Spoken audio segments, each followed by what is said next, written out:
13 years had passed since Anna Lee's family was assassinated. The sole reason she had endured in silence for those 13 years was because of two names. One was the Rosal family, her sworn enemies who had brought about the demise of the Lee family. Anna persevered, fueled by the hatred that surged within her whenever she felt weary and on the verge of collapsing from her quest for revenge. The other name was Diaban, her guardian knight. For 13 years he had helped Anna without a moment's hesitation. And on the night her family was massacred, Diaban was the only one who aided her escape. Even when she was sold to her relatives and handed over to the Rosal family, Diaban at the time was like a monster, confronting dozens of guards. His eyes wide with madness, sword in hand, he charged forward relentlessly.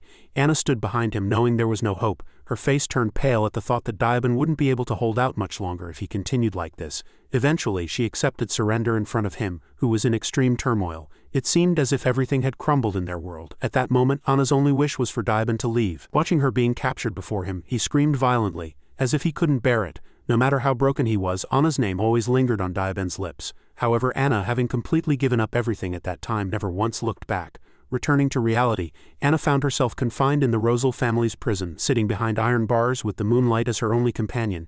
She continued to raise her head and laugh loudly in the cold cell as if she had gone mad.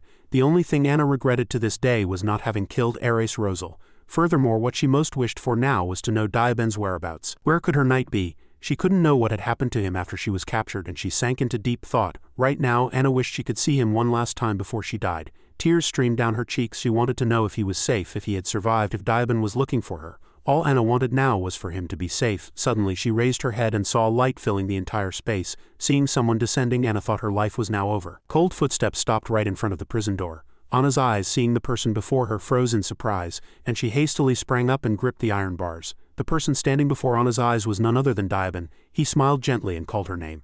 At this, Anna, as if her wish had come true, continuously asked about his well-being and how he had entered this prison. Diaban said that since he was her knight he would go wherever she was. At this, Anna was moved to tears and cried out. However, immediately after, she paused. Her hands trembled slightly as if she realized something was wrong. Diaban's body bore no wounds or scars. His face didn't look like that of a weary person either. Her hands, which had been tightly gripping the iron bars, slowly loosened, powerless.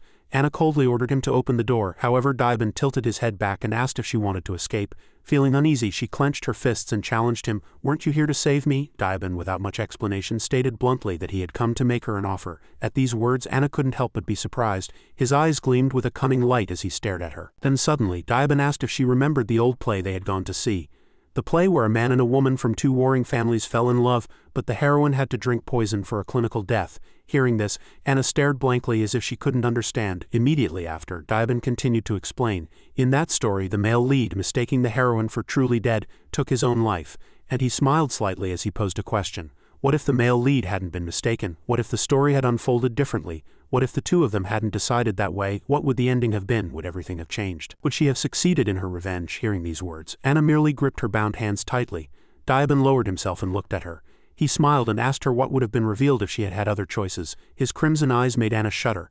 This was because Diaban had never looked at her like that before. That gaze made Anna feel as if she were an interesting toy. Then Diaban suggested that the two of them could start a new story, if she wanted to, that is. His words confused Anna more and more as time passed, and Diaban gripped the iron bars in front of her, reaffirming that they would create something new. He extended his hand forward, offering Anna a contract with him, promising her another chance, a chance to overturn everything and start anew. Diaban's words gradually made Anna fearful. Her eyes widened and she repeated in her mind, "A chance." Seeing his hand extended towards her, Anna began to feel a vague sensation. To see Diaban again before I die, and if God allows, even a chance to start over. But she soon lowered her head and carefully asked, "Lord Diaban, are you allied with the Rosal family?" Her eyes were filled with fury and she frowned, challenging him. "So you came to persuade me?" Hearing this, Diaban merely narrowed his eyes and smiled, vehemently denying, "No, absolutely not."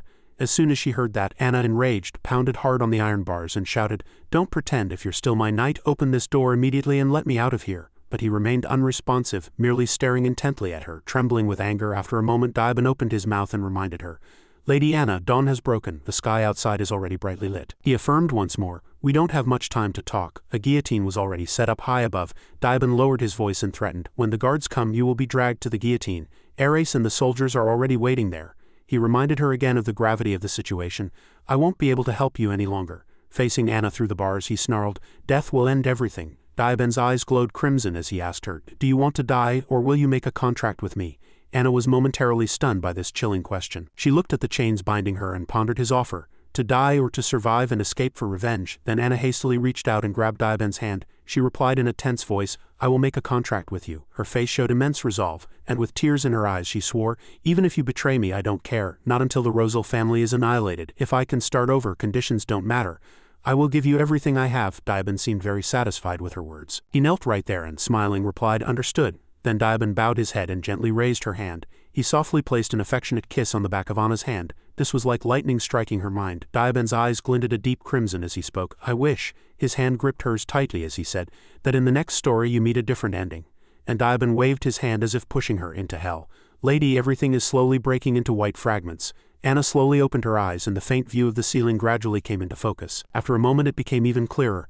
Anna woke up with a start in a soft warm bed. Her mind was in extreme confusion.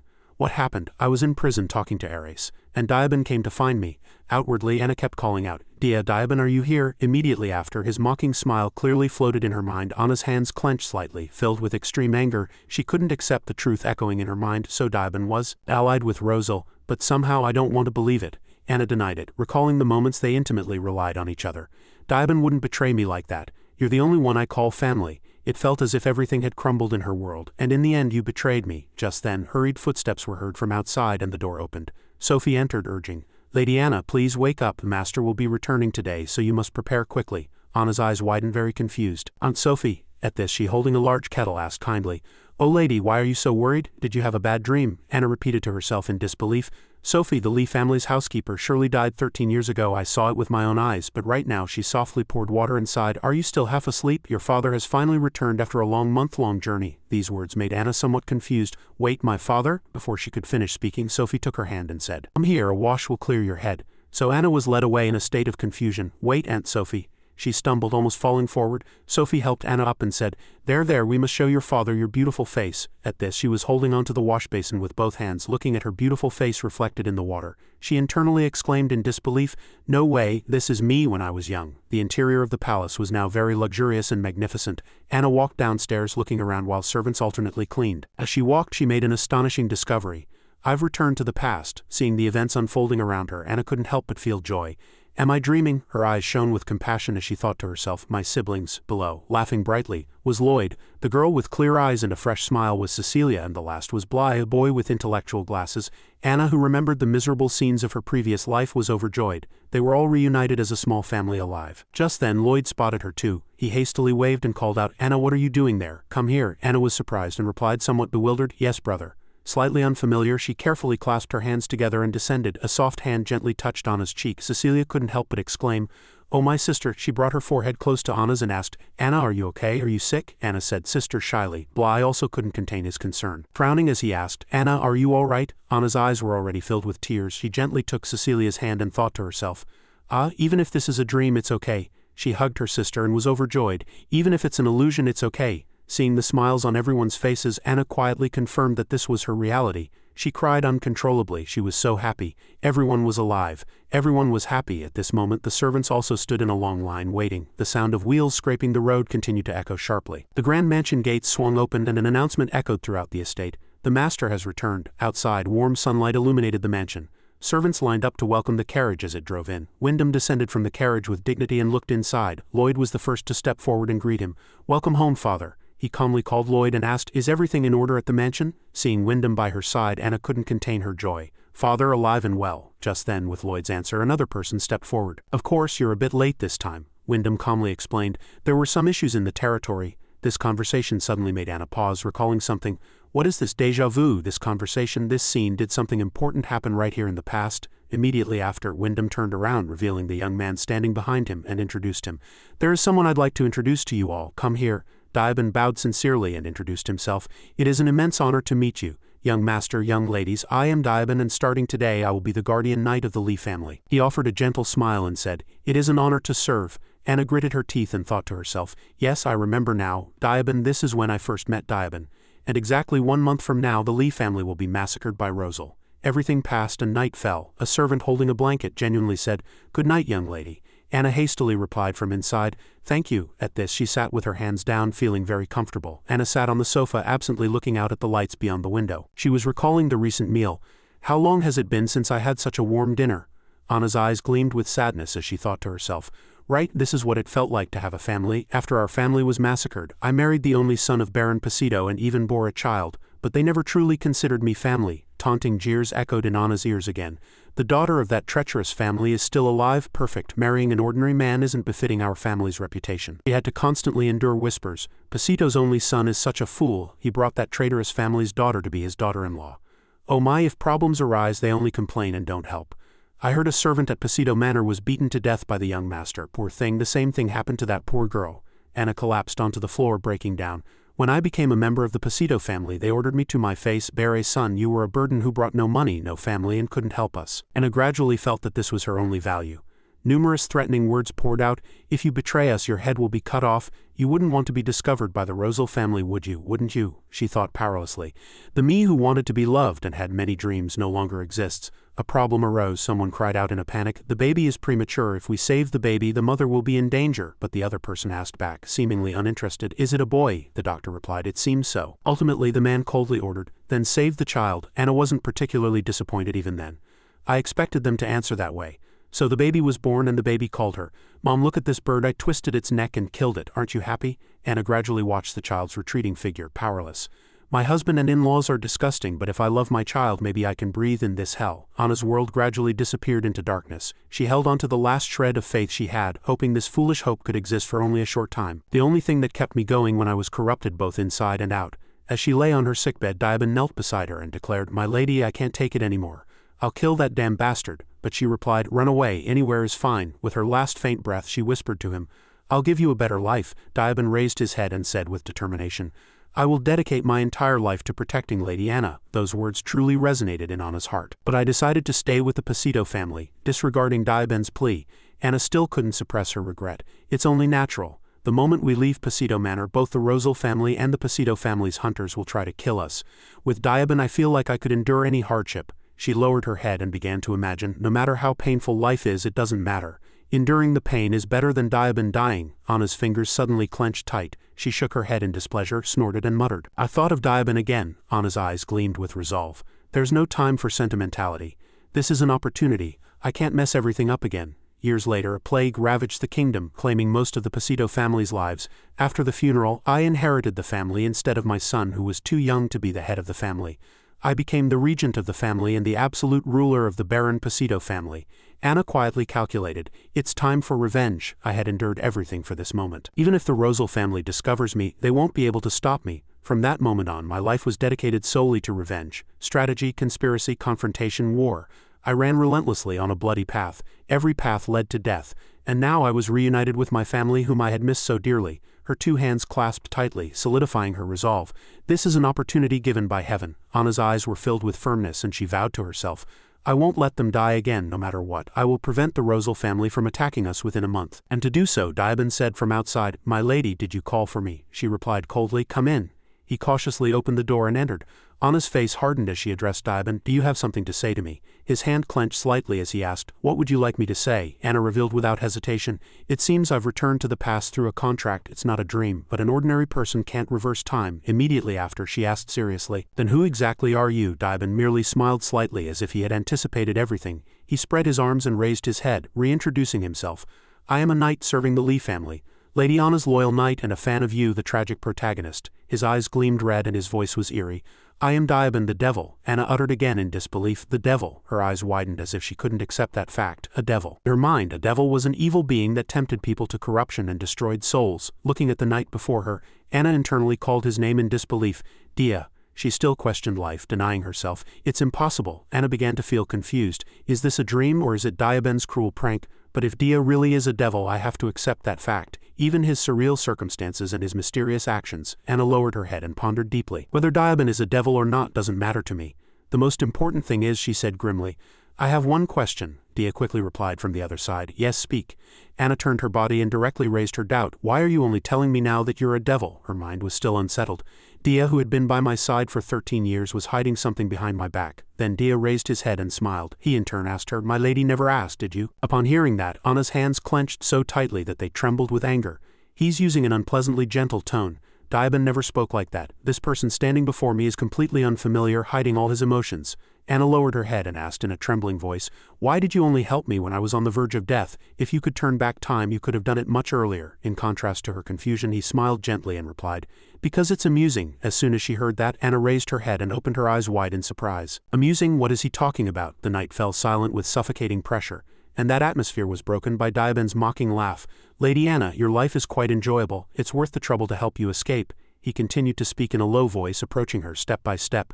"Devils enjoy stories, but living for many years, fictional stories become boring. So he stopped in front of Anna and declared, "Participate in the game of human life." An excited light flashed in Dia's eyes as he whispered in her ear, "I really want to see an enjoyable story." Every word cut deep into Anna's heart. "The closest best part was after you became the regent of Pasito."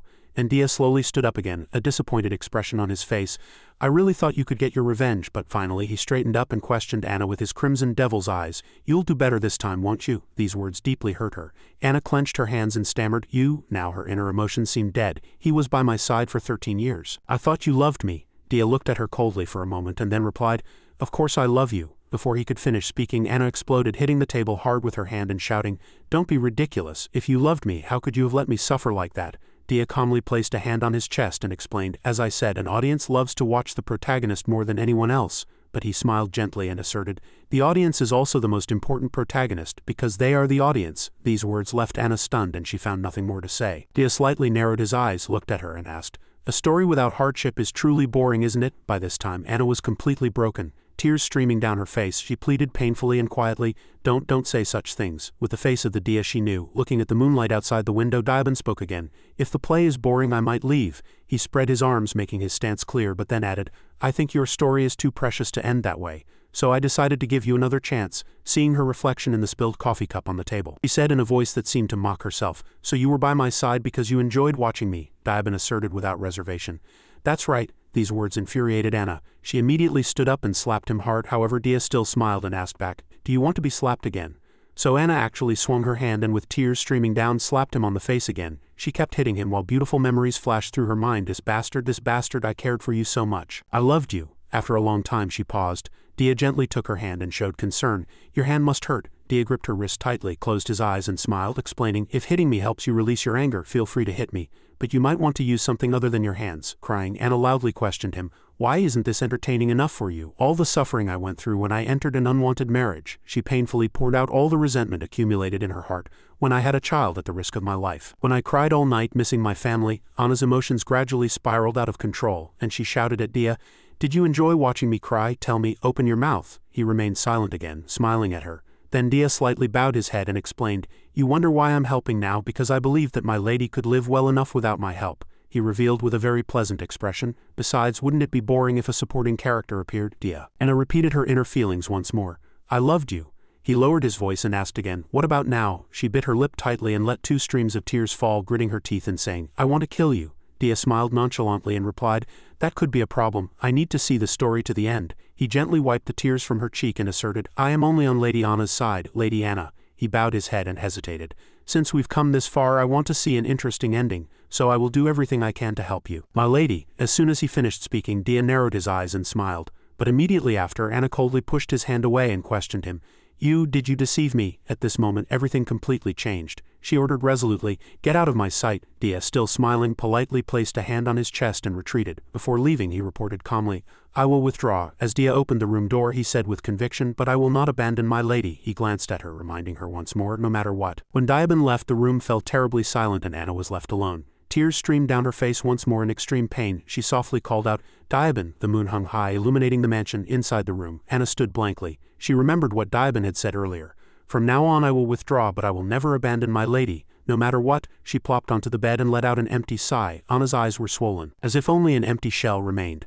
"I just want to sleep forever." But immediately after, she denied herself. "No, I can't spend time like this. The Rosal family will attack in a month." Clasping her head in helplessness, she began to think, "Only 1 month. How can I prevent this attack? No matter what, I have to find a way." The day the tragedy happened was an ordinary day.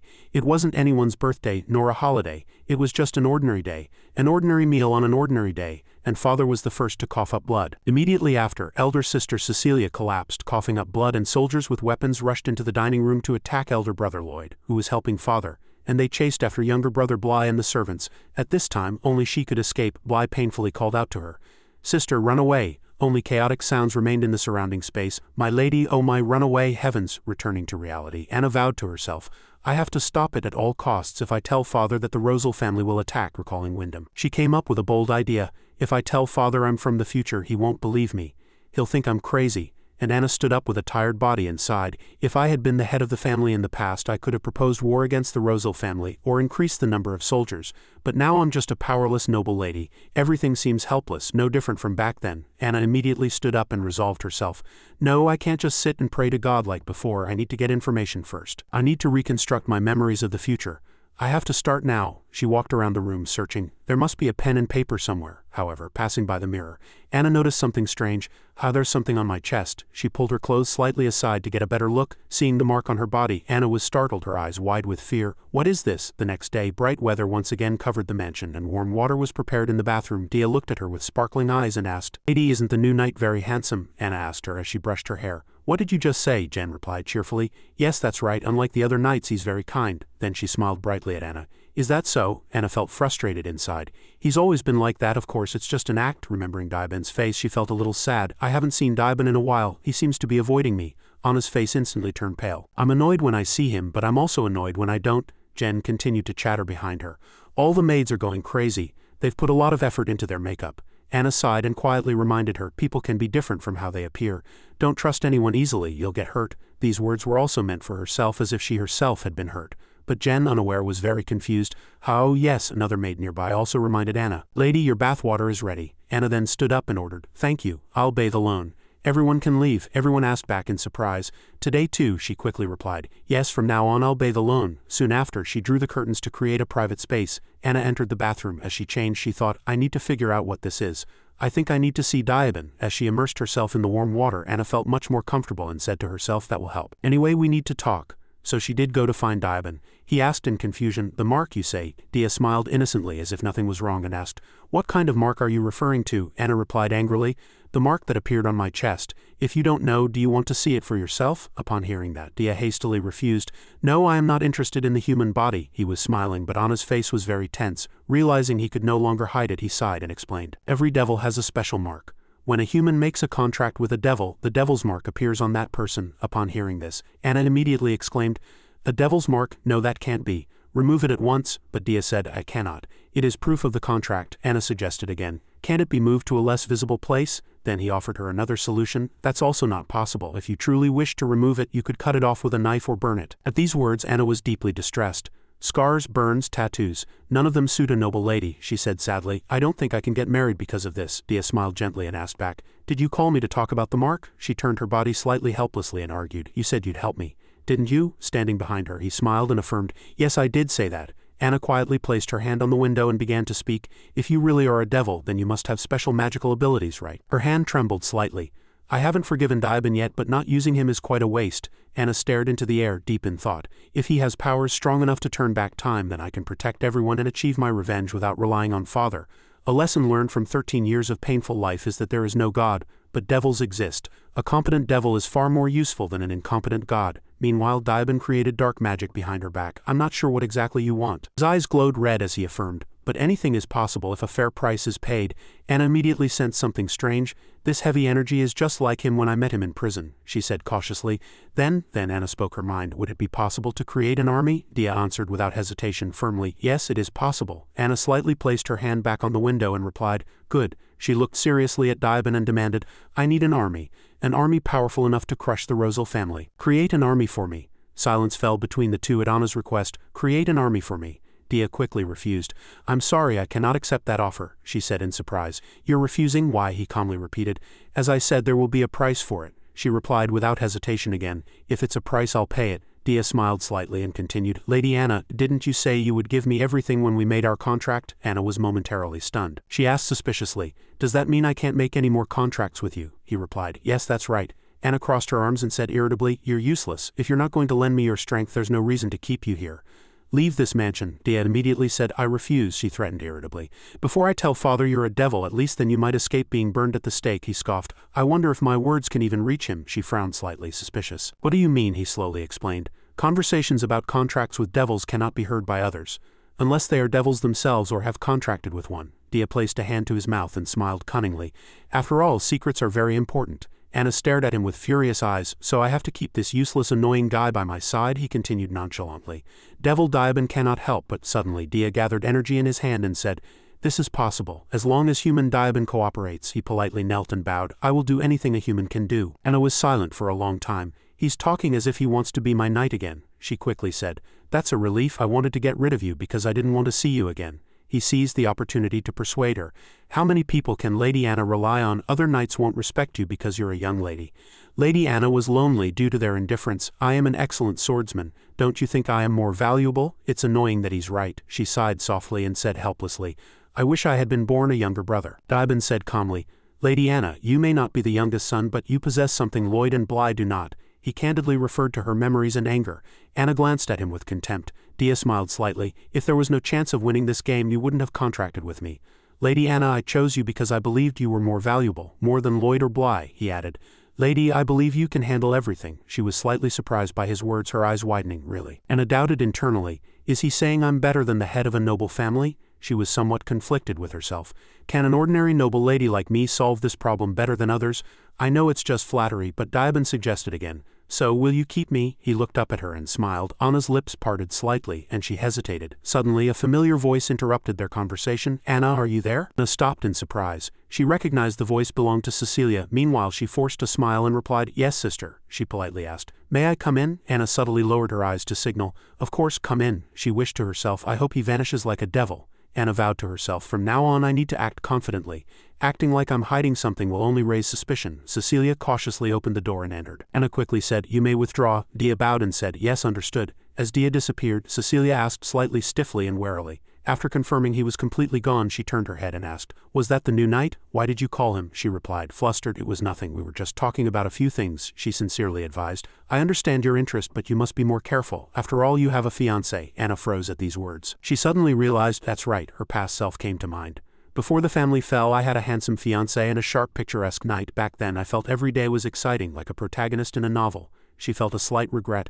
"That's why I always worried my sister. I need to think about what to do with the engagement issue too." She took a quiet breath and reassured her. "Yes, I'll be careful." Cecilia sat in a chair and asked, "All right, have you prepared your dress yet?" She was slightly confused. "What, a dress?" she repeated in surprise. "Anna, you haven't forgotten, have you? The party tomorrow." She forced a smile and excused herself. "Yes, the party. I completely forgot." Anna sighed inwardly. "How could I remember a party from 13 years ago?" Cecilia tilted her head in confusion. "That's strange. You were so excited when you received an invitation to Lady Frida's party." Anna suddenly paused. She remembered that name, Frida. She asked in surprise, "Are you talking about Frida Rosal?" She replied, flustered, "Yes. Lady Frida of the Rosal family. Surely you haven't forgotten Lady Frida's name, have you?" Anna forced a smile and denied it. "Of course not." Frida Rosal was the youngest daughter of the Rosal family, known to everyone in society. With her beautiful and captivating appearance as the daughter of a powerful family, she overwhelmed everyone.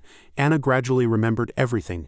"That's right, I admired Frida Rosal. I couldn't sleep for days after receiving the party invitation. That's right. A month before the family was massacred, she invited me to that party." She continued to ponder. "It's comforting to think about now. I don't know if Frida knew about the attack at the time, but if she knew and still did that." Her hands suddenly clenched tightly at the hem of her skirt. Cecilia asked worriedly, "Anna, are you okay? If you're not feeling well, it's better to stay home tomorrow instead of pushing yourself." Anna said, "What are you talking about? Of course I have to go. After all, it's Lady Frida's party." She smiled brightly at her sister. "I'm really looking forward to it." She looked forward to it inwardly. "The day I meet the Rosal family." The carriage began to roll and Diaban's voice was heard. "Unexpected." Anna asked what was unexpected. He continued with a smile, "You've decided to take me to the party. Have you forgiven and accepted me?" Dressed in a splendid gown, she looked at him expressionlessly. "Lady Anna," she replied calmly, "that's a dangerous place, so I had no choice but to take you as my protector. I can't waste this rare opportunity to be invited to the enemy's stronghold." His hands clenched in anticipation. "Do you have something planned?" Anna scoffed. "What would you do if I told you to assassinate the head of the Rosal family?" Dia replied frankly. "I would follow." She looked at him somewhat speechless. "It's a joke. I have no intention of doing such a foolish thing." He was puzzled. "Then what do you intend to do?" she slowly said. "I need to find something to convince father." Dia suspiciously motivated her. She replied, "I've always wondered." Her finger slightly lifted one page from the entire book. "Why did the Rosal family target us? We fought for 13 years, but I never found out the real reason." Calculated cards were thrown without hesitation. The reason why Ansa, the head of the Rosal family, ordered our family to be killed is utterly ridiculous. Dibin mentioned that Lord Wyndham tried to kill the king. It tried, he continued. Kimbia Kelly, the current king, was the second prince and originally had no right to succeed the throne. But with the sudden deaths of the first prince and the previous king, he succeeded the throne in a suspicious manner. Dia laughed as if it was quite amusing. There were unnatural deaths, and some suspected the current king was the culprit. After several people were massacred, everything settled down. Anna frowned and retorted, "My father was always loyal to the royal family. Treason, that's absurd. Treason is just a convenient excuse. Ansa must have had another reason for doing that," he asked innocently. "What reason do you think, Lady Anna?" She frowned. "There are 3 reasonable reasons. Wyndham and Ansa represent their respective families. The Lee Hap family and the Rosal family are both loyal to the current king and both rivals vying for power. If the current king is deposed, both have a chance to seize power. They need to improve their family's weaknesses," she pointed with her finger and argued. "That's the first reason. They eliminated the Lee Hap family, a thorn in the imperial family's side. Catching and punishing a traitor in the act also makes a good impression on the king," she continued. "The second is to confiscate the Lee Hap family's wealth to strengthen their power base." Dia wondered why they specifically targeted the Lee Hap family. Anna calmly explained, "That's the third reason. Because our father became prime minister under the former king, it would have been easy to frame him as a traitor." The images of Cecilia, Bly and Lloyd flashed through her mind. Since there were no relatives in their family, it wasn't that complicated. She said, "It's just a guess," Dia continued. "Or it could be for personal reasons, just like people, my lady." He smiled slightly. "Personal reasons? Ansa might have killed their family just for fun. She had only lived for revenge." She blamed herself, blaming herself for foolishly believing Dia that he loved her. She looked back at him directly. "The only reason he followed her was because she was entertaining." Dibin still smiled and asked, "Are you disappointed?" Anna quickly replied, "I don't think I can be disappointed without expectations first." He nodded slightly. "Is that so? That's fortunate." Anna was deep in thought. "I still seem to have some expectations. I know he's a devil, but he just needs to satisfy me." Her eyebrows furrowed slightly. "Why does he have to be so cruel?" Anna suggested. "We don't need to disappoint each other. I'll show you a wonderful story. And all you have to do is never betray me and support me. There's no room for emotions in a transaction." The party was splendid, adorned with luxurious food and prominent guests. In the spacious ballroom, a thought suddenly crossed her mind. Has Frida not arrived yet? Anna secretly scanned the ballroom, searching. Or is she somewhere else? Several ladies unexpectedly approached and greeted her. "My goodness, isn't that Lady Anna?" She paused in surprise for a moment. Anna quickly changed her expression and smiled brightly as she replied. She slightly lifted the hem of her skirt and courteously greeted them. "Is everyone well?" A lady in a pink dress enthusiastically continued. "Of course, it's truly an honor to meet you at Lady Frida's party." She couldn't remember their names. "I don't know who they are, probably acquaintances I met 13 years ago." The lady asked slightly shyly and with a sidelong glance, "By the way, who escorted you today?" Dia was still politely escorting her from a constant distance behind her. Anna immediately introduced him. "He is my knight, Diabin." He smiled softly and said, "It's an honor to meet you. I am Diabin, Lady Anna's knight." The ladies exclaimed in admiration. "You're very different from our knights. I'd believe you were a noble, not a knight." She also harbored doubts internally. "Actually, I heard he was of noble birth, that he became a swordsman after his family fell in his childhood. That could also be a lie. He's a devil after all." A good idea suddenly struck her. "He's handsome and articulate anyway. Perfect for diverting people's attention, right?" "Good." Anna politely excused herself. "Excuse me everyone, please continue your conversation." Dia replied, "I." She immediately spoke up. "Dia, it's impolite to ignore the ladies and concern yourself with other matters." When he tried to retort, she subtly said, "Ladies have their own issues too. Are you going to keep following me?" He immediately understood and stopped. "Understood," the ladies thought to themselves. "She seems to want to go to the restroom. She must have gone to the restroom. I need someone to talk to them for a while." How long did Dia tell stories of Rome to the ladies? In the garden of the Lee Hap family, Anna seized the opportunity to ask a nearby maid. "Where's the young lady's room?" The maid smiled and pointed the way. "It's this way." Diabin was still quietly observing the knights of their family. The large door was slightly ajar. Anna leaned against the door, feeling tired. She thought that if Frida Rosal wasn't here, there would be no need to waste time. Anna lifted the hem of her skirt and moved quickly. "I need to find something to convince my father," she was determined. Light illuminated the splendid mansion, and Anna hurried her steps across the spacious corridor. Grand family portraits were neatly hung throughout the walls, the Rosal family's portraits. Next was a portrait of Ansa Rosal. She immediately recognized him. Ansa Rosal. Anna frowned, imagining. Instead of these pictures, the hallway would look much better with his head and his entire family hanging there. The mansion's hallway was almost shrouded in darkness. Due to the surrounding space, she wondered, "How long have I been away from the party?" "About 15 minutes. It's much larger than I expected. In my previous life, I didn't care about anything but the party." Anna slightly blamed herself. "I probably should have brought Diabin. I left a noteworthy guest behind. People will definitely be looking for me." Anna doubted again. "But if we went together, there would be no one to shield me if we were caught." Someone's voice was heard. She slightly frowned. "Yes, this is what I was worried about." The sound of footsteps grew closer. "This area is not for guests." Anna was slightly flustered. "Oh no," she smiled and turned around. "I apologize. I came out for some fresh air and got lost." Her eyes widened in surprise, and the familiar silver hair and menacing voice were as vivid as if it were yesterday. "If you don't surrender, I will have no choice but to behead you." The owner of that voice was Erase Rosal, standing before her. Erase Rosal, the second son of the Rosal family, the man who dragged her out and attempted to behead her. It was 10 years after she began her revenge that she first met him, before returning to the past at the Pasito Rosal estate camp. Anna greeted him coolly. "It's a pleasure to meet you. Why this honorable visit?" Erase Rosal stood before her even then. Her hand moved the chess piece. "I heard good news. Your foolish brother got engaged to Princess Ophelia, the country's only heir." The image of a beautiful girl floated in her mind, she continued. "It was probably Erase's plan." Anna frankly expressed her doubts. "When the king died, you moved very quickly. Since you are the true power of the Rosal family, what kind of cooperation do you want with me?" Erase replied briefly, "Surrender. Stop your meaningless resistance and pledge allegiance to me. I will value your abilities and show you mercy." She still calmly continued the chess game. "Is that what you wanted to say?" Suddenly she sprang up from her seat. Anna warned him with murderous intent. "Get out. The next time we meet, I'll cut off your head." She thought, "This man is the biggest obstacle to my revenge. I never expected to meet him like this." She unconsciously gripped the hem of her skirt tightly, restraining herself.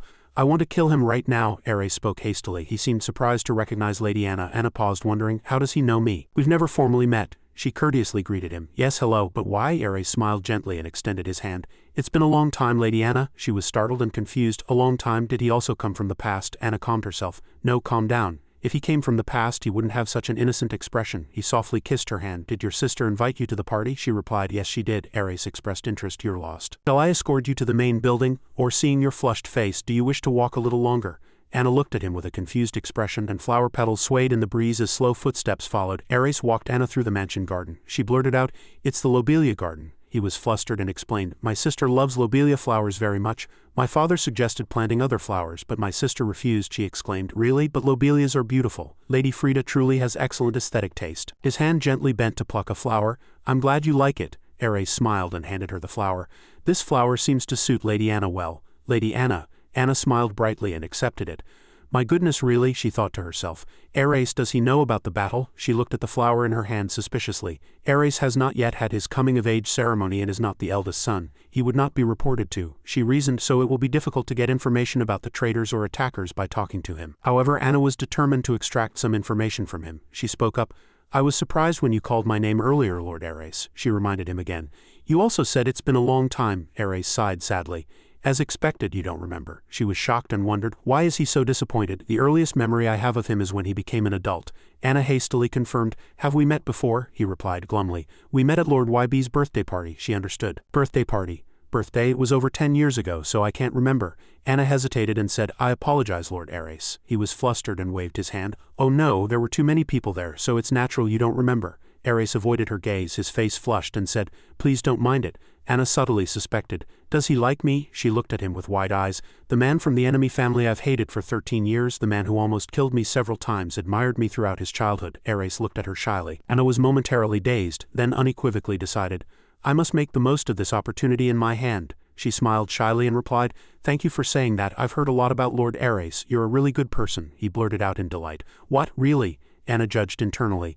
"I've never seen him like this before. The Erase in my memory was only either surrendering or dying," she continued. "Yes, many people say you're passionate and brave like Lord Ansa." Lying without batting an eye, she quickly responded, "I always wanted to meet you, and it's truly an honor to finally do so."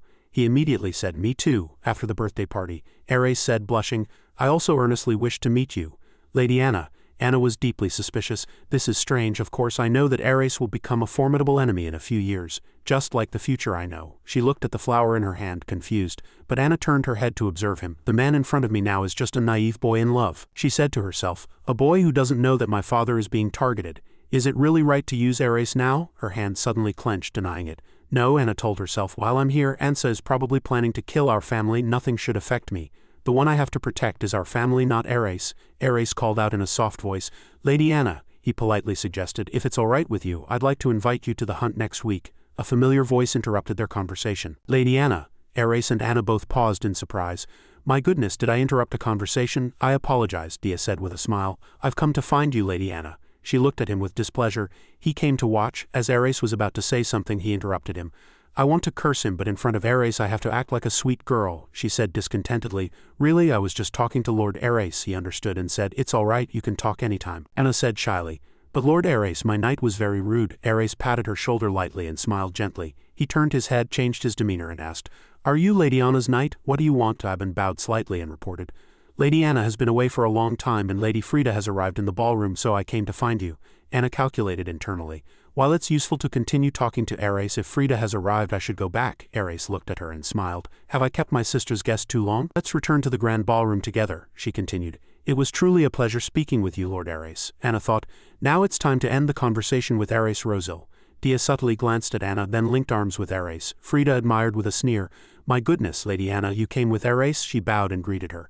"Lady Frida, it's truly an honor to be invited to your party. I apologize for being away for so long." Ares hastily excused himself. "It was my fault for keeping Lady Anna." "I apologize, sister." She chuckled inadvertently. Anna judged, he's different from Ares. This woman is exactly the same as in my previous life. The Frida from her memories suddenly came to mind. "I thought you were dead. You hid very well. To have to sell your body to survive. I would have killed myself long ago. It's a good thing I hit her back then. Even though my social reputation got worse." "Whatever." Frida shook her head, feigning sympathy. "All right, I hope Ares didn't bother you too much." She elegantly denied it. "It's all right, but thanks to Lord Ares I had a pleasant time." She thought to herself, "This time I need to figure out her true feelings, not just her sister's." She quickly changed her demeanor.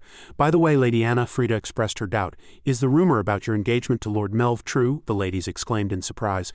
"My goodness, really?" They congratulated her in turn and asked, "Congratulations on your marriage. When are you getting married?" Anna waved her hand in embarrassment. "Nothing has been decided yet." "Thank you for your congratulations," she thought, bewildered. "I wanted to act before the wedding rumors spread, but it was too late." Why was she suddenly bringing up that topic? What was she planning? Anna replied cordially, "Yes, that's right, Lord Melv is truly amazing." Ares, on the other hand, froze in shock. His hand clenched into a fist. Frida came up with an idea. "Now that I think about it, the next party hasn't been decided yet. Lady Anna, how about you host it?" Anna was momentarily speechless and blank. Everyone chatted excitedly. "Lady Anna, I'm truly envious." Lady Frida suggesting her as the host. What an honor. She realized her memory had returned. This incident happened just before the attack, and due to the overwhelming shock of her family's death, she couldn't go back. Given the security of the Lee family mansion, it was impossible to conquer it in such a short time. It was possible that Rosil family soldiers had infiltrated the mansion beforehand. If so, what was the root of their intrusion? The last pieces of her memory finally clicked into place. The Anna of the past couldn't hide her joy. "What? I can invite everyone?" She judged herself foolish. Anna reconsidered seriously. If Frida were to sneak someone into a party hosted by me, this person would likely already know about the attack. Her anger surged, but she opened her mouth in disbelief. Anna feigned delight. "I'm so happy, Lady Frida, you must come to my party," she plotted inwardly. "Now it's time to show her the face she deserves." Frida covered her mouth with a fan, satisfied. "Everyone, I am truly honored to participate. And I'll take my leave. I still have some people to greet. Make yourselves comfortable, Lady Anna." Anna blatantly judged her foolish. She must think she's playing me. She couldn't help but let out a wicked smile as she looked at her. "Too bad, but this time it's my turn. Lady Anna will stand on the ruined remains. Everything you intended to do to our family. No, all the cruel things you actually did. I will pay you back. Then you will never be able to touch our family again, because I came here for one purpose only." Ares's voice brought her mind back to reality. "Lady Anna, are you engaged?" She didn't deny it. "Yes, I was engaged recently, so I thought Lady Frida might not know." He looked up at her gloomily. Ares offered a brief blessing. "Congratulations." He immediately turned and left. "I have things to do too. I'll take my leave. I hope to see you again soon," the ladies whispered in low voices. "Did you see Lord Ares's expression? My goodness, could it be that he?" Anna judged this situation to be truly problematic. How could she use this to her advantage? The delicious food in the banquet hall was also gradually diminishing. Dia turned and informed her, "The party is almost over, Lady Anna," she said coldly. "Diaban." He curiously inquired about the situation.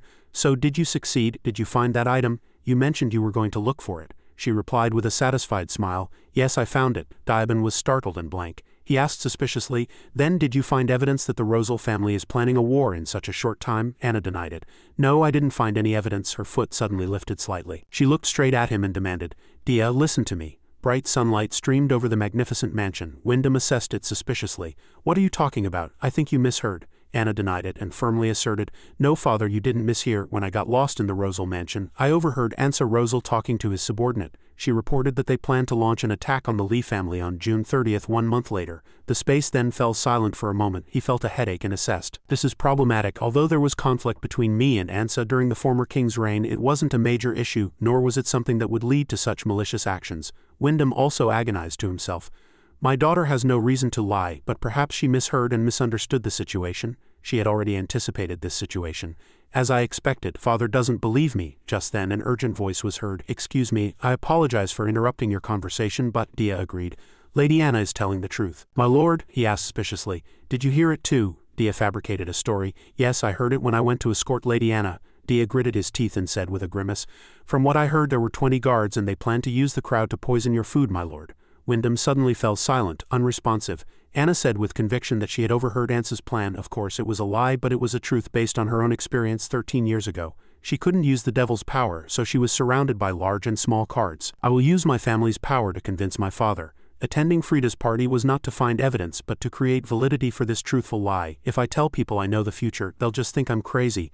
But if I say I overheard Ansa's conversation, father will pay attention. If I say it alone, father will definitely not believe me. But if there are 2 witnesses, his voice sounded suspicious. If there's poison in the food, he stroked his chin and concluded, that means there's a traitor among the servants. Anna couldn't suppress a smile. Good. Believe me, Dia agreed.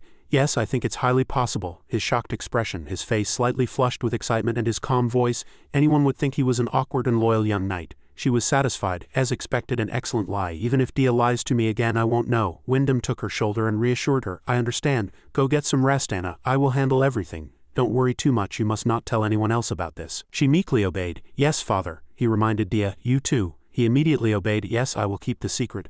Anna breathed a sigh of relief as the door closed. Dia turned and praised her. My lady put on a perfect performance. She retorted coldly. You too. He praised her lavishly. I'm not just saying that. I was truly impressed, like a little bird in front of irresistible. Dia inquired about the situation. Did my lady enjoy her date? She replied curtly. It was fine. It would have been better if no one had interrupted. He said, I dislike romance stories. Anna casually denied it. Romance? Me and irresistible? You're talking nonsense. Diabin smiled at her. That's fortunate. I dislike romance stories, but thanks to my lady I find it interesting, he admired. Who would have thought Ares would be there too? Anna passed it off indifferently. Where did that shy boy go? War and time have turned a gentle boy into a cold-blooded lord, just as I withered because of revenge. She thought to herself, thinking about it this way makes me a little sad. Dia suddenly laughed loudly. Giving Lady Anna a chance was truly the right decision. It's truly impressive. Anna was speechless at this situation. Some people treat human fate as a toy. He saw that everything was going smoothly, but she didn't seem very happy, he said. She couldn't deny it. Yes, another romance story you dislike is beginning. He looked blank, not understanding what she was saying. Anna turned around and explained briefly, Melv Ivik will visit. My damn fiancé, Dia introduced with a smile. The Anna Theater of Devil Diabin. Once upon a time there was an innocent girl named Anna and she had a fiancé. His name was Melv.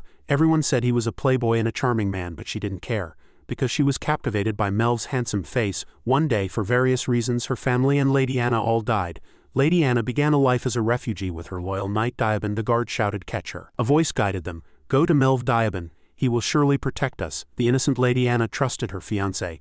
But sadly the door of the Ivik family did not open after half a day, or even 2 days. Melv cruelly shouted, get out, traitor, or I'll report you to the Rosal family immediately. Don't you think it's too much? He continued the story. Furthermore, before long the Ivik family even allied with the Rosal family. Poor Lady Anna, why did you ever like such a person? Anna kicked his foot in anger. Stop it right now, he laughed excitedly.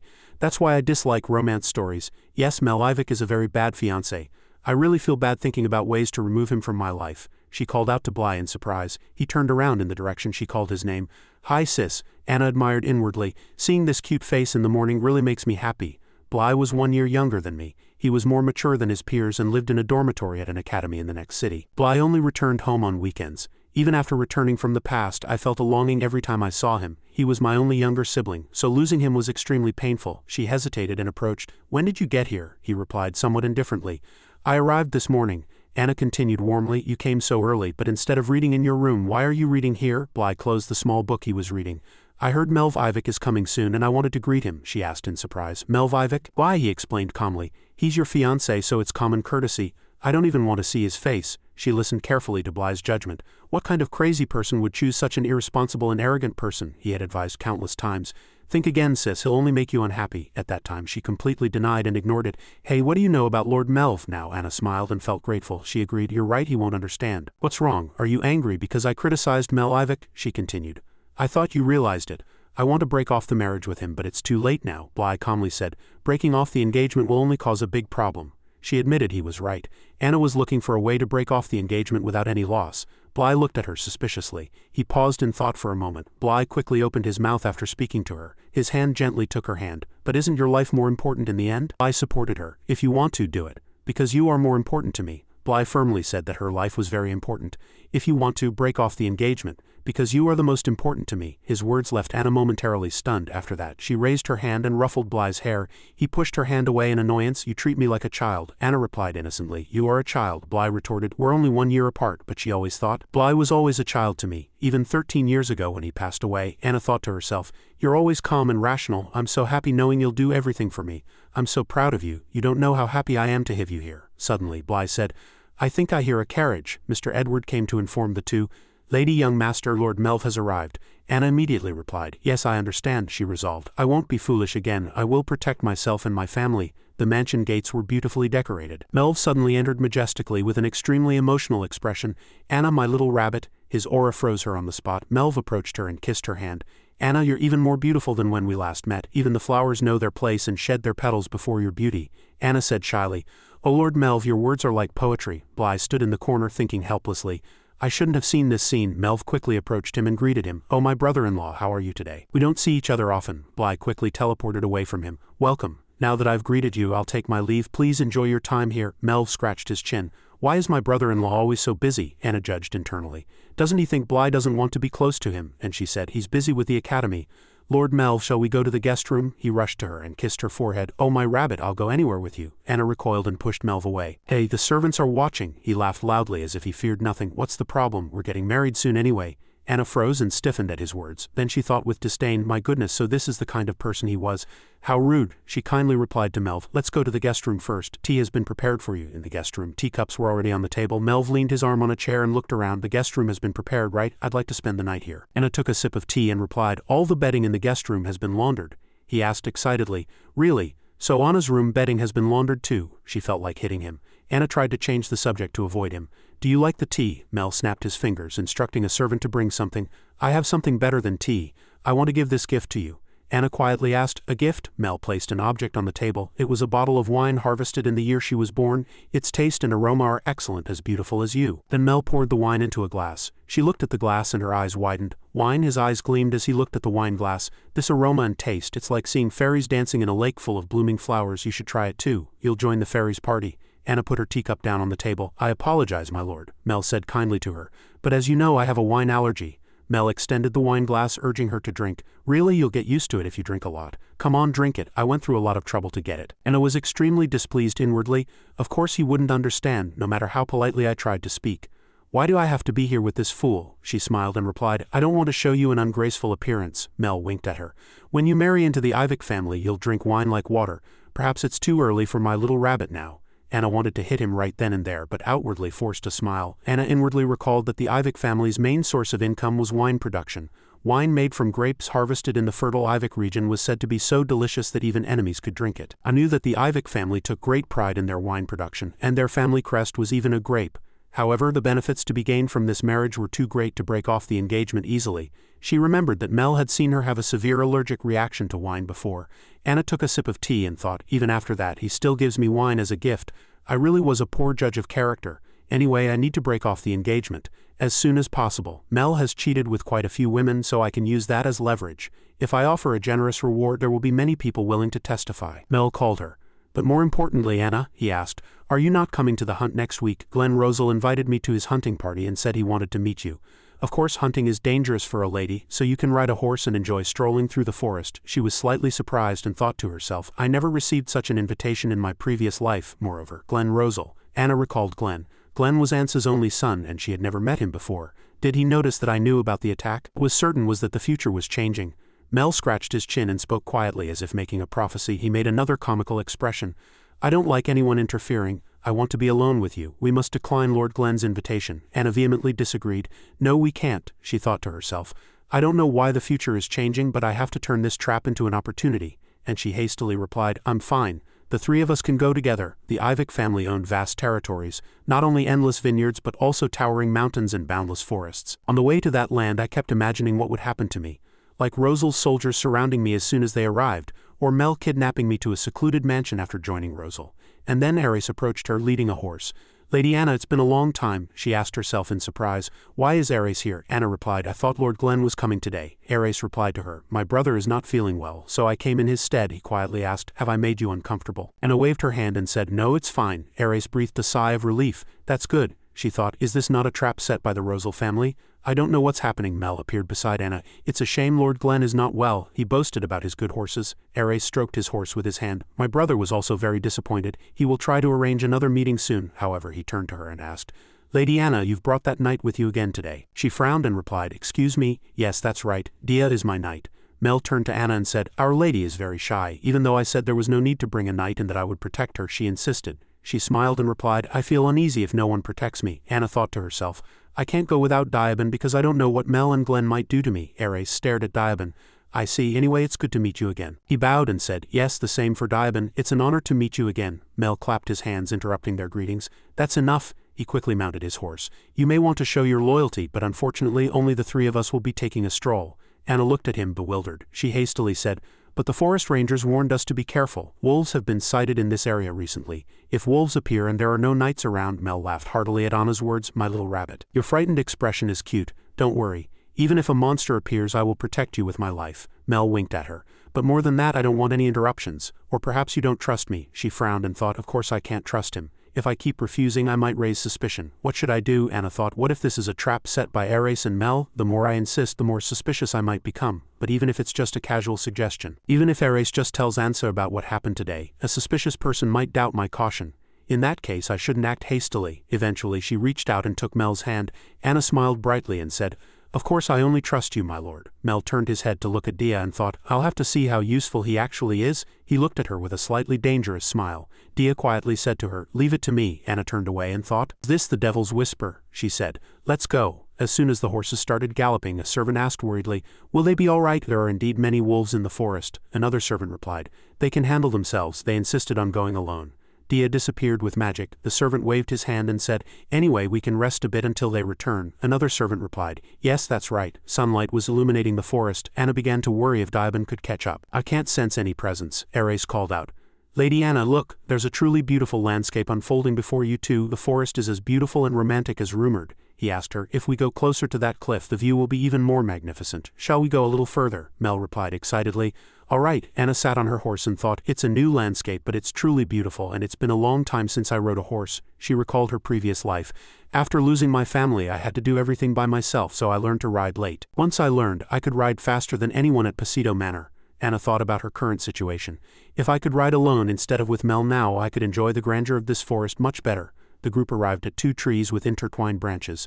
Mel cheered, the tree of love. It said that thanks to this tree, the Ivik family's relationships are harmonious. They say a marital relationship is also like these two bodies becoming one. He began to fantasize. Our relationship will also be like that tree, won't it, Anna? She replied formally. Lord Mel is truly amusing, she thought to herself. I'll have to burn that tree down later. Mel closed his eyes and said, if we go a little further, we'll see a cliff. The scenery there. His words were interrupted by animal noises and the group slowed down. Anna glanced sideways and Mel trembled. She glanced at Ares and anxiety and a slight fear appeared on his face. Anna thought to herself. Both of them seemed very surprised, as if they never thought something like this would happen even in their dreams. Was this really just an ordinary social gathering with no conspiracy? In that case, the scream just now, she said. That was just now. At Anna's words, Mel's face turned pale. Wasn't that a wolf? Ares suggested. I think we should check what happened, Mel said, terrified, and we should call the guards. Ares retorted, it might be too late if we do that. I don't know what's happening, but if someone got hurt. Anna gripped the reins tightly, thinking irritably. He's so pathetic, nothing but fear when something happens on his own territory. Ares turned his horse around and said to the two, then I'll go check the situation and Lord Mel, please call for people. He galloped away. Anna called out to him, Lord Ares. Mel, frightened, put on airs. I want to chase after Ares, but if I take you and your soft skin gets hurt, it would be a big problem. Anna frowned and thought, now he's using me as an excuse even though he promised to protect me. She asked, then what about Lord Ares? What if a pack of wolves attacks him? He replied in a small voice, no, that's not it. If Anna gets hurt, she used her charm to appease him. Lord Mel is a master hunter, isn't he? A few wolves would be easy for you, right? Mel's pride was boosted by the praise, but he was still terrified. Of course, a few wolves are nothing. Anna spurred her horse and galloped. Then hurry up and chase after him, Mel screamed. No, she thought, I don't care if that Rosal guy dies, but Ares helped me, so he could be a useful pawn. It would be a waste to just let him die. Animal noises echoed again. Anna's horse stepped on a branch, breaking it. She looked back and thought, I can hear swords clashing and horses' hooves too. Suddenly, Anna saw a white horse and shouted, that's Lord Ares's horse. She spurred her horse and galloped towards it, and the figure of a familiar person appeared before her eyes. 2 unfamiliar people in cloaks stood around him. Lord Ares, she saw him severely injured and coughing up blood. Is Ares Rosal being attacked? Why, by whom? Mel saw it and shouted. Who are you? Who are you? The cloaked person tried to escape on horseback. He replied coldly. I have no obligation to answer you. Ares quickly drew his sword and stabbed his horse to prevent it from escaping. Ares loudly said, Lord Mel, quickly take Lady Anna and leave this place. And he was kicked in the face by a man. Anna asked in a panic, what on earth is happening? If I leave him like this, that man will die. She shouted, quickly save him. Ares Mel spurred his horse and galloped. Let's go quickly. Anna kept shouting at him. Lord Mel, Lord Ares is in danger. Where are you going? Lord Mel, he shouted irritably. Can't you shut up? But an arrow flying from a distance struck Mel's shoulder and he groaned. Anna hunched over and thought, what an idiot. She analyzed inwardly. He's being chased by crossbows from behind and he just keeps going straight on such a wide road. What should I do? There's nowhere to hide on this flat ground. Doesn't he understand the situation? And where did that Dia guy disappear to? An arrow struck beneath the horse's hooves. Anna cleared her throat and thought, at this rate it's only a matter of time before that man dies from an arrow. She frowned. Now is not the time to hold a grudge, and Anna snatched the reins from Mel's hand. She pressed her legs tightly against the horse's body irritably. Anna rode the horse instead of Mel. I can't take it anymore. What do I expect from this fool? Anna recalled her previous life. When I was 18 I hated riding horses, so I didn't learn.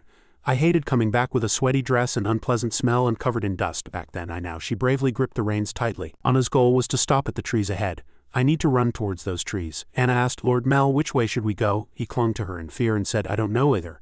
Anna thought, if I just let go, the horse with 2 people will get tired quickly. If it drags on too long it will be disadvantageous for us. Anna grabbed the target ahead. I need to get out of here, but I don't know the terrain well. She decided to charge straight ahead. To that tree. Anna recalled what Mel had said before. There's a cliff on the other side. She thought there was a cliff there. Perfect. And Anna spurred her horse to full gallop. The hooded man following shouted, Do you think you can escape, you rats? She prayed inwardly. A little more, just a little more. Then a cliff appeared before her eyes. Anna gripped the reins tightly. She suddenly turned the horse at the right moment. Here, the hooded man was momentarily flustered and shouted, Wait! Before he could finish his sentence he fell down the cliff screaming in despair. Anna finally breathed a sigh of relief. She looked down the cliff and the hooded man was dead there. Anna thought to herself, he's dead? He shouldn't have risked his life like that. Mel trembled. Oh my God, how could you do that? She opened her mouth. Let's go to Lord Ares, we need to help him. He was still trying to show off his talent. My swordsmanship isn't bad, take a look. Anna sighed inwardly helplessly. Oh my God, stop it. Ares was lying on the ground. Anna hastily dismounted and shouted, Lord Ares, she thought to herself. Did the attacker escape? He called her softly. Anna, is that you? Anna helped Ares up. Can you stand up? If you can, hurry and leave this place. He interrupted her.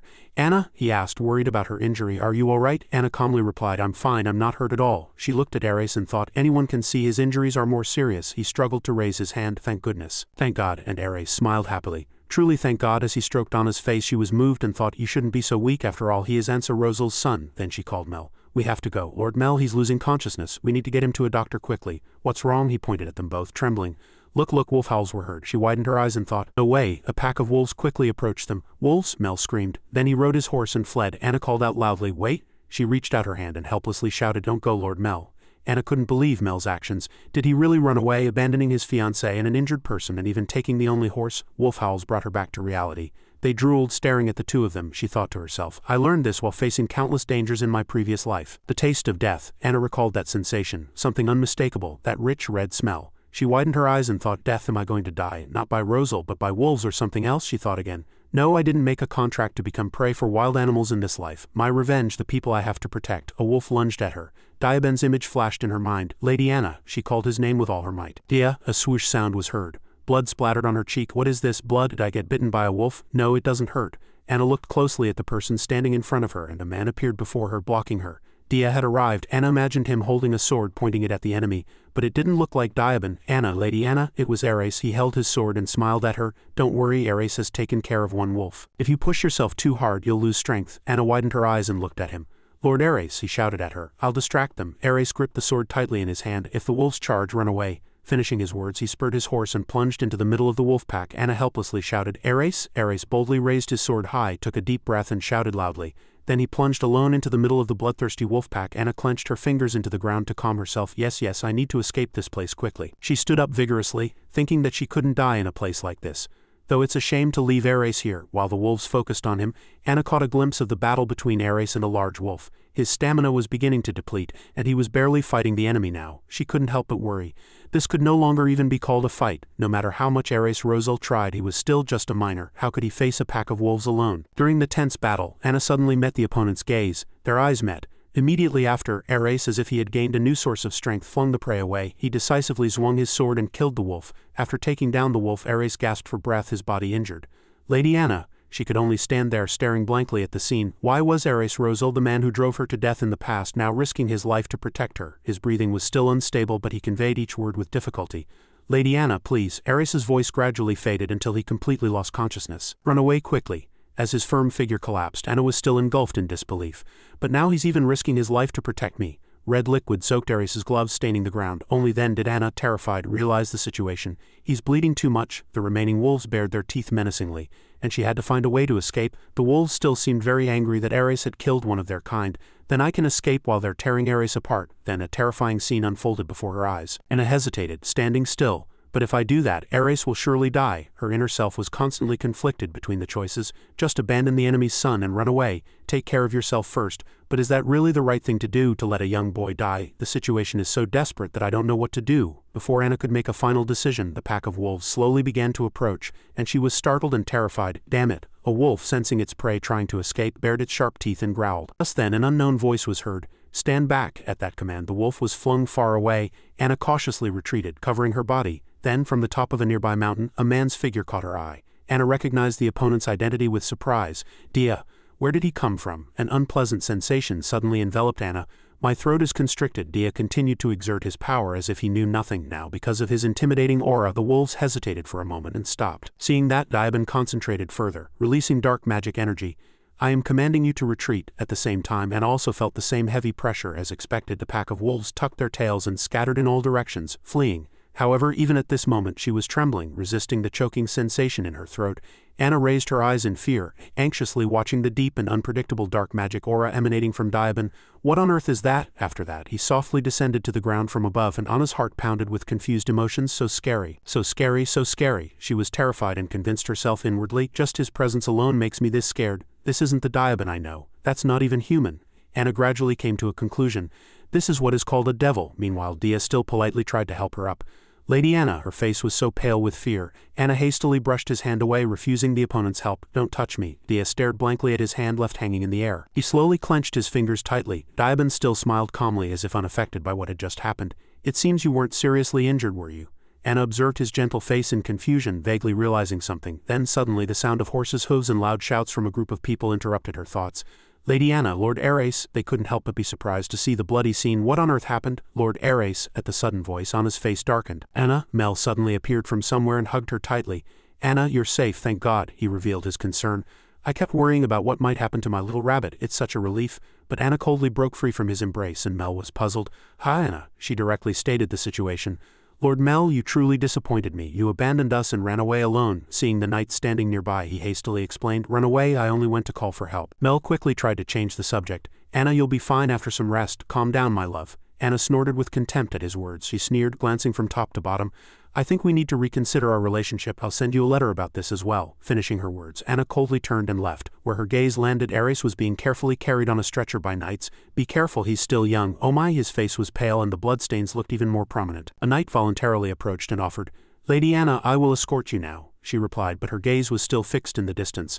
All right, until she left. Anna kept looking back. At this time, Diaban was sitting on the ground looking at the disheartened Mel with a mocking gaze. He seemed to sense the gaze and raised his eyes. Anna glanced at him unpleasantly, still showing her wariness. Finishing her words, she turned awkwardly and left without hesitation. The morning sun brightly illuminated the splendid mansion. Lloyd asked very worriedly, Thank goodness you weren't hurt. Anna, he expressed deep regret. If I had known that Mel was such a man, I would have stopped this engagement from the start. Anna tried to reassure him. Fortunately, we found out now, so it's not too late. Brother, I'm fine. Dia came in time and saved me. When she mentioned him, Lloyd only then noticed Diaban in the room. Yes, Anna smiled slyly and said, Brother, I'm a little tired, so I'd like to rest now. He immediately granted permission and said gently, All right, rest. Call me anytime if you need anything. She obediently replied, Yes, I understand. Finishing his words, Lloyd earnestly patted his shoulder. Dia, please take good care of Anna. He readily agreed. Understood. The door slowly closed and footsteps faded away. As the sound of the door closing ceased, the atmosphere in the room became terribly quiet. After a moment of silence, Anna briefly demanded, Explain. Dia asked with a puzzled expression, What do you mean? She coldly revealed the opponent's true face. Don't pretend to be innocent. After I left with those two for the Ivik family's forest, saying this much, Anna suddenly frowned and raised her voice, asking, What exactly were you doing then? Dia still calmly reported, Not long after the lady departed, I followed closely behind. Anna immediately pointed out the core issue. Then when I was attacked by the men in black cloaks and even encountered a pack of wolves, where exactly were you during all that time? She subtly reminded him. A knight saving his master in a desperate moment, isn't that the dramatic part of a romance novel? Faced with the confrontation, Daiban smiled and did not immediately reply. That silence made Anna uneasy and she swallowed hard. Outwardly calm, her two trembling hands under the blanket betrayed her. Shaking again, Anna anxiously fiddled with her fingers. That incident still weighs on my mind. She recalled her feelings when Dia came to save her, that fear. Anna closed her eyes, trying to calm her confused mind. No matter how much I try to be calm, Daiban, the incarnation of a devil whom I saw in the forest, scares me. But I have to admit one thing. A strange thought suddenly occurred to her. On the verge of death, she always waited for Daiban to appear, the person who always bravely protected her. The Dia I knew, Anna's heart was suddenly tormented by contradiction. I always searched for traces of Daiban, even a small clue that the man in front of me is still the Dia I know. Nevertheless, I am afraid. She couldn't stop her pessimistic speculation. What if that Dia is just enjoying this play? The moment I'm on the verge of death, thinking this far, Anna unconsciously bit her lip. I don't want to hear such things, even if I deceive myself. The hope that the Dia I loved wasn't a lie, I don't want that taken away from me. And when she opened her eyes, she earnestly wished, so please explain. Tell me there was a reason for being late, that unfortunate things just happened then. He wore the same warm smile as before, however, contrary to Anna's wish, Daiban admitted it without hesitation. As expected, Lady Anna is sharp. At this realistic answer, Anna frowned and clutched the blanket tightly. Dia continued to chatter. No, I was also very flustered by the unexpected situation. I had already sensed signs of something bad happening. Then he smiled brightly and said, but I didn't expect it to be this interesting. It's probably because you're involved, lady, looking at Anna's constantly trembling hands. Dia tilted his head without a care and asked, are you disappointed because it wasn't the answer you wanted, lady? He continued with superficial consolation. Still, don't worry too much. I will always come to save you in dangerous moments. At the same time, Dia also gradually narrowed the distance between himself and Anna. Upon reaching the bedside, he bowed respectfully as if pleased, just like before. After a moment, Anna finally uttered an exclamation. It's really strange. Dia asked back curiously, what do you mean is strange? His smile stiffened at the sight before him. Anna was looking up at him with bitter eyes. She slowly extended her hand towards Daiban. Why does it feel like you're lying so much? Anna's eyes were still trembling with an unnameable emotion. Dia replied with a bitter smile, what kind of joke is that? He took her hand and treated it as precious treasure. Then Dia slowly knelt at Anna's feet. He confessed with his head bowed, I was delayed by a pack of wolves on the road. I'm truly sorry, lady. Dia hesitated and revealed, the truth is, I was very worried about you, lady. After a moment of silence, he raised his head with a mischievous smile, just like before. Was this the answer you wanted, lady? Anna paused for a moment at this sudden change. Dia playfully kissed her fingers. Poor Lady Anna, or should I tell you the reason? Because you want to believe even a lie, lady. Lady Anna is still trying to find the Daiban she loved. Do you think I'm lying? With that, he summoned a small orb of dark magic into his palm. Here, look. I am a devil. The figures of a knight and a princess quickly appeared. He calmly explained, human Daiban is merely a character on a stage, a place where even a charlatan can play the role of a pope, Dia added playfully. Of course he could also be an angel. Anna gently held the lingering traces of magic in the air. Enough, that's enough. Suddenly, a suspicion arose in her mind. A stage, clearly back then in the YB family's forest. Anna recalled the moment she had shaken off Daiban's hand. Don't touch me. At that time he had left his hand hanging in the air for a long time, motionless. When he clenched his fingers tightly, Daiban's face clearly showed pain. That expression was deeply etched in Anna's memory. Then what was that hurt expression? She looked at Daiban's retreating back in confusion. Which one is the act? As soon as he finished speaking, he got straight to the point. There's a letter from the Rosal family, Daiban reported seriously. Mel's Ares Rosal has regained consciousness. The bloody image of Ares vividly resurfaced in Anna's memory. That child, he continued the story, it seems he suffered quite a bit before too. But now he has crossed the threshold of death. Should I call it luck? Dia informed her with an intriguing gaze. They say that thanks to Lady Anna's knight he survived, so they sent you an invitation. What do you intend to do? Anna rested her chin on her hand and pondered for a long time. Ares Rosil, in my previous life he drove me to death, but now he risked his life to protect me. Thinking that, she commanded resolutely, I need to write a reply. Bring me paper and a seal quickly. According to Anna's thoughts, the situation gradually changed, and Daiban's story was temporarily put aside. So you've decided to focus on solving the immediate problem, lady. At this moment, Ares, who had just woken from a coma, was happily reading a book, completely unaware of Anna's calculated intentions. I need to reconfirm something with Ares Rosal. The slightly reddish castle shone even more brilliantly under the morning sun. Suddenly, the sound of a glass falling and breaking shattered this peaceful atmosphere. Ares, startled, spoke so loudly that his voice trembled. Princess Anna has arrived. The elderly maid immediately confirmed, yes, young master. He hastily flailed his arms and legs in a panic. What should we do? The male servant who was guiding Anna and Dia also rushed over and reassured him. Please wait a moment, master, he whispered mockingly to the person next to him. He's flustered, she reminded him with displeasure. Don't act on your own. Anna was a little deep in thought about that matter. Several of our father's knights followed us, but they couldn't enter the castle. She recalled what the male servant had said earlier. I understand you're being cautious because you know what happened, but the escorting knight cannot enter. Anna quietly speculated. It could also be a sign that they are monitoring us. I tried to bring Dia here. She returned from her recollection to reality. Ares, bandaged all over, smiled awkwardly and welcomed Princess Anna, the distinguished guest. Come in. Anna's retinue and the group who approached Ares immediately greeted him.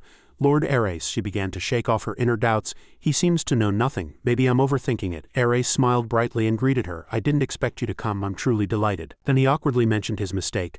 I apologize for showing you such a sight, unable to even get up from bed.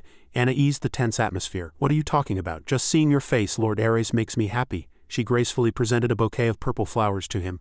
These are flowers I picked from the garden for you, Ares. Although I expressed my condolences in a letter, I wanted to deliver them in person. His face instantly flushed as if on fire, and it seemed as if smoke was rising. Thank you. They're truly beautiful lilies. After calming down, Ares cautiously asked Princess Anna. Princess Anna, do you like purple flowers? Anna asked back in surprise. Yes, that's right. How did you know? How did you know? Ares showed his unconcealed joy. You seem to like the lobelia flowers in our garden. She looked at his bright face in a daze.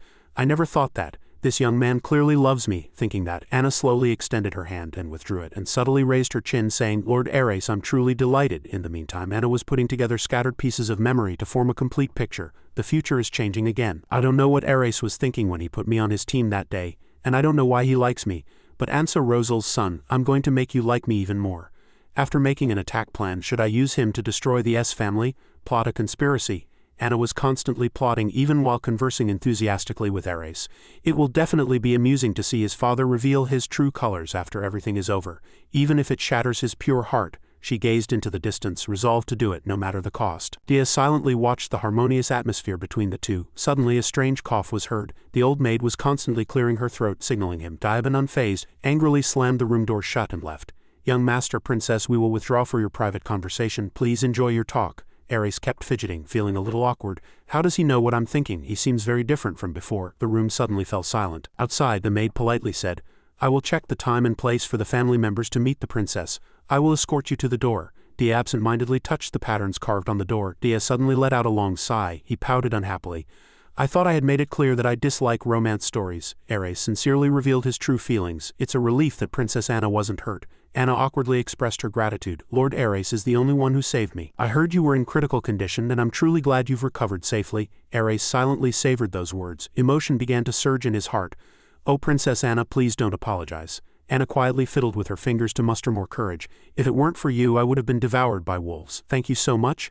Ares immediately placed his hand over Anna's two anxiously moving hands. He smiled and reassured her. Don't worry, I just did what was right. Anyway, I lost consciousness during the fight, and Princess Anna's escorting knight saved me. It's a little embarrassing. She thoughtfully observed his considerate gesture. After a moment, Anna grasped Ares's hand. So it seems we saved each other. His face flushed slightly at the intimate action between them. The emotion gradually faded, replaced by Ares's seriousness. Princess Anna, I cannot forgive Mel's actions. His voice grew louder with anger. He should be ashamed of his attitude. How could he abandon his fiancée and run away, leaving Princess Anna behind? If it were me, I would never. Suddenly, Ares realized he was getting too agitated and hastily covered his mouth. He quickly admitted his mistake. I apologize, I've gone off topic. Princess Anna is the future of Ivik. Meanwhile, Anna quietly appreciated his spirit. You don't need to apologize, really. I'm glad you prioritized that. Ares, resigned, put his hand to his forehead. Actually, we plan to take responsibility for the accident on behalf of the Ivik family, since Princess Anna was also involved. Anna's call suddenly interrupted the conversation. Lord Ares, she resolved to execute her predetermined plan. The goal for today was to make a proposal. Outwardly, she subtly said, Actually, I think I've broken off my engagement with Mel. Ares stared at her with wide eyes in disbelief. What? Anna hastily offered assistance. Use this handkerchief. He politely offered a customary remark. Thank you. The two watched silently as the red liquid seeped into the handkerchief. Ares said helplessly, Oh, I'm sorry. Anna continued the conversation. My father made the decision. He expressed his agreement no less passionately. I believe Mel is not suitable for the princess. It might be cowardly of me to speak ill of him, but I'm very glad that you've severed ties with such a person. She quietly assessed. He's a very straightforward person, unlike Mel Ivik. Outwardly, she continued the conversation enthusiastically. Once you recover, please visit us at the Lee Hap territory. We would like to express our gratitude and treat you to dinner. Ares smiled and readily accepted, of course, and although this is much smaller than Princess Anna's handkerchief, I cannot return what I have already given you. Finishing his words, he handed her a black handkerchief with a delicate pattern. So please accept this. Anna quickly glanced at it. A Rosal family embroidered handkerchief. She quietly expressed her gratitude. Thank you. Anna's hand carefully took it. I will cherish it. Then she offered a timely blessing and promise. So Lord Ares, I hope you will be well when we meet next time. Anna slowly left the room with an inexplicable emotion. No one knows how our relationship will change. Suddenly, a voice was heard drawing her attention. Princess, where have you been? Frida rushed over excitedly and greeted her. I apologize. My father and I have been quite busy, so we haven't been able to properly attend to you, Princess. Anna silently speculated on the other person's intentions. Frida Rosal, she invited me and then didn't even look after me. Is she trying to annoy me? But she was startled by the dazzling appearance of Tara next to her. She stared blankly, trying to recall the identity of the person before her from her memory. Who is this person? I remember everyone from the Rosal family in my previous life. Did this person leave the castle before my revenge began? Meanwhile, Dia immediately frowned and glared at her with wary eyes. His eyes had already turned a dangerous crimson. Anna smiled broadly and greeted her cheerfully. Hello, Frida, I'm so glad you made time despite being busy. Then she asked her curiously, by the way, who is the young lady standing there? Frida crossed her arms, glanced back and began to introduce.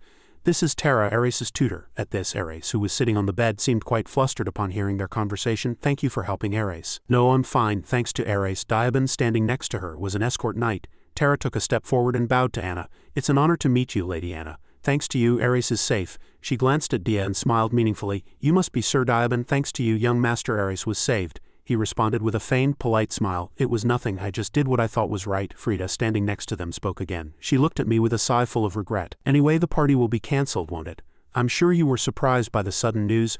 I'm sorry I can't help. Anna immediately interjected. No, she extended both hands forward and replied with a bright smile. Why should we cancel when Frida is here? The date is already set, so I'll send you a wonderful invitation. Her eyes sparkled with anticipation. The party will be held on the 31st of this month. You must come. As expected, Frida stood there blankly after hearing her words. Seeing her reaction, Anna seemed very satisfied. Isn't that surprising? You finally found out, Frida Rosal. The day that memory of my previous life flashed through my mind was the day after my family was killed. Hatred boiled in my heart, and I was certain. This time, the day the accident occurs will be the 30th of this month. The atmosphere was quite tense. Frida couldn't refuse and accepted with a forced smile. That's wonderful. I'll definitely be there. Anna bowed politely in response. Thank you then. I'll see you that day. After that, she left the palace with Dia. Frida and Tara both smiled and waved goodbye to them. But it was all fake. Frida thought there wouldn't be a party on the 31st. Dia glanced coldly at the two behind him and thought to himself, you can look forward to it. Tara felt his gaze and gave a mysterious smile. After a long while, he turned to Anna and asked curiously, Am I being a nuisance? What on earth are you doing? By the time the two arrived at the mansion, it was almost noon. It was summer, so the weather was somewhat muggy, and more insects began to appear. Anna was now sitting by a blue lakeside holding a bouquet of flowers. Did Mel send these flowers? Dia stood quietly beside her and immediately replied. Yes, with a letter. She opened the accompanying letter and read it. The letter read, Oh, my little rabbit, what happened that day truly wasn't my fault, but please stop being indifferent and keep reading. At that point, Anna thought it wasn't worth looking at anymore. She threw both the bouquet and the letter into the lake. This scene was truly meaningless. Dia, standing behind her, watched the scene and admired. How resolute, she asked herself. Did I break off the engagement as planned? That thought came to mind. Her face looked quite serious and Diaban asked worriedly, Is something wrong? She rested her chin on her hand, staring into space and replied calmly, The time has come. I'm wondering if I should drag this out a little longer. She dipped her feet into the blue lake water and blurted out, Tell me, Diaban, if the woman you love broke off her engagement and none of those who broke off the engagement are by her side, who would hurt that man's heart the most? Dia shrugged and replied mockingly, How would I know? I don't have such tastes. Anna looked down, a hint of sadness on her face. Truly useless. Suddenly, she noticed a single rose floating on the lake. Ares's bright smile floated in her mind. Anna, do you like purple flowers? I thought you'd like the lobelias that bloom early in the garden. She pondered deeply. Does Diaban know what kind of flowers I like? Ares suddenly asked her. Is the man you're worried about Ares Rosal? It's quite bland, like a common romance movie. Dazzling sunlight poured over Anna's body. She continued in a low voice, It doesn't matter how you taste it. He glanced at her, smiled, and asked, Are you preparing a counterattack? She immediately replied, I asked too early. Father already knows about it, so there won't be a problem. Father will stop the poisoning and send soldiers to prevent the attack. Anna leaned forward, put her hand in the water, grabbed a handful and let it slip through her fingers. That's not the problem. She looked up at the peaceful scenery before her. Even if we don't ask again now, the scheme will continue. This is more threatening because we can't predict the future. Her eyes gradually gleamed with resolve, harboring deep hatred within. We must be wary of the Rosal family. At least the traitor within this family will be revealed by this attack. We must find him. Immediately after, Anna suddenly stood up. What about my request to find that traitor Diabin? He replied calmly. I apologize, but I haven't found him yet. Do you have a different idea? She looked at him with disappointment. Truly despicable. Are you asking for my forgiveness? Dia retorted nonchalantly again. The protagonist of this story has always been Lady Anna. If you were an outsider, you would truly be nothing, wouldn't you, Lady Anna? His words left her speechless. She turned her head and changed the subject. Come to think of it, the attack will naturally happen on the 30th. She recalled her previous life and the question that always lingered in her mind. That day was truly strange. All the family members of the Lee Hap family were gathered in one place. She began to piece together the fragments.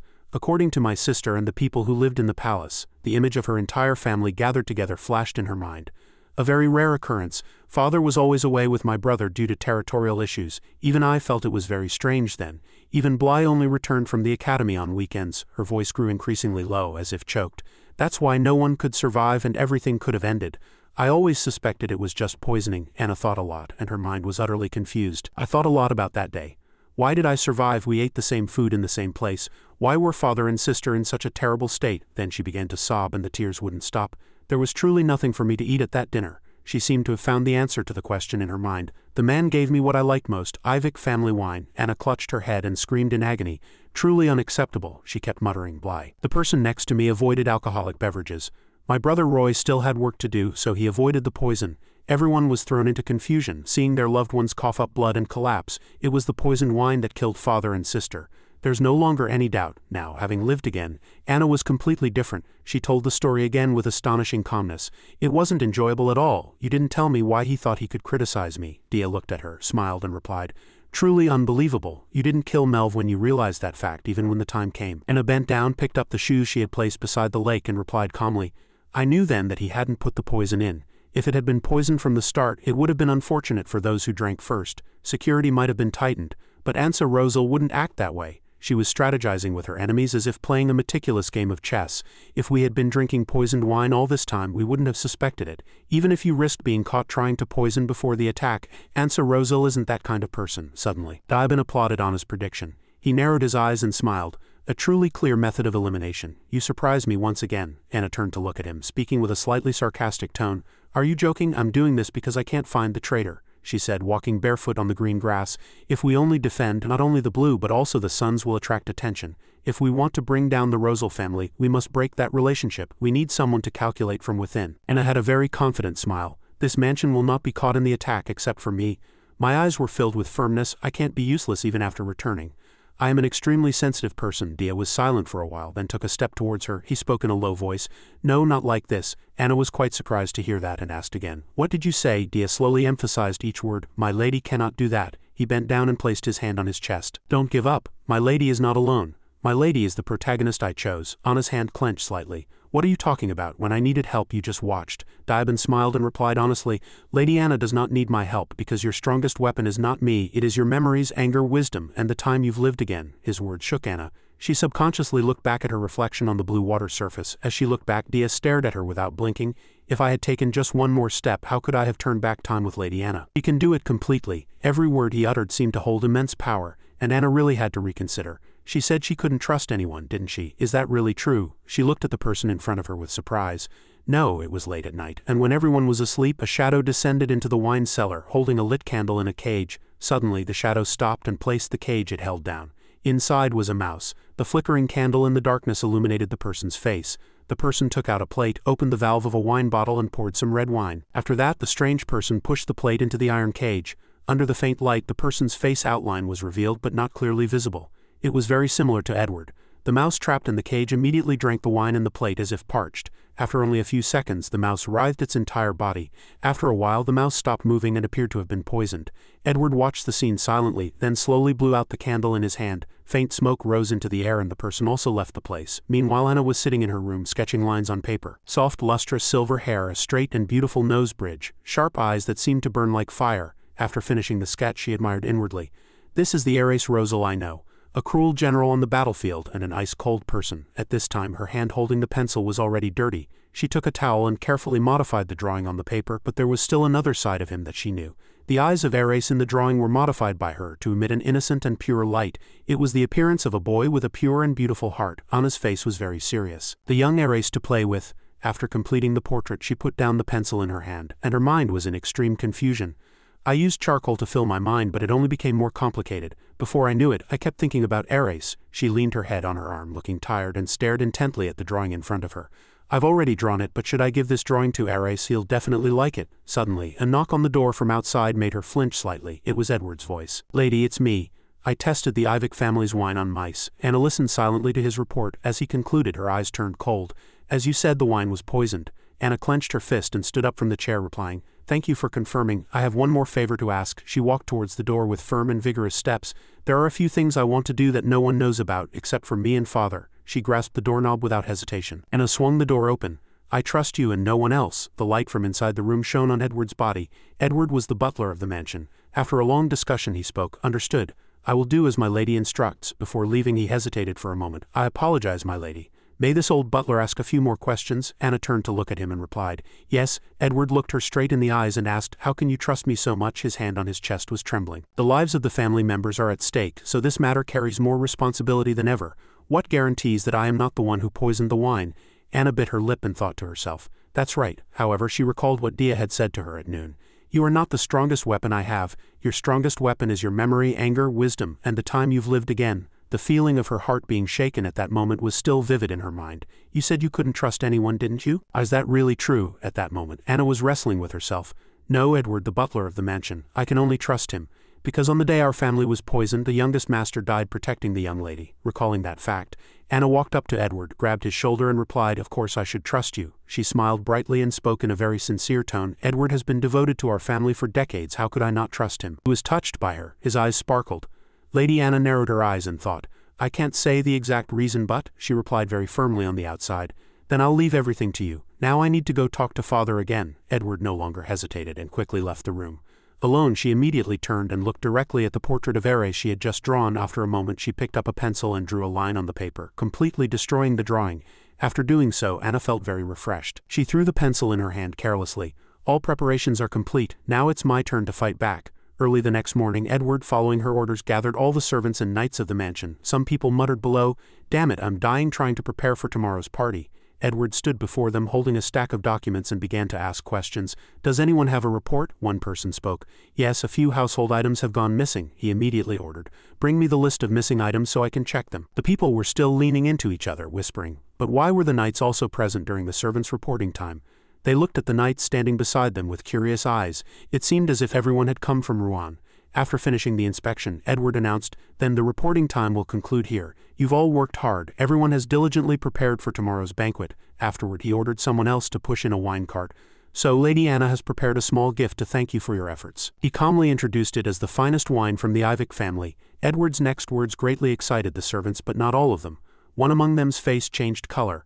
Originally it was intended for entertaining banquet guests tomorrow, but the lady no longer wished to see that family's crest on the wine bottle. The same was true for the knights. While other knights eagerly anticipated, one person froze in embarrassment, and he even told them not to decline and to drink as much as they wanted. So that's how it was. That useless fellow didn't seem entirely useless. Soon after, both the knights and servants filled their glasses with wine, raised them high, and the atmosphere was very lively. "Then let's enjoy the gift from that useless young master." They all toasted Lady Anna in unison.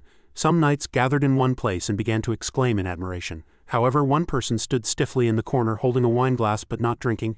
"It's so delicious. This is the first time I've ever had such high-quality wine. They're really enjoying themselves." The servants' side was equally lively, but one maid showed a different attitude. "The wine smells so good. Can we really drink as much as we want?" Suddenly, Anna's voice was heard from outside the door. "Good heavens!" She looked directly at the two people who hadn't drunk the wine and asked, feigning surprise, "Why aren't those two drinking?" Everyone was startled by her and Wyndham's appearance.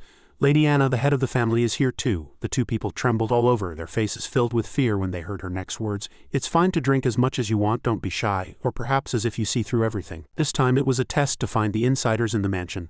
"Are you afraid there's poison in the wine?" The atmosphere was extremely tense. Wyndham looked at the two and asked, "Why aren't you drinking the wine?" The knight, startled by fear, replied, "I cannot drink wine." The maid gave the same reason. "Me neither." Wyndham's expression hardened. Edward, standing beside him, approached and whispered, "I know these two people. They don't usually refuse wine." Wyndham's eyes turned cold. "They shouldn't refuse. It's good wine. It's not the Ivik family's poisoned wine." Soon after, the wine glass in the knight's hand fell to the ground and shattered. He knelt and pleaded, "Please forgive me, Count." Wyndham coldly ordered the two to be imprisoned. Immediately, two knights approached, grabbed them by their sides and dragged them away. "Yes, understood." The spy knight still wailed desperately, "Count, please, Lady Anna." Anna watched coldly as he was dragged away like a dog. At this moment, Wyndham turned and looked at her and Edward, patting their shoulders. "You both did well. Now before the Rosal family begins their attack, you and Cecilia must go to a hiding place. Hearing this, she exclaimed in great surprise. Just Cecilia and I? Are you leaving Lloyd and Bly here? He gently patted her shoulder and reassured her. We're men, we'll be fine. But Anna still couldn't hide her anxiety. So she asked seriously, what if something happens to the two who were dragged away? Wyndham did not answer her question. He tried to change the subject to another story. It's better not to think about it anymore. Anna opened her mouth, trying to object. I want to know how the interrogation ended. She resolved to herself, no more. Ayana pointed to herself and pleaded desperately with Wyndham. Father, can I stay here? Her heart was very conflicted now. I want to witness the future I've changed firsthand. Will the future unfold as expected, or will I be defeated again? Wyndham was truly surprised by her plea. He thought for a moment, then refused. No, he didn't want Anna to be in danger. That's a very dangerous thing, and you'll see a lot of terrible things. She looked at him with firm eyes and continued to try to persuade him, but suddenly, Wyndham held out his hand in front of her, making her pause. He called her name in a stern voice. Anna, at this, she clenched her hands tightly. Yes, she felt very wronged internally. Father won't change his mind because I'm his daughter, not his son. Her hands clenched tighter and tighter. Late at night, Ayana and Dia walked side by side in silence down a long corridor. She calmly ordered him, Diaban, participate in the insider's interrogation and report everything to me. He tilted his head and smiled as he replied, understood. I will be Lady Anna's eyes and ears, she said with some disappointment, lowering her voice. Actually, I wanted to torture them myself. Outside, bright moonlight streamed through a large glass window illuminating the top of Anna's head. Ultimately, everything will begin tomorrow. Dia smiled slightly. Yes, at dawn the second act will begin. That night was quite long, and everything was enveloped in silence. The day of the attack arrived. Cecilia sat in a chair rubbing her eyes, still not fully awake. The sun hasn't even risen yet, and we have to leave the mansion. I can't believe it. The mansion party isn't until tomorrow. Father is too hasty. After the attack, the party was scheduled for the next day, and her father used that as an excuse to have her and her sister leave early for safety. She asked Anna in a sleepy voice, right? Oh. She sighed, looking at Cecilia, and replied with a slight smile. Yes, although we caught the traitor, the mansion is still being watched, so in the darkness of dawn we quietly traveled in a carriage without the family crest. A moment later, a carriage for the two of them stopped directly in front of the mansion. Ayana was still hesitant, asking herself if it was really okay to leave her family behind. She looked at Cecilia and said gently, Sister, go in first. I left something behind and we'll go back. Her sister agreed without a hint of suspicion. Okay. She looked at Anna's back and felt uneasy, thinking Anna didn't seem okay. Anna hurriedly ran to the back of the mansion while it was still quite dark. Ayana stopped and gasped for breath. After looking around, she called Diaban in a low voice. Are you here? He suddenly appeared behind her back. It's me. She immediately asked. How was the interrogation last night? Did they confess to the mastermind? Dia replied with a slight smile. They said they didn't know. The person who hired them didn't reveal their identity, only handed over money. Ayana was somewhat disappointed to hear this. Her tone carried hostility towards the Rosal family. It would have been great if the Rosal family's name had come out of their mouths, Dia added. The man betrayed us because he had a lot of gambling debts, and the woman he loved planned to escape with him after this was over. He bit his lip, admiring and laughing, and she could only force a smile. Love makes people foolish. At this moment, Dia was still kneeling on one knee in front of her. When the enemies arrive, Wyndham will open the mansion gates as per the traitor's plan, trap them, and capture everyone alive. She replied calmly, giving a stern order. Understood. Remember everything the attackers say and report it to me later. Dia looked at her somewhat puzzled and asked, But I will follow Lady Anna. Anna turned to prepare to return to the carriage. She directly refused. No, you must stay here and protect our family. Her face was very serious.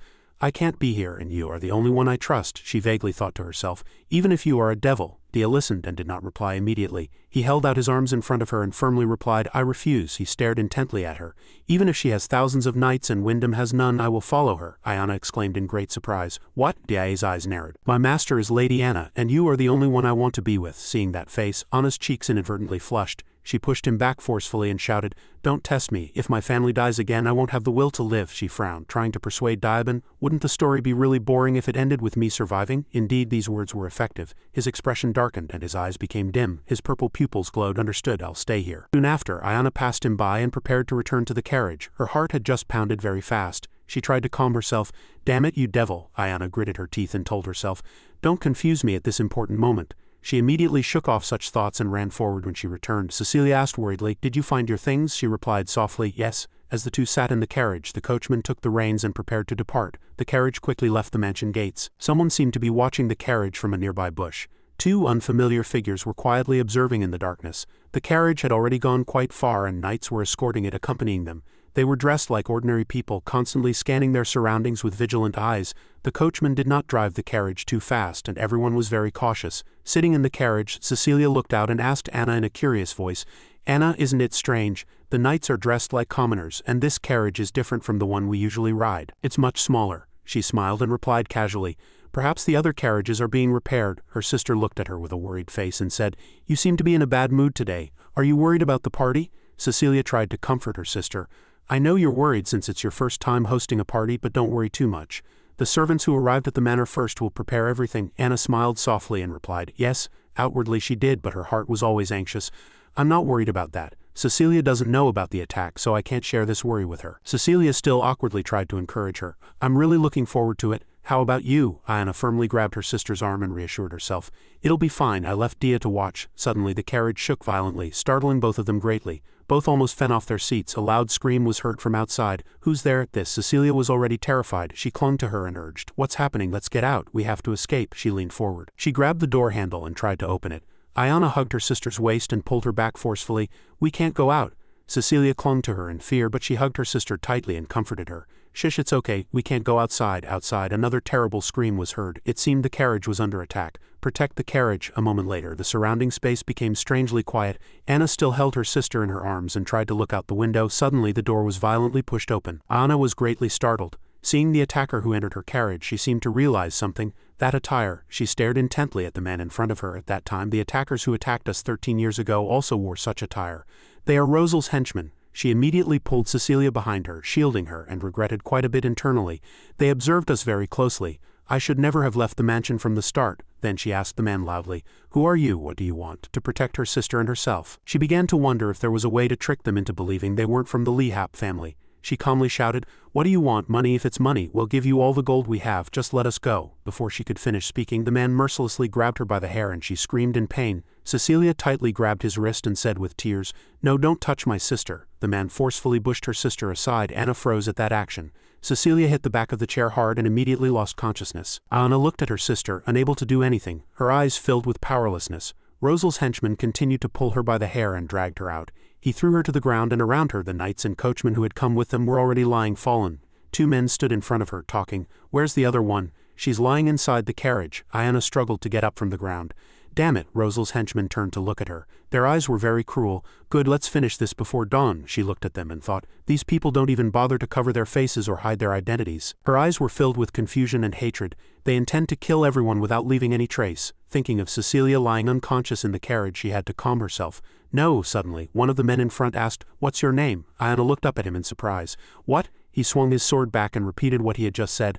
"I'm asking your name. One of you two must be Anna." She opened her eyes wide and asked internally, "Why are you asking for names if we're both destined to die?" Soon after, she seemed to recall something. Ayana slowly opened her mouth. "My name is..." She looked straight at the group before her and answered firmly. Cecilia laughed. They looked at her with suspicion and ordered their companions to bring the person inside the carriage as well. One of them immediately followed the order. Upon hearing that, Anna finally confirmed the speculation in her mind. "Just as I thought. I don't know why, but it seems there was an order to keep me alive." At this moment, another man approached her with a knife, and his voice was very cruel. "And you will die now." He violently grabbed her hair and pulled her down. "I made a big mistake. Me, who knows the future like the king on a chessboard. Is this the end? Is the second revenge plot ending here?" Her tears burst forth, filled with fear and injustice. "But what does it matter? I'm glad I can die instead of my sister." Her mind was filled with images of her happy and joyful family. "I'm glad I can meet Father, Lloyd, and Bly again." She almost despairingly gave up everything. "I'm glad I don't have to see my family die in despair this time. If I can save my family with this death, second life will be more precious than gold." The man held a knife to Anna's neck, but she didn't resist at all. He looked at her mockingly and said, "You'd better be quiet. Since you're a noble lady, I'll let you die without pain." His sharp blade glinted silver under the slowly rising morning sun. Anna was ready to await death, but it didn't happen. The man who was about to reach out to her was hit by an unexpected arrow directly in the middle of his forehead. He spat out a mouthful of blood and immediately fell backward. The remaining men were terrified and at a loss. "Who is it?" Another arrow was fired from a distance. The person who arrived was none other than Daiban. He coldly unclasped his hand and the arrows immediately flew fiercely towards them. They were struck by arrows and fell one after another, helpless. After firing all the arrows, Daiban immediately threw the bow aside. Truly, something unexpected always happens. He immediately rushed towards Anna. He leaped powerfully forward from a high branch. He jumped straight onto the carriage roof, and Anna and the remaining men were all extremely startled. She looked up at him. Her expression was one of disbelief. Dia leaped high, gripping the sword in his hand tightly, and attacked the enemy before him. The man had no time to react and lost his life to Daiban's cold blade. A man standing right behind him was terrified at the bloody sight before his eyes. "Don't kill me." He glanced at him coldly, and Diaben's eyes glinted with a cold light. In an instant he dealt with everyone there. Blood splattered everywhere, and painful groans filled the surrounding space. Anna looked at Dia before her, unable to hold back her tears. He coldly withdrew his sword. Seeing the blood on the blade, Dia gently wiped it with his hand. Anna asked him in a low voice, "Diaben, how did you get here?" He turned his head to look at her, smiled, and replied, "I apologize, I followed without permission." Anna was momentarily dazed upon hearing this, then suddenly remembered with a start. Immediately, Anna opened the carriage door. Her sister, terrified, ran and hugged her tightly. Her sister was leaning against the carriage, unconscious, and Anna was very worried. She trembled with fear and gently stroked Cecilia's hair. "Sister is unconscious. The only injury is a bruise." Feeling the warmth from her sister's body, she finally let out a sigh of relief. "Sister is alive." All strength drained from Anna's body and she stammered, tears streaming down her face. "Thank goodness." Dia stood with his back to the carriage door, and upon hearing her relieved voice the corners of his lips curled up. Just then Anna called out softly, "Dia." As soon as he heard her call, he immediately turned his head. Anna, with tears in her eyes, spoke kindly to Dia. "Thank you." Seeing Anna like that, his eyes widened in surprise and his lips moved slightly. Dia hastily approached her, knelt on one knee, and looked gently at Anna, saying, "Are you not disappointed in me? I thought you would scold me for appearing when you were angry or confused." She lowered her head and continued to sob, shaking her head. "Disappointed? No, not at all. It doesn't matter now. My sister is alive, so nothing else matters." He looked at Anna in surprise. "Lady Anna." Before Diaben could say anything more, she reached out to him. Her entire body rushed into his arms and he instinctively hugged her. Anna clung tightly to Diaben's neck and sobbed, "I was so scared, thank you, truly." He was silent. As her crying filled his ears, Diaben couldn't resist reaching out to hold her, but his hand suddenly stopped, clenched tightly, and finally remained quietly in the air. Anna sharply exclaimed, "Thank you, Diaben." The sky gradually turned to evening. At the mansion, a group of elegantly dressed noble ladies surrounded her. It was truly a wonderful party. "Lady Anna, you even gave us gifts." Anna smiled slightly and replied in a low voice, "Not at all, it's fine, thank you all for coming." Just then a lady with pink hair said regretfully, "It's truly a shame I couldn't meet Lady Cecilia. I heard she wasn't feeling well, please send her my regards. Lady Frida too, she missed a truly wonderful party, I'm sure she'll regret it later." Upon hearing this, she smiled slightly and nodded. "I'll be hosting another party soon, so please everyone do come." After saying that, the two ladies finally left the mansion, but until the last moment they still felt regret, turning their heads towards Anna and waving. From the upper floor she watched them, smiling and waving goodbye. Just then, a notification echoed for Anna. "Lady Anna, Lady Cecilia just regained consciousness, but has fallen asleep again," she said calmly. "Understood," the person continued to speak. "And we have received news of victory from the outer mansion. Lord Diu's lady, you must return to the mansion immediately. Congratulations on the first victory." Upon hearing this, Anna's face hardened and she turned around. "Let's go. Tell the servants to wake my sister and get her ready." "Did father send a new carriage?" He smiled slightly and replied, "Yes, he sent the biggest one." Upon hearing this, she reminded him once more, "Please forget the terrible state you saw me in this morning." Dia looked at her and smiled upon hearing this. Anna looked up and glanced at him. The atmosphere between the two suddenly became tense. Just then Diaben put his hand on his chest and assumed a polite posture, but the corners of his lips curled up mockingly, teasing her. Anna, seeing his attitude, immediately got angry and kicked his leg hard, pulling up her skirt. As night deepened, she walked quietly down the corridor with Dia. In the cold, long corridor, Maid was carefully wiping a bloodstain on a pillar. Anna's eyes turned cold at the sight of the bloodstain, and as the door opened she entered with Diaben and said softly, "Tea?" Wyndham turned to Anna, smiled slightly and said, "Welcome back. You entertained the guests well despite everything that happened. You worked very hard." Seeing the tired look on his face, she thought to herself, "Father looks tired." Then Anna smiled and replied obediently, "You too, Father, I'm glad you're safe." Wyndham put his hand to his forehead in exhaustion. "I never thought you and Cecilia would be attacked. Dia, if it weren't for you, everything would have been worse. You did very well." Dia smiled and bowed his head upon receiving the praise. "I only did my duty." He glanced at her and comforted her softly. "I'm sorry, Anna. I want you to rest, but there's something I need to hear from you first. Did the attackers say anything strange?" Anna pondered for a long time in silence at Wyndham's question, then slightly furrowed her brows and replied, "Yes." She then clenched her fists and continued, "I don't know why, but some of the Rosal family's henchmen were looking for me. It seemed as if they were trying to kill everyone in our family except me." Anna's hands were tightly clenched and she said seriously, "I don't know why, but some of the Rosal family's henchmen were looking for me. It seemed as if they were trying to kill everyone in our family except me." Wynn was startled, his eyes widened, and he immediately asked, "They were looking for you, but why?" She replied gloomily, "I don't know either. All the attackers are dead, so there's no way to interrogate them further." He fell silent at Anna's words. Seeing Wyndham's expression, she sighed wearily and asked again, "Then what about those who infiltrated the mansion? They were also part of that group, so perhaps they know something." At Anna's words, he stroked his chin thoughtfully, as if realizing something. "That could be it." She quietly observed Wyndham's expression and asked herself, "Even if Father interrogates those prisoners, will he really get any information?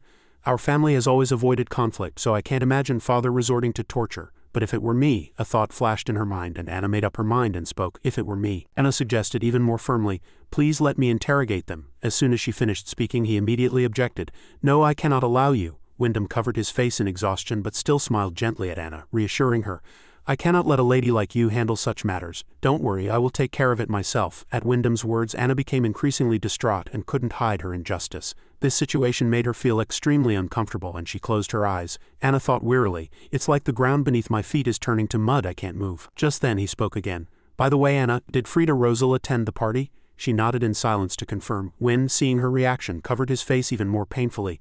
I see, it would have been useful to take her hostage, but what a shame. Dia, seeing Anna's current emotional state, remained silent. Her hands gradually clenched tightly, and she thought, I know Frida Rosal won't come. In fact, it could be an advantage for us to make a decisive move in the future. I have to do what needs to be done, Anna. Thinking this far, Anna spoke again. But I did learn one thing. He raised his head in surprise and asked. What is it? She replied gloomily. 3 people did not attend the party today. As you know, not attending an invited party without any notification is considered rude. Customarily, one should at least send a servant to apologize for the absence, but those 3 families sent no message at all. Perhaps they thought the party wouldn't be held today. Anna's words immediately provided a significant clue in Wyndham's mind, she continued. They knew that everyone in the Lee-Hap family would die. Based on the new clue Anna provided, he said seriously, one of the absentees must be from the Rosal family. Which families were the other 2 from? Anna replied seriously. The Meads family and the Lynn family. Wyndham pondered, asking her. Are you saying those 2 families are allied with the Rosal family? He sat on the chair. He put his hand to his forehead in seriousness and his face darkened. The Meads family has been an ally of our family since the previous emperor's era. Wyndham's words also silenced her. That's right, the Rosal family and the Meads family were already secretly allied before I returned. They hid this alliance so well that even the spies I planted couldn't discover it. That caused a lot of problems. I should have warned Father earlier, even if it was a lie. So I didn't invite the Meads family and the Lilith family at first, because I can't reveal all the truth. This is the best I can do. Anna, seeing Wyndham's current shocked expression, averted her gaze and said, I think there's good reason to be wary of these 2 families. He was still very surprised and said gloomily, I see, I understand. Go, you must be very tired too. She replied obediently, yes. As soon as she finished speaking, Anna turned seriously to leave but ultimately stopped. Anna pondered and suggested, Father, you told me not to say anything to Sister Cecilia last time, but I think we should tell her. Ever since the carriage was attacked, Sister has been very worried and doesn't know what happened at all. Wyndham smiled slightly and said, It's best not to say anything now, it will only cause more confusion. Let's just say the carriage incident was caused by robbers. Anna, truly, I don't want you to be more deeply involved in this matter. She was silent for a long time upon hearing that, then finally turned her head, smiled brightly and replied, Good night, Father. Late that night the beautiful round moonlight illuminated the outside, but it could not alleviate the growing coldness and anxiety within this mansion each day. Anna was still awake, sitting in a chair with her arms crossed, thinking, I don't know why, but why did the attackers of the carriage look for me? I'm not the head of the family nor the eldest son, or were they trying to take me hostage? If so, they wouldn't have cared about capturing me or my sister. If only I could interrogate those prisoners. I'd rather forget about remembering marriage as a commodity, but I regret the power of a regent. How long do I have to keep doing this?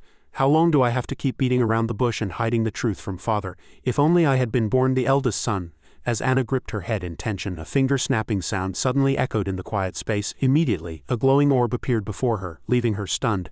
Anna raised her head and looked at the glowing orbs floating in the air. Just then a teapot and teacup appeared. Warm tea was poured into the cup and the teacup hovered around her for a moment before gently settling on the table before Anna. Seeing the steaming teacup before her, she was very surprised, and before she could do anything, snacks on a plate flew from afar. Sweet biscuits gently landed before Anna's eyes. She quietly looked at the objects on the table, then picked up the warm teacup and spoke softly, If you're there, come here and sit down. A figure slowly appeared from the air holding a teapot. She said in a low voice, Dia. Yes, it was none other than him. Dia approached with a smile, poured the tea himself and asked, How was my performance? Anna replied indifferently, It's nothing but a trivial skill. She looked at the steaming teacup in her hand, blew on it slightly to cool it. It's hot, she thought to herself. Actually, whenever I feel down he always appears and does something unexpected, but he's no longer the devil he used to be.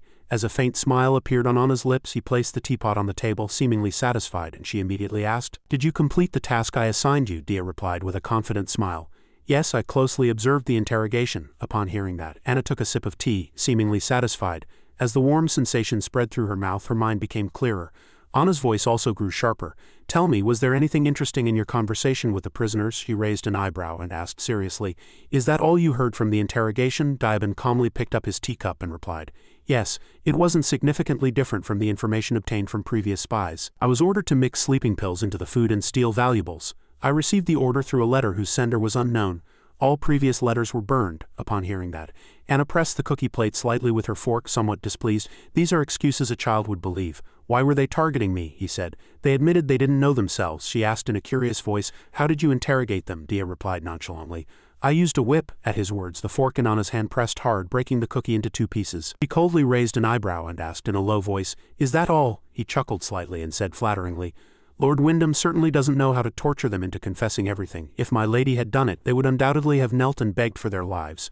Anna's previous expression vanished and she lowered her head, replying in a low voice, It's no use. Father rarely does such things. Finishing her words, she slammed the fork onto the table. Dia, it seems I'll have to get directly involved in this. Dia's lips curled upwards as he asked, Should I continue the torture? I can force them to confess everything. But some might die. That wouldn't be good for my lady. At his words, Anna rested her chin on her hand and smiled. Torture? There's no need to go that far. Her eyes gleamed coldly and she continued, looking at him. I will deal with them in a manner befitting a noble lady. Diaban was startled by Anna's demeanor, but then an intrigued smile appeared on his lips and he replied, Whatever it is, you can leave it to me. In the dungeon, another person died, unable to bear the pain. Wyndham coldly ordered his subordinate, You must dispose of this body before tonight. The young man replied seriously, Yes. Finishing his words, he turned and approached the remaining people step by step. Wyndham interrogated coldly, If you reveal the instigator who incited you, I will grant you a pardon.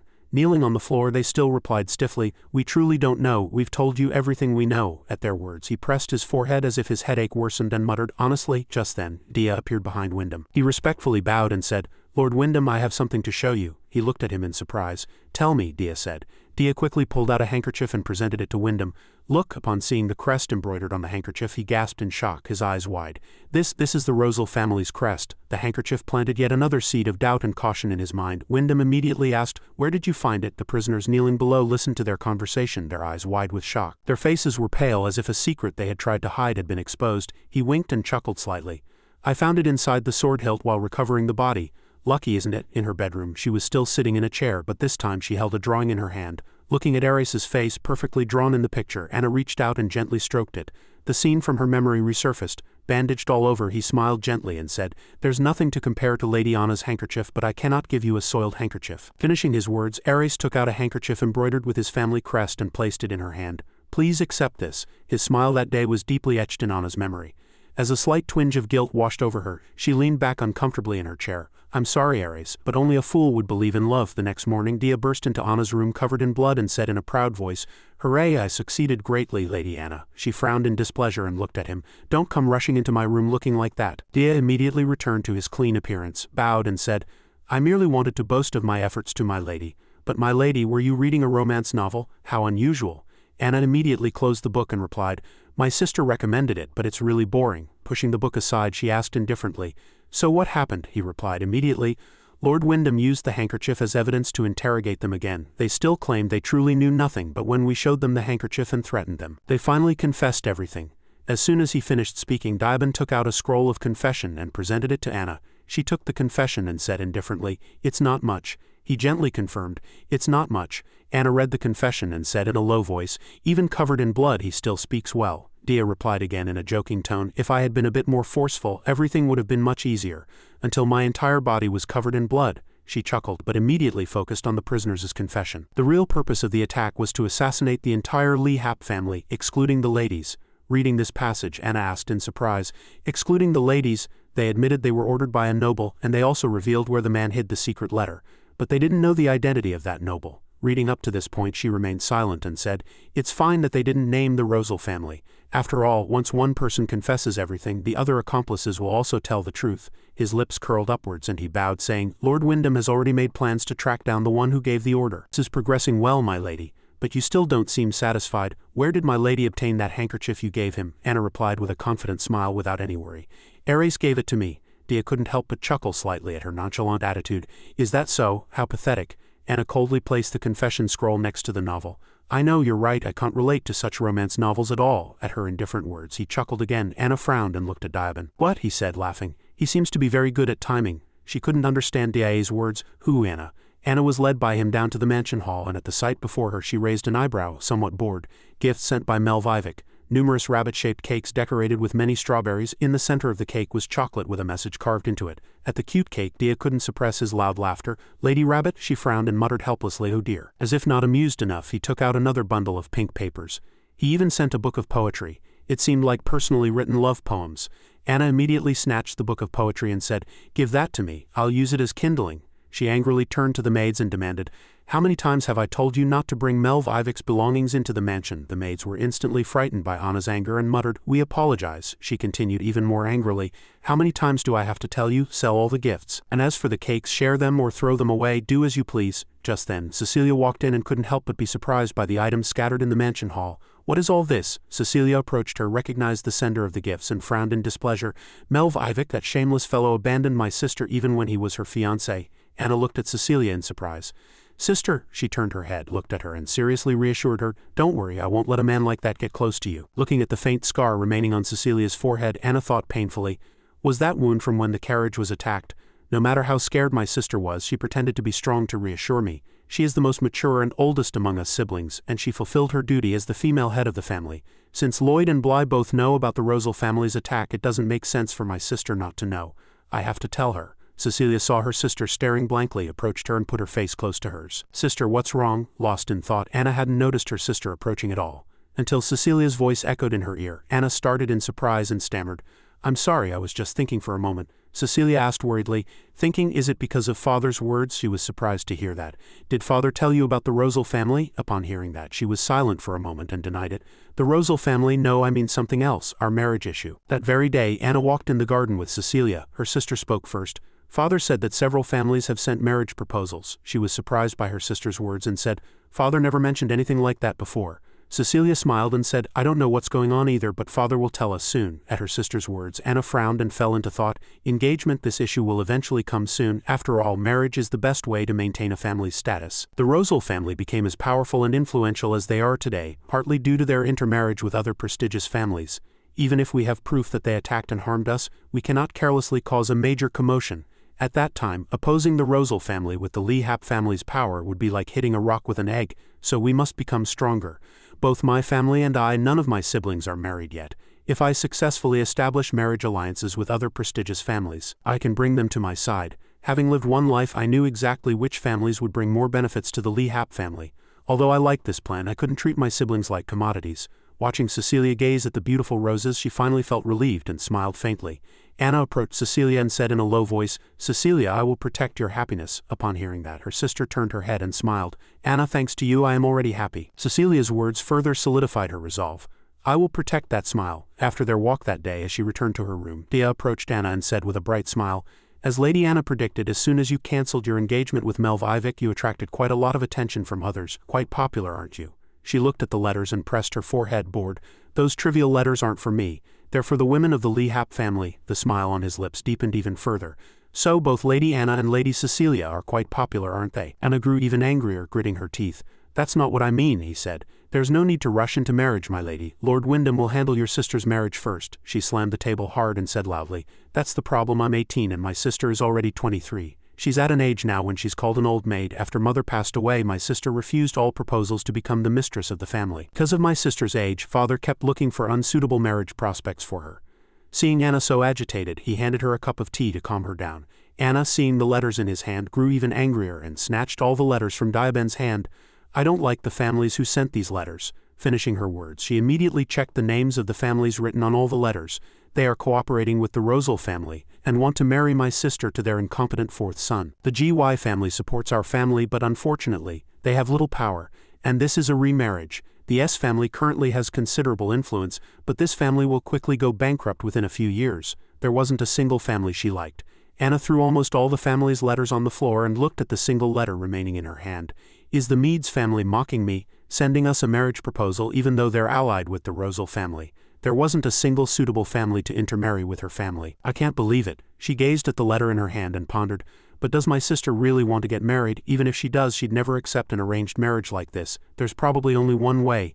Anna finally threw the letter to the floor. He watched her actions, suppressed a small chuckle, and picking up his teacup asked, "No one is suitable, so you're planning to reject all those proposals?" She sat down irritably.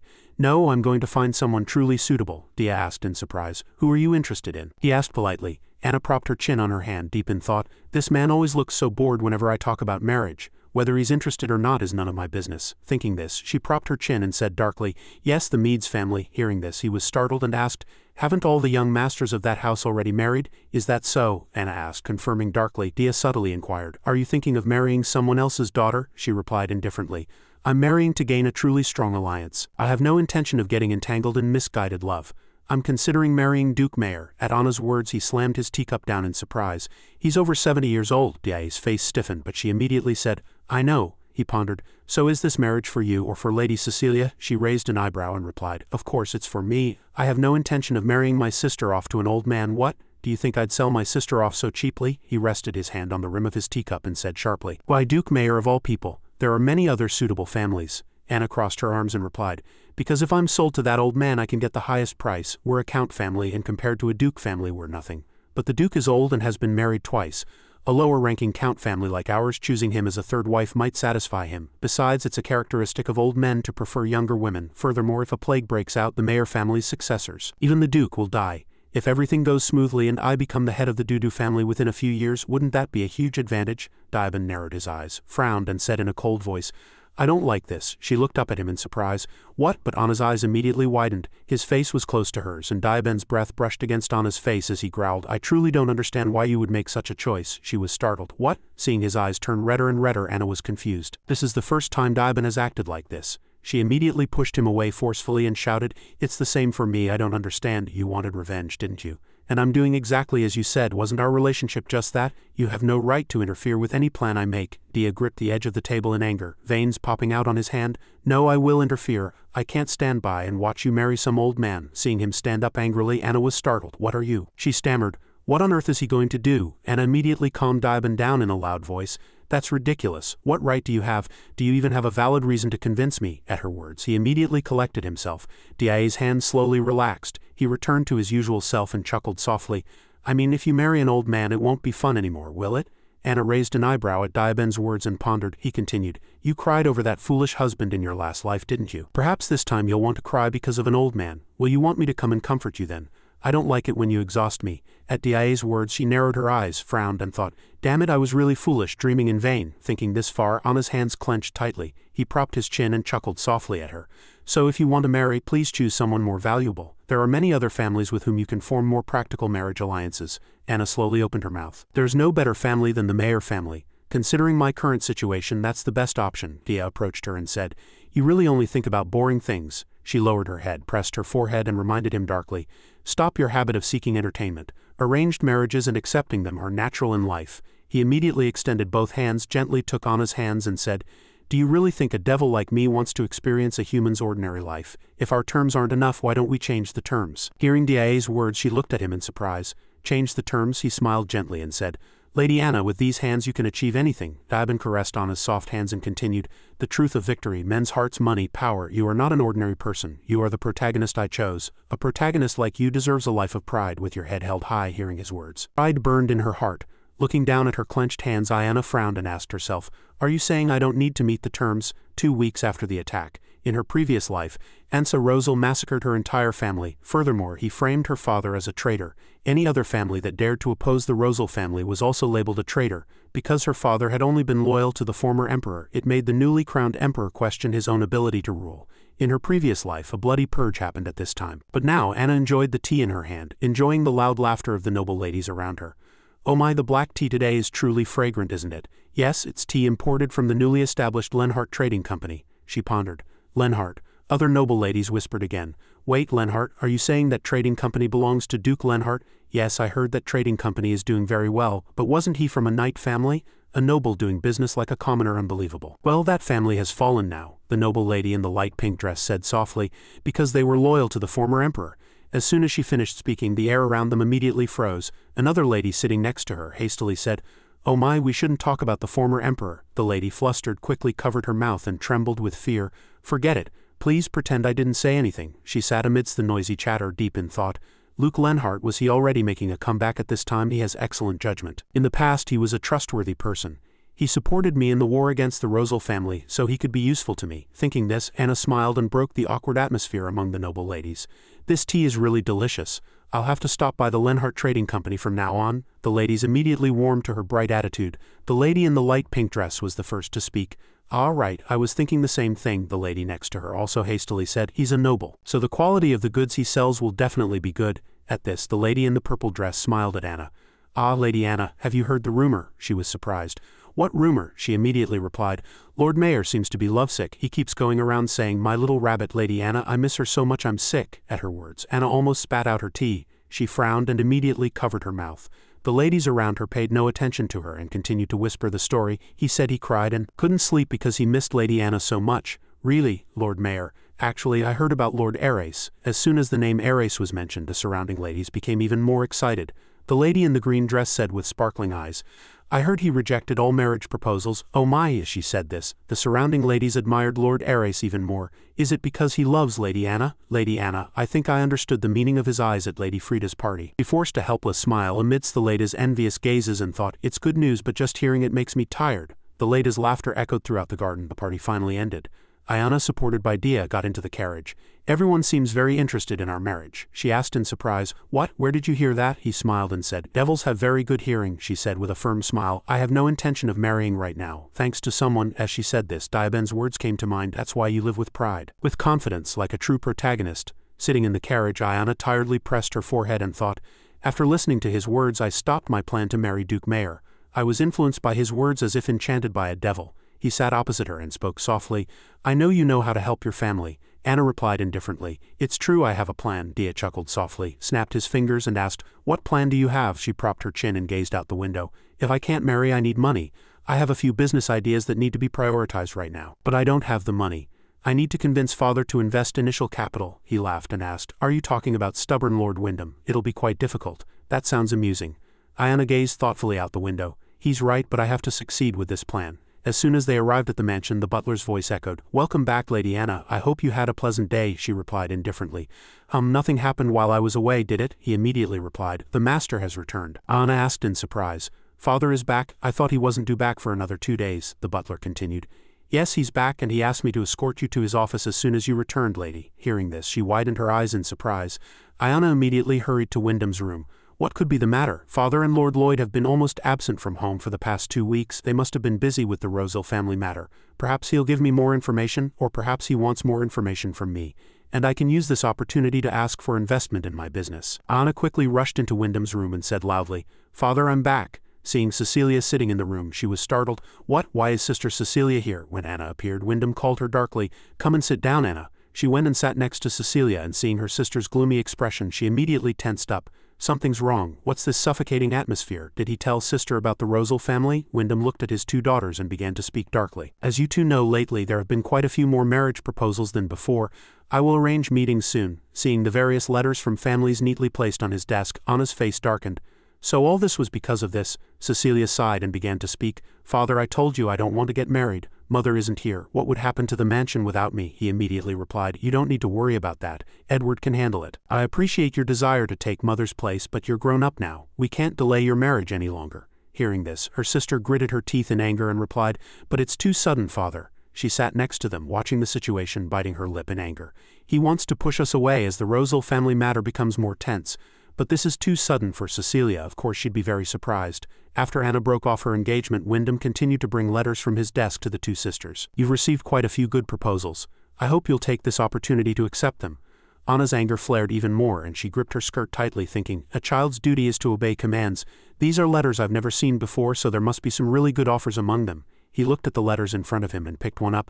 "I've contacted a few families, and I think the Meads family is the best among them." At his words, Anna was startled and widened her eyes, thinking what? Yesterday's memory resurfaced in her mind. The Meads family, they're allied with the Rosal family. Why did they send this? Her anger intensified, but I warned him.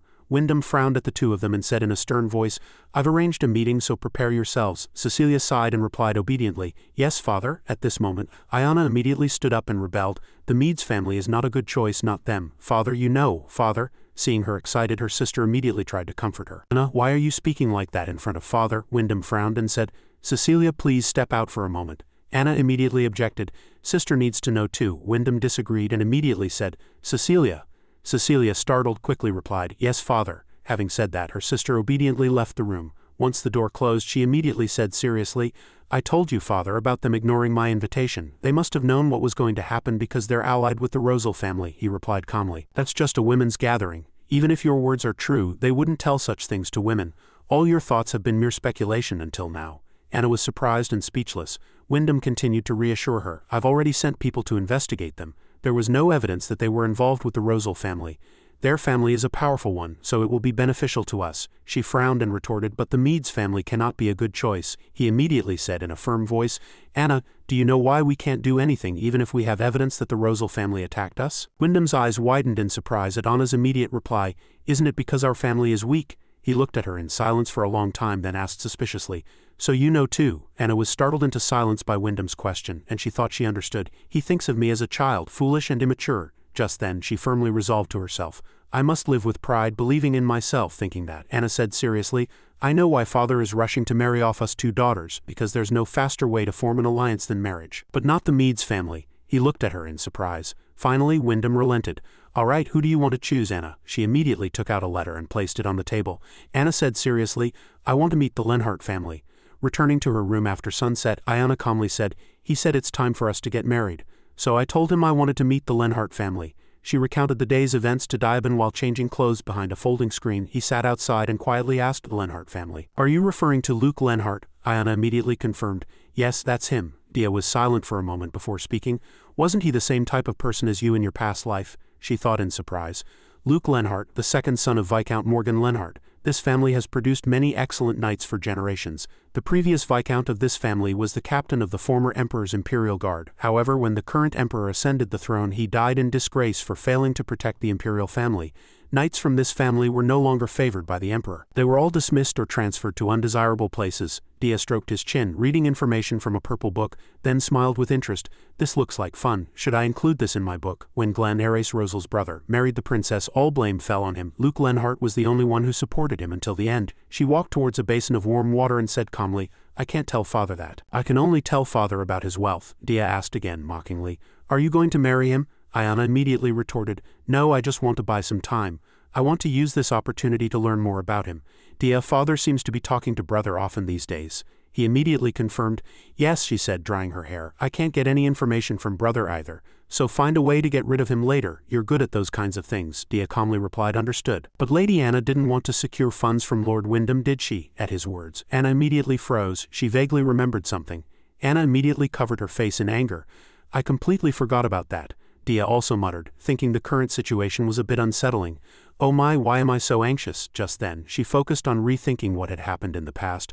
"But based on my previous conversation with him, even if I say I have a business plan, I won't be able to borrow money from him. Father won't believe me because I'm his daughter. He didn't even look at me twice. To achieve justice against the Rosal family, she needed power, money, and influence. The only way to obtain all of this was through marriage." She looked faintly at her reflection in the mirror and fell silent. "Diaben's demonic power, the devil's mark. The mark symbolizing the contract between me and Dia. Because of this, I won't be able to marry. Did he leave a mark here because he doesn't like simple love stories? It's really annoying." But somehow the thought that she didn't have to get married right now brought a sense of relief. "Why is this happening? Do I still have feelings for that guy?" Just then Diaben, who was outside, spoke again. "You seem to be having quite a difficult time. Are you really going to surrender this time?" Anna was startled by his words and quickly covered her body with a bath towel, her face flushing. Anna looked outside warily, thinking, "I thought he saw me touching it even though he couldn't see from there. If he could see, he would have teased me to death." Thinking that, she calmly replied, folding her clothes, "Someone messed things up too amateurishly. Hold on, I'll show you a pretty interesting story. After all, that's what he promised in the contract." Hearing this, his lips curved slightly. Dia's deep eyes stared at the folding screen behind her, and he quietly replied, "That's right. I hope you never forget it." The next morning, the Laff family carriage sped through the Blue Forest towards the Lenhart estate. Inside the carriage, she gazed at the magnificent estate in the distance and said softly, "Sister Cecilia, look, that's the Lenhart estate." Cecilia looked at Anna with a worried face and said softly, "Sister is worried, aren't you?" Anna looked at her sister's tense face, covered her mouth, laughed, and reassured her. "Don't worry. I've heard some pretty good things about the 2 gentlemen we're meeting today." Anna thought to herself, "Sister seems a little excited." Cecilia immediately blushed and stammered upon hearing Anna's words. Sister hasn't been to these kinds of places in a long time. Seeing Cecilia like that, her heart finally felt a little more at ease. Sister loves reading romance novels, so she must have been longing for romance for a long time. She propped her chin and thought with a slightly intrigued smile. Sister in a romance? How could I have seen this if I hadn't come back? It's a good thing this happened. It's also fortunate that I dressed simply today to make sister stand out more. I'm here for other reasons, not for marriage anyway. Thinking that, she smiled sweetly and said, Sister, you look really beautiful today. Her sister heard this, laughed and blushed as she replied, You're beautiful as usual too, Anna. Anna laughed, but inside she thought, Dia's gone today, so I can't make any mistakes.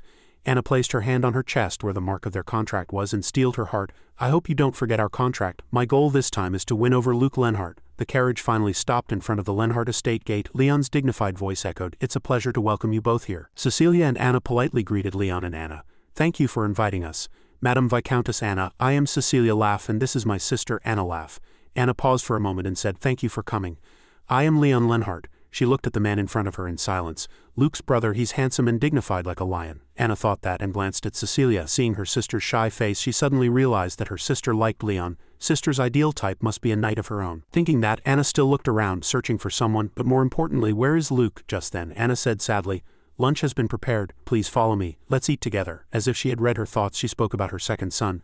Luke isn't feeling well, so he'll come later. Please forgive his tardiness. At Anna's words, Anna was perplexed. He's sick. Luke is strong, isn't he? I've never considered such a case. Perhaps he was weaker when he was young. Just as the heiress I know is different from the young heiress now.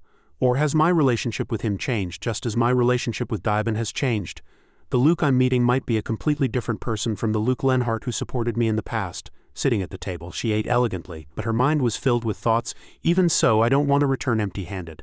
Lunch is almost over. When will he arrive? She raised her head and looked at the awkward and shy atmosphere between Cecilia and Leon, and seeing the gentle smile Anna sent to her sister, Anna's heart felt comforted. I'm glad sister is enjoying this pleasant time. Madam Anna seems to like sister too. Just then, numerous sounds from outside the door caught her attention. Master! She was surprised by the servants' calls from outside. Master! The dining room door opened and a tall shadow walked in. The corners of his lips curved slightly as he spoke. Sorry I'm late. Hello, I'm Luke Lenhart. Luke's sudden appearance immediately shattered the happy atmosphere in the dining room. Anna looked at this familiar sight and admired inwardly. Truly rude. Leon, who had been interrupted in his conversation, looked at him angrily. Luke, you're being rude. Luke smiled, unfazed by his rude behavior. Seeing his indifferent attitude, Anna smiled, thinking casually, if his brother is a lion, he's a bear, it's not that important. Cecilia immediately stood up, greeted him, and forced a smile. It's an honor to meet you. I am Cecilia Laugh. Are you well? We heard you weren't feeling well. Luke raised an eyebrow, looked at her sister, then scratched his head and replied with a smile, Oh yes, thanks to all of you, I'm healthy now. I'm so healthy that even if I fall ill, I'll recover quickly. Saying that, he waved his hand and demonstrated a few martial arts moves. Cecilia's face turned pale and she stammered, I understand, that's good. Seeing his ignorant actions, her face darkened in anger and she gritted her teeth, cursing inwardly. Luke, you've gone too far. Are you trying to disgrace our family? Even if you're young, you can't be this thoughtless. The Luke I knew was a free spirit, but he wasn't this rude. Something's wrong. Looking at Luke's smiling face now, he looks genuinely happy. Anna immediately grew suspicious of him. Luke Lenhart, a business genius, a disgrace to his family and the most far-sighted person in this family. I wonder what thoughts are running through his head right now. Lunch at the Lenhart estate ended. Leon approached Cecilia and Anna and asked if they would like to take a walk. He said that although it was a bit warm today, the path was shaded by leaves and covered with rose arches. Cecilia replied excitedly, Yes, that sounds lovely. Seeing Luke follow them, yawning, she was very annoyed. Oh my goodness. Just then he smiled pleasantly and waved his hand. I'm still not feeling well, so I'll wait inside the house. I hope the three of you have a good time. Hearing that, Leon immediately shouted, Luke. Just then Anna suddenly interjected, Then I'll stay too, my legs are a bit sore. At her calm refusal, the stiff smile on Luke's lips relaxed. Anna smiled slightly and looked up at him. Young Master Luke and I can sit and talk together. He stared at her for a long time, then agreed, All right, let's go. Taking Anna to the reception room, Luke said casually, Make yourself comfortable. As soon as he closed the door, he threw himself onto a long sofa and asked softly, You probably don't need any food or drinks, do you? Seeing his relaxed posture, she forced a smile, but inwardly she was very displeased. He left me and came back, and this is his attitude. What should I say? It's not time yet. I don't know why he's acting like this. Anna's mind was confused, but outwardly she still smiled and replied, It's fine, I'm still full. She looked around the room and praised, What a beautiful room. Madam Anna truly has good taste. Luke glanced around the room boredly and replied calmly, I think so too. Despite his indifferent attitude, she forced a smile and continued the conversation. You said you weren't feeling well earlier, didn't you? Luke replied coldly. Oh yes. Anna grew increasingly annoyed by his attitude. Is he even listening to me? He's trying to make this conversation reach a stalemate. Before we discuss business, I need to make him genuinely listen. She looked around the room trying to find a topic. What could pique Luke's interest? Books. There are no books on commerce, only novels. Should I talk about swordsmanship? Given the Lenhart family's situation, I don't think that's a good idea. He'll think I'm mocking him or calling him a fool. It's difficult. At that awkward moment, Anna's gaze fell on a chessboard not far away. He was surprised. Chess, Lloyd and Bly often played it. After losing to both of them, she often played with Diabin. Familiar scenes from the past flooded her mind, and she couldn't help but smile as she gently touched the chess pieces. Anna's action immediately caught his attention. Luke immediately looked at her and spoke. "Do you like chess, lady?" As soon as she heard him speak to her, Anna was surprised. Did he just speak to me? But she quickly replied, "Yes, I've played a few times." At Anna's words, Luke was startled. He immediately jumped up and asked in surprise, "You play chess, lady, but you are a woman." At Luke's words, the smile on her lips immediately froze and her face turned pale. "I had forgotten. This is a game for strong, thoughtful men, strategists and men who love to ride horses." Anna liked both.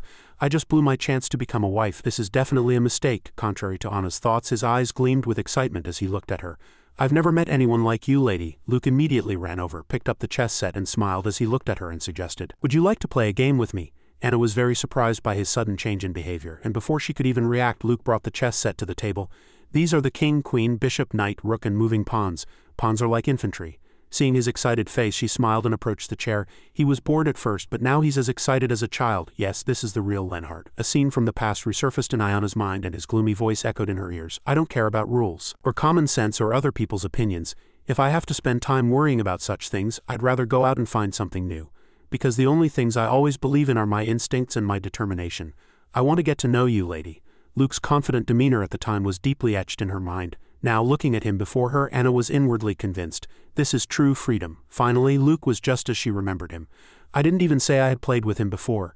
Anyway, I said I had played before, but he's still explaining the rules from the beginning. This is interesting too." He quickly set up the board and offered it to her. Luke looked at Anna and excitedly suggested, "You go first, lady." Looking at the pieces before her, she fell into thought. "So I'm playing white. He must think I'm a beginner, so he's letting me go first." Anna thought, smiling slightly, and made her first move. He looked at her move, stroked his chin and smiled with interest. "Impressive.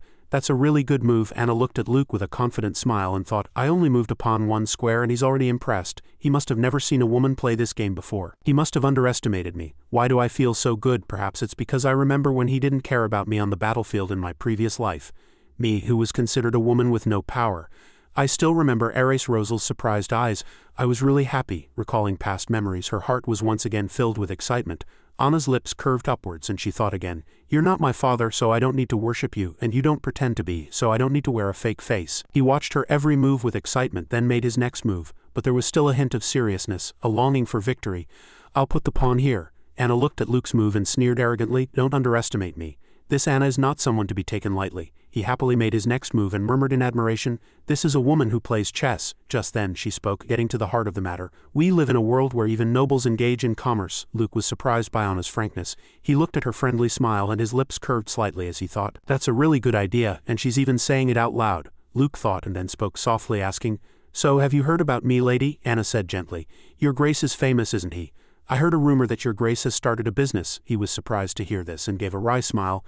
"A rumor? I didn't realize my information was being discussed at ladies' tea parties." She said nothing but slammed the piece she held firmly onto the table. Luke quietly observed Anna's harmless appearance and inwardly admired. "Is she warning me not to underestimate her? She's smarter than I thought." He raised an eyebrow with interest and asked, "So what does everyone say about me?" She sneered. "They say you're abnormal." Luke chuckled at Anna's words and asked her softly, "Do you think so too, Lady Anna?" She replied with interest, "I don't know if you're abnormal, but I find it interesting." At Anna's words he was silent for a long time, then murmured in incomprehension, "Interesting." Then Luke's eyes gleamed with interest and curiosity as he stared at the woman before him. "You don't have to speak so gently, lady. I know what my reputation is, the son of a knightly family who is blinded by money and tarnishes the honor of the Lenhart family." She said nothing and calmly made her next move. He looked at Anna's calm demeanor and couldn't help but laugh in admiration. "Indeed, a woman can play chess." She squinted faintly, looked at the chessboard before her, then at Luke's figure and thought coldly, "I think he's still young, he lacks patience, he can't hide his excitement. Most importantly, doesn't he know how vast the world is?" As soon as she thought this, Anna immediately placed a piece down, capturing his queen. Luke was surprised to see his queen fall from the board. "She just captured my queen?" She smiled, picked up his queen and thought, "My old ally Luke, I'll teach you a lesson as a gift for our meeting," she thought, and then spoke softly, "Now it's your Grace's turn." Luke immediately shed his bright and optimistic demeanor, seriously assessed the current chessboard situation and made his next move. Seeing Luke's serious expression, Anna was finally satisfied. He's a bit more serious now. The game has just begun, but it was too late. She immediately placed a piece down. "Check." He frowned at the changing chessboard situation. Anna smiled confidently. "I've been calculating since who knows when. This game was lost to me a long time ago." Recalling Luke's previous move, she inwardly admired, "Moving the king is useless now. There's nowhere to go." Seeing his king fall on the chessboard, Anna said confidently, "I won." After speaking, she cautiously observed Luke's reaction.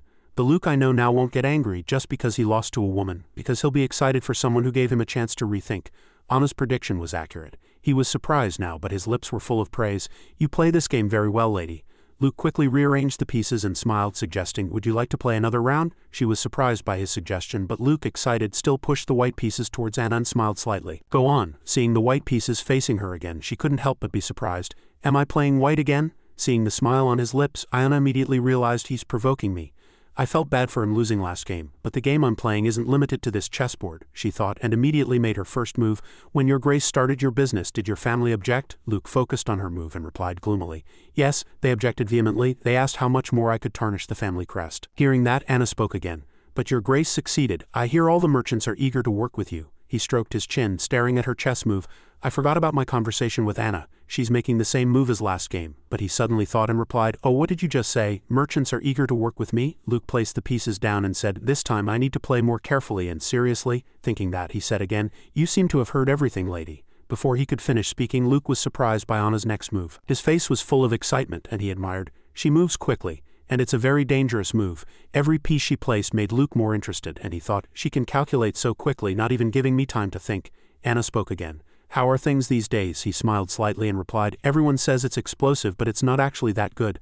Luke thought to himself, should I move the rook or the pawn first? Thinking that, he said again, I have money, but I'm not interested in the people I'm working with now, or the goods they're selling. I'm always looking for new opportunities. At Luke's words, her lips curved upwards. Anna smiled slightly and pushed her next white piece, asking, what if I told you there's a business partner close to your grace? He looked at her in surprise. Close to me. The lady before him was someone Luke had to take seriously for the first time. Is this person really here to talk about a marriage proposal? His next move was made with a question. Who would you introduce, Lady Anna? She smiled slightly and looked at Luke. He picked up his next white piece and smiled slightly, saying confidently, I think I'll win this game. Anna burst out laughing at the meaning behind Luke's words. Does he not believe me? She covered her mouth with her hand and replied gently, really? Oh my, your grace's knight has captured my queen. Looking back at the chessboard, Anna thought to herself, he used the decisive move I used in the last game. I didn't expect him to use my own move to get revenge on me. I didn't realize he was so cute. Then she reached out towards the pieces and said softly, then I'll. Anna carefully placed her white piece on the table and the move startled him. Dear, I was careless in this direction. She leaned forward, took the queen from Luke's hand and smiled slightly. Excuse me, but I'll take my queen back. He was flustered but laughed with even more excitement. A special pawn promotion. And it's checkmate. Luke clenched his fist and thought to himself, I need to be more careful. I got distracted. Seeing her make each move so deliberately, it's like she's playing with me.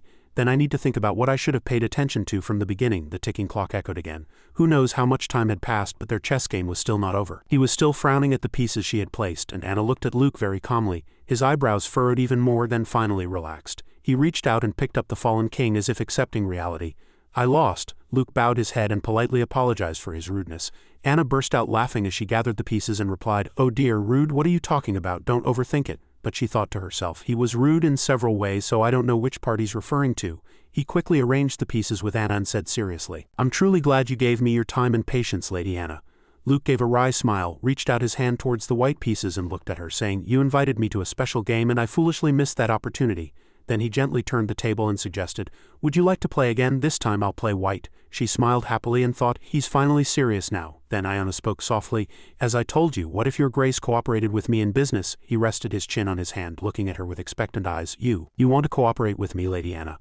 I am always ready to listen. What proposal do you have? Anna looked at Luke's demeanor and inwardly doubted. He can't agree this easily. Nevertheless, Anna outwardly smiled slightly and nodded.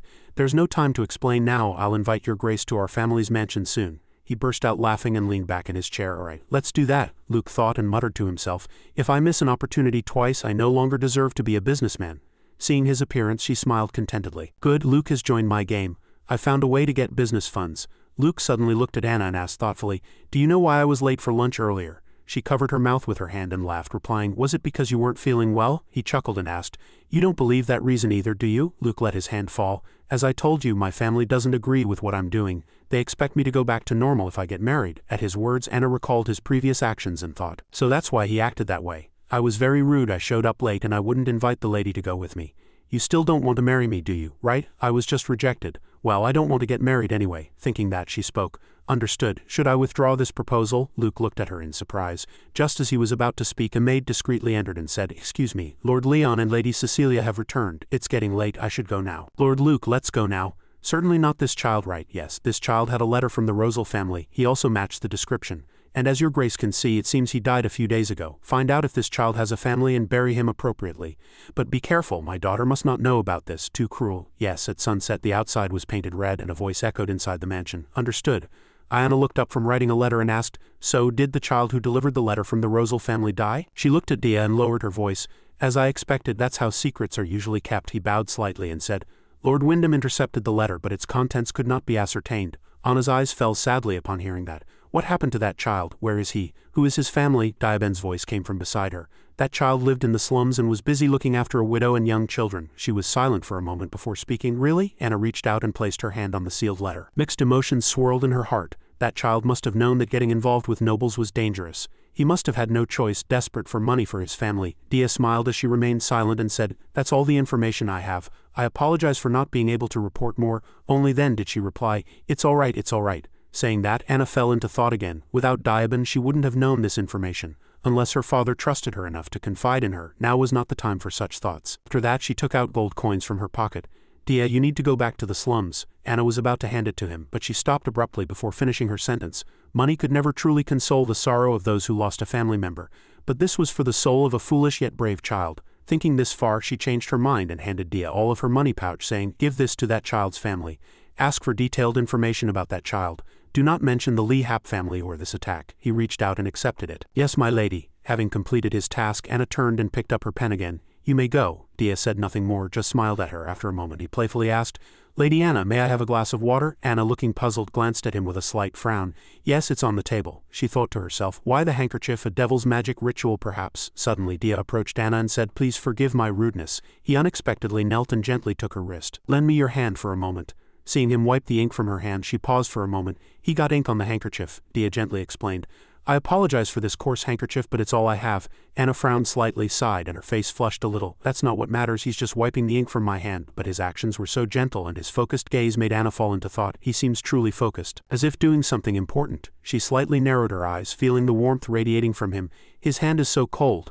But as soon as Dia held her wrist, Anna suddenly flinched and thought to herself, I thought he could read my mind. Immediately after, Anna quickly pulled her hand away. That's enough, it's clean enough. She awkwardly rubbed the spot he had touched, unable to look directly at Diaben. What's with that handkerchief again? I didn't think you'd have something like that. At her question, he exclaimed, this? Dia looked at the ink-stained handkerchief in his hand and smiled brightly. A maid gave it to me and I had forgotten about it, but it's quite useful. Hearing that, Anna's hand paused and she thought to herself, so he received it from some woman? Her mood immediately returned to normal and she picked up her pen again. Poor maid, she never dreamed her gift would be stained like this, Dia retorted. She would be honored that it was used for my lady, Lady Anna. Hearing that, she asked again, so what are you going to do with it? Wash it and keep carrying it around? Dia thought for a moment, then opened the door to the balcony, and with a flick of his finger, purple flames suddenly shot up, burning the handkerchief. Anna stared blankly, eyes wide, at the ashes flying in the flames. Dia had waved his hand earlier, and now he spread his arms and shrugged with a smile. Now there's nothing to worry about. Anna looked at him, a cold sweat running down her back. Dia's demonic smile was as chilling as the way he nonchalantly turned someone else's precious possession into ash. She saw his gentle smile and cold red eyes. The only person he's obsessed with is me. From her past life to this life, he had always been obsessed with everything around him, even if that obsession was for a toy he liked.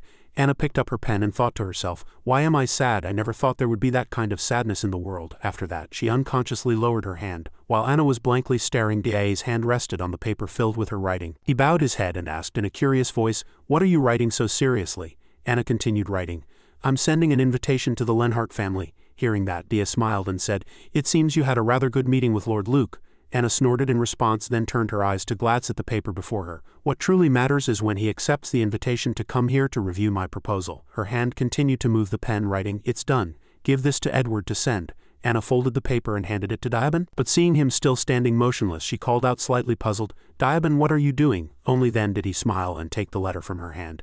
Yes, I will send it right away. Saying that, he hastily left the room. Excuse me. Dia's eyes darkened for a moment as he glanced at the letter, and then he flicked his finger without hesitation and purple flames suddenly shot up. She said she had no intention of marrying Luke, but he's still a man. However, he did not burn the letter. I really wanted to burn this letter. On a sunny day, sunlight streamed through the window and a voice echoed inside the grand mansion. Oh my sister, I didn't think you'd meet the Lenhart brothers again in 3 days. Cecilia followed Anna down the stairs. I didn't expect you to send another invitation right after the meeting. Are you sure nothing happened between you and Lord Luke? Anna replied with a cheerful smile.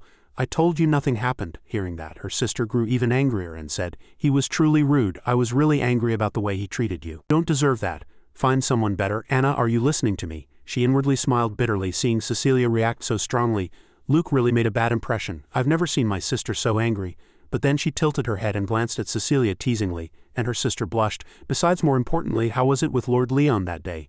The dress you're wearing today is really beautiful. It would probably suit Lord Leon's hair color too. Cecilia, flustered and embarrassed, kept waving her hands, denying it's not what you think. Anna didn't listen and drew out her voice teasingly. You haven't told me a single thing about that day. That's really suspicious. At her words, Cecilia became even more flustered. I told you it's not what you think. Just then, Edward suddenly heard a sound. He quickly announced, it seems the Lenhart family's carriage has arrived.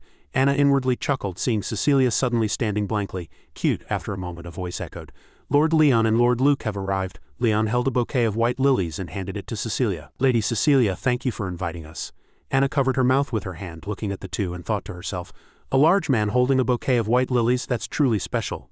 Just then, a whisper came from behind her. They really match well, don't they? As soon as Anna turned around, she was met with a bouquet of red flowers. Lord Luke, the unexpected, beautiful and vibrant bouquet was like a blazing red flame. It was a bouquet of beautiful red lilies. Luke blushed and pouted, looking down at her from above. It's a great pleasure to meet you again. Lady Anna. Luke's bouquet was quickly placed in a vase, and a voice came from beside them. I didn't expect to be invited back so soon with my brother. Luke smiled cheerfully and sat opposite Anna. Lady Cecilia seems to have feelings for my brother too, doesn't she? She sat quietly, smiling, and thought to herself, if Cecilia heard this, he'd never set foot in this mansion again. How can I make this disrespectful mouth shut up after that? She replied. That wasn't my intention. When I sent a letter to the Duke, a rumor spread that the Duke and I would get together. Luke slightly curled his lips and asked in return, is that so? Anna admitted without hesitation. Yes, I like the Duke as a person. Hearing that, he burst out laughing with interest. I think so too. Saying that, he slammed the table. Then Luke, what proposal do you have for me? He leaned forward, stretching his arms, and looked at her. He pointed to his under-eye area boastfully. You must have prepared something surprising, right? I was so excited for today's meeting that I couldn't sleep. Do you see the dark circles under my eyes? I couldn't even focus on my trading business for 3 days. Anna covered her mouth and laughed heartily. Your Grace is exaggerating. What if I make a meager proposal and disappoint you? Luke immediately retorted. I've never exaggerated my words. His gaze towards her was firm. Although I don't know you well yet, I feel you're not someone who bothers with trivial matters. At his words, she was very surprised. Lady Anna slightly gripped her dress and thought to herself, he really doesn't know anything about me. Thinking this far, she opened her mouth. Please wait a moment. The image of her past self suddenly came to her mind. Unlike my past life, I am now just the youngest daughter of an ordinary noble family, without special status or power, and no longer the regent of the Petito family. Anna's eyes darkened, and she coldly left the room. Standing in front of the room door, she bowed her head and thought again. Then why does he look at me with respect like before? Come to think of it, it's not just Luke at this moment. Ares, whose face was flushed, came to mind. I want to meet you again, Lady Anna. And then Dia, my master and the only person I want to be with. Thinking of them, a deeply contemplative expression crossed Anna's eyes. Diaban and perhaps Ares Rosal too. What do they find special about me? Meanwhile, Luke, unaware of anything, was humming casually in the room. After a moment, Anna returned, holding an armful of items. Thank you for waiting. She placed a tea set and a small traveling bag on the table. This is something I prepared in advance. Luke quickly picked up the teapot. Tea? Anna asked with a smile. Would you like to try it? He pouted and laughed in reply. I'm only familiar with swords and axes, so I'm not used to tea etiquette. But if I want to gain my lady's favor, should I learn how to drink tea? Hearing that, Anna tilted her head slightly and made an innocent expression. Who knows, we'll see. Hearing that, Luke began to pour the tea.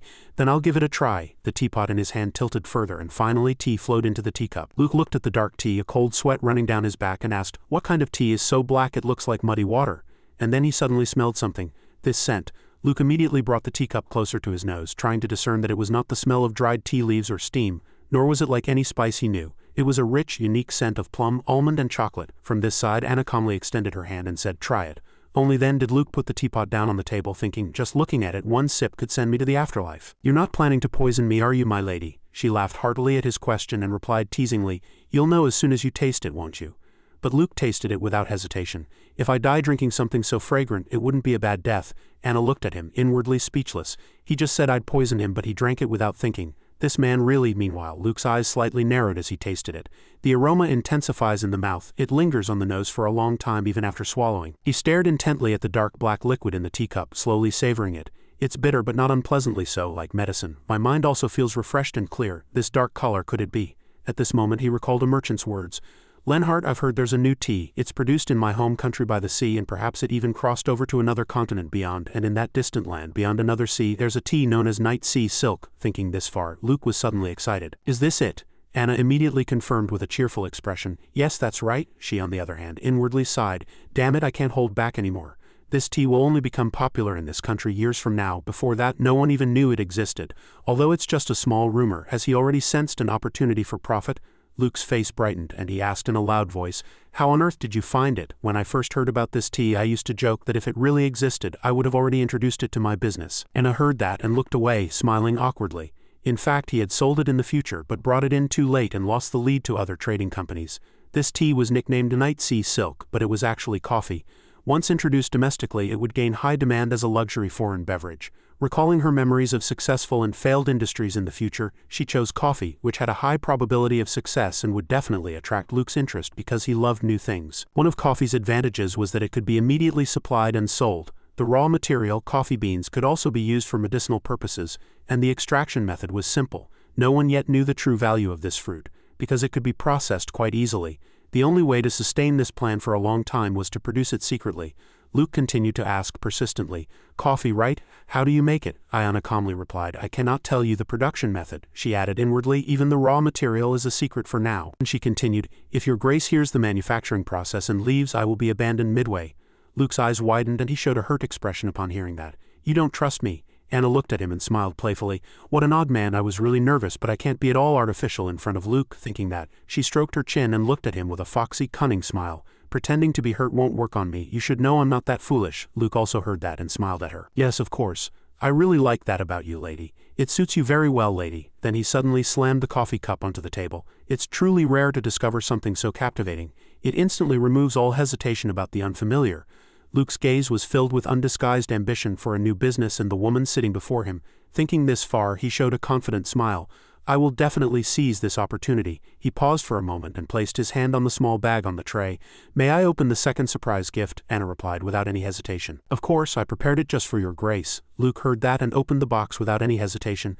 Then, if you'll excuse me. Then he pulled out a thick stack of documents. It was a business plan that included quarterly estimated budgets and profits, risk management and market contingency plans, and even profit distribution. As expected, it's very meticulous and impressive. He flipped through a few pages, smiled brightly, and asked, Lady, you're not secretly managing household affairs, are you? Anna closed her eyes slightly as if it was nothing and replied, It's just a skill I learned out of interest. However, she couldn't tell the real reason. During her time as regent, she had handled everything from taxes to population management and military affairs. She had merely replicated what she had done in the past. Just then, Luke seemed to have read something in the documents. Lady's plan is to open a restaurant and sell products because the taste doesn't last long. But I have concerns about targeting nobles, because nobles are busy boasting about their favorite chefs. They would consider a restaurant a place for commoners and wouldn't look at it twice. Anna immediately raised her hand and explained seriously. Commoners won't spend money on unfamiliar delicacies either. Trends flow from top to bottom, so we must sell to nobles first. Fortunately, your Grace's trading company has recently gained a reputation for handling products that meet noble standards.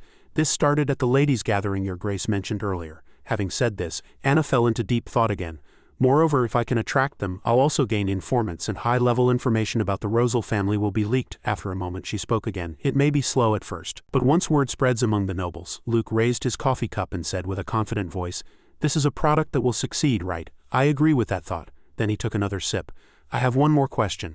After reviewing the budget, this might be the most important question. No matter how I think about it, the Lee Hap family should easily be able to provide this amount of funds, so why did Lady have to seek other investors? Luke leaned slightly, looking directly at Anna.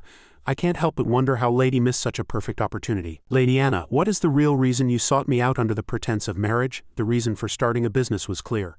For revenge, to overthrow the Rosal family, to fully protect her family from Anga Rosal, she needed money. But she realized that her father, who held the position of head of the family, would not support her because she was a woman. As Anna was deep in thought, another voice was heard. What is the real reason you sought me out under the pretense of marriage? That was the answer to Luke's question. Is that all? All the power I had as the regent of the Petito family before turning back time was truly convenient. Sometimes I thought it would be great if I became the head of the Lee Hap family. But that can only happen if my beloved father and brother die. So it's not worth thinking about. Even if I became the head of the family, in the end nothing would be special. Someday when I marry I'll take my husband's surname. Even if I have children, I can't pass on my surname. My beloved Lee Hap family will disappear because I'm a woman. Because I'm a woman, that fact always unreasonably constrains me. Her mind grew more and more frenzied. Yes, I'm truly sick of it now, because I want to earn money as myself. Then Anna reached out her hand into the air.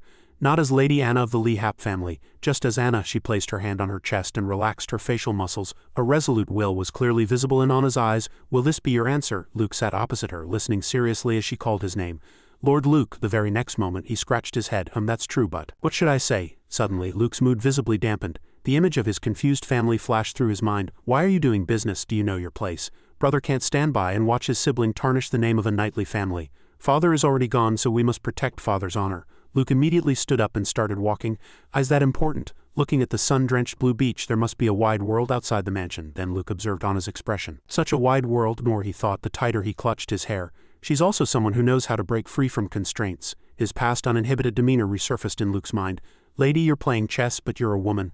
I've never met anyone like you. Suddenly, his face flushed brightly and became even more vibrant. Breaking thick walls is much harder than staying in a narrow box. She is much more extraordinary than me. Suddenly, when Luke stood up, she was startled. Anna stared intently at the meaning of that hand. His right hand was extended to the side, not a guard. It's a handshake. She slightly moved her two hands. I've seen men do it, but I've never done it myself. Then he continued to chatter, surprising Anna.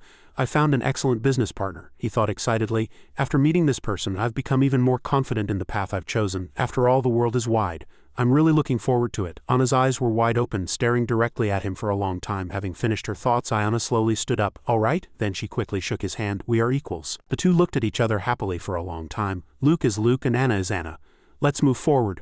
I'm really looking forward to it too. Lord Luke seems like the protagonist of a story. In the wide lawn, horses were being carefully groomed. As Anna was getting ready, someone announced, Lady, the carriage is ready. Understood. She turned around and smiled at the maid. Dia will go with me today, so no escort is needed. She replied excitedly, yes. Then Anna talked with Cecilia as they walked. It's cloudy, unfortunately. It's been a long time since we went shopping, and thankfully it's not too hot. The two continued to chatter until they reached the flower garden. Anyway, I'm going to buy a new dress. Anna, are you trying to seduce Luke? It's not what you think, sister, but it means something similar. As they walked, they slowed their pace at her words. But you invited him to the mansion as soon as you met him. The two of you couldn't even see each other's faces until you left the room. Sister is really worried about you since Luke doesn't behave very well. She looked up at Cecilia's worried expression. Sister is afraid you'll get hurt again by that bad guy. Mel Ivic, I mean. Suddenly, Anna bent down and whispered in her ear. Sister, Lord Luke is actually just an excuse. Immediately, Cecilia's face turned as red as a tomato. Sister and Lord Leon seemed to have feelings for each other. So I tried to create an opportunity for them to be together. She continued to wave her hands in embarrassment. Don't tease me, sister. After a moment, Cecilia spoke to her again with an expression that seemed to be falling in love. It's not that we have feelings for each other. It's just that he seems like a good person. Sister is in love, Cecilia. Anna smiled gently.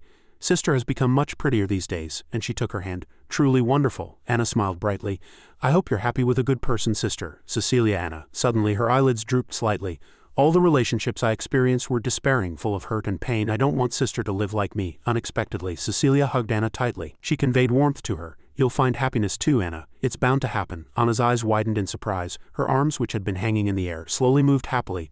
I never thought that statement would suit me. Suddenly Cecilia, excited, hastily urged Anna, so think very carefully about Lord Luke. All right. After a moment she said goodbye to her. I'll be back. Cecilia waved excitedly. Have fun. Choose a pretty dress. Happiness. Will I feel happy after bringing down the Rosal family? Anyway, my goal isn't happiness, it's revenge. That's my only goal. In a very brief moment, Anna changed her expression. Let's go, Daiban. Dia continued to stare at her. The carriage began to move forward. Inside the carriage, he asked first, So, are you going to look at dresses today? Anna turned her head to look out the window and replied irritably, Don't be silly. You know I can't honestly tell you what I'm really doing. The carriage left the mansion gates. Today I'll take care of important matters. The carriage drove along the gravel road. The wooden wheels rattled, and the sound of hooves grew faster. Dia smirked under the sunlight streaming through the window. Are you going to look at land to build a coffee shop? Anyway, you already know all the places that will prosper later. You could buy them back, but it seems you want to check everything thoroughly. Anna's gaze was fixed on the distant air. The future is changing little by little. I want to check everything myself, so I hope there are no unexpected events. The corners of his lips curved slightly. His half-enigmatic, half-provocative smile looked relaxed and slightly cunning. Given how things are progressing, it seems you made a good deal with Luke. Unfortunately, I missed an interesting scene, Dia asked curiously. Would you like to tell me what you two discussed? Anna crossed her arms serious. She recalled the $1 million handshake between Anna and him. That's right, we're equals. The two reached a satisfactory agreement. Luke is Luke and Anna is Anna. I'll continue to move forward as myself. She asked again as if confirming, do you really want to hear that story? Dia replied, of course. Anna cast her gaze downwards, and an air of nobility emanated from her entire body. You'll have to pay a price for it. He listened carefully to her speak. If you want me to tell you the story, you have to pay a price first. We're completely in a contractual relationship, aren't we? Dia smiled contentedly, like someone who had won a prepared chess game. He praised Anna. Lady is right, indeed, Lady is a true businesswoman, Dia blocked with his hand. So what do you want? His eyes were coldly frozen. Now that I think about it, there's nothing I can give her. Because everything human Diaban possessed has already become Lady Anna's, she sighed boredly. Another one of his sweet words, then give me what the devil Diaban possesses. Dia refused. I don't think that's possible, he pointed innocently with his finger. After all, everything the devil Diaban possesses already belongs to someone else. Anna suddenly realized something was wrong and was startled. Her eyes glowed fiercely as if stained with blood. Someone else owns my Diaban? Anna furiously clutched the curtain, expressing her anger. Are you saying you serve two masters? Dia calmly replied. Of course not. Lady is my only master. Then he rested his chin in his hand as if thinking, wait a minute, are you jealous? She kicked Dia's leg and his leg trembled in pain at the question. Diaban's voice trembled and sounded truly emotional. Anna kicked his leg again, delivering a fatal blow. She stood in front of Dia threatening him, but he still maintained a composed expression. Get to the point. You just said you're sharing me with someone else who would be jealous. Her flushed face and wide eyes were filled with a burning rage that seemed to incinerate everything. She caressed Diaban's jaw, asserting her ownership over him. You're mine. When I devoted myself to that contract, you devoted yourself in return. Anna stepped on Diaban's foot again with her thick heel. Yet now he was saying he wasn't completely hers. She caressed his jaw, pressing him to confess. Who is the other owner? Tell me. Dian gently took her hand. I cannot tell you. I apologize. He covered his mouth with his hand.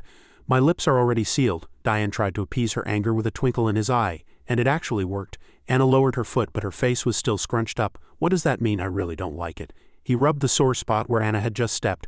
I apologize, but what I can assure you is that until our contract is fulfilled, you are still my only master. Lady Anna, she continued, running her hand through her hair.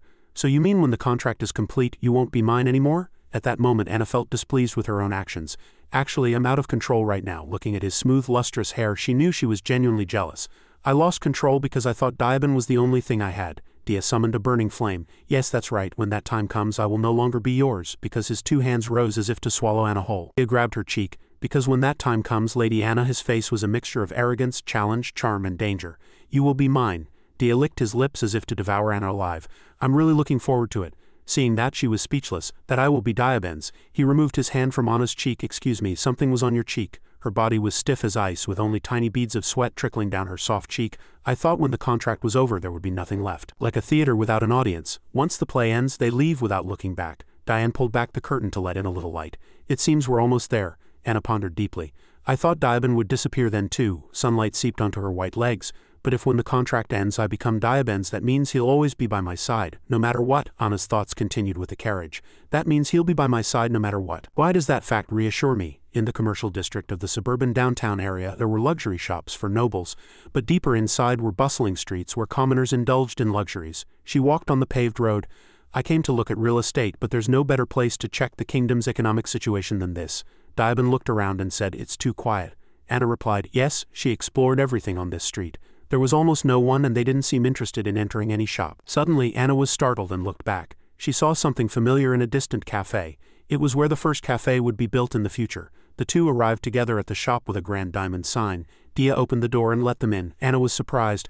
There are no customers here either. The clerk greeted them warmly. Hello, young lady. Are you looking for anything in particular? He was gripped by greed. A noble. She pointed to a necklace on the display counter. I'd like to see this necklace. The clerk hurried to serve. An excellent choice indeed. Is there anything else you need? Anna replied, just this for now. And he looked disappointed. I'll wrap this for you. The clerk's face was grim. Please wait a moment. She looked around at the items in the shop. It seems there are no customers. He hid his face in embarrassment. Usually we have a steady stream of customers, but I don't know why it's like this today. She knew everything but didn't say anything. Lies. Anna smiled brightly and continued, I heard taxes have gone up a lot. Is that right? The clerk avoided the topic as he wrapped the item.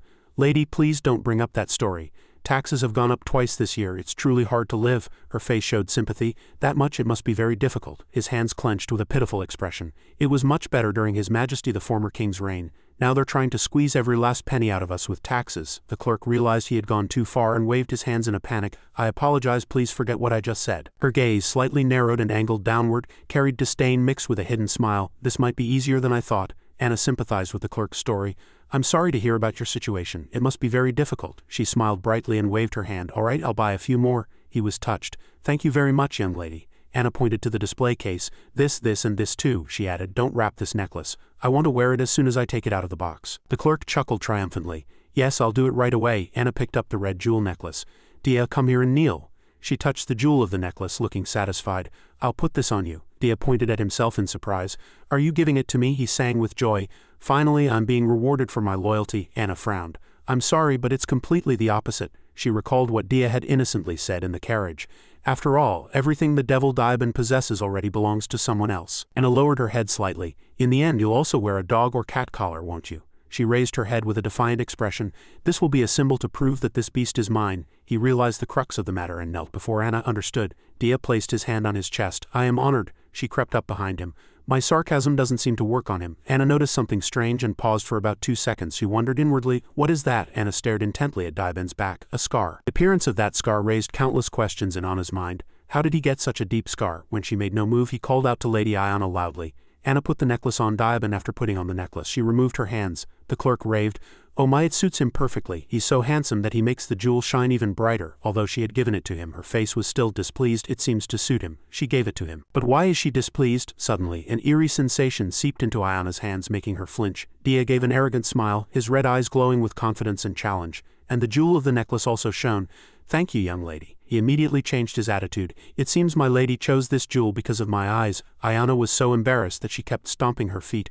No, get rid of it now. Let's go to the next shop. She trembled with anger. The clerk handed her the wrapped items. Everything is wrapped for you. The two left the jewelry store together. Ayana led Diabin to the next location. He followed obediently. Yes, young lady. She felt uncomfortable. This devil is truly annoying. The sky, stained by the sunset, glowed crimson. A bird soared through the wind and the sound of the wind whistling was heard. After a long exploration, Dia and Ayana finally reached a conclusion. We looked at all the places we thought of, but the first shop we saw still seems to be the best, aside from the fact that it's where the first cafe will open in the future. He nodded slightly. Originally that shop had no customers. That also means it's very easy to buy that shop back. Ayana agreed. Yes, it's very advantageous for me. Her face was deep in thought. At least the country's economic situation is the same as I remember, which is a relief. Someone's voice was heard from a distance. Look at this. A brown-haired woman admired a dress displayed in a shop. Oh my, this dress is like an angel's garment. A gray-haired woman was surprised. It has so many details. How do you wear it? She continued to wonder. Can noble women buy such dresses without any worries? The brown-haired woman sighed. Please, let's stop talking about clothes now. The price of bread has gone up again. Ayana secretly observed their conversation, understanding the situation. The gray-haired woman replied to her sigh. That's right, it's even harder to find a job now because they keep cutting jobs. The current king, who ascended the throne 3 years ago, is a foolish and greedy man. Absurdly high taxes will continue to skyrocket. In just a few years, famine and plague will ravage the country, plunging it into chaos. The current economic downturn will feel like prosperous times compared to the suffering to come. Let's just go to work. Ayana's eyes narrowed, emitting a mysterious glow. The situation in the slums must be even worse. She recalled the image of emaciated feet struggling to move but unable to. I see, then the boy who delivered the Rosal family's letter must have died. The boy lived in the slums and had to take care of his ailing widowed mother and young siblings. He must have known that getting involved with nobles was dangerous. He must have had no choice, desperate for money for his family. Dia secretly glanced at Anna and asked sarcastically, Lady Ayana, do you like that dress too? She turned around angrily and said, What? Not at all. Anna stomped her foot loudly again and said, Stop your useless talk and let's go back to the mansion. She tried to calm herself. I don't care. Even if tens of thousands die in the slums, I don't care. As long as it doesn't interfere with my revenge. Even in the midst of the economic downturn, the cafe will experience an unprecedented boom. Ayana imagined jealous hands reaching out for her beauty, but unable to touch it. Like craving a drop of water in the middle of a desert, the desperate yearning for a moment of happiness will bring in money. I must move forward, I must keep walking, I must act. I must keep my eyes fixed on my goal. She continued to walk resolutely. Even if jealousy engulfs me, I won't stop until the Rosal family is overthrown. Pleasure, happiness, anything that stops me is a sin. Anna stopped. Innocent children stood before her. Their eyes glowed innocently with hunger and a yearning for love. Though poor, the child gave Anna a small flower. Even compassion was a luxury. She sympathized with the children's suffering. Anna pulled out a few coins. It wasn't much, but it was enough to encourage the children. The children gave her flowers in return. It pleased Anna. He watched the children walk together warmly, admiring her kindness. You are truly generous. Anna lightly held the flower. Generous? I'm not that emotional. It's just a pretense, Dia cried. Aren't they both the same thing? Ayana avoided the question. Enough. Don't put words in my mouth anymore. He seized the opportunity to flatter her. By the way, that dress earlier, I truly think it suited you perfectly, young lady. Anna felt a chill. That story again, that would suit Cecilia more than me. Dia adopted a regent-like attitude. It suits you well. She looked back with suspicious eyes. What is he going to do now? His cheeks were flushed, sending Anna soaring to cloud 9. You look like an angel, but inside you hide a dark devil. Just imagining it excites me. My hobby is to kill every member of the Rosal family, and you will be the most perfect protagonist. She was helpless. Anyway, I don't need a dress. Suddenly Dia heard some mysterious conversation, but he still chuckled at Anna. But it could be useful for captivating men's hearts, she wondered. Weren't you the one who said you disliked romance? Ayana heartlessly said, forget it. The carriage is almost here, so be quiet until then. Someone's voice interrupted their conversation. Then are you finished with your business, my lord? Ares replied, I'm done. She was startled by his appearance. That voice. Ayana froze. No way. Ares's face was filled with embarrassment. Lady Ayana. She recognized the familiar person. It was Ares Rosal. Anna put on a friendly and gentle act. Lord Ares. Dibon leaned in and signaled. I was just about to tell you. Liar. She tried to maintain her smile amidst her surprise. Actually, I didn't expect to meet him like this. I'm completely unprepared. Is this a coincidence, or is it the Rosal family's plan? Ares rushed towards Anna passionately. It's truly fortunate that we met by chance, isn't it? Oh lady, she smiled with joy, but it was merely for show. Understood, I was truly surprised myself. Anna wondered if Ares was genuinely surprised or just acting. She politely asked, have you been well, Lord Ares? The butler and Dibon stood blankly waiting for the two to finish their conversation, and Ares seemed slightly flustered. Of course. And you, Lady Anna? Anna replied with a smile, I am well. Thank you, Lord. The two smiled brightly at each other, and she felt grateful for Ares's efforts. Thinking back, I'm still alive because of Ares. Though tired, he kept smiling to reassure Anna. Don't worry. Ares firmly resolved to protect her to the end. Anna subtly compared then and now. The last time I saw Ares, he looked much paler. It seems he's recovered since then. She asked worriedly, are you feeling better? He placed his hand on his chest in gratitude. I am well now, thank you. I appreciate your concern, lady. Anna felt relieved, but a sense of unease still lingered in her heart. Somehow, hearing that he was much better was reassuring. I shouldn't feel this way about him. Ares glanced at the butler, who politely bowed. As the lady can see, I'm well enough to go out like this. In fact, I grew a bit taller during my recovery, so I came out to buy new clothes. She reached out to measure his height. My goodness, now that you mention it, I realize it. You're much taller than I remember, Ares stated his thought.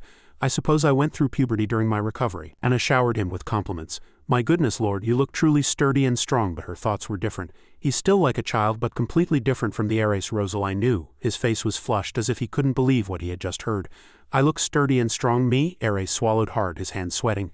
Lady Anna, if you're not busy, he bowed his head in embarrassment. Would you care to see an opera with me today? Seeing Ares's face turn as red as a tomato, she was surprised. He's flustered by someone of lower status than himself. Ayana suddenly burst out laughing and he looked up. Ares asked in embarrassment, Lady Anna, did I say something wrong? Ayana replied, half refusing and half agreeing. No, not exactly. She was startled. I laughed without realizing it. Was that thought too preposterous? Anna began to tease him. What kind of opera is it? Seeing his behavior, she thought he was a little like Bly. His clumsy demeanor reminds me of Bly. Under the tiled floor, boxes were neatly arranged. Ares explained, it's a famous play. It's called Rockefeller's Marriage. She had already seen that play. Ayana replied, no, but I've heard it's an interesting play. She pondered deeply. Rockefeller's Marriage, just by the name one can tell it's a play about love, a shy date proposal and a play about love. He was expressing his feelings too clearly, and it was truly suspicious. Nevertheless, I have no reason to refuse. Anna opened her mouth. Actually, there's one more thing I'd like to see. I think I'd enjoy it even more if I went with you, Lord. Lord Ares's face brightened as if he had won the lottery upon hearing her agreement. Anna was infected by his joy. He's like a puppy. Ares, in his joy, had transformed into a puppy. I'm delighted. I thought the lady would refuse. She immediately reassured him. What? Why would you think that? His blue eyes sparkled with delight, clumsy yet lovely. It's embarrassing to say this, but I waited for the lady's invitation, but it never came, Ares continued. So I thought the lady disliked me. Anna was startled. I had forgotten that fact. To make such a mistake, she grabbed his sleeve. I mustn't be indifferent to him. Ayana said firmly, of course not. She expressed her feelings, and Ares was flustered. How could I possibly dislike you, Lord? Ayana bowed her head slightly and said sadly, since you were hurt because I was hurt, I wanted to wait until you had fully recovered, she continued. Otherwise I would seem truly shameless. Meanwhile, Anna clasped her skirt, silently praying, please let it work. He was touched by her concern. The lady worried about me. I had no idea. Ares gently took her hand. I'm truly happy that you care, Lady Anna. He held her hand tenderly. And there's no need to feel guilty about what happened in Ibeak Forest, truly. Ares smiled gently like the morning sun. I am truly happy to be able to protect the lady. Anna stood dumbfounded. Such an angelic smile. She felt guilty. If only he weren't so pure I wouldn't feel guilty. Ayana didn't want to stay here for too long. I think I should stop by my carriage first to drop off my belongings. Let's decide where to meet again. He was startled and realized, of course. I can't leave a lady standing in the middle of the street like this. I was so happy to see you that I forgot my manners. She let go of his hand. Ares agreed to the suggestion. I should also stop by for a moment. Let's meet in front of the Grand Theater. Ayana waved goodbye. Then I'll see you there, Lord. He waved goodbye happily, and suddenly Diabin turned back with a challenging look in his eyes. Grace was flustered, not knowing why. He stood in the middle of the street, small and dejected. His blue eyes looked slightly upwards, as if his heart was full of unspoken words. Under the red sky, a luxurious carriage was ready to depart. Inside the carriage, her annoyance exploded. Truly unexpected. Ayana frowned. I can't believe I met Eris Rosil so coincidentally. He sat comfortably. That's right. She took out the necklace from its box. If I had known this would happen, I would have dressed better, Dia said excitedly. The lady is beautiful enough as she is. Anna, angered, kicked a cobblestone. Your flattery has increased. Anyway, this isn't enough. I'm going to use this opportunity to truly seduce Eris Rosil, he scoffed. Then Dia handed her a box containing white shoes. Then why don't you try these? It just so happens there's something that matches them. As the light shimmered gently, the delicate patterns sparkled even more. She stared intently at them. White shoes. Ayana's eyes gleamed slyly. I'm not particularly interested. But I might not have any other choice. Let's go. In front of the door, a line of elegantly dressed ladies and gentlemen stood. In a corner by the fountain, Eris stood nervously, holding a bouquet of flowers. Fortunately, I had time to buy flowers. He looked up at his watch. There's still plenty of time before the opera starts. Eris happily planned their date. When the lady arrives, should I suggest we walk in the rose garden? He was ready to meet Anna. Eris was walking with confident strides like a true man. But strangely, it was already late at night, and the caretaker had already lit the streetlights. Anna still hadn't arrived, and he remained alone and lonely. Eris grew increasingly disappointed. Is Lady Anna not coming? Under the night sky filled with stars and thin clouds, the ancient castle stood majestically. Eris paced nervously for a long time. The opera will start soon. He grew increasingly tired from waiting so long, but Eris motivated himself again. No, Lady Anna will surely come, she promised. He gripped the bouquet tightly. But what if Lady Anna truly dislikes me? Eris once again fell into disappointment. Suddenly, approaching sounds gave him hope. Eris quickly turned around to confirm what was coming. Just then a horse whinnied loudly, and he was startled. My goodness, in the middle of the street a splendid carriage gleamed like a star for Anna. He stood quietly waiting for her to disembark. Anna rushed out in a flurry. Lord Eris, she walked out like a white dream. The magnificent evening gown with its countless laces, embroidery and puffed sleeves made Anna the most noble princess. I am truly sorry. I'm late. Eris was completely captivated by her. He was genuinely enchanted by her beauty. She bowed her head in embarrassment. You must have waited a long time. I apologize for taking so long to change clothes. Anna asked again, and Eris was startled. Lord Eris, are you angry that I'm late? He waved his hands in embarrassment. Of course not. You are too beautiful. Lady Anna is so beautiful that I mean it's not that you're not usually beautiful. Eris felt as if he was floating in the sky. My goodness, he explained in embarrassment. I mean the lady is especially beautiful today. Eris couldn't hide his happiness. I thought a fairy had stepped out of the carriage. Eris was relieved when Anna accepted his compliment. Really, I'm glad to hear that. She lifted her skirt. Actually, I thought the clothes I was wearing earlier were too rustic. I changed because I didn't want to embarrass you, Lord. Eris's cheeks flushed even redder. Rustic, that can't be. Anna smiled gracefully. I just wanted to look beautiful in front of you, Lord Eris. Upon hearing these seductive words, he truly soared into the air. Eris's head was as hot as boiling water. This is truly an honor. So she did all this for me. She was pleased that the plan had partially succeeded. This is much more effective than I thought. I've completely captivated him. After stopping by the clothes shop again and buying a dress, she deliberately prolonged the time until it was late. In the carriage, Diabin cheerfully reminded her, Aren't we supposed to go to the theater? Ayana nodded slightly. I'm going to make him regret it. He looked down at the bouquet and realized he hadn't given it to her yet. Eris quickly handed it to her with sincerity. I apologize, I was thoughtless. They are but a few flowers, but I wish to give them to you, lady. Ayana happily accepted the beautiful purple bouquet. She asked, feigning surprise. These are my favorite purple flowers. Did you remember, Lord? His face brightened with pure joy like the first sun after a shower. I am truly happy to remember the time we spent together in the garden. Anna chuckled inwardly. Eris Rosil, this side of you. She enjoyed the fragrance of the bouquet. Thank you, Lord. Ayana evaluated Eris as both cute and frightening. He tenderly held her white hand. Shall we go inside the theater? The opera is about to begin. Ayana replied happily. I'm really looking forward to it. The famous opera, Rockefeller's Marriage. It was the story of Prince Rockefeller who fell in love with a princess from an enemy country. The princess in the play willingly gave up her lavish life to follow her beloved Rockefeller. What good is this crown, this palace? What good is it if he's not by my side? It was a play full of cliché content. She struggled to maintain her smile. So boring, it's hard to keep a straight face. Anna secretly glanced at Eris. Eris looked back at her with eyes full of love. Anna was relieved. At least he seems to be immersed. She pondered the play unfolding on stage. Loving an enemy, Anna thought of herself and him. It's no different from the play Eris and I are enacting. Her face was lost in thought. He has no idea that we are enemies. The love in the play continued. Let's run away together. Let's leave the crown and family behind. Ayana wondered how he would react when he eventually learned the truth. She imagined Eris crying miserably. I love you. You are the only one I need. Soon the play ended. The conductor bowed to the audience. The male and female leads in the play also mingled with the audience's cheers. Ayana applauded endlessly. Abandoning family for love, truly regrettable. The streetlights persistently cast a golden glow, trying to chase away the vast darkness that crept into every alley. Under the lights he showed interest in her feelings. Lady Anna, how did you find this opera? Anna replied. It was a truly moving play. I almost cried during the final scene where they ran away together to protect their love. Ares wanted to understand her more. I felt the same way. Ayana linked her arm with his. You too, Lord, you too. She looked up at the star-filled sky. I want to experience something like that too. Ayana spoke as if she wanted to experience it like in the play. I want to experience that kind of passionate love too. It touched Ares. He didn't forget to express his gratitude. Was it all right? Thank you for dedicating your precious time to me, Lady Anna, she said humbly. You're welcome, I should be thanking you.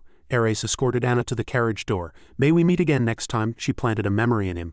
Of course, I'll send you an invitation when I'm ready. Ayana promised that the Lord must come next time. Ares smiled gently. Gladly. He stood silently until her carriage disappeared into the distance. Only then did Ares feel relieved inside the carriage. Anna rested her head tiredly. Daiban asked, was it an enjoyable date? Only then did she reveal her true colors. Not at all, he continued. But you seemed truly happy when you were with Ares. Ayana explained. I suppose my acting was quite good. Dia stated what he had observed. Ares Rosil seems to be completely smitten with you, lady. She agreed. It seems so. Ayana's eyes gazed deeply into empty space. All sounds and light around her seemed to fade away, but a space opened up in her mind for the swirling thoughts. She muttered a bitter remark. Should they kill all the Rosil family members? Wouldn't it be okay to spare him? Anna's eyes widened in surprise and breathless confusion, and she gripped her face with her hands as if trying to suppress the rising fear. What did I just say? Her heart pounded rapidly, each beat echoing in her chest, making her breathless. Should we kill all the Rosil family members? For the past 13 years I have lived only for revenge for the annihilation of the entire Rosil family. Why did I think that? Dia teased Ayana that she seemed to want to spare Ares Rosil. His eyes were as sharp as a solitary wolf. Are you in love with him? She shot up, vehemently denying it. However, Ayana's heart soon sank. Anna recalled Ares's happy face as he held a purple bouquet. He seemed to know nothing about his family's conspiracy, though he was my enemy in my past life. He is innocent in this life, she hesitated, unsure of what to do. It was not right to blame him for things that had not yet happened. If she only killed Anga Rosil and those aware of this conspiracy, Dia sneered, asking if it was okay to spare the innocent child. In the suffocating atmosphere, Anna's eyes gleamed with vigilance. He chuckled, delighted. Innocent, innocent. Dia stroked his chin, bored. I made a contract with you because I wanted the story to have a different ending, but if everything proceeds like this, the ending will still be the same as before. Her entire body stiffened as if frozen in that sudden moment. He continued, in fact the ending might come a little sooner. Dia sat with his legs crossed. He asked if it was true that Ares had gathered those people, and if she thought he would still love her after she killed his father. At this question, Anna's body collapsed, unable to bear the shock. He stared wide-eyed and said, if she doesn't annihilate the entire family, if she spares even one person, she knows better than anyone what will happen. Daiban cornered Anna. She replied that he was showing her the evidence with his living body. Lady Anna Lee Hap, the sole survivor of the Lee Hap family. The moonlight softly illuminated her beautiful dress. That light symbolized resolve. Yes, I know that very well. Ayana did not need this fake love. Love was nothing, just a fragile, easily broken emotion. It did not last. She screamed and cried. In fact, one wouldn't understand it until they hated it. Ayana recalled the painful past just as it had happened to her. She snapped back to reality. Why did I have such a foolish thought? Ayana recalled Ares's innocence. Perhaps it was because she saw her younger brother in Ares's innocent face. Or perhaps she felt guilty for the foolish child who recklessly risked his life to save her. But in the end it didn't matter because the Rosil family had drawn their swords first. She had no intention of forgiving Ansa Rosil even if he begged for forgiveness. There was no ending where Ares and I could live happily. She tried to step on the bouquet he had given her. Anna's eyes were blank. Dia ordered softly, don't waste those flowers, burn them. He laughed cynically. As my lady commanded, blue flames instantly shot up, consuming the purple petals. Ayana slowly picked up a single flower. My lady said she disliked romance novels, didn't she? The thin petals crumbled between her cold fingers like a sad song being torn at its climax. Damn it, then what about this love story? Ayana spoke softly, but a cold cruelty was hidden within. I'm going to seduce Ares. Use him, manipulate him, and make him kill his father with his own hands. She lightly shook the flower stem. I'll make him kill Ancella, tell him she's hindering our love, make him the head of the family and marry me. Dia laughed heartily. Sounds interesting. If we set aside its feasibility, you can now speak more cruelly than a devil. Ayana felt pain in her heart. His words were true. The flames slowly consumed the flower stem and her heart yearned to meet Ares again. But in her mind, she was thinking of ways to kill him. Her appearance was like someone who realized her own cruelty but accepted it as natural, without regret or agony. I was no different from a devil who enjoyed all human emotions. She gripped the purple flower stem tightly. I will have to kill Ares someday. But not now, not now, Dia thought to himself. She's easily moved by that purity and innocence, he laughed cynically, but that's what makes her. That's her. The thin petals twisted and burned into ash in the mysterious light. In the grand castle, a maid who found Anna welcomed her back and asked, "Lady, have you had dinner?" She quickly searched for her father. "I'm not hungry. Where is father?" Anna hurried to meet him because she had promised to invite Ares to the mansion as a way to express her wishes. She had to tell her father first again. She knocked on the door and at the same time, Anna heard Wyndham and Lloyd's conversation. She heard her father's and Lloyd's voices. Were they fighting? I didn't think Lloyd would argue with father. What's going on? She knocked harder. Will they let me in? Anna called out so that the entire castle could hear. "Father, it's Anna." Strangely, no one opened the door for her, but soon her father opened the door to Anna's surprise. Wyndham gave a warm smile. "What is it, Anna?" she began to explain. "I was just planning to invite Ares Rosal to the mansion," he asked back. "Anga Rosal's son." Anna said cautiously, "Yes, I want to thank him for saving me from the pack of wolves." She glanced at Lloyd's anxious face. "Were they talking about me?" Wyndham's face hardened. "I also wanted to ask that boy about the assassins we encountered in Ibeak Forest." Anna flinched upon hearing this. Her eyes were filled with worry and curiosity. "Father found out information about the assassins who attacked us in the forest," he reassured her. "Let's talk about it tomorrow." Anna, she said firmly. "No, father," Lloyd shouted. "Father, you have to tell Anna. She has a right to know." Wyndham frowned and turned around. "That will only make your sister more worried. We can talk about everything after it's been handled." He tried to prove it but failed. However, she called out, "Father." Anna's eyes were firm and arrogant and her face was solemn like a noble lady or a noble princess. "Please tell me," she raised her voice. "Isn't this something I need to know? I think I have the right to hear it now." He decided to defer to Lloyd in exhaustion. "Lloyd, you decide." As Wyndham walked further away, he invited Anna inside. "Anna, come in and sit down. I hope you won't be sad." Lloyd hesitated greatly. He was convinced that his father didn't have the courage to tell her directly. She felt an ominous premonition in her heart and was uneasy. Anna asked suspiciously, "What is it?" Darkness slowly descended, covering the entire castle. Anna asked firmly, "Is brother saying that the Ibeak family is blaming me for the attack?" Lloyd nodded to confirm. "Well, they caught one of the assassins. When we interrogated him, he confessed that you and our family were behind everything." She fell into deep thought.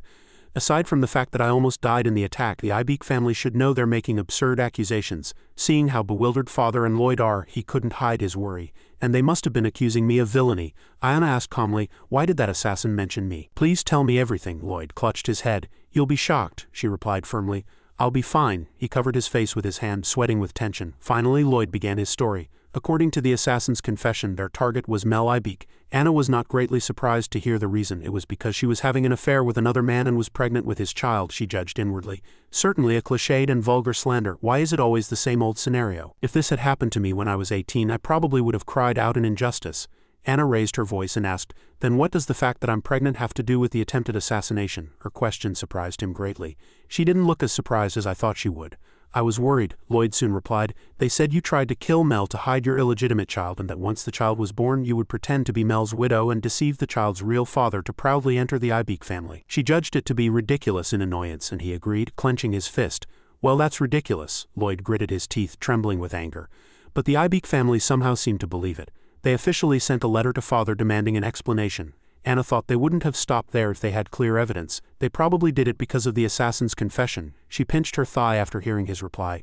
"Brother thinks so too." Anna got to the point. "There are many problems to solve." Lloyd was startled. "What do you mean?" she calmly reasoned. "First, we need to clear up this absurd misunderstanding. The fact that I'm not pregnant can be immediately proven by seeing a doctor, but I have an ominous premonition that this problem won't be solved so easily." He nodded in agreement. "You're right. The assassin claims you miscarried on the day of the attack." Anna's voice was laced with sarcasm. "How convenient. They're making things up and claiming them without any evidence." She put her hand on the table and continued. "Then let's put aside what can't be proven for a moment. What's more concerning right now?" Anna pounded the table firmly and said resolutely, "We still don't know who our real enemy is." Lloyd's eyes widened in surprise. "Real enemy," she calmly explained. "The person who concocted this absurd story is most likely the Ibeak family behind everything." Every word Anna spoke was extremely firm. "But if they too are being deceived by someone, then the real enemy we should be wary of is hidden elsewhere." She was calculating in her mind. "I don't want to miss the real enemy by wrestling with foolish people like the Ibeak family." He stared at her, eyes wide with surprise. "She's right. If our family and the Ibeak family really go to war over this, aren't we just doing what the person behind everything wants?" Lloyd blamed himself. "I was so angry that I didn't think that deeply." "Anna, when did you become so mature?" Anna propped her chin and analyzed seriously. "From that perspective, the Rosal family is the most suspicious, or one of the families on their side. I want to interrogate the assassin. He's in the Ibeak family's hands now, isn't he?" Nevertheless, she guessed it wouldn't be easy to get permission for the interrogation. She carefully pointed out all the details.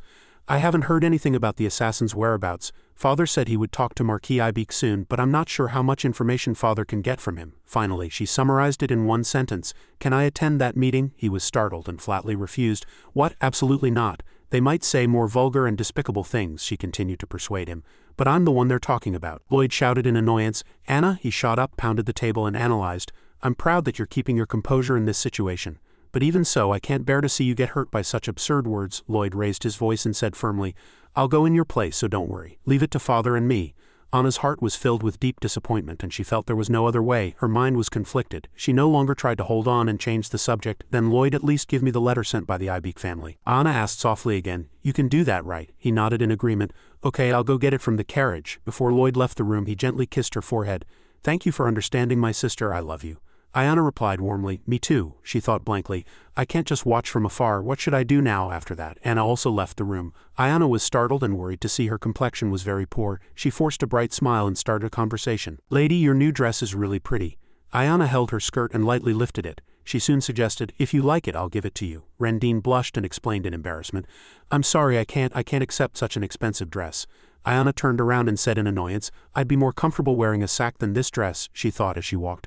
Just a moment ago I was wearing this dress and imagining a peaceful future with Ares. Anna removed her hairpins and fell into deep thought. Even with those targeting her and her family, a cunning smile played on her lips. She didn't know who was orchestrating all of this, but strangely she felt grateful. All the weak and fragile thoughts within her were mercilessly crushed. She carefully placed the letter on the table. My lady, Lord Roy left a letter for you.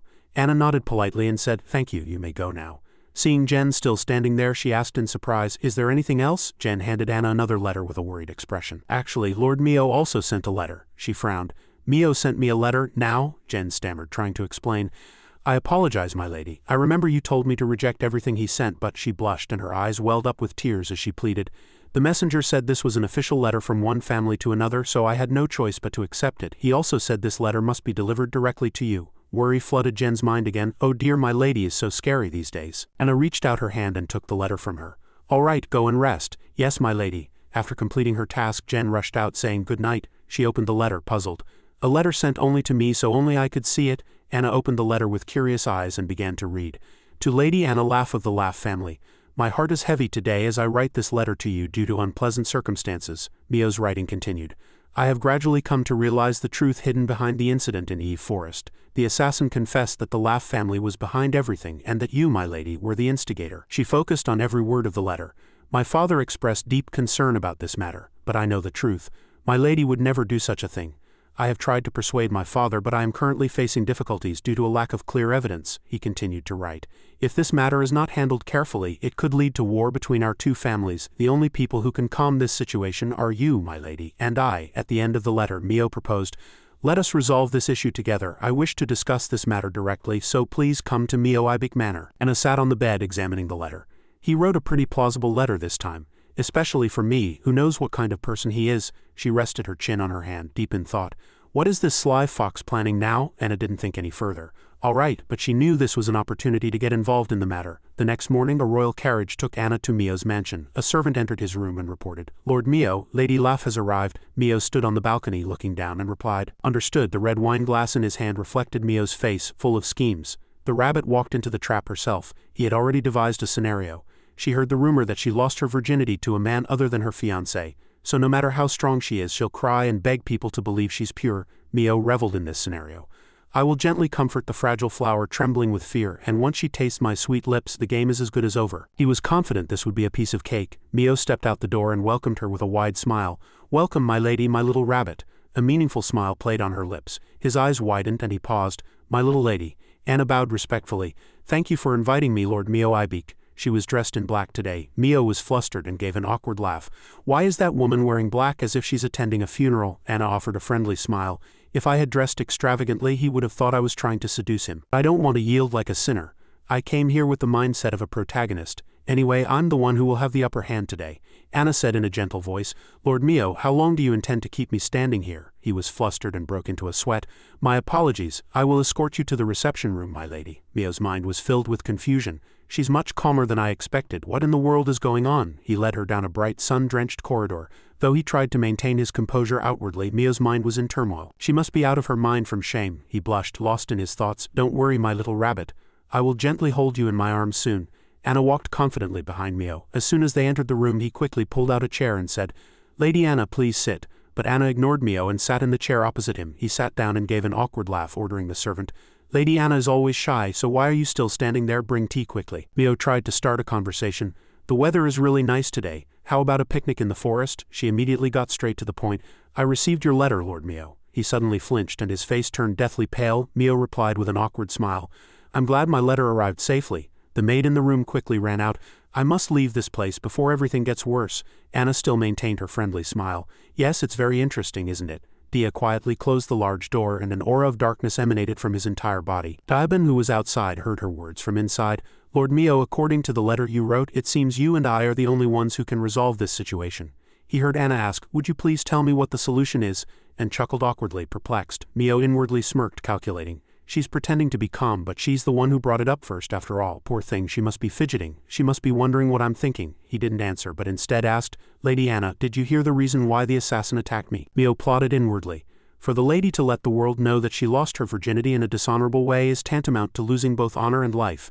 "Come on, my little rabbit, cry and beg. Say that it's an unbearable slander. I'll wipe away those innocent tears." Her answer was unexpected. "Are you referring to the baseless rumor that I'm pregnant with another man's child?" Mio broke out in a sweat, bewildered by Anna's reply. "I heard the ridiculous story that I tried to kill you to hide that fact." He tried to maintain his composure and replied, "So you heard too, my lady. Of course I firmly believe that you would never do such a thing." Mio flattered her. "I know very well that your body and mind are as pure as untouched snow and as clear as the first dewdrop on a young leaf." He froze at her cold voice. "So you believe me? Thank you, your grace. Then how do you plan to resolve this matter?" Mio still replied calmly, "I believe that assassin is lying." He stood up, leaning on his hand, and continued, "There is only one way to prove your innocence." Anna politely asked again, "What do you mean?" Mio leaned on the back of her chair and replied, "Through the traditional method, of course." He turned and draped his arm around her delicate shoulder. Mio whispered the crux of the matter in her ear. "After the wedding, the couple can tell if the bride is still pure." He emphasized the last words. "Isn't that the most definite and only way?" Dia, who was outside, heard this and placed his hand on the sword at his waist. His face hardened with rage. "I knew I should have killed him when I turned back time." Anna calmly thought to herself, "I thought he would say something worthwhile, but as always he's too obvious and boring."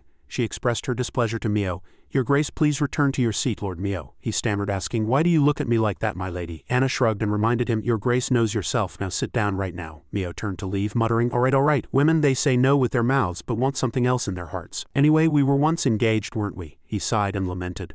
"Why do you make everything so difficult, my lady?" Mio frowned and said in a tense voice, Surely you haven't really slept with another man, have you, my lady?" She still maintained an indifferent expression. "Even if I did, what does that have to do with him?" He still babbled on.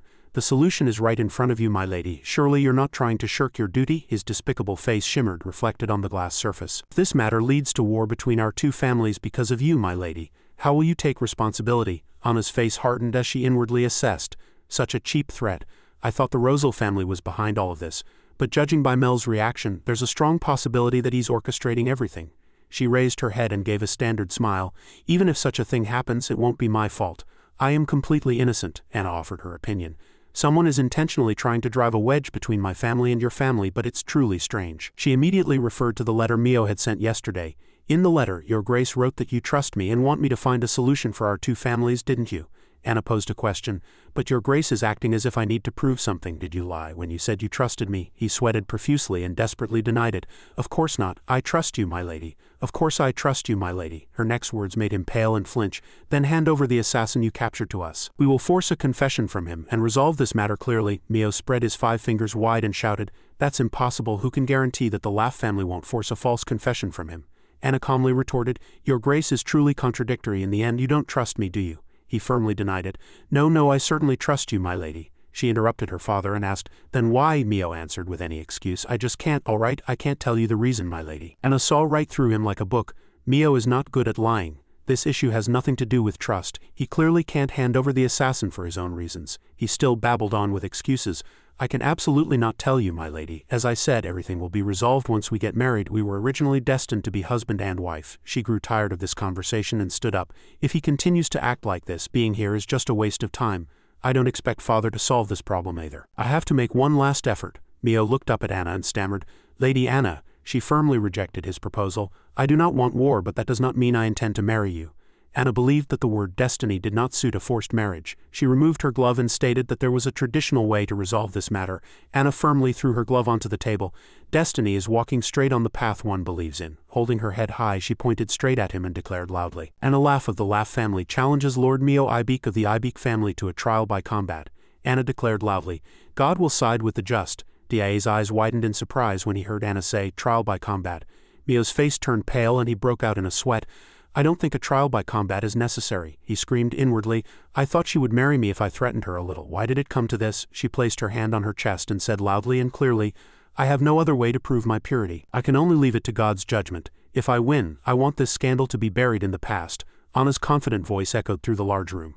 And as compensation for the insulting words against me and my family, I want the authority to arrest the assassin. Mio's face turned pale and his mouth hung open, speechless as he screamed inwardly. She lowered her head and fell into thought. Even without seeing his flustered face, I know he doesn't have such authority. To gain the authority to arrest the assassin, I have to go to the head of the Ibik family, and Anna knew that well. Of course, by persuading his foolish son. She curled her lips slightly and said, and one more thing. Anna played with her hair, setting a condition. If I win, never approach me again. Of course that includes sending me letters. Her attitude changed immediately. Even if we meet by chance, I don't want your grace to say a single word to me. I can no longer bear this unpleasant feeling. His face turned pale with anger. Pale. Mio gripped the wine glass under the table in anger. If we win, will you admit that the Laugh family tried to assassinate me? Anna nodded and replied. If such a thing happens, then of course. Her answer shocked him, making him spit wine back into the glass. I will even prove my innocence in any way your grace desires. Mio wiped the wine from his mouth and asked joyfully, Are you saying you will marry me, my lady? Anna smiled kindly. If that is what your grace desires, Lord Mio, then yes. Dia, who was standing outside, heard her answer and his face darkened with anger. I will marry your grace. Anna continued to propose. The duel will take place in a week, and I will have the church oversee it. Do you accept these conditions? He slammed the wine glass onto the table and agreed. Of course. Mio rested his chin in his hand, a triumphant expression on his face, as if he were being loved as a reward for victory. Could there be a more romantic wedding? She still maintained her friendly smile. Will you participate in the duel yourself like when you couldn't even handle a pack of wolves? He lifted his chin and raised his voice. Trophies won with one's own hands shine even brighter. Oh, Lady Anna intends to wield a sword with those delicate arms? Anna calmly countered. Of course, that sight would be elegant and majestic, but I don't want to get blood on my dress. She lifted her dress and explained. The day you abandoned me and fled, my dress was stained with blood. As you can see, I had to discard that dress. Mio couldn't hide his disappointment. Then you intend to send someone to represent you, lady? Yes, he said confidently. Anyway, whoever replaces you, lady, I pity them, but don't worry too much. My little rabbit. Mio approached and lifted Anna's chin. Even if you lose, I will restore your honor. She firmly brushed his hand away and reminded him, honor is something one elevates oneself. Anna turned and left. Let's go, Diban. He bowed his head and accepted the command. Yes, my lady. Mio followed flustered. Ah, wait a moment, I will see you off, my lady. She and Diban moved even faster and he broke a sweat. How can they move so quickly? Anna's blonde hair fluttered in the wind. He followed, gazing at her retreating figure. Dee bowed his head, filled with thoughts. As the sky was dyed with the sunset, the two returned to the carriage. He broke the silence in the carriage and spoke. You didn't say anything about the duel, she retorted. Should I report everything to my brother? Dee, flustered, explained. If you lose, lady, you'll have to marry that man not knowing your husband, Anna said confidently. Even if I lose, I still don't understand why he's so obsessed with me. My status and position are both lower than his. She quietly laughed to herself. He seemed somehow anxious. Truly interesting, he replied with a confident voice. That is because you are Lady Anna, Lady Anna. Her face flushed and she was bewildered. He spoke as if it were the most natural thing in the world. Anna looked outside in embarrassment. You'd better stop flattering me now. Anyway, I'm still hesitating, but I have a feeling Mio isn't behind all of this. Dee, flustered, asked. Why do you think that? She immediately explained. It would be difficult for someone as insignificant as him to cause such a large commotion. He trembled, gritting his teeth in anger upon hearing Anna's reply. If he hadn't been so conceited, he might have given me sleeping pills and had his way with me. Dee sighed and assessed. You've drawn a dangerous card, my lady. She calmly thought that any game always involved risks. He asked a curious question. Then who will replace Lady Anna? Anna raised her hand high and pointed straight with one finger. She pointed straight at him and declared, Sir Diban, Knight of the Laugh family, I want you to fight in this duel on my behalf. Diban was startled by this proposal. He clenched his fist and hypothesized, If I intentionally lose, you, my lady, will become Lady Anna of Ibik. Dia's voice mixed with the sound of the carriage wheels. Have you also prepared for that possibility? Anna laughed confidently. Prepared? You're the one who needs to prepare, not me. She showed complete trust in him. If you lose, this story will become an absurd play. You'll do whatever it takes to prevent that from happening, won't you? Dee's eyes widened and he stared directly into Anna's eyes. He covered his mouth with his hand. Diban couldn't help but burst into laughter. From the very beginning, you, my lady, planned all of this with me in mind, didn't you? He asked, blushing. My lady, do you trust me? She firmly confirmed, I do. Anna rested her chin in her hand, a confident smile on her face.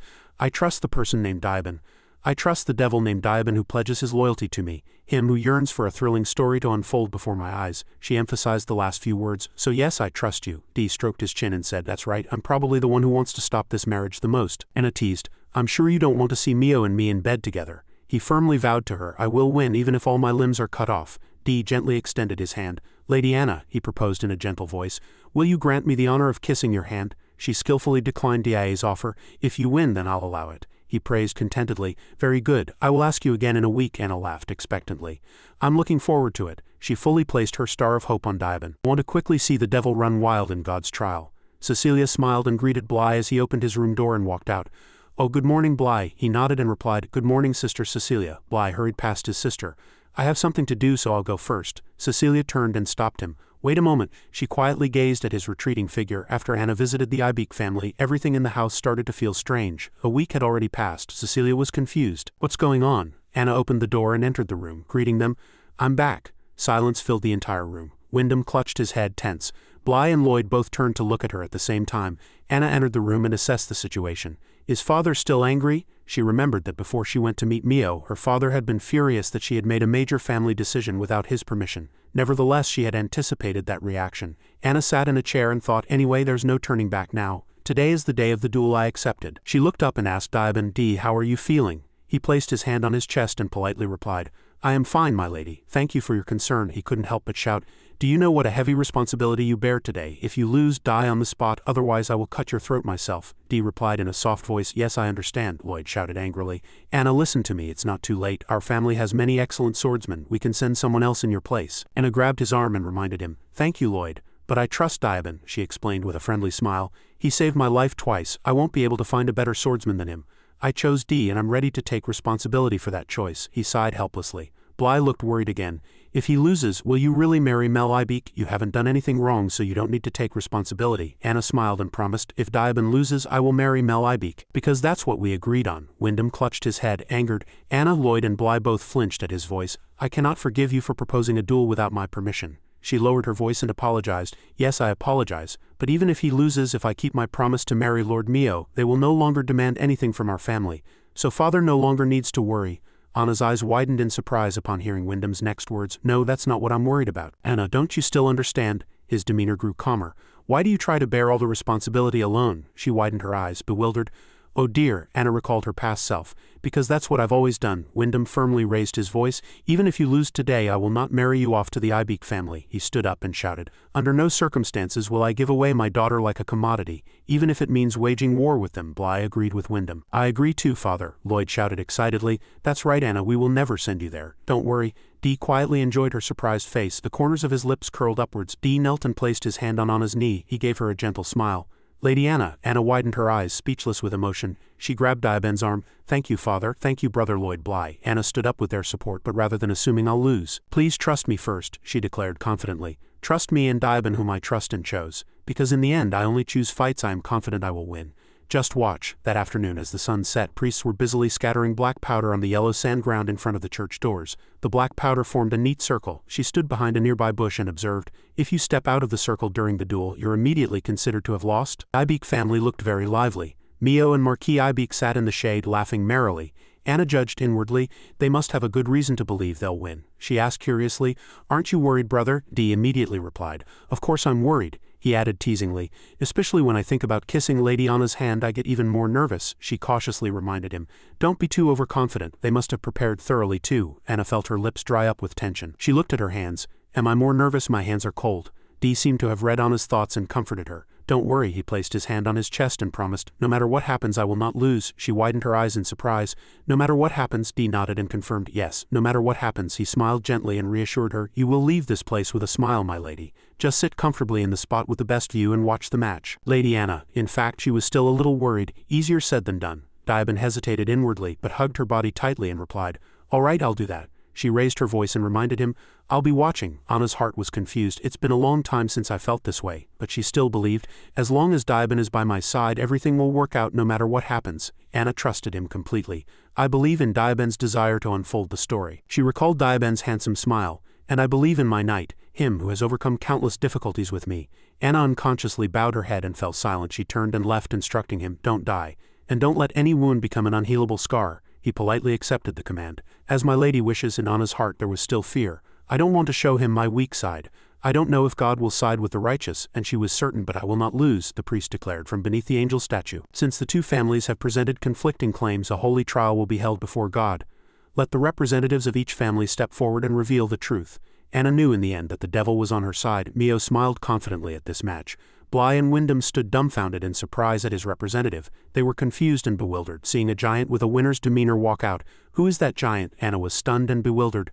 "I've never seen anyone so tall. Moreover, they didn't even say they would send a representative." He stood up angrily and shouted, "Wait, wasn't Mio representing the Ibik family?" Mio sat with his legs crossed and said confidently, "Unfortunately, as you can see, I sprained my ankle. Doesn't the Laugh family also have a representative? That's no problem." She inwardly gritted her teeth and cursed him for still being insignificant. "Until the last moment, I feel like someone is watching me." Dee remained calm, even knowing his opponent was that man. He turned to Anna and gave a confident smile. She clutched the armrest of the chair, trying to remain calm. "Is he trying to tell me not to worry?" Dee walked towards the weapon display stand, following the priest's instructions.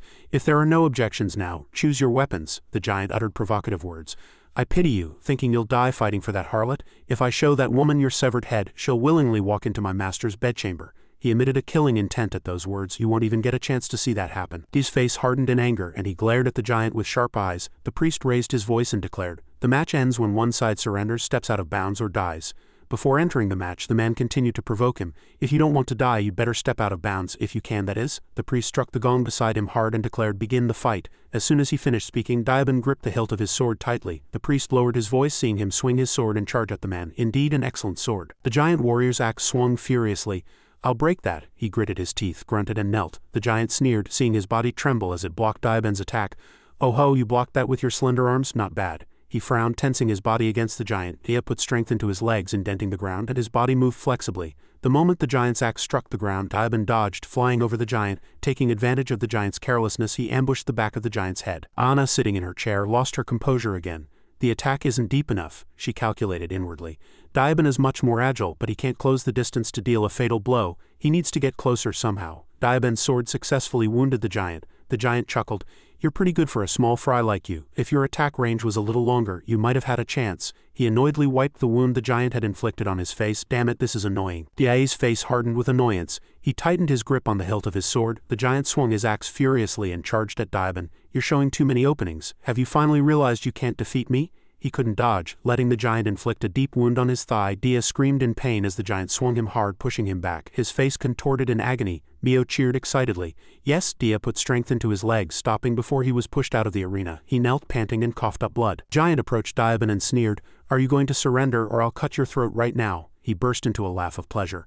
Bly, tearing at his hair in anger, muttered, "It's over. It's really over now." Ayana gritted her teeth, refusing to accept reality. "Is everything really ending like this?" "No way." She followed Diabin's footsteps. Ayana looked directly into his eyes, startled. It wasn't the look of someone who had given up. The giant flinched and feared, hearing Diabin's angry voice. "Surrender." "Nonsense." The giant was confused and bewildered. "What? Why is he suddenly so cold?" Taking advantage of the giant's carelessness, he drew a red horizontal line across the giant's back. Mio shrieked in surprise. The giant hunched over in pain. "How did he get behind me without me feeling it? I can't predict his next move." Dia quietly appeared behind the giant, gritting his teeth. "You shouldn't be so careless near me." The giant quickly turned around, and a sharp sword tip was flying towards his eyes. As his sword plunged deep into the giant's stomach, the giant's scream echoed across the ground. Dia pulled out his sword without hesitation. Everyone who witnessed the scene was enveloped in tense silence. This sight made Bly's eyes widen.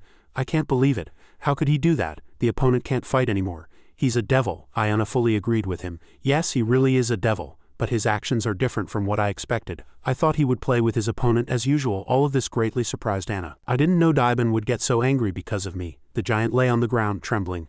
"Stop." He struggled to continue speaking. "I surrender." But Dia stepped on him, cutting him off. "You surrender? I feel sorry for you too." He angrily twirled the sword in his hand. "I wasn't going to kill you, but you insulted my master with your filthy mouth." Dia's eyes glowed red with anger. "My most noble master in this world, if you want to live, get out of the circle now." The giant's pupils dilated in fear. His pupils dilated and he was filled with tension, seeing the blade plunge down at his angry voice. "If you can even get that far." Dae's eyes glowed with rage and his actions were decisive. He watched the giant's palm slam hard into the ground, his face pale and sweating with fear. Mio watched nervously, surprised at how he handled the giant. Dae reminded him in a low voice. Remember this. He lifted his head as if to speak to him.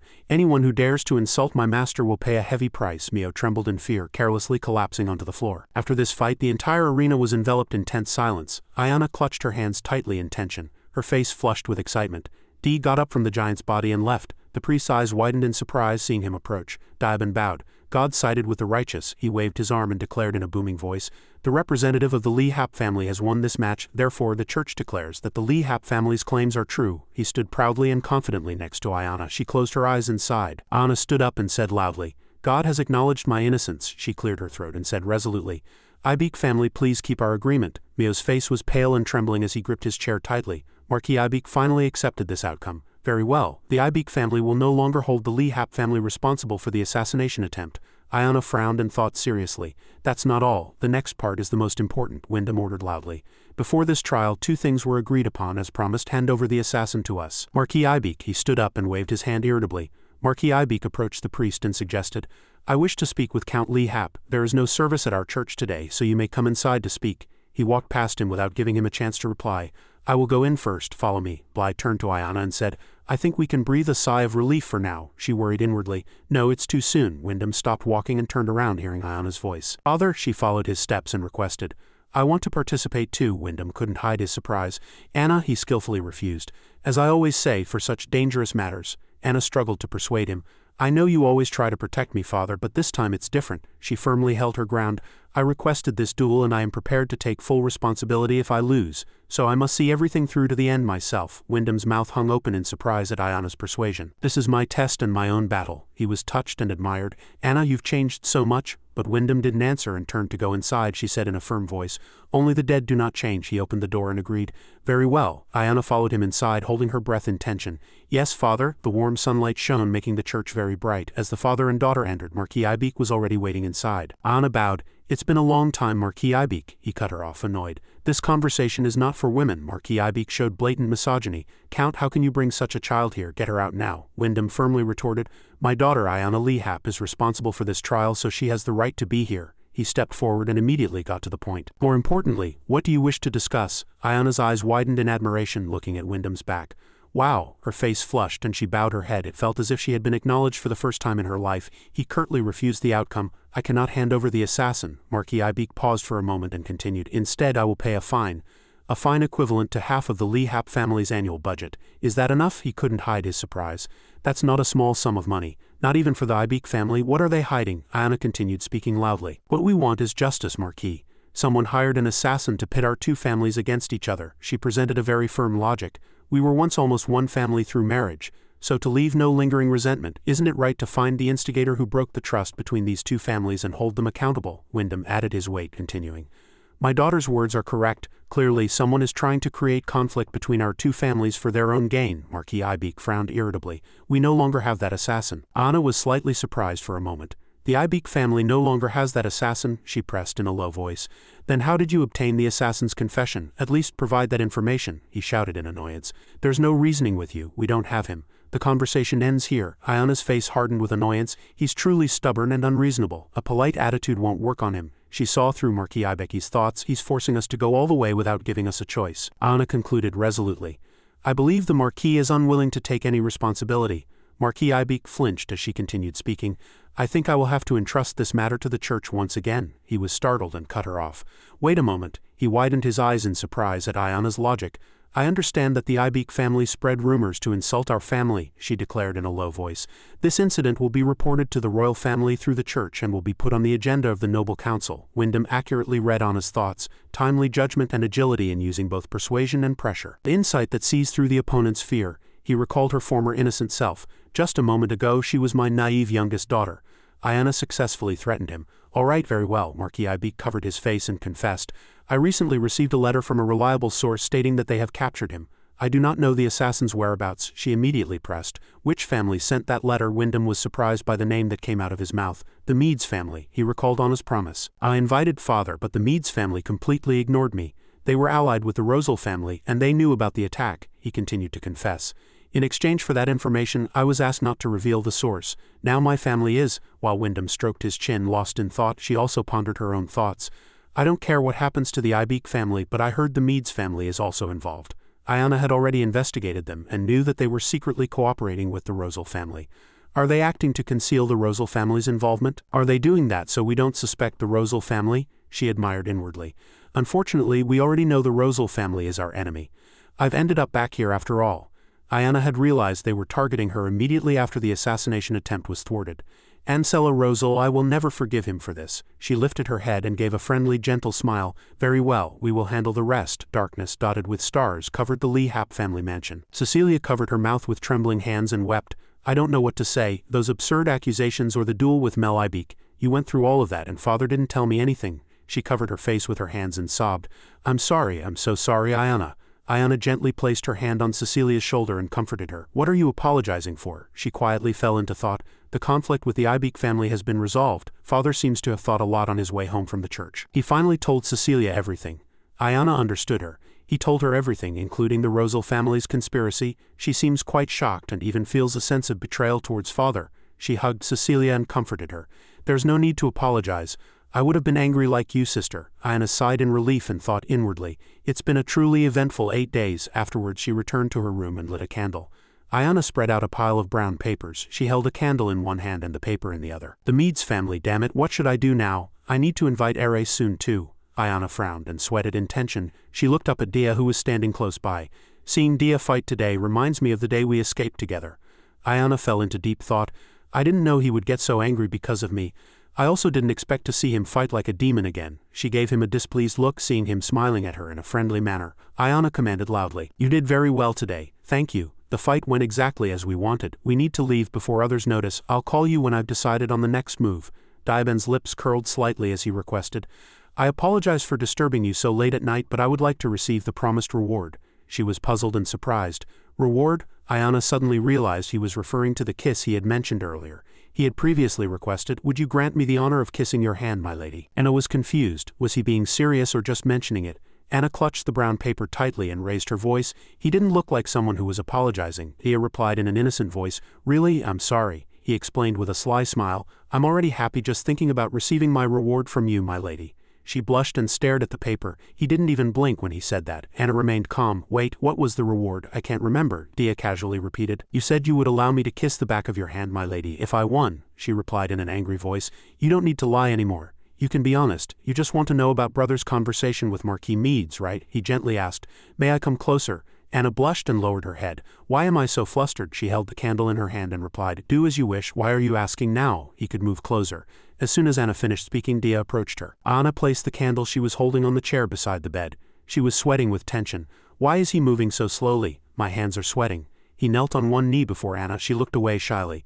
As a result of my conversation with Marquis Ibik, it seems the Rosal family is behind all of this. The assassin actually died and cut himself off. Can we talk about it later? He said seriously. There's something more important for you right now, my lady. Dia held out his hand to Anna and asked, Lady Anna, will you allow me to kiss the back of your hand? She slowly extended her hand, thinking, it's nothing, just a kiss on the hand. He took Anna's soft hand. She was surprised and muttered inwardly, his hand is cold. A tense silence fell between them. Ayana blushed and trembled with shyness. Why is he taking so long? Dia seriously got to the point. You seem flustered, my lady. He looked at her white hand and said, if I had lost today, Mel Ibik would have kissed this hand. Dia slowly brought his lips to her hand. Ayana's eyes widened, tense with embarrassment. It's just a normal greeting. He gently kissed her soft hand. Ayana flinched slightly at the tickle. The atmosphere in the room grew more romantic. She nervously dropped the paper from her lap. The devil's kiss. Dia slowly lifted his face from Ayana's hand. He looked at her with loving eyes as if time had stopped. Ayana's eyes were wide and blank. What's with that face? He would sometimes do that, then disappear like an illusion. The atmosphere between them remained silent.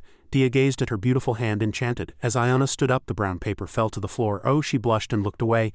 That's enough now. He stared blankly at Anna. Dia gave a sly smile. Did I cross a line? She firmly commanded. Now leave, don't disturb me when I'm resting. He bowed his head obediently. Understood, my lady. Diben softly bade farewell before leaving. Good night, Lady Anna. He vanished like black smoke. Ayana put her hand to her chest, clutching it tightly with tension. Now that the tension had eased, she blushed and gasped for breath. What just happened? That morning, the warm sunlight illuminated the flower garden of the mansion. As Ayana stood lost in thought, Cecilia's voice came from beside her. The more you act like that, the sadder I get, she accused angrily. Who spread such absurd rumors about the Laugh family? She inwardly cursed Diben for keeping her awake all night. That hateful devil. Outwardly, Anna forced a smile. Actually, it was the Meads family. Cecilia's eyes widened in surprise. What, the Meads family? She immediately offered her opinion. But I think the Rosal family is behind everything, Cecilia replied in a startled voice. You mean they're trying to overthrow our family, and they're the ones who attacked our carriage? Cecilia propped her chin and pondered deeply. What should we do? In novels they usually plant spies in situations like this. Anna burst out laughing and inwardly thought, what novels is my sister reading these days? She sighed, stroking her head. Anyway, sister, you seem a little hesitant about the Rosal family. Doesn't their second son Ares like you? She looked at Cecilia with a curious expression. How did my sister know that? Anna asked in a surprised voice. How did you know he liked me? Cecilia's eyes widened in confusion. Isn't it obvious he saved you from the pack of wolves? What man in the world would do that for a woman he doesn't love, risking his own life? She blushed at her sister's words. Anna recalled Diaben's flustered face. Lady Anna, who knows, perhaps he's trying to seduce me and make me drop my guard. Cecilia didn't understand risking one's life. Anna nervously clasped her hands neatly. Sister, you really, she recalled his shy face in her mind. Anna still couldn't believe it. She thinks he likes me? She sat quietly, listening to her sister's reply. Sister, you think so? Anna closed her eyes and shook her head. No, now is not the time to think about Diaben. She sighed and changed the subject. Anyway, Cecilia, this is a little different from the spy you just mentioned. Anna raised her voice and said, but I want to invite Ares here. Cecilia asked curiously, do you have a plan? She nodded and explained, yes, after winning the duel we found out who was behind it, didn't we? It's a good thing, but if this continues, Father will have to complain to the Meads family or take them to court. If Father does nothing after one of the family members has been insulted, we'll become the laughingstock of the world. Anna knew that if the Meads family denied it, this issue could lead to war, which would then have to be settled by a duel, just like with the Ibik family. Her sister nodded in agreement. Well, you're right, isn't that what the Rosal family wants? She shook her head and said confidently, I think so, we can't do what they want. Anna immediately got to the point. So I want to give Ares a chance to test him, so to speak, she frankly told her plan. I want to test if his feelings for me are genuine, and I want to find out if he truly knows nothing about Anga Rosal's schemes and plans. Anna recalled Ares's face. When I met Ares recently, I thought he was innocent, to be honest. I still think so, but her mind was in turmoil. After all this, I have a strange feeling. Even though I keep chasing the enemy's trail, Anna's thoughts continued, there are still some secretive movements that prevent me from reaching the source of everything. She suddenly remembered something. I'm reminded of Ares Rosil from my past life, my childhood friend and enemy, whom I fought until the end. Anna nervously clutched her chest. Of course, spreading rumors about me isn't something the Ares Rosil I know would do, but I still can't shake this feeling. Cecilia's eyes widened in admiration as she looked at her. She's so cool. Her sister smiled brightly and advised her not to give her heart to him no matter what. Men are untrustworthy beings. Anna looked back at Cecilia with surprised eyes. Both sisters said excitedly at the same time. You read that in a novel, didn't you? Anna playfully asked. Then you don't trust Lord Leon either? Her sister flusteredly and quickly denied it. HMPH, no, he seems trustworthy. Anna laughed and teased. Why? Cecilia said shyly and softly. Told me the scar on my forehead was beautiful. Her sister blushed and was embarrassed. Lord Leon, he's truly a wonderful person, she encouraged her sister. I agree, I think you can trust Lord Leon. Anna nervously rubbed her hands together. Men are untrustworthy beings. Yeah, the quiet of the night enveloped the dense forest. Ares said irritably, isn't there a purple outfit, then at least a red accessory? The maids looked at each other, flustered. Why is he so picky today? He's really scary. The next morning the carriage moved slowly. He sat inside the carriage looking out the window and saw the mansion in the distance. The carriage stopped in front of the mansion. The coachman raised his voice and said, We have arrived, young master. Ares got out of the carriage and looked around admiring it. Well done. As Ares stood lost in thought, a familiar voice called out, Lord Ares. He looked up in the direction of the voice. Ares's eyes widened and he blushed at the sight of her. Anna stood by the door waving in welcome. This way, welcome. He happily rushed towards her. Lady Anna. Anna took hold of her skirt and ran to greet him. Thank you for coming. No, Ares flustered thanked her. I should be thanking you for inviting me, Lady Anna. He blushed with embarrassment. Ares scratched his head and said in a trembling voice, You are still beautiful. She laughed and teased. And you seem to get more handsome every time we meet, Lord Ares. Anna immediately teased, plus you seem to have grown taller. She inwardly assessed, he's starting to resemble the person I saw in my past life. Anna inwardly muttered, seeing his awkwardness, only his way of acting is different. Seeing him grow like this made everything feel even more twisted. Ares, flustered, gave an awkward laugh. Really? She pointed to his chest. I saw you wearing a purple brooch. Anna moved closer and teased, It matches my dress well. His soft voice echoed. Ares stiffened with embarrassment and explained, I remember that you like purple flowers, my lady. I'm so happy. It feels like our hearts are connected. Anna immediately changed the subject. There's a place I want to take you, Lord Ares. Lord Ares. He was surprised, touching the flowers. Are these lobelia flowers? She proudly introduced. I was inspired by the garden at Rosal Manor where I saw flowers with you and I planted these. Every time I see these flowers I think of you, Lord. His eyes widened in surprise. You thought of me, my lady. Ares blushed and stammered. Me too, he said shyly. Every time I see these flowers I think of you, my lady. Anna silently looked up at Ares with loving eyes. Then the maid placed tea on a tray. She carefully served tea to the two of them. She encouraged him to drink tea first. Ayana and he laughed and talked happily. Ares teared up, regretting. I'm so happy. I wish time would stop at this moment. Tears of happiness. He placed the tea on the table with trembling hands. Should I start now? He sensitively noticed Anna's reaction. Lady Anna, she lowered her head and explained. I'm sorry, my hand slipped. Ares asked worriedly. Are you tired? Did I get too excited and talk for too long? Ayana's face darkened and she trembled but still tried to maintain her composure. No, I'm having too much fun. Oh dear, I didn't want to show you this side of me, she said shyly and softly. I'm so sorry you came all this way to see me. He worriedly took her hand and comforted her. Don't apologize, Lady Anna. Is there something you're worried about? Ares asked genuinely. If you're comfortable, would you share your worries with me? I want to be a strong support for you, Lady Anna. Anna was silent. She put her hand to her chest and huddled. Ares looked at Anna with expectant eyes. She changed the subject and asked, Lord Ares, have your wounds from the attack in Ibeak Forest healed? I apologize. He unconsciously touched his wound and replied, My wounds, they've healed completely. Only scars remain now. Why do you ask, my lady? Ayana continued to ask. The Ibeak family reported that they found the assassin who attacked us and that they are hiding information about who was behind it. Are you aware of this, Lord? Ares shook his head, denying it. No, this is the first I'm hearing of it. She lowered her head and inwardly assessed. He genuinely seemed surprised. Anna said in a serious voice, the assassin confessed that Mel Ibeak was their target. He tightly held her hand and asked, Lord Mio, who would dare attempt such an assassination? Anna unconsciously withdrew her hand, huddled and trembled with fear. Ares quickly understood. Surely they're not blaming the Laugh family for being behind all of this, are they? Anna explained nervously. But they're definitely lying. We would never do such a thing. He nodded with conviction. Of course not, Ares gently affirmed. I trust you, Lady Anna. Her eyes widened in surprise. I can't find anything suspicious about Ares. He believed the Lee Hap family had no reason to do such a thing. Anna quietly observed Ares's reaction. There was no hesitation in his words and he didn't pretend to know nothing about the matter. In fact, he seemed to believe what he was saying. He blushed and whispered softly. This was especially true because the two had been engaged for a long time. She cast her eyes down and fell into deep thought, but I need to confirm it again through his actions. Anna's whole body trembled with fear. They said, I had an affair with another man. Her tears fell with a sobbing sound. And if I marry Mio Ibeak while pregnant with that man's child, the truth will be exposed. That's why the assassins tried to kill him. It was because of me. Anticipation filled Ayana's heart. What will you do when the person you love is so humiliated? Ares rose ill, as she expected, he said in an angry voice. That bastard. A chilling, killing intent emanated from Ares's entire body. How rude. She turned her head and wiped away tears. At Aura, for a moment, it felt like I was facing Ares from my past life. Anna calmly replied, I cleared up the misunderstanding myself, but the Meads family only heard rumors. Her hand was still trembling. I can handle everything I've been through myself, but since the Meads family has insulted my honor, I can't just let it go. Ayana's voice was laced with worry.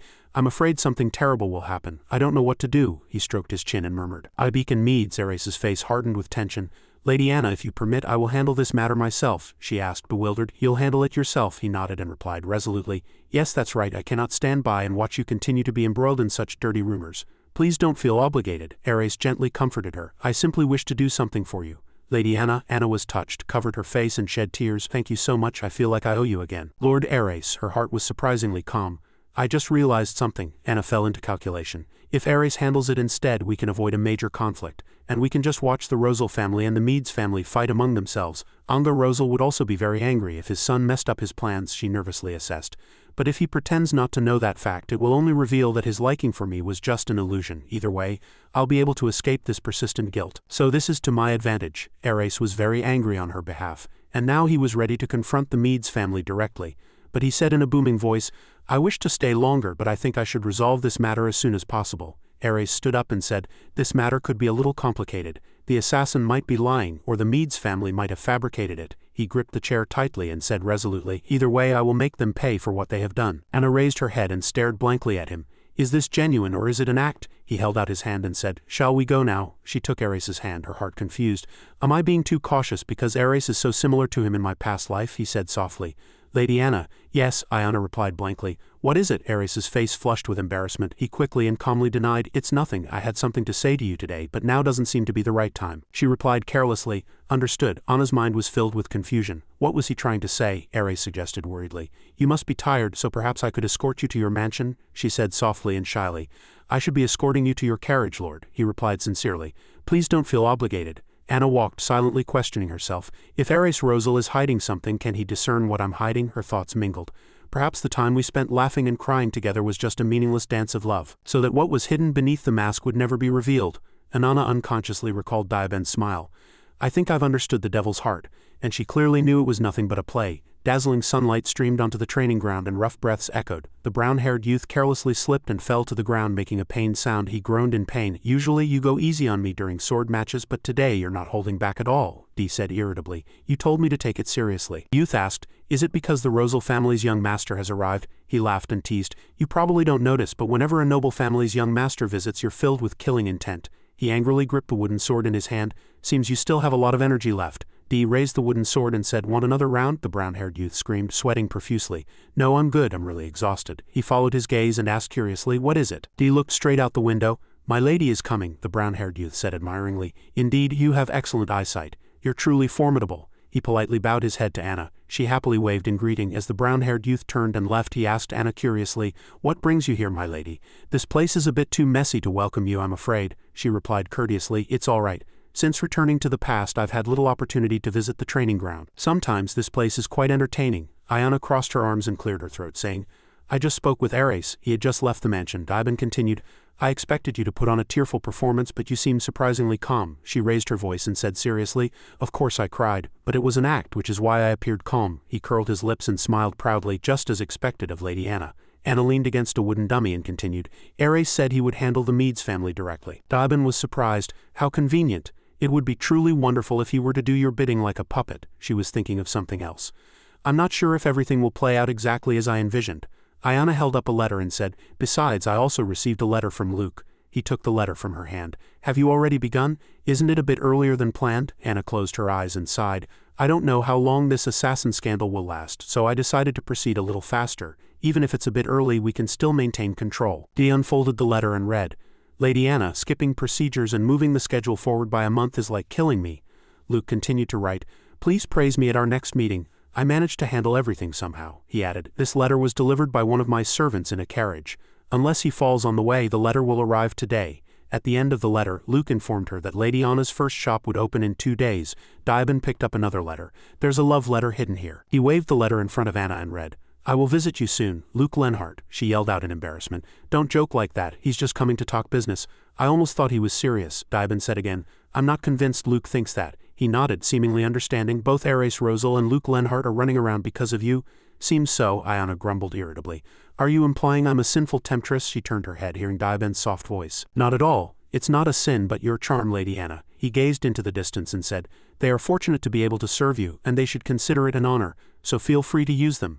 But Daiben's face was full of schemes. "Even if they die because of you." Anana stared at him nervously, her blonde hair fluttering in the strong wind. Anana irritably snatched the letter from Daiben's hand. "I'll handle this, you devil." He calmly burned the remaining paper in his hand and watched her angry retreating figure. Time passed quickly. A week later at the Lenhart mansion, Luke lay in a chair, lightly touching a small wooden box on the table. He frowned and seriously gazed at the ceiling. Luke stood up and looked at a restless Leon. "Brother, are you worried?" He flatly denied. "Worried about what?" Luke immediately exposed him. "You've adjusted your tie over 20 times. Luke propped his leg on the chair and said, "You've been talking incessantly about Lady Cecilia and now you seem nervous about meeting her soon," Leon emphasized irritably. "I haven't been talking incessantly." He blushed, unable to hide his excited expression. "You speak as if you're not like that yourself. Weren't you also interested in Lady Anna?" He laughed loudly without thinking. "I just followed along because I thought you'd be embarrassed to go alone, brother." "Look," Leon's face hardened with anger. "When did I ever say that, you insolent fellow?" Luke looked at the small wooden box on the table and said, "This is the first time I've seen you go to such lengths preparing a gift for a woman." As soon as he finished speaking, he fell into deep thought. "A woman," Luke smiled brightly and suggested. "Brother, why don't you think of it as a bribe to treat her well?" All right." Leon sat stiffly in the chair and lectured. "It's time for you to marry and start thinking seriously. It's time for you to shoulder the family's responsibilities too." He paused for a moment and thought. Luke suddenly stood up. "No thanks, I'm good. You take responsibility alone, brother." "Why do both of us have to be knights?" Leon said in a voice filled with anger. "Are you trying to tarnish our father's honor?" He suddenly recalled his own miserable self drenched in rain. Luke's face hardened and he irritably gritted his teeth. He said in an angry voice, "Our deceased father taught us to wield swords, not abacuses. Do you know how much nobles despise our family?" He bowed his head and thought about Leon's words. "I don't fully understand his feelings, but Luke recalled training with swords alongside him." He suddenly laughed unconsciously. All right, I'm sorry you had to break off your engagement because of me, but thanks to that, you met Lady Cecilia, didn't you? Isn't that right? Can't you cut me some slack? That's what you call destiny." Leon's face flushed and he broke out in a sweat. Embarrassed by Luke's words, he ran off holding his coat in one hand and the wooden box in the other. He yelled angrily, "All right, let's go, you bastard brother." "Luke, I'm not finished talking yet."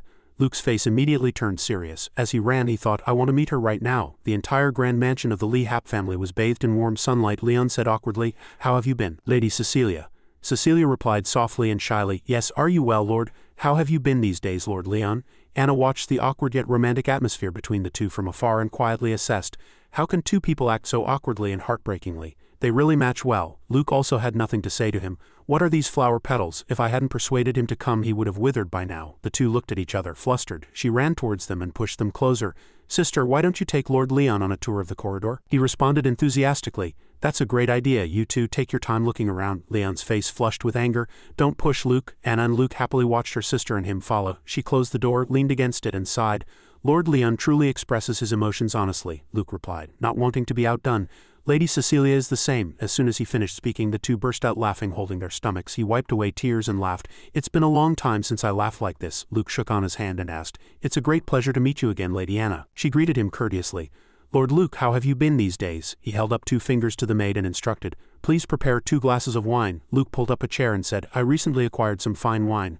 I would like to offer it as a gift to Lady Anna. Anna sat down courteously. You are truly thoughtful, Lord. However, I don't drink wine. He held the wine bottle and asked, You don't like alcohol at all, my lady? She immediately denied, No, that's not the case. Luke curled his lips and smiled, and that's fortunate. I hope you like this. Anna realized his intention. Even though I said I don't drink, he's really pressing me, just like Mio. Her gaze stopped at the wine glass Luke was pouring. Is that cider? He pushed the wine glass towards Anna and offered, That's right, it's cider. Luke spoke with a hint of regret. I heard you declined the wine offered as an appetizer when you visited our mansion. He continued to pour the wine, saying, I recently received samples from an overseas merchant. I thought you might like this kind. No one in this country would have tasted it before. Luke's face hardened eerily as he remembered. Wait, you're not telling me you can't eat apples either? She shook her head and said apples were fine. He burst out laughing with joy. That's a relief, really. Cheers. Anna raised her wine glass, fawning and smiling. If Mio Ibik had given me something like this, I might have changed my mind about him. The grapes from the Veer region are top quality. The clinking of wine glasses echoed in the quiet atmosphere. After taking a sip, she remarked that it tasted really good, and Luke burst into excited laughter. Really? That's wonderful. Then I'll always keep this type at the mansion for you. Anna raised her glass and suggested, Understood, thank you. If we distribute this, his eyes shone with excitement, this could be profitable, couldn't it? Actually, I was thinking the same thing. You truly are a natural businesswoman. She immediately got to the point. So, how is the cafe doing these days? Luke replied with an awkward laugh. To be honest, the cafe isn't doing very well. Anna rested her chin in her hand and continued. I expected as much. She formulated a plan in her mind. Just like in her past life, it's best to get things on track as quickly as possible. Anna calculated carefully. Ares had offered to deal with the Meads family, but no one knew how that would turn out. She might have to deal with the Meads family herself, and the more money she had, the better. She curved her lips and smiled suggestively. You don't regret starting this business, do you? He shook his head and said excitedly, Of course I don't regret it. Thanks to it, I was able to meet you. I expected to start slowly. Luke firmly believed the cafe would succeed. He continued to chatter. We need something to create a buzz. You still attend the latest gatherings, don't you? Anna frowned and thought, he catches on really fast. She lowered her voice and said, Coincidentally, I'm going to see an opera with the ladies tomorrow. Luke exclaimed happily. Then that's perfect timing. Anna cautiously reminded him. You haven't forgotten that I asked you to clear your schedule for tomorrow, have you? All trends start at the ladies' tea party. She brought up their shared problem. How about we serve coffee at that tea party? The audience below cheered enthusiastically for the performance. Continuous praise echoed from the seats. The woman in red below praised, Rockefeller, you're truly wonderful. Felix smiled happily at the audience's compliments. After a moment she was still excited, saying the opera was the best. The woman in blue was still immersed in the performance. The story and the acting were both excellent, she said very happily. Especially Rockefeller, he was really handsome. Anna feigned excitement, but it was a lie. I agree, I got goosebumps during the final solo. The woman in red was deeply moved. Oh, if only I could meet someone like Rockefeller. The woman in blue was very grateful. Thank you, Lady Anna. Thanks to you, we were able to watch the play from the best seats. She quickly added, I'm happy too. At this, she said very formally, You're welcome. It was truly enjoyable to watch it together. I want to talk about the play. The woman in red smiled and continued. Me too, Anna suddenly suggested. Shall we go to the rose garden? More and more dark clouds gathered in the sky, and it looked like it was going to rain. Everyone agreed with her suggestion. That's right. Then Anna suddenly had a good idea. Or let's go to the cafe. The cafe built by the Lenhart family, I mean. The woman in purple heard this and worried.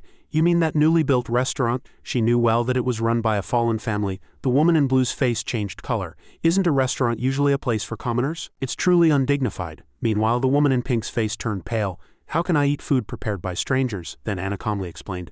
They don't serve full meals there, they only sell desserts from overseas, it's similar to tea. The woman in red immediately criticized. Who knows, there might be something suspicious. I don't want to go to such a place. Bad rumors could spread and my parents would scold me, so don't go there, I'm being serious, Lady Anna. She expected their reaction and smiled. It was the same reaction she had hoped for. Now all that remained was to wait for him to arrive here. Anna fell into thought before speaking. Just then, someone called her name.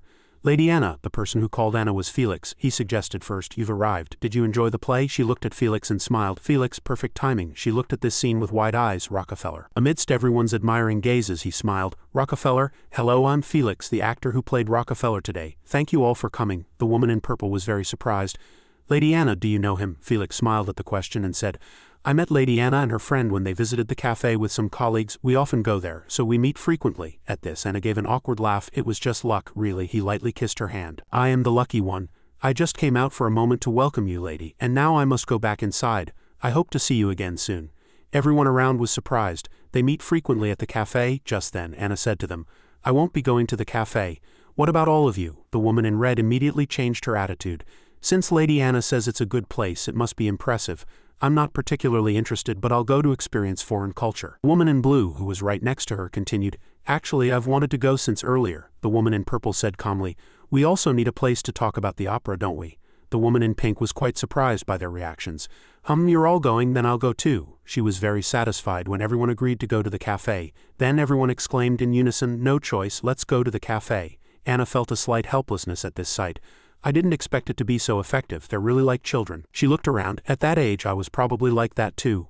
Anna saw Felix wink and smile from afar. She immediately raised her hand and signaled to him. Involving Felix was a truly wise decision. I must reward him generously. From now on, rumors will naturally spread that the famous actor often visits that place. But if people from society seek it out and enjoy it themselves, the cafe will become even more famous. The ladies in front were still talking. I know where it is. I came in a big carriage so we can go together. Everyone was very happy except for the woman in pink. Then Anna looked at the cafe in front of her and thought, now everything depends on Luke. Inside, Luke held a coffee cup and thought, how many people will Lady Anna bring? Then he couldn't help but sigh. The taste captivated Luke. This is truly delicious. If I don't sell this, I don't deserve to be called a merchant. Now I need to prepare for sales. Inside the shop, a male employee bowed his head to greet customers. Welcome, thank you for visiting. The female maid suggested first. I'll show you to your seats. This way. The three ladies couldn't help but exclaim, it's like being in a palace. The woman in blue was excited to see the two actors Anna had hired chatting happily. My goodness, isn't that the actress who played Princess Camilla? The woman in purple was very surprised.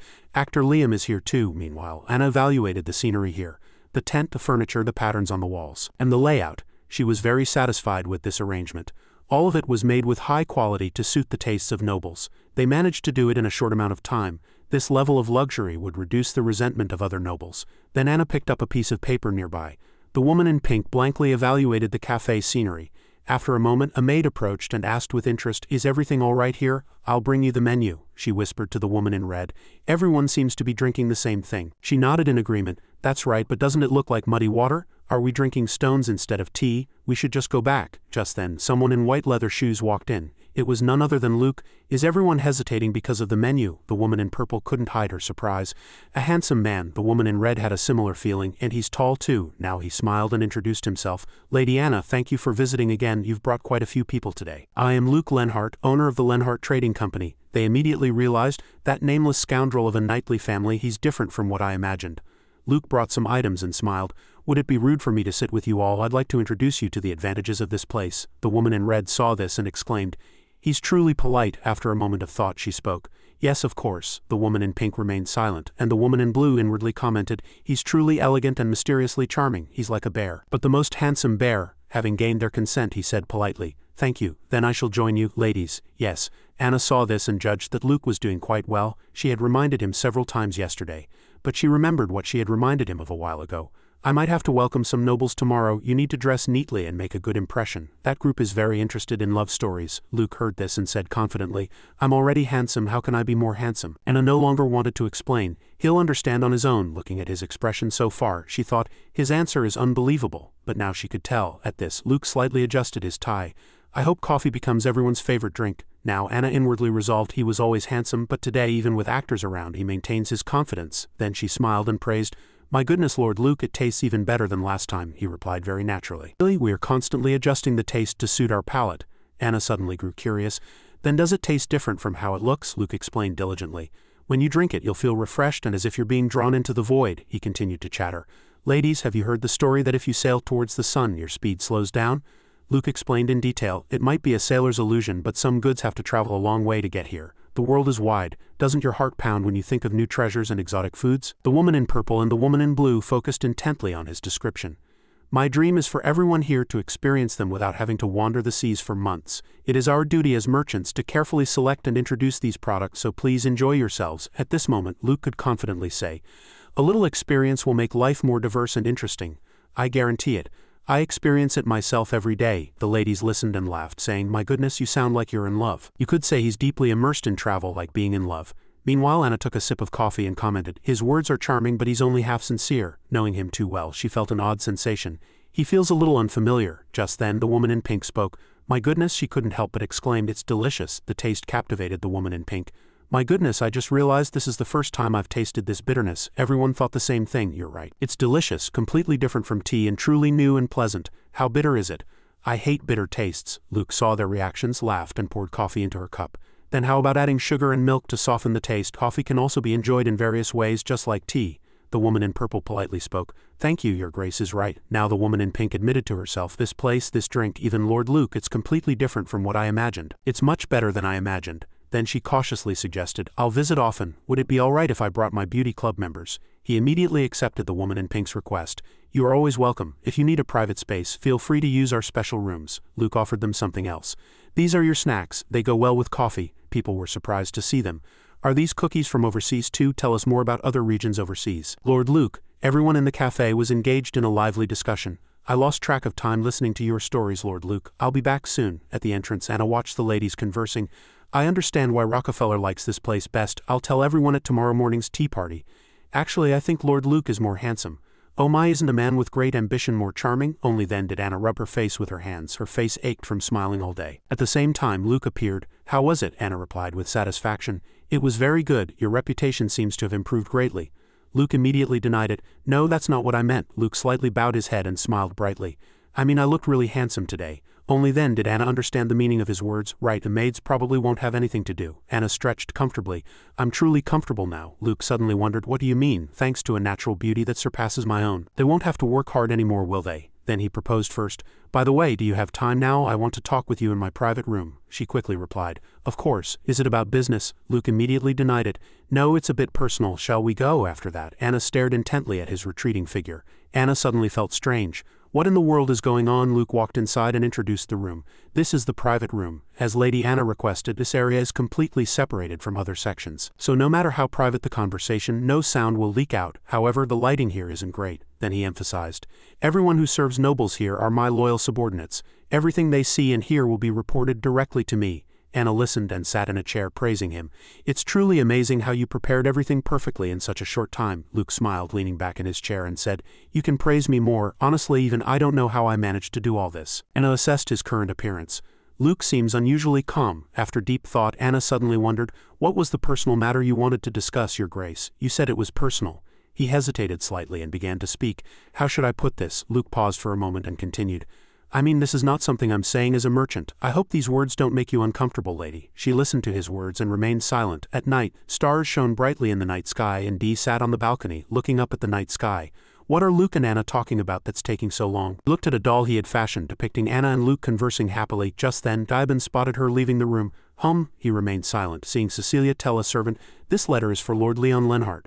Suddenly Dee set fire to the head of Luke's doll, but he slightly lifted his head and complained, How boring. Inside the room his voice echoed, So what I'm trying to say is, Luke stroked his chin, analyzing seriously, Lady Anna, do you perhaps need money? Anna stared blankly at his words. Why do you ask? Luke immediately explained.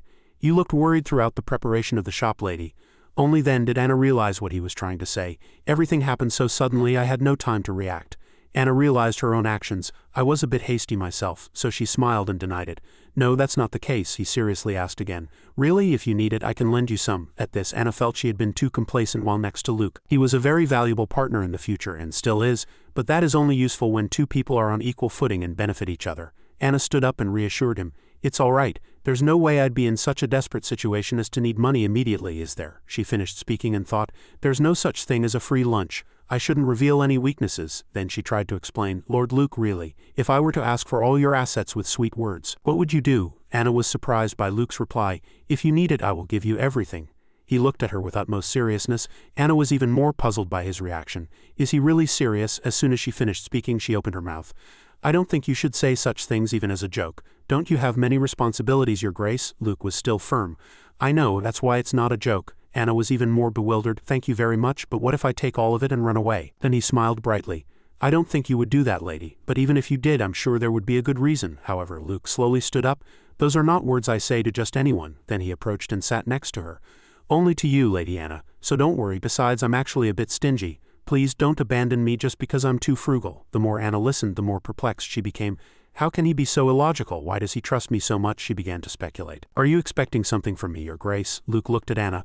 Because I am your ally, Lady Anna. She stared blankly at his words. Ally? Luke explained in detail. For example, suppose you are on a battlefield and a sword is flying towards an ally next to you. What would you do, Lady Anna? Anna honestly replied, I don't know. His hand slowly clenched into a fist.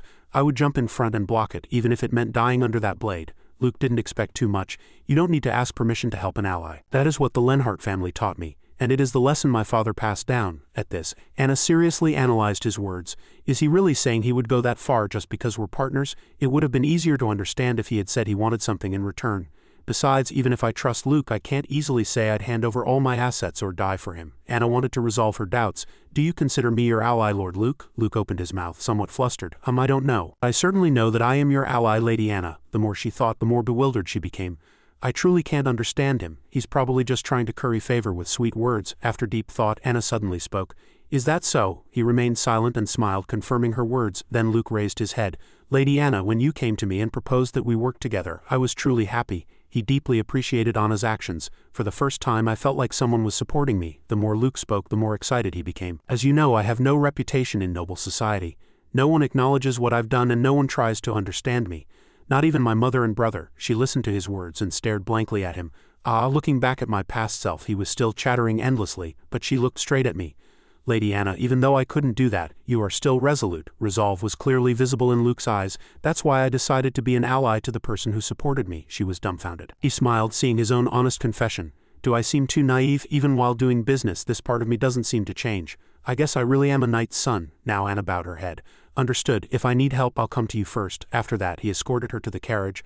I apologize for keeping you so late, lady. Please return safely. Anna slowly got into the carriage in silence. She recalled an old memory again, when Luke suddenly extended his hand. At that time he had proposed first. I want to continue cooperating with you, Lady Anna. Currently, Anna thought carefully.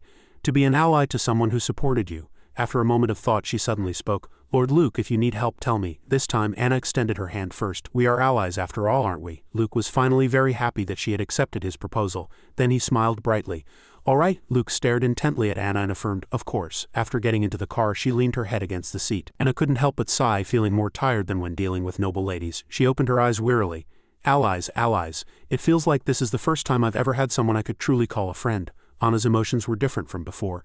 Somehow, this feeling makes me feel so reassured. Time passed, and as influential people gathered and nobles were gradually drawn in, the cafe's sales began to increase. Meanwhile, the figs ripened and many sweet fruits blossomed. Anna gazed into the distance. Bly, look, hasn't Sister Cecilia become much prettier these days? Then Bly praised. Sister has always been beautiful. She listened and laughed. I know, Sister has always been beautiful, but these days Sister looks much more radiant. Anna spoke happily. Another letter has been delivered. Look how happy Sister is. It must be a letter from Lord Leon, Bly suddenly wondered. Didn't one just get delivered yesterday? She smiled and explained. They exchange letters several times a day. You wouldn't know, always being at the academy. Bly looked at Cecilia, who was happily clutching the letter, and admired her. Right. He glanced at Anna and whispered, I didn't know Sister Cecilia was so in love. You two really seem to suit each other. Anna also thought Bly's words were quite reasonable. Right? Sister was even invited to dinner. People say they went to see a play too. Anna didn't stop there and continued. And Lord Luke also told me that Sister's study light was on until late at night. She must be writing love letters. Bly, finding important information, slightly adjusted his glasses. Luke Lenhart, Anna also thought to herself.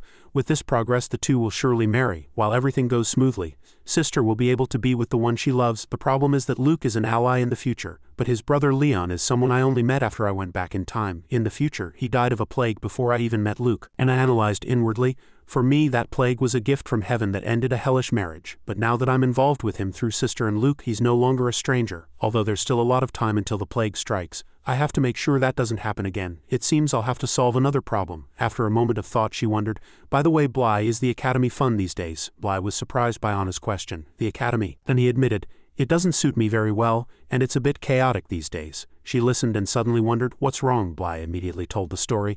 A student was accused of being a devil worshipper. Anna was extremely surprised to hear his story. The story took place on a stormy night. Bly continued to chatter endlessly. Even though it was the middle of the night, the bell kept ringing, and the dorm master and professors were shouting. He remembered what he had wondered then. What's going on? The long-haired professor was surprised by Bly's appearance. Young Master Bly, he immediately reported the situation. A book about devils and black magic was found in front of the dormitory. Bly was surprised to hear that. Devils, at the same time, the professor was shouting. I did not worship the devil. He angrily slammed the book on the floor. Then what is this? Then the student hastily explained. I thought it was a theological document, I swear. The professor still wouldn't let him go and shouted, you're this guy's roommate, aren't you? Then you're a devil worshipper too. The male students quickly denied it. No, I barely talked to him. Professor, please, he was starting to lose his patience. If you don't confess voluntarily, we will have no choice but to use force, the man screamed in terror. No, Professor, do you know who I am currently? The professor still couldn't control his anger. Devil worship is a serious crime. If found guilty, your family's title will be revoked, and depending on the severity, you could face the death penalty. Your family and the church have been notified, so wait for your judgment in the interrogation room. The student was dragged away, screaming miserably. No, Bly recalled the incident and wondered. It's a really rare occurrence, so I was quite surprised to actually see someone arrested for something like devil worship. This week, not only during roll call but also when academy students leave campus, they're conducting investigations. Anna listened, sighed, and fell into thought. I knew it in theory, but I never seriously thought about it when I accepted the time travel contract. Devil worship is a serious crime, a crime that even noble families cannot escape. She felt even more relieved now. It was truly reassuring that there were restrictions preventing her from talking about devils. Ayana suddenly grew curious. What happened to him? He answered her question. It's just a matter of how the academy will handle it. Bly listed the consequences the opponent would have to face. He might be interrogated by the Inquisition for a while. His family might also suffer public humiliation. Anna listened and smiled faintly. I see, you must have felt a lot of pressure too. He denied it. Not really. I'm not close to him, and there's nothing to worry about. She speculated that if it were revealed that she had made a contract with a devil based on her actions, her family would also be implicated, and she could never let that happen. Anna suddenly remembered something. That's right. She looked at the book in her hand. A book about devils. Is there a book that talks about contracts or devil's marks? Just the thought of someone recognizing it makes me uneasy. At this, Anna calculated inwardly. It would be better to burn it before someone discovers it. Then she turned to Bly. Where do you think such books can be found? Are they that easily obtainable? He closed the book and explained. Books about devils are not rare. They don't promote worship or anything like that. Most of them only warn that devils are evil or that one will fall into hell by temptation, like theological texts. But something as genuine as what he had I've never seen before. Bly adjusted his glasses slightly, revealing his thirst for knowledge. Now that I think about it, I really wonder if such books contain more actual knowledge instead of absurd stories. A thirst for knowledge. Ayana listened and burst into laughter. You're truly unique. After speaking, she fell into deep thought. Actually, I'm curious too. If I could read something like that, I might learn more about devils and diabin. Currently, Anna was slightly displeased to know so little even with a devil by her side. I might have to secretly look for such books. At that moment, Dia watched her silently. Suddenly, he was slightly flustered. Sister, I have a question. Anna listened and opened her mouth. What is it? Bly immediately got to the point. I heard you're close with the second son of the Lenhart family. Do you like him? She quickly realized who he was referring to. Lord Luke, you mean? No, I don't. He's a good friend. Dia's mood suddenly improved significantly. He couldn't help but smile. Ayana suddenly grew curious. Why do you ask? He sighed and explained. Sister Cecilia was very worried. She thought it would be too much of a burden on our fiancés' families if both sisters married at the same time. She wondered if you would give up Lord Luke because of that. Sister is truly sincere, or even better. She immediately smiled and denied it. No, I just thought now isn't the time to think about marriage. And Anna poked Bly's cheek with her finger. Besides, wouldn't it be sad if both sisters left home at the same time? Only then did he realize. That's true. Now she hugged Bly tightly and praised him. You're so cute, he cried out, struggling to breathe. Please let go of me. But Anna hugged Bly tightly and thought, I wouldn't mind getting married as long as the economy stabilizes. Looking back, if I had lost that duel I would be married to Mio by now. But whether it's the devil's mark or a scar, he would constantly complain about a flawless woman's body. Then she continued to press. Do you want to live with your sister forever? Currently, Anna was very confident because marriage would be quite difficult. Unless it was someone like Duke Meyer who was too old to be particular, or someone who didn't care much. Luke wouldn't care about this if he truly cared. I don't think a scar would change his feelings, but I'll have to cut his throat myself soon. At this she saw a woman hand Dia a letter. She was surprised to see him turn around and smile at her. She trembled with anger. What am I thinking, marrying a devil or mocking him? Besides, Dia is a commoner. Bly screamed, his neck constricted. It hurts. While Anna was still lost in thought. He might make a good lover, but a husband? That's truly strange. She began to hypothesize. If I ran away from Pasito Manor and married Diabin, would anything change? Very quickly, Anna dismissed the thought.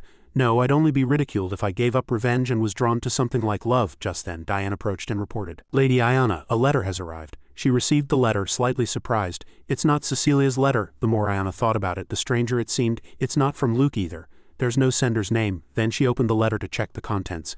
Anna stood up after hearing the news and said, I need to write a reply now. Bly, can you bring the book I was reading to my room? Bly quickly said, yes, sister. She immediately instructed, let's go, Diabin. Very quickly, Anna arrived at a secluded spot. Diane, seeing no one around, wondered. No one is here. What does the letter say? Then she honestly explained. It's from Erase Rosal. To Lady Ayana Laugh of the Laugh family, I wish to discuss what happened at our last meeting. Can we meet tomorrow around 3 p.m.? I will meet you in the city's Rose Garden. Sincerely, Erase Rosal. At this, Anna analyzed the contents of the letter. He seems to have something to tell me about the Meads family and the assassin, but the meeting place isn't Rosal Manor or Lee Hap Manor. He walked beside her and speculated. Perhaps he thought neither place was safe. Ayana thought DIA's analysis was quite reasonable. That could be it. How many truths has Erase not told me? And as a member of the Rosal family, whose side will he choose? At the large garden where a tea party was held, Diabin surveyed the scenery and assessed. Erase chose a good place for a date, didn't he? Ayana listened and said with displeasure. Stop your nonsense. She looked at the rose bushes beside her and thought. It's too romantic for a secret conversation. Suddenly, Anna felt a strange sensation. This place was always crowded, but now there's no one. Is someone hiding nearby? He reassured her from behind. No killing intent is detected, she murmured with a slight regret. Erase might have figured out Father's plan and decided to go along with it. I should have at least hidden a dagger. This place is too bright and cheerful. I can't calm down, Diabin, seeing Anna's worry, reminded her. Lady Ayana, I am your sword. There's no need to worry. She listened to his words, turned around and said nothing. And Ayana walked, muttering to herself. He always knows what to say at the right moment. After finishing her thoughts, she opened her mouth. Really? Wouldn't it be more interesting for you if Erase kidnapped me or hurt me to the point of near death? Diabin immediately smiled and denied it. Not at all. What I truly want to see is Erase's face contorted in despair and terror. Then he honestly accused. I've seen your tear-filled face too many times. It's getting a bit boring now. Ayana listened, unsure whether to be happy or sad. Is this mockery or comfort? It doesn't even hurt anymore at this point. At that moment, Dia looked at her and smiled brightly. His next words left Ayana stunned. So please smile more. She turned to Diabin in surprise. What is this? It sounds like the voice of someone who is about to disappear. He, seeing Anna unmoving, reminded her. Your face is stiff. Erase will notice immediately if you have a face like that. Then she retorted angrily. Are you underestimating me? I won't show weakness in front of a Rosal. At that moment, Anna suddenly felt a strange sensation. Is it just my imagination? Dia, seeing her anger, lowered his voice. I apologize, I misspoke. Very quickly, he detected something strange. Someone is approaching. Anna was slightly surprised. No one is here. Did they overhear our conversation? Dia immediately went to check the surrounding situation. Beyond the range of human hearing, he reported the situation. They are coming from inside, not from outside. Just then, Erase spotted her and Dia from afar, so he called out happily, Lady Ayana? Erase immediately rushed over, flustered. My lady came too early. I should have waited at the main gate. Only then did Anna realize her actions. I was so nervous that I took a walk to calm down, and she stared intently at him and continued speaking. You came earlier, Lord. Lord Erase, I intended to arrive first. At this, Erase felt a little apologetic. I apologize for making you come all this way. If the situation hadn't been what it was, I would have preferred to meet you in a more comfortable place. Ayana immediately retorted, No, this is all my fault, so of course I should come. Then he looked at Dia. But I thought my lady would come alone. Aren't you the knight I met before? Then she quickly confirmed. Yes, I've been too uneasy without an escort since the assassin incident. And Dia bowed slightly and introduced himself. It's an honor to meet you. I am Diabin, Lady Ayana's knight, he quickly realized. That's right. I remember. You took me to the doctor in Ibeak Forest. We've met a few times, but never had a proper introduction. He smiled faintly with sincerity. Thank you for saving Lady Ayana's life back then. Erase opened his mouth with a formal demeanor. There's no need to thank me, it was only natural. Something you failed to do. She listened to Diabin and him converse and suddenly felt confused. At this, Erase honestly accused. It's truly unbelievable that a knight who neglected his duty to protect Lady Ayana is still by her side. Anna recognized a hint of something in his voice. No, this feeling is much colder. Anger, the more she thought about it, the stranger it seemed. Not jealousy, but anger. Why? Is it because Dia failed to protect her properly? When Erase had such eyes, he looked just like the man he would become in the future. But at times like this, it makes one wonder if that innocent appearance is just a facade currently. Anna calculated inwardly. Anyway, I'll have to resolve this myself, so she grabbed Erase's arm. Lord Ares, he gave his all for me, then Anna earnestly defended him. Back then I was young and believed your word, so I dismissed my escort. I apologize for causing you worry. I truly regret it. He was flustered by her strange reaction. Lady Ayana, you did nothing wrong. I apologize. I was a bit hasty. Anna smiled and looked up into Ares's eyes. Thank you for your concern. Ivan is a trustworthy knight, so there's no need to worry. Did he mean he didn't fully trust him? Ares suddenly changed the subject. By the way, I have something to tell my lady. It's a private conversation, so would you feel uncomfortable? She listened and burst into laughter, denying it. Not at all, Lord Ares. I feel more at ease with you than with anyone else. While he blushed at what he had just said, Anna instructed Dia. Diaban, wait here. Dia immediately obeyed. Yes, my lady, and she pulled the still stunned Ares along. Shall we go further inside? Only then did he regain his composure. Understood. He witnessed Anna and Ares interacting intimately from behind. Dia remembered her saying, follow us quietly. Thinking this far, the corners of his lips curved upwards. A moment later, Anna folded her umbrella. The sunlight is truly beautiful and we're the only two here. It seems we're really lucky. Then she suddenly pushed his shoulder forcefully. Ayana quietly assessed this surrounding scenery. It's wide enough. I think Dia is nearby. She realized her mistake and opened her mouth.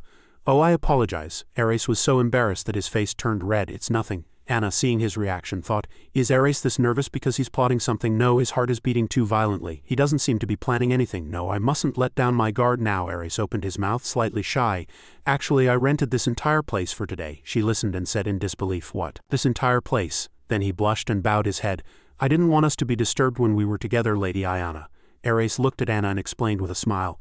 I was too excited and now I'm embarrassed. She listened to his explanation and remained silent. Anna observed Ares's every move intently. At that moment, rose petals fell onto the water. She suddenly detected the scent of flowers and was surprised. Then Anna gently pushed his shoulder again. She slightly turned her body and assessed the surrounding scenery. Honestly, just seeing his pure smile. Anna's face also began to flush, and her head felt dizzy. She didn't feel the need to forgive him as before. But after a moment of bewilderment, she grew curious. What's the matter? Is the assassin still claiming our family is behind it? Ares turned to Anna and clarified. We brought the Mede's assassin in for questioning. He went on to detail that the assassin was not responsible for the attack in the forest. He merely stated that he was ordered to spread rumors about Lady Anna. She was not particularly surprised by this information. It was no surprise at all. Anna wanted more information. Did he say anything about who was behind it? Ares quickly denied. No, we interrogated him, but he truly knows nothing. Following this, she requested, could I meet him myself? He scratched his hand and said, perhaps, but it's not recommended. He's not in very good condition right now. Anna analyzed the information. I thought they would just lie about him being dead, but did they really torture him? She suddenly remembered the rumors she had heard in her previous life. Ares's interrogations were famous for pushing people to their mental limits, but could the current Ares really do such a thing? At this, he understood Anna's reaction. I understand the lady's anger. We will hand over the assassin's surveillance to you, but I hope you do not meet him in person. She smiled upon hearing this. Understood. I will keep that in mind. Ares's bright smile inspired Anna. The more I try to understand Ares, the more confused I become, as if intoxicated by the scent of flowers. Ares recounted the situation. The investigation is still ongoing, but the Mede's family will soon have to compensate the Lehap family for damages. He glanced at Anna and explained, even if it was an absurd rumor, Lady Anna, it still caused you a lot of harm. At this, Anna looked at Ares with great emotion. Lord Ares, I didn't realize you would help me so much. Anna narrowed her eyes in thought. He resolved the conflict between our family and the Mede's family so easily. Since the Mede's family secretly colludes with Anga Rosal. As long as he knows nothing, they won't feel threatened by Ares. She speculated inwardly, will Anga decide to pay the compensation himself to prevent Ares from learning about the plan, or will the Rosal family decide to abandon their cooperation with the Mede's family? After finishing her thoughts, Anna suddenly wondered, but who is behind this incident? She pretended to be very afraid. The fact that I don't know who the mastermind is also intimidates me. Currently, Anna analyzed all possible scenarios if the second scenario occurred. Then Ares also has the potential to be involved in their conspiracy. Ares was heartbroken by her reaction. Lady Anna, and he rose from his chair, I apologize for not resolving this incident sooner. Ares sat opposite Anna and reassured her. Just give me a little more time and I will find the mastermind and punish them, so please don't worry, my lady. She couldn't help but admire him upon hearing his words. He's speaking with that sincere voice again, and Anna reminded herself, I can't let myself feel guilty. So she feigned an indignant expression. The Mede's family is still far from paying for their sins, he continued to offer words of encouragement. A mere confrontation is not enough. The Mede's family and the Ibik family made Lady Anna cry. Ares then gently opened his eyes. They need to realize how audacious they were. Anna grew even more frightened by his expression, and sweat began to trickle down her back. What is this? He's still smiling politely as usual, but it sends shivers down my spine. Ares had moments like this. His coldness reminded her of the man he would become in the future. I wonder if he has some hidden intentions. Is his true self just a mix of warmth and coldness? Anna remembered the old Ares. The cold and cruel strategies Ares had shown in war were so different from his current self. I looked at him as if he were a different person. And she analyzed his gestures inwardly. This polite boy in front of me might be hiding a cold and cruel capability. He might be pretending to be shy and kind only to me. Anna suddenly blamed herself inwardly. If Ares's feelings are genuine, will he become cold and cruel if he finds out he's been deceived? However, after a moment of thought she spoke. Both families might have been deceived. I would feel much more at ease if I knew the truth about who is behind all of this. Ares couldn't help but admire her. You are truly a warm person, Lady Anna, he continued to ramble. But I understand now I had other thoughts about Lord Mio. He might try to approach the lady again. Ares was also very firm. I will not let anyone I cherish be harmed again. His every word and action moved Anna. Lord Ares, she suddenly felt puzzled. Why is he expressing such emotions to someone like himself, to someone he doesn't know? Sincerity is very rare and precious. I wish I could feel it. Ares then smiled and stood up. That's all I have to say to my lady today. Do I have to go now? Anna suddenly felt a pang of guilt. It's as if the future him is blaming me for deceiving him. After that, she struggled to maintain her smile. No, not at all, he said, flustered. Then since I rented this garden, Ares scratched his hand and suggested, to be honest, I wanted to see the most beautiful roses with my lady. So I wanted to invite my lady to meet here. I apologize for only thinking of myself while my lady was going through such a difficult time. He knew that Anna had the same wish as himself. I'm so glad to hear that. I want to see the roses with you too, Lord Ares. She grew increasingly confused. Why am I doing this? I only want him to fall for me so I can use him as a tool for revenge. But now I wish those feelings were a trick. Ares extended his hand upon receiving her consent. Shall we go then? Meanwhile, Daiban mumbled while on guard. To be honest, he blatantly criticized Anna's actions. You're too soft. Ares and she then walked together. Anna thought as she moved, Daiban will be watching from somewhere. I intended to decide today whether Ares would be an enemy or a useful tool. She reminded herself, I still can't let my guard down, but Ares's feelings seem genuine. Shouldn't I be happy? But why does my head hurt so much? Is it because this rose garden is filled with the scent of roses? Just then he asked worriedly, Does my lady like roses? Anna quickly replied, Yes, I like all flowers. Ares's expression suddenly changed. It was because Anna tightly held his hand. It would be truly wonderful if there were purple roses here too. She was still very calm. Lord Ares, to be honest, other colors of roses are also truly beautiful. He then hastily withdrew his hand from hers. And Ares turned to look at the flowers planted right beside them. He plucked a single flower and held it out to Anna. It may not be purple, but how about a white rose? She tried to accept the flower from Ares's hand. Anna looked at the flower in her hand and assessed. Thank you. White roses are truly beautiful too. At this she reminded herself, Don't be happy, Anna. So Anna struggled to play her part. Somehow these pure white flowers remind me of you, Lord Ares. He stared intently at her and found a leaf caught in the lady's hair. After removing the leaf, Ares confessed, I wish I could give you these white roses every day. Lady Anna couldn't help but laugh upon hearing his words. If you did that, I would be happy every day. His next words made her stop. Actually, there's something I've wanted to tell my lady for a long time, Ares then admitted, blushing. I've always wanted to be by my lady's side. Lady Anna, his eyes gazed deeply at Anna.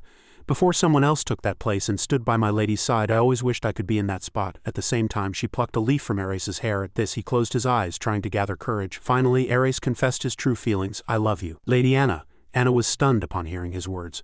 I have to say I do too. I've imagined and prepared for this moment. She stared intently at Ares but couldn't say anything at the same time. Dia at the fountain said, Poor Lady Anna, I feel sad thinking of Anna. You had fiancés and husbands, but no one ever truly told you they loved you. Dia assessed their actions. You who tried to make fools of your enemies to hear such words from them. Are you no longer able to receive love, or have you come to hate Ares forever? He suddenly conjured a lonely image. Dia's lips curled up unconsciously.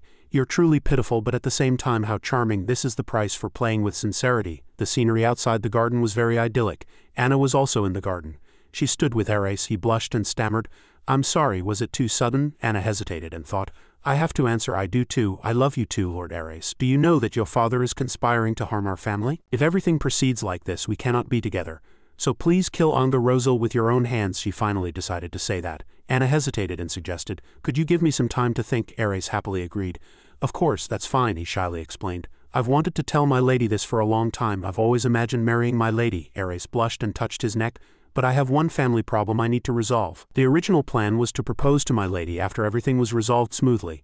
But I couldn't wait any longer, so please don't be upset if I was impatient, she hastily denied. What are you talking about?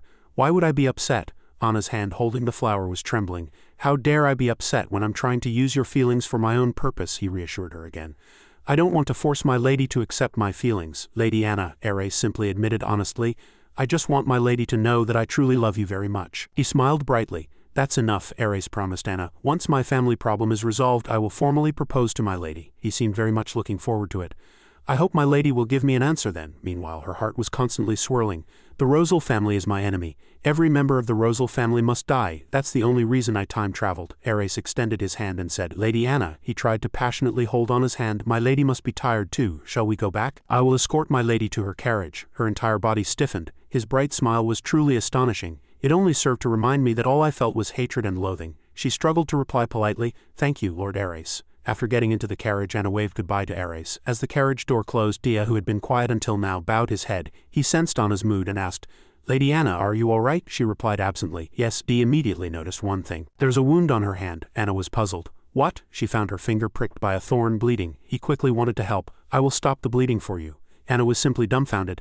Sweet child and child to be killed. My feelings for Ares are contradictory. As if this white rose hides thorns, in the family palace she sat in a chair reading a book titled God and Man. Anna contemplated the book in her hand. It only talks about faith and doctrine. It doesn't seem to say anything about devils. I don't even expect that much. She threw the book on the table. I can't concentrate on reading. Anna swept her hair back. 2 days have passed. I need to get a grip. She looked up at a painting. Anna only asked herself, why do I feel this way, mother? She looked around every corner of the room again. Every time I come to this library, I think of my deceased mother. This place was made for mother. Mother really loved reading. Anna thought of her father and mother again. Father insisted on making the largest and most magnificent room in the mansion into a library. She remembered her mother's expression very well. Mother was a little awkward, but she was truly happy about it. Anna stared intently at the ceiling. Father truly loved mother. 3 years have passed since mother died, but father keeps this room exactly as it was. She suddenly felt a pang of sadness. Since she had returned to 13 years ago, her mother had already passed away 16 years prior. Anna continued to think but couldn't understand. Mother, I have lived long enough to be the same age as you in the future, but I've never experienced the pure love my mother had. Ares's face came to mind again. I love you, Lady Iona. Anna straightened her body and frowned. I'm such a fool to be so surprised, she muttered to herself. I still hate the Rosal family. Just thinking of them made Iona's blood boil. Yes, if Ancella, Preda and Glenn were here, I would have beheaded them without hesitation and laughed with joy. Of course I would have. After all, they brutally massacred my family. These feelings are all because of Ares. Why does he have to be a member of the Rosal family? Anna fell into contemplation again. The reason my heart is wavering is guilt for a naive child who likes me and knows nothing. It's just feigned pity for someone I have to kill anyway. Let's call this feeling guilt and put it aside. Don't look back, she composed herself. 2 wasted days. I need to focus and replan. I haven't said anything to Daiban, but she still hesitated. He might have overheard when I was alone, but somehow I feel it's better not to say anything. Suddenly, Anna heard Daiban's voice. Lady Iona, it's Dia. She couldn't help but marvel at his impeccable timing. Iona raised her voice and commanded, Come in. As he entered, he looked puzzled. Were you reading a book? You seem to have been here for quite some time, she answered vaguely. I had some things to think about. Anna's face hardened as she wondered, how should I bring this up? Daiban suddenly read the book's title, God and Man. You haven't suddenly become deeply religious, have you? Am I intriguing him? She irritably tried to take the book back. Give it to me. As he chuckled at the book, Daiban gently placed it back in her hands. You won't learn anything about devils from such books, but I'm glad you're trying to understand me. Suddenly, he leaned closer to her. Dia gazed at Anna and reminded her. It seemed as if only Ares was on your mind until just now. She had begun to feel tense, she didn't know when. Why is his voice so low and husky? Anna maintained her composure outwardly and said, What are you talking about? His eyes suddenly sharpened.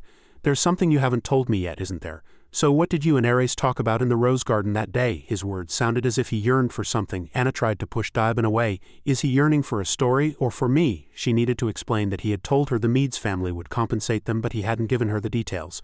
But he had no intention of moving aside. Is that so? Then it seems there won't be a direct conflict with the Meads family.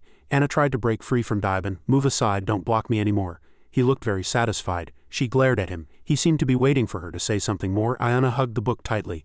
I should just smile and act like nothing happened. Ares confessed to me. Funny, isn't it? He'll make a really good puppet. She was confused and tried to find a solution. I should have said that, but somehow the words just wouldn't come out. In the end, Anna spoke honestly. Ares Rosil confessed his feelings to me in the rose garden. The atmosphere grew quiet and she swallowed hard. Anna blushed with embarrassment. Just thinking of him made her heart pound again. He laughed cynically. Daiban finally stepped back. Understood. He returned to his usual professional demeanor. What else did he say? She was very surprised. He's not asking how I responded. Iona still answered Daiban's question. He said he would propose to me once his family issues were resolved. He thought for a moment, but Dia still smiled. Then what do you think the family issues he's referring to are? She figured out the reason. In the end, that's all he's interested in. Anna was annoyed. So annoying. She wanted to get up and go somewhere. Perhaps during the negotiation with the Meads family he realized that his family was hostile towards us. That must be what he wants to talk about. he was still judging. Then there's a possibility he might really come back with Anga Rosel's head. How interesting, Anna answered vaguely. Who knows if everything will work out so easily? She went to the stairs and said, do you remember when we came back to the past we speculated why Anga targeted our family? Anga might have sought the king's favor by offering the heads of traitors. Our marriage alliance was unstable, making us an easy target. Anna continued speaking as she walked upstairs. But now everything has changed. Anga must have heard the rumors that we allied with the Lenhart family. Through Cecilia and Leon, Diabin quietly followed her, listening to her story. No matter how weakened the Lenhart family was, they were still the most prestigious knightly family in this kingdom. All the attacks and conspiracies against us so far have failed. Suddenly Anna asked him, do you really think Ares will draw his sword against his own father? Dia answered as he thought. He'll probably try to persuade him first. Then satisfaction was evident in her voice. Anga Rosel probably still thinks his involvement hasn't been discovered. He might even change his target to another family. Then he showed curiosity. If that happens, will the tragedy of revenge end? Ayana's face turned sinister. Do you think I've ever forgiven the Rosel family? She said in a hateful voice.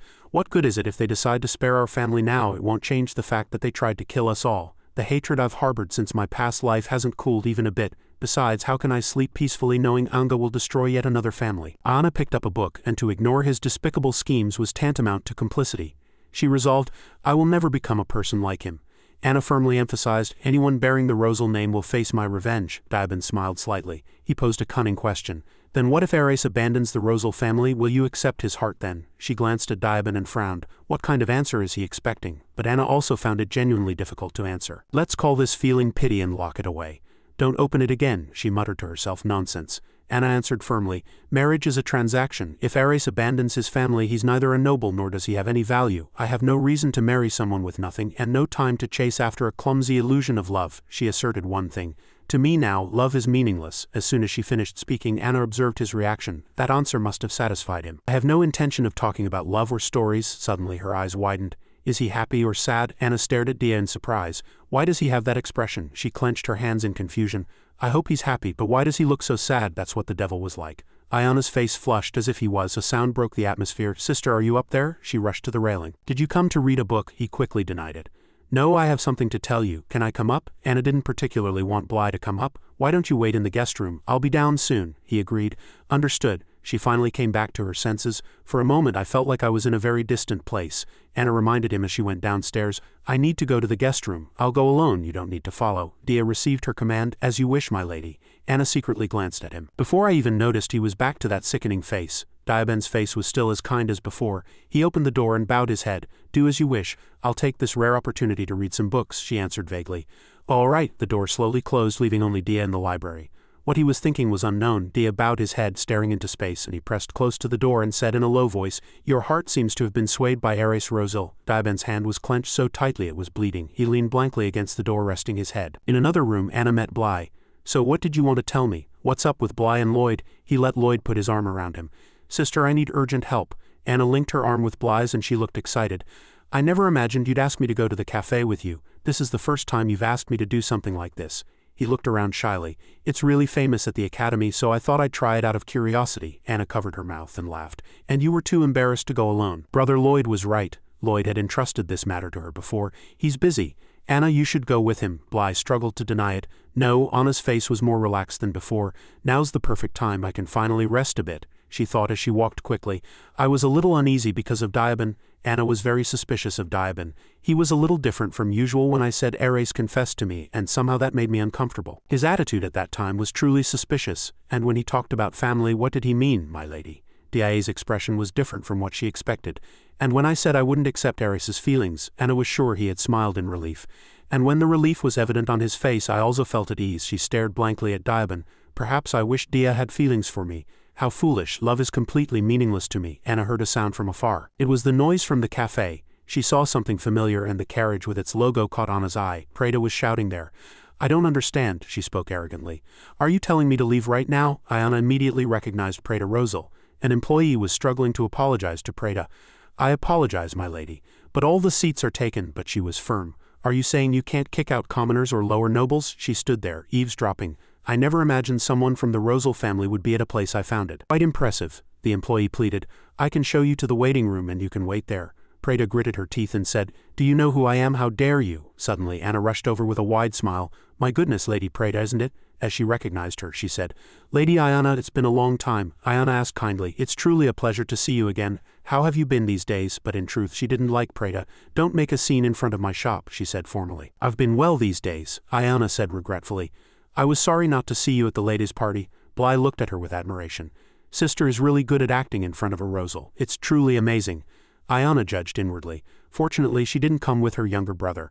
I've seen the person standing behind Preta before. Her name was Terra Erase's governess. Anna was looking for a way to get rid of Preta. Anyway, if she just leaves, I'll agree to her terms. Suddenly Margaret appeared and said, "There's a carriage here. I heard carriages can't park in front of the shop. Am I mistaken?" She answered loudly, "No, my lady, you're right." She was very surprised. Why is such an important person appearing now? Anna knew this person well. A royal lady, Margaret Meyer. Margaret thought for a moment, but still couldn't recall. "I remember this face, but what was her name?" She quickly bowed her head to her. "I heard the shop was doing very well, but I never imagined someone like the Duke's daughter would come. If she joins forces with Preta, I have no way to control this situation." She quickly spoke. "Lady Margaret, it's been a long time. How have you been these days?" Margaret asked him quietly. "Who's that?" After that, she answered formally.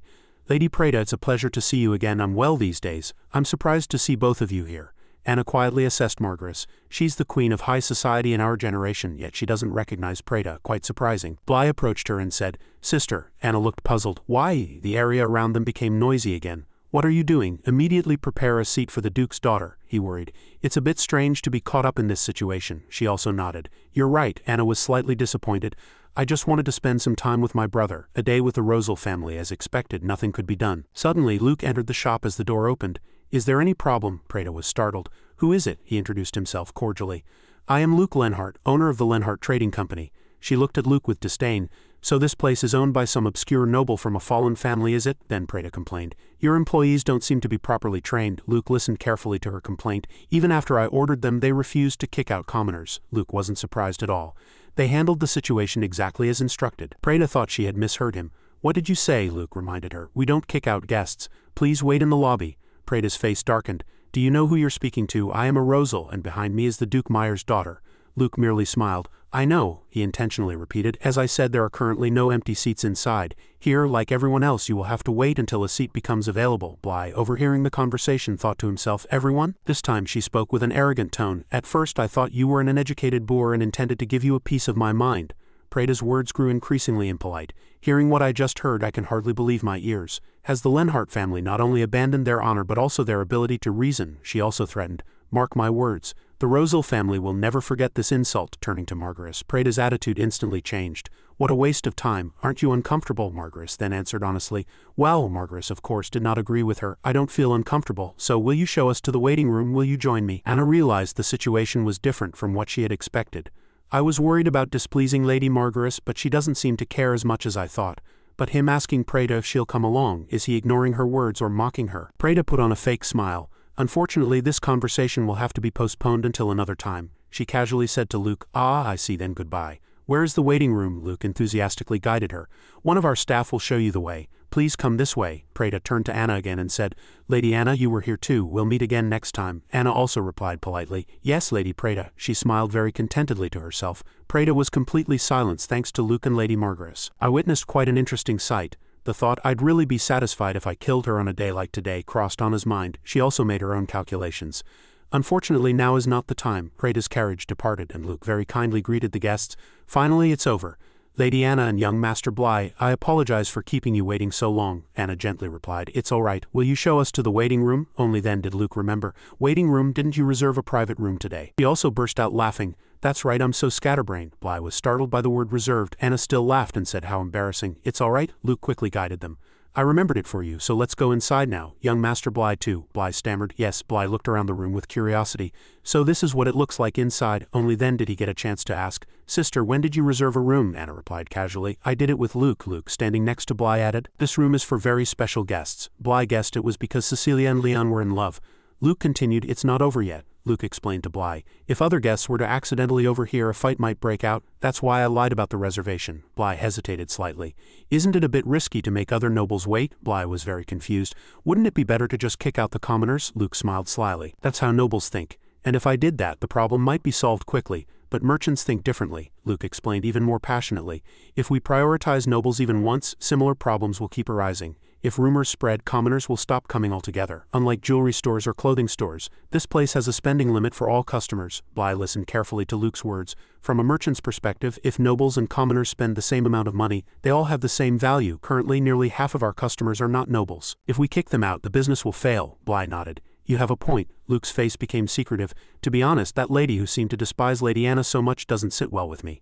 Anna teased him. Lord Luke, you're going too far. Luke put a finger to his lips and said, it's a secret. Bly merely muttered, There's no need for a rational reason then. Anna asked Luke, Lord Luke, would it be all right if I brought someone else into this room? Luke saw no problem at all. Of course, if they are your guest, my lady, you are free to use it. Anna smiled slightly. Perfect. There's one person I want to talk to, Margaret. After a moment Luke spoke. Then it would be good to let young Master Bly taste the coffee. Luke quickly stood up. I'll call a servant. Please wait a moment. He secretly winked at Anna. Bly muttered, I'm a bit nervous. Anna immediately understood Luke's signal. I'll be out for a moment too, Bly agreed. Understood. Outside the private room, Anna immediately asked Luke, did you call for me? She asked curiously. What is it? Luke replied casually.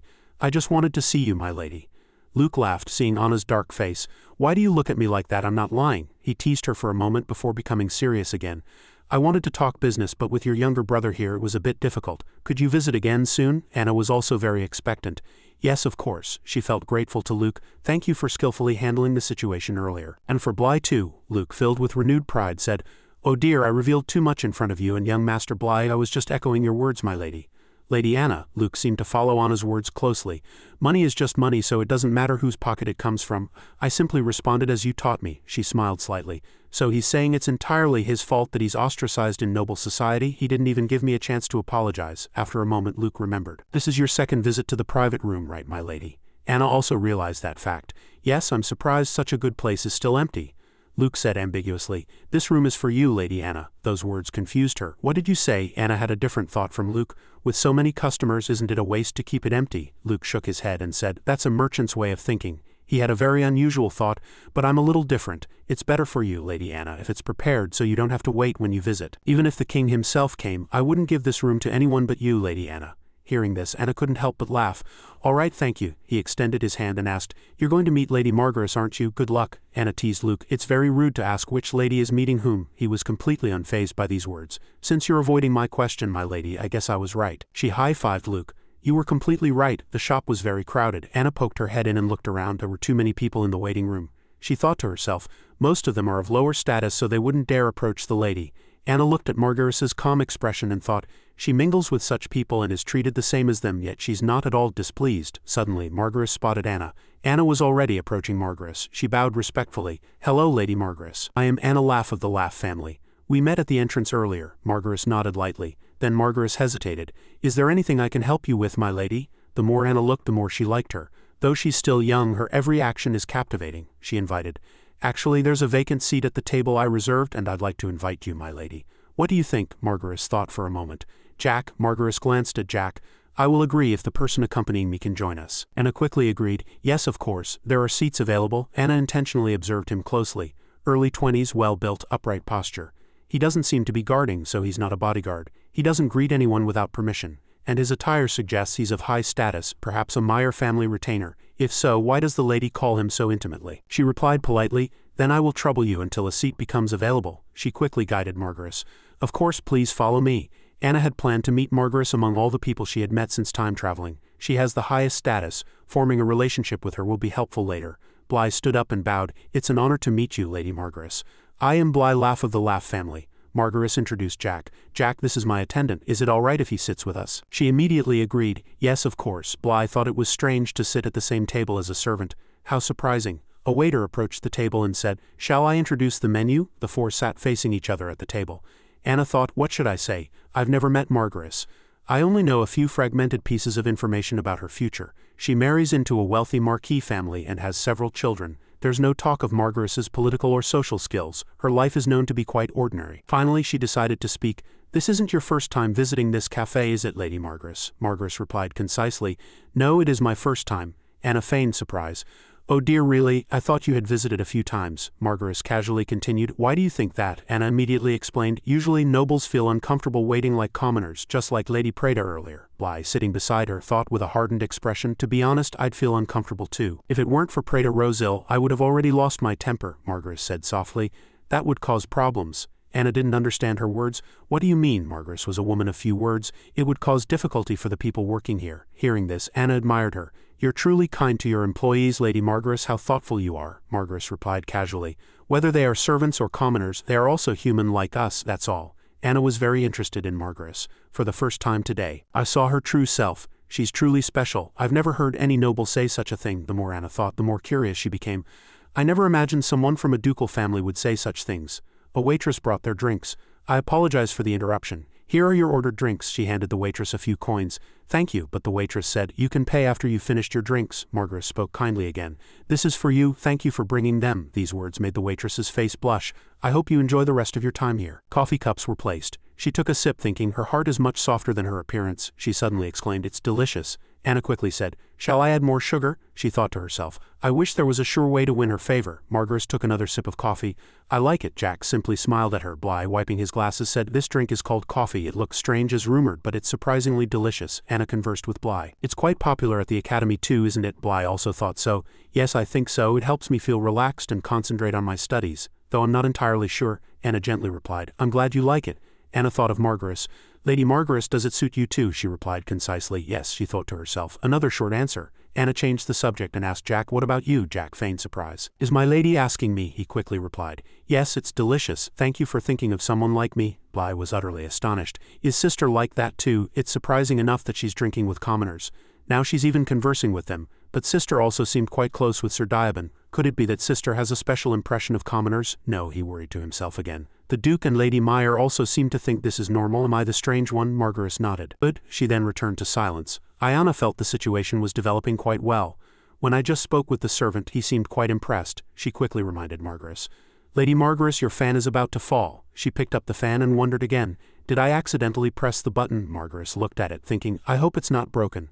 Anna also secretly examined the fan closely. She observed the details of the fan. The design was beautiful, but the quality didn't seem good. It didn't seem like something a person from a ducal family would carry. Rather, it was closer to a luxury item that commoners would save up to buy.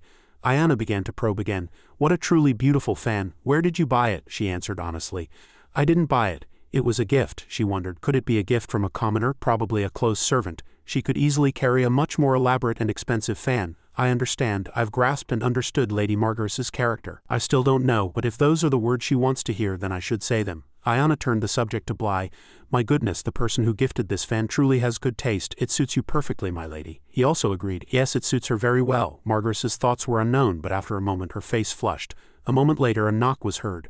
The waitress from outside entered. Excuse me, but a seat just became available. Would you like to go to that one? She agreed without hesitation. Yes. We'll go there. She clicked her tongue. The atmosphere seemed to be improving, but she's leaving without hesitation. Ayana seemed to want to keep Margaret there. You can stay longer if you wish, my lady. But she refused. I cannot ask for more. She was flustered. There's no reason to keep her. How embarrassing. Should I try something to keep her longer? It was truly a pleasure speaking with you, my lady. Ayana followed Margaret. Lady Margaret, I hope I don't sound too rude, but would it be all right if I invited you to my mansion someday? She thought for a moment and then replied, all right, see you next time. She still couldn't believe it. She accepted immediately. I thought she would refuse. Bly felt the same way. That's right, Ayana said with satisfaction. I wonder how angry Praetor Rosal will be when she hears this news. He was equally curious. Sister, you must tell me if that happens. Bly slumped into his chair. I never imagined we'd meet someone from the Rosal family and someone from the Meyer family at the same time. She approached him and acted very familiar. I know. I just wanted to taste the latest trending drink. And I just wanted to spend time with my brother, right? Bly seemed displeased. I just came to experience it. I thought it would be really enjoyable to be with you, sister. Anna, on the other hand, considered it lucky to have met Lady Margaret Meyer. Although it was a short time, she was able to establish a connection with a ducal family. He said with disgust, please let go of me. She burst into laughter again. How lucky. Ayana looked at Margaret's fan. I'll bring it to you myself, my lady. As far as I know, that button was loose. But Bly told her to give it to an employee and they would deliver it. She winked at him. Wouldn't it make a better impression on her if I delivered it myself? Bly agreed, of course. Anna bade him farewell. I'll be right back. The waitress from earlier enthusiastically led the way. You mean that kind lady? She's in the room at the end of the hallway. She walked down the hallway thinking the cafe is gaining fame among diverse social strata faster than I expected. How comfortable. Anna looked around for her room. All the private rooms were reserved and moreover it was very quiet here. Luke had put a lot of effort into the soundproofing, but suddenly a sound was heard. Ayana immediately recognized it as the place she was looking for. Lady Margaret's room is over there. The door isn't fully closed, so sound is leaking out. She also carefully approached and knocked on the door. If I get caught eavesdropping, I'll definitely be in trouble again. Never mind. Suddenly, Anna stopped, her eyes pierced through the crack in the door. Anna accidentally witnessed Marguerite kissing Jack. The two inside didn't seem aware of her presence. Anna also quickly covered her mouth. What am I seeing right now? Suddenly, he pushed her hand away. My lady, you shouldn't do that. Marguerite trembled and looked very pathetic. She struggled to grab Jack's clothes. Jack, tell me you love me. Marguerite seemed to plead with him. Please tell me you love me. She was terrified and stepped back. What is this? I need to pretend I didn't see anything and leave. The waitress's voice was heard. My lady, he asked, seemingly unable to understand Ayana's actions. Is something wrong? She could only think, oh my goodness. The room door swung wide open. Jack asked in embarrassment. Lady Ayana, why are you here? Anna also said to herself, oh my goodness, I'm ruined. She tried to act as if nothing had happened. Lady Marguerite forgot her fan, so I came to return it. Suddenly she said, both of you, Marguerite ordered, come inside. Anna also wanted to refuse. There's no need, I just came to return it. He held the fan carefully. Thank you so much. I didn't even realize I dropped it. She saw this reaction and knew she was trying to act calmly as if nothing had happened. Did I see wrong? Ayana carefully observed Marguerite from her eyes to her lips. Her face was flushed and her lipstick was smudged. Unfortunately, it was true. She quickly wanted to flee. Then I'll take my leave now, but she asked very calmly, did you see? Marguerite emphasized again in case Anna didn't understand the scene of me kissing. She didn't let her go easily. I think we need to talk, Lady Ayana. He was also sweating. Ayana could only think, how unlucky. I don't think I can refuse. In the end she accepted. Of course, Lady Marguerite. Ayana said casually. I'm sorry, I accidentally saw that scene, Marguerite calmly retorted. Is that so? Jack looked at her nervously. Marguerite gently nodded. Ayana wondered, I've exposed a great weakness, but she's not even batting an eyelid. Anyway, it's best to handle this smoothly now. She smiled and said, don't worry. I promise I won't tell anyone. She suddenly said, I don't mind if you do, my lady. Marguerite calmly declared, actually I want you to spread this rumor, my lady. Jack shouted in panic. Lady Marguerite, he quickly said, please, my lady, pretend nothing happened. She said firmly, there's no need, Lady Ayana. Anna also thought quietly. What does she want me to do? I thought she was very calm given her attitude. But in this matter she asked in surprise, are you two dating? Marguerite declared honestly. Yes, that's right, Jack shouted anxiously. No, not at all, she thought irritably. Two completely contradictory answers came out at the same time. This is starting to get annoying. Ayana reminded her. If this gets out, it will cause you a lot of trouble, sir, she replied nonchalantly. Yes, I will be blamed by everyone. And the engagement will be cancelled. She immediately noticed something strange. Ayana asked seriously, is that your plan, my lady? Lady Marguerite, she coldly emphasized, even if the engagement is cancelled, you cannot marry a commoner, my lady. Marguerite began to explain. But if the rumor spreads and my family abandons me, I can live with the person I want. Ayana thought irritably. I thought she was rational, but she's caught up in such a ridiculous fantasy. If she's no longer associated with a ducal family, she'll be of no use to me, she thought quietly. And moreover, when hearing such ridiculous words, one should remain calm. Ayana gritted her teeth and thought, but instead I keep getting angry, she suddenly said. Lady Marguerite, do you love Jack? Marguerite declared joyfully. Yes, I do. She clenched the edge of the table and thought irritably, how can she say she loves a commoner? With such a calm voice and firm eyes, that's something she shouldn't admit. Anna said coldly, if that's the problem, that's why you should hide your relationship with him, Marguerite asked in bewilderment. Why? She explained angrily. Lady Marguerite, you are a member of a ducal family. They won't let you go that easily. Ayana thought quietly, in my previous life I never heard rumors of Marguerite dating a commoner. Perhaps she kept it thoroughly hidden, but I declared coldly, they will dismiss it as a groundless rumor and cut off the root of the problem. She asked worriedly, what is the root of the problem? Ayana explained seriously, Jack. If it becomes known that you two are lovers, he will be the one cut off, she thought quietly, and the price for that is his neck. Jack stood quietly. He said worriedly, my lady, Marguerite said softly, I need to rest, she thought with displeasure. She could have just chased me out. I still can't understand her. Anna bowed her head and thought quietly, for whatever reason I got agitated. At least I said everything I wanted to say. I don't want to stay here any longer. She stopped at the room door. Ayana suddenly said, Jack, she said seriously, I have something I want to ask you. Will you answer honestly? She walked through the central hall of the mansion. Ayana thought quietly, I shouldn't have gone to Marguerite's room. I shouldn't have known about this. The reason my heart skipped a beat, going back a few minutes, she asked calmly, then do you also love Lady Marguerite? If you love her, why did you refuse that kiss? Jack said sadly. Someone like her shouldn't love someone like me, he explained. A kiss is truly absurd. It's impossible. Anna angrily retorted, I don't understand. If you love someone, isn't it natural to want to be with them? She thought in astonishment, what am I doing right now? Ayana continued to press. Tell me, why did you refuse her? She thought angrily. I thought it was just childish love, but now I'm cornering him like this. Ayana was confused as to why she was acting this way. Jack said, because, he calmly declared. I want her to be happy, he explained cheerfully. If she can be happy, even if I'm not part of that happiness, that's enough. Anna also thought quietly, nonsense, this is absurd talk fit for a third-rate novel, she thought irritably. Why does this remind me of Diaban, she suddenly asked, if Lady Margaret becomes the second wife of an old man as a member of the royal family? What will you do, Jack quickly said. If I had enough power I would oppose that marriage at any cost. Anna continued to ask. Is that because she doesn't want to get married, he retorted. No, if her true match appears of course she should get married, she said seriously, but what if she marries someone else and forgets you? Is that still all right, even though you love her? Jack said cheerfully. Yes, I want her to forget me. I don't need to be loved if I can live for her. That's enough? Returning to the present, Anna thought irritably. So why did I compare Jack to that devil? I shouldn't have asked. She sighed wearily and thought quietly. Everything seems to be flowing in this direction, anticipation, hope, and even the feeling of pain. Ayana murmured to herself. I tried to eliminate all those feelings, she suddenly remembered. That's right, I had a similar conversation in the future too, one day. Dia asked her. Lady Anna, have you ever thought about marriage? Anna replied nonchalantly. No, it would jeopardize my position as regent, he continued to ask. Then what about romance? She replied coldly. Are you suggesting I should indulge in romantic and useless things like love? That would only be considered after my revenge plan succeeds, Dia said casually. Is that so? Ayana thought quietly. At that time those simple words felt so cold and painful. Does Diaban feel the same way as Jack? Does he also believe he'd be happier marrying someone else? She thought carefully. Even after turning back time, could harsh words shatter my heart? Because she truly loved, she decisively concluded. No, of course not, Anna stubbornly thought. No one would long for that kind of unrequited love. Margaret and Meyer are just caught up in a fantasy. It must be. Bly exclaimed with delight. Sister, you're back. Ayana opened her mouth. You look too happy. What happened? I guess I talked too long. She quietly fell into thought. Otherwise, if Dee truly loved, as Anna sadly thought, past feelings and expectations for something could resurface and she might develop feelings for Diaban again, once more. She asked, What did you order? Bly said happily.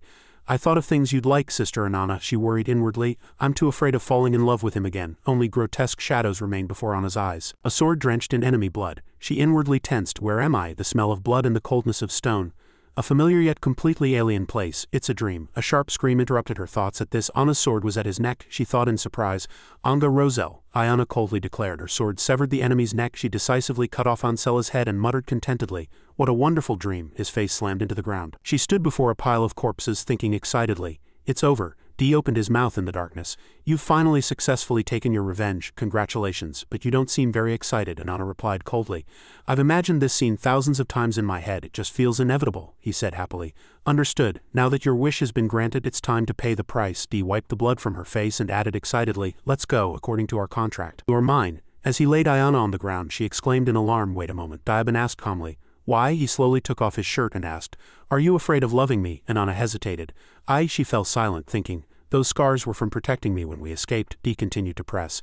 You were flustered, weren't you, afraid of abandoning your revenge for your own feelings, but now your revenge is complete. He moved closer to her, saying in a low voice, You abandoned me. You said you couldn't live with a commoner, but now what stands before you, my lady, is a devil. Dee gently touched the seal and said, The contract between you and I, he calmly declared, cannot be broken by human law. And Anna quietly thought, Understood. Now that everything is over, maybe there's no need to worry anymore. Dee kissed her mark and said leisurely, Whatever the reason, it no longer matters. He nonchalantly informed her, Your soul, your life, your future. Diaban leisurely concluded, All of this belongs to me.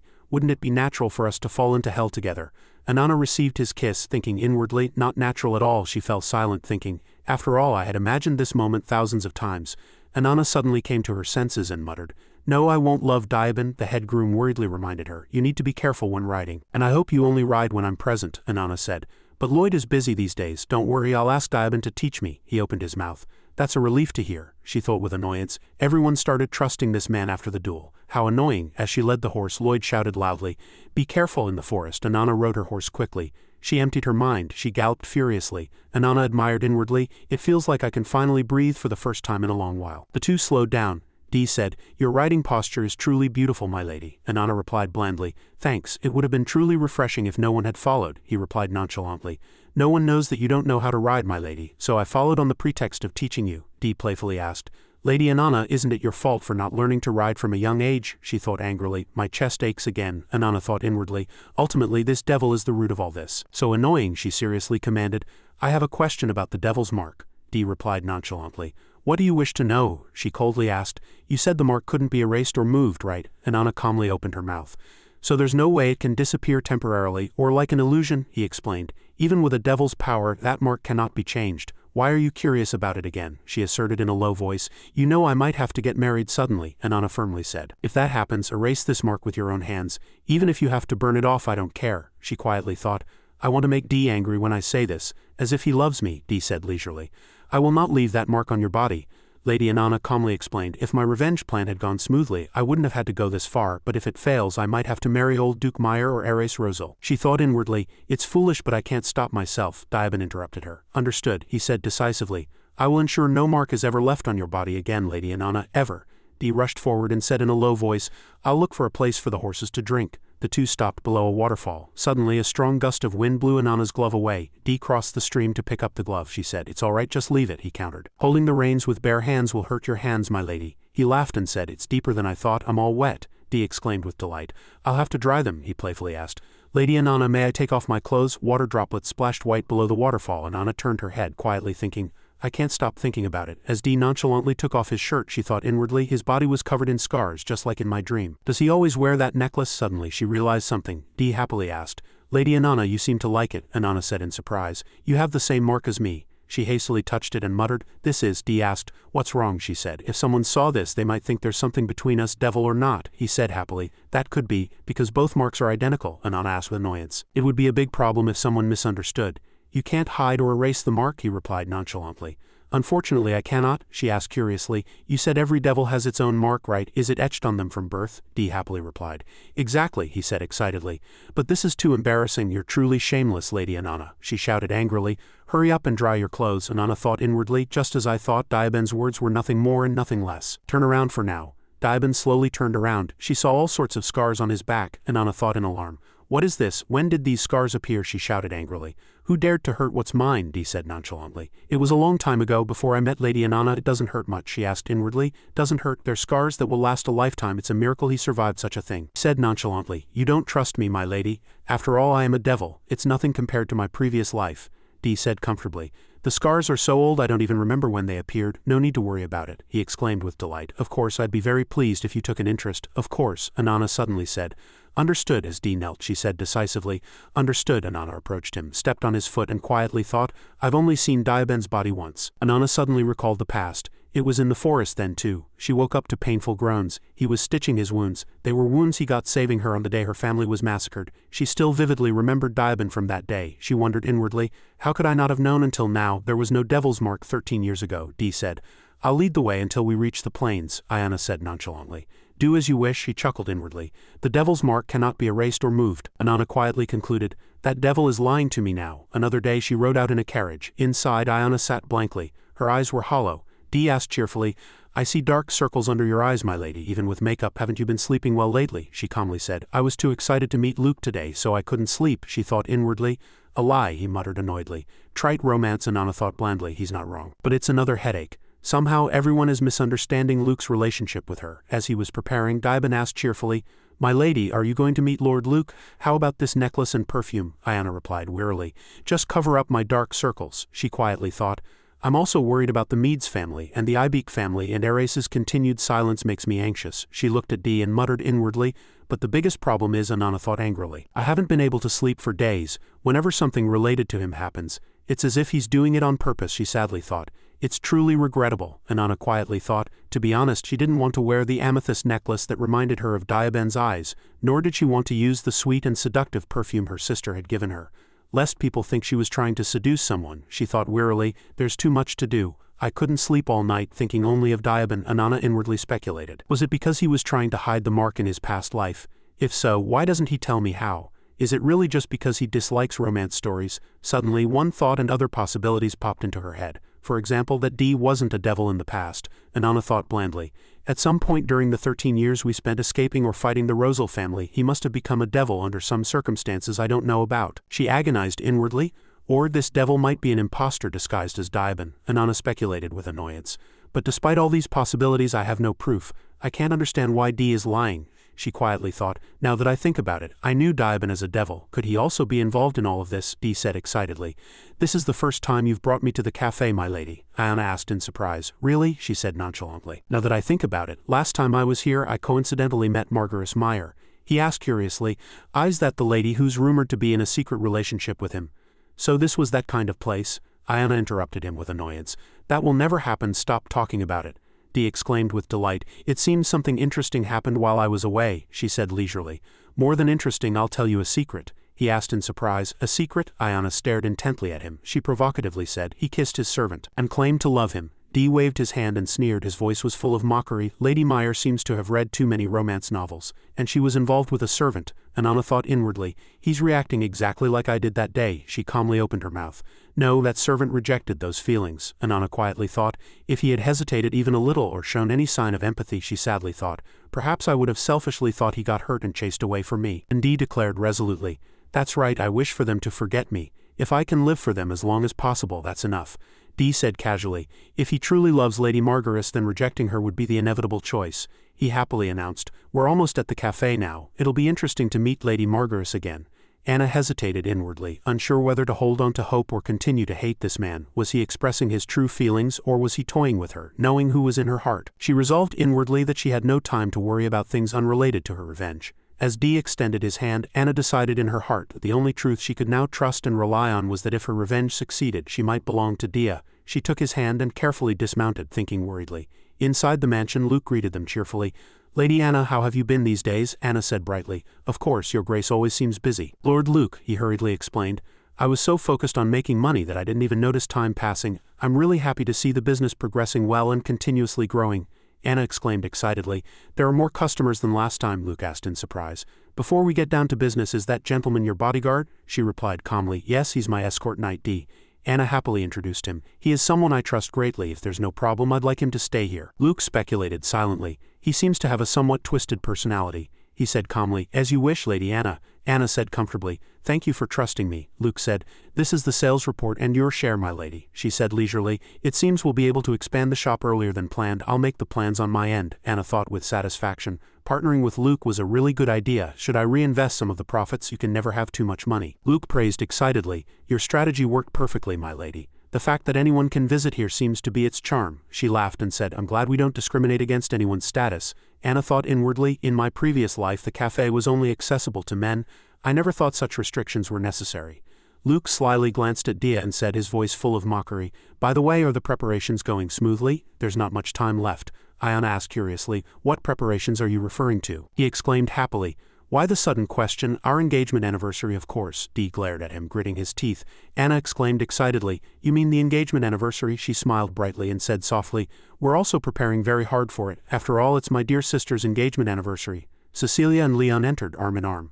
The two exchanged rings, expressing their affection for each other. Everyone offered them warm blessings. Dee glared at Luke. He still said excitedly, my goodness, what a wonderful anniversary. Anna thought inwardly, it's a relief such a day could come. In my previous life I couldn't even find my sister's body.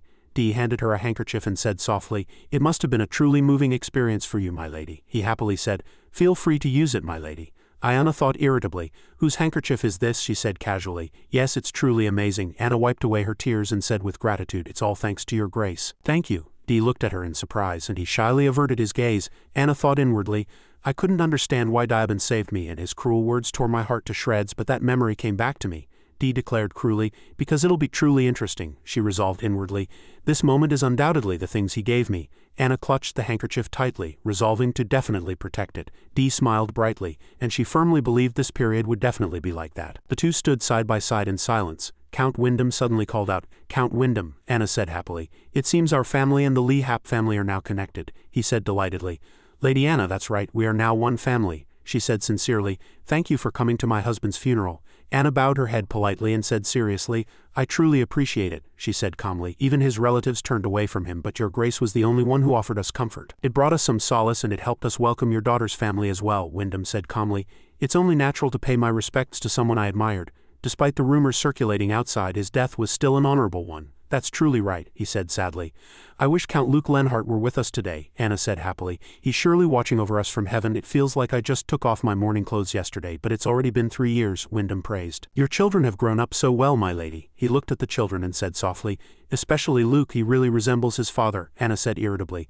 Only in appearance, he's still as reckless as before and nothing has changed. All of my husband's personality seems to have passed down to Leon, suddenly she murmured. Now that I think about it, Anna called out, "Anana," Wyndham also said, "and young Master Luke too," she said softly. "Just as I thought, Lady Anna, you resemble your mother quite a bit," he asked happily. "Really?" Anna said softly. "Her intellectual eyes and glowing skin are just like Biss's." Anna thought, flustered. "I don't know, I barely even remember my mother's face." Wyndham playfully said, "Then why don't you two sit down, we need to talk more. We'll be family soon anyway," Luke exclaimed excitedly.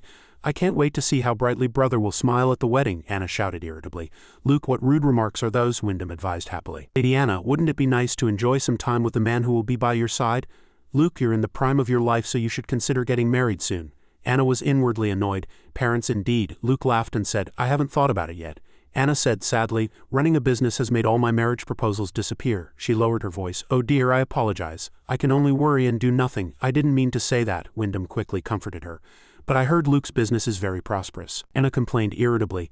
"I'd rather see that company fail, a knightly family venturing into commerce. I can't imagine what my husband would say," she said irritably. "Perhaps he'll only come to his senses about marriage after the company goes bankrupt." Anna worried inwardly. Understood. The Luke family has always lived with this kind of criticism. Luke burst out laughing, exclaiming with joy, "My goodness, mother worries so much about me. I should have caused fewer problems when I was young," Anna shouted irritably. "Luke, can't you be more serious?" he replied mischievously. "Yes, mother."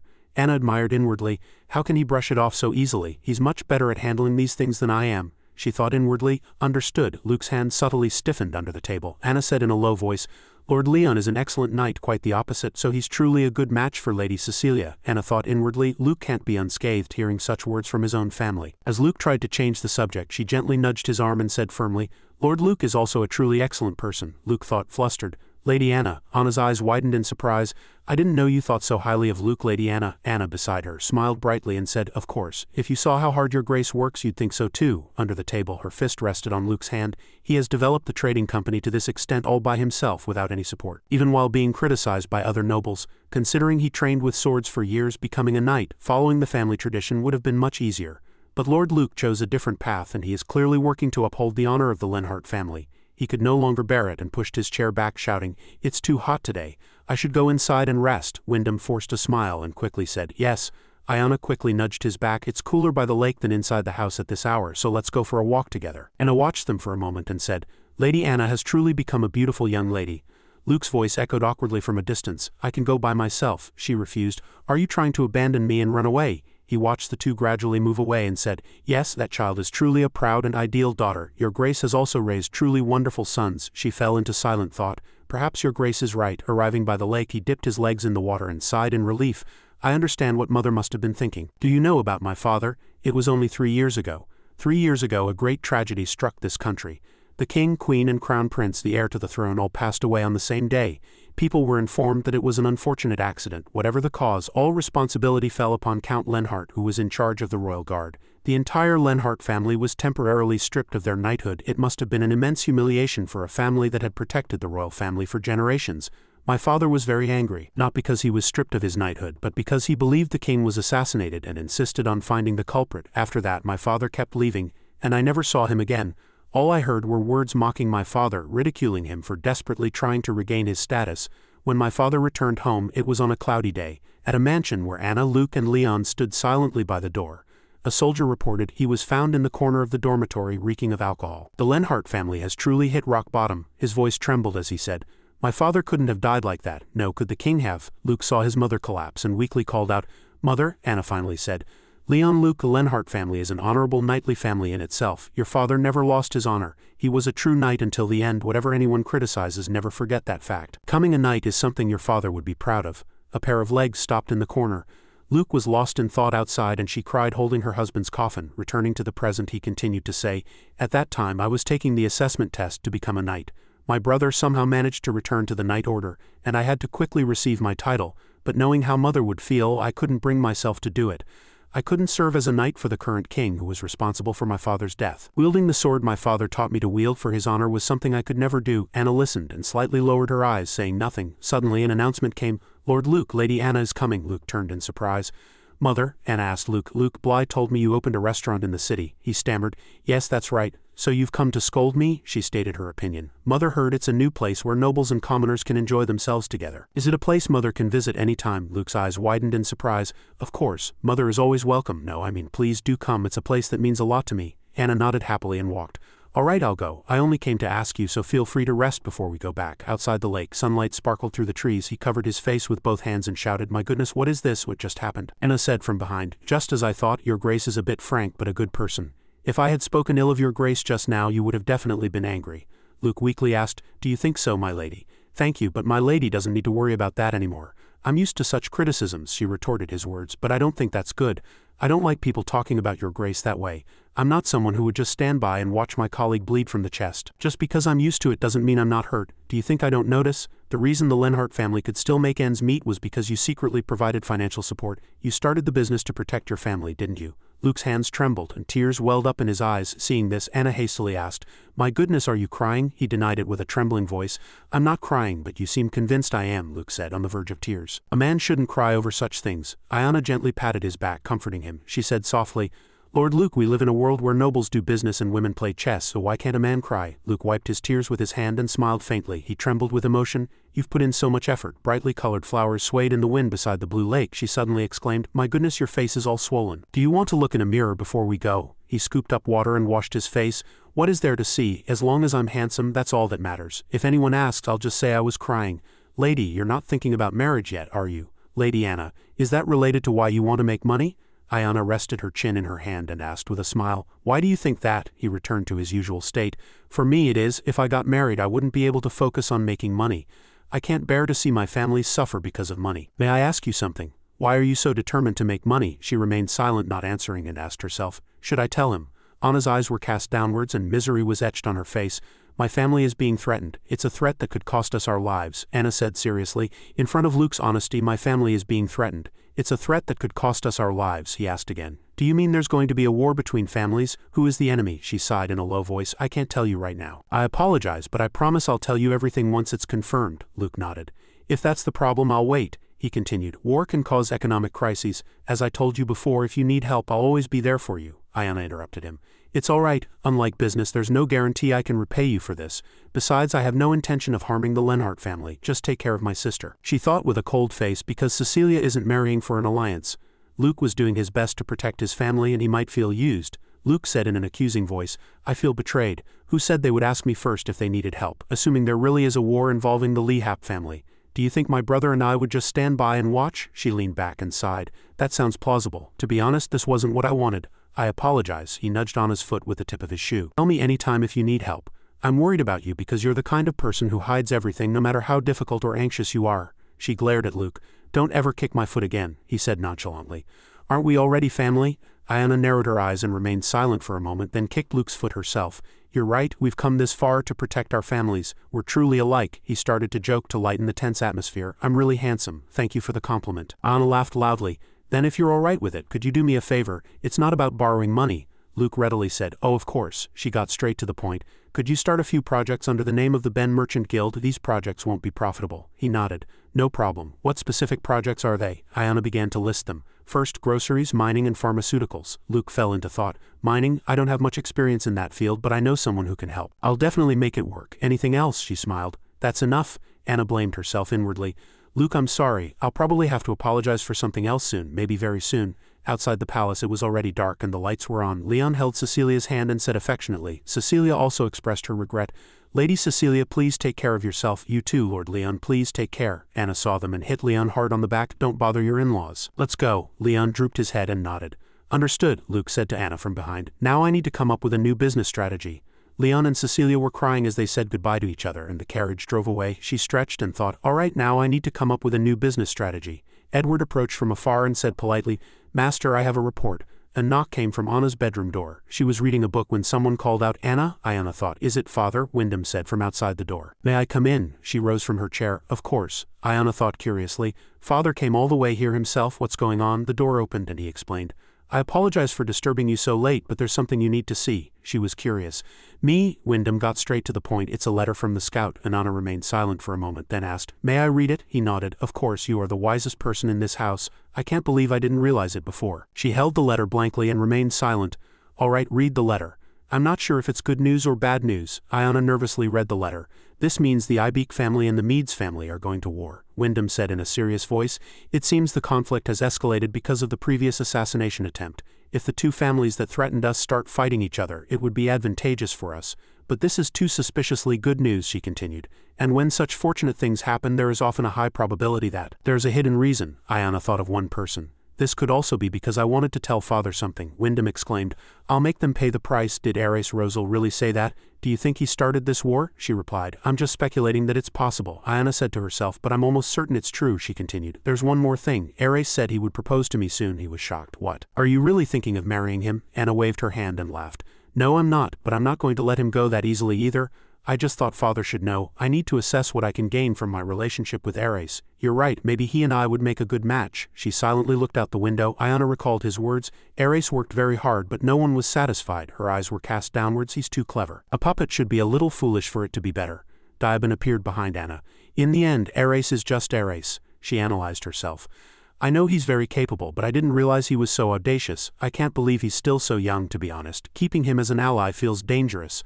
I'm not sure if he'll stay on our side if I reject his proposal. If he becomes an enemy at an inappropriate time, it will be a disaster. Our family could meet the same end as the Ibeek and Meads families. He asked, do you want to marry him? Ayana quickly shook her head. No, Dee continued. Even if you wanted to, I wouldn't let it happen. I won't let you marry him. You ordered me not to before, didn't you? Besides, I've always hated romance stories. She smiled proudly, looking at Diabin kneeling before her. Ayana praised. Well done, Diabin. Stick to your position. You are the only audience in this story. Watch the end of my revenge from the closest seat. Outside, raindrops began to fall. Ares placed his hand on the window, looked at the rain and said, It's raining. Is this a sign that summer is ending? Father, are you satisfied?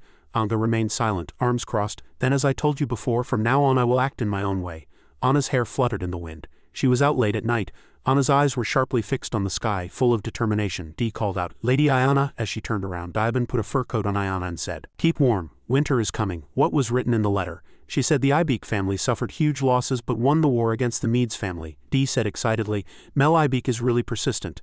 Anna gazed at the scene before her and fell into thought. Is there a justifiable reason for a war that devastated both sides? Both families tried to negotiate all summer, but their efforts only deepened their hatred, leading them to destroy each other. That reminds me of one person who is very skilled at sowing discord. That's right, now I'm sure this war was planned by Ares. The last time I met Ares Rosal was in the Rose Garden. The Rosal family has been silent until now, almost eerily silent. She worried. Did Anga Rosal change his target to another family? My gut feeling says no, Ayana said. We've made every effort to raise military funds. Preparations are almost complete. Next we need an alliance. Jen knelt again and raised one arm. Command me, Lady Ayana. I await good news. Good luck, lady. Her face was full of determination. Come, Rosil. The curtain falls on this drama of revenge. Day broke, and yellow leaves scattered in the wind. A voice said, Aren't the autumn leaves beautiful? We met in summer and now autumn is almost over. Margaret held her teacup and asked, Has it been that long already? Lady Anna, I have a favor to ask you. Anna was shocked. Are you saying I need to go to the imperial palace? She continued. The princess heard some rumors and became interested in coffee, but she cannot easily leave the imperial palace and is very particular about the people she meets. She thought in surprise. The princess, Margaret continued. You know a lot about coffee and are quite close to Lord Luke. If you trust Lord Luke and he also thinks the princess is trustworthy, then it would be best for the two of you to visit the princess together, Anna said incredulously. An audience with the princess is an honor I never dared to dream of. Of course Luke is trustworthy. I'll inform him, Margaret nodded gently. Thank you, Lady Ayana. I trust you. Above all, you are discreet and didn't avoid me even after knowing about my relationship with Jack. She smiled genuinely. Those words mean much more than I thought. After our initially awkward meeting, it was unexpected that Margaret started visiting our mansion. Sometimes she quietly drank tea and sometimes she told me stories about her lover Jack. Ayana drank tea and thought, I understand the desire to confide in someone. I too carry countless unspeakable secrets. Perhaps the princess also unconsciously felt a connection with someone who felt a kinship with her, someone who loved someone they shouldn't. An unattainable love. Margaret suddenly asked a sensitive question. Lady Ayana, do you have someone you love? She smiled and shook her head. No, no one, but Ayana thought to herself, I'm not naive enough to carelessly mention Diaben's name. She was curious. I heard you were engaged to someone named Mio, she said with a hardened face. He's less important to me than a pebble on the roadside. His image came to mind. That's a bit harsh, Margaret seemed to notice. I see. I thought hearing about other people's love stories might help, Ayana thought triumphantly. She still doesn't know about the rumors that Ares likes me. Good, she really doesn't care about society's rumors at all. That's what it means to have the power of a duke, to stand tall and ignore public opinion. But Margaret fell for a commoner. Life is truly ironic. Anyway, meeting the princess is a good opportunity. My friendship with Margaret is finally paying off. What I need most right now is an allied patron. But even if I don't get the princess's support, this meeting itself has symbolic meaning. Because of the princess, I had to kneel before Rosal at the end of my previous life. The tide of war had suddenly turned against Rosal because they had formed a marriage alliance with the princess. The meeting is scheduled for the day after tomorrow, this time I will take the lead. Princess Ophelia is the king's half-sister. Frail of health, she lived reclusively in a separate palace annex and rarely received guests. The king once forbade her from marrying someone outside the kingdom, but suddenly married her to Glen Rosal. Whatever happened, the Rosal family must have paid an enormous price for that marriage. It was a sophisticated strategy by Ares to pressure me just as his influence began to rise. They even brought the imperial family to their side. Iona's carriage rode through the city. Sitting in the carriage, she thought there wasn't a single soul in this vast palace. Dee sat beside her, assessing. It was like a golden cage. Anna glanced at him. Lately he had been growing increasingly rude. After that incident, he never showed weakness again. It was as if he had reverted to his state right after time travel. Diaban leaned close to her and whispered, "I didn't expect the princess to enter the palace so quickly. You always exceed my expectations." Iona frowned, thinking, "Don't come too close," and she fell into thought again. Father must have seen this sight during his time as prime minister. I never dreamed of entering the palace like this, but at least I'll prevent the princess from falling into Rosal's hands. Once the imperial family no longer supports Rosal, our allied families will quickly turn their backs. Everything went according to Ares's plan, and we were isolated and cornered. In the end I was defeated and captured, but some staunch individuals still remained on my side, and this man was one of them. In the future, Luke rushed to the event venue door. "But Lady Anna," he happily shook her hand. "Oh my lady, you are far more beautiful today than anything I've seen. I nearly died standing here alone." Iona laughed pleasantly. "Lord Luke, hello." Rena politely opened the door and guided them in. "Lord Luke Lenhart." Lady Anna laughed. "Please follow me. You two cannot leave this room unsupervised. The princess is unwell, so please do not react to anything you see or hear, and above all, absolutely do not speak of anything that happens here. If any rumors about the princess leak out, His Majesty will personally punish you." Anna was startled, thinking, "What?" She spoke. "Do you all understand?" Iona and Jack exchanged glances. "Yes, we understand." Rena opened the room door. "Princess, your guests," a servant hurriedly said, chasing after Ophelia. "Princess, please don't run like that," she whined. "I don't want to wear the dewy band, I want to wear a crown," the servant pleaded helplessly. "Please stop before you fall." Suddenly Ophelia stopped and turned her head towards the door. "Who are you two?" Just as she was about to introduce them, she exclaimed, "Oh, I remember, Luke, Iona, my friends from Margie." Ophelia innocently held her dress and cheerfully greeted them. "Hello, I'm Ophelia. You can call me Princess if you want. You two came so early, that's great. Shall we go eat something delicious together now?" Iona handed Ophelia a warm cup of coffee. "Here you go. Be careful, it's hot." Ophelia's eyes sparkled as she took a sip. "So this is coffee." "Just like Margie said, it's as black as ink." Margie was Margaret. But she stuck out her tongue and declared it tasted awful. "This tastes too bad." "What is this?" She simply placed the coffee cup in midair. "I don't want to drink anymore." "If your highness discards it." The hot coffee spilled onto Ophelia. The surrounding servants were startled and panicked by her actions. As the princess felt the heat, she began to squirm, crying out, "It's hot." A servant lifted her skirt. "I told your highness, why don't you listen to me, honestly?" "Your highness is truly hopeless." Ophelia covered her face and said, "Why are you acting like that in front of guests?" Another servant pushed away the previous servant.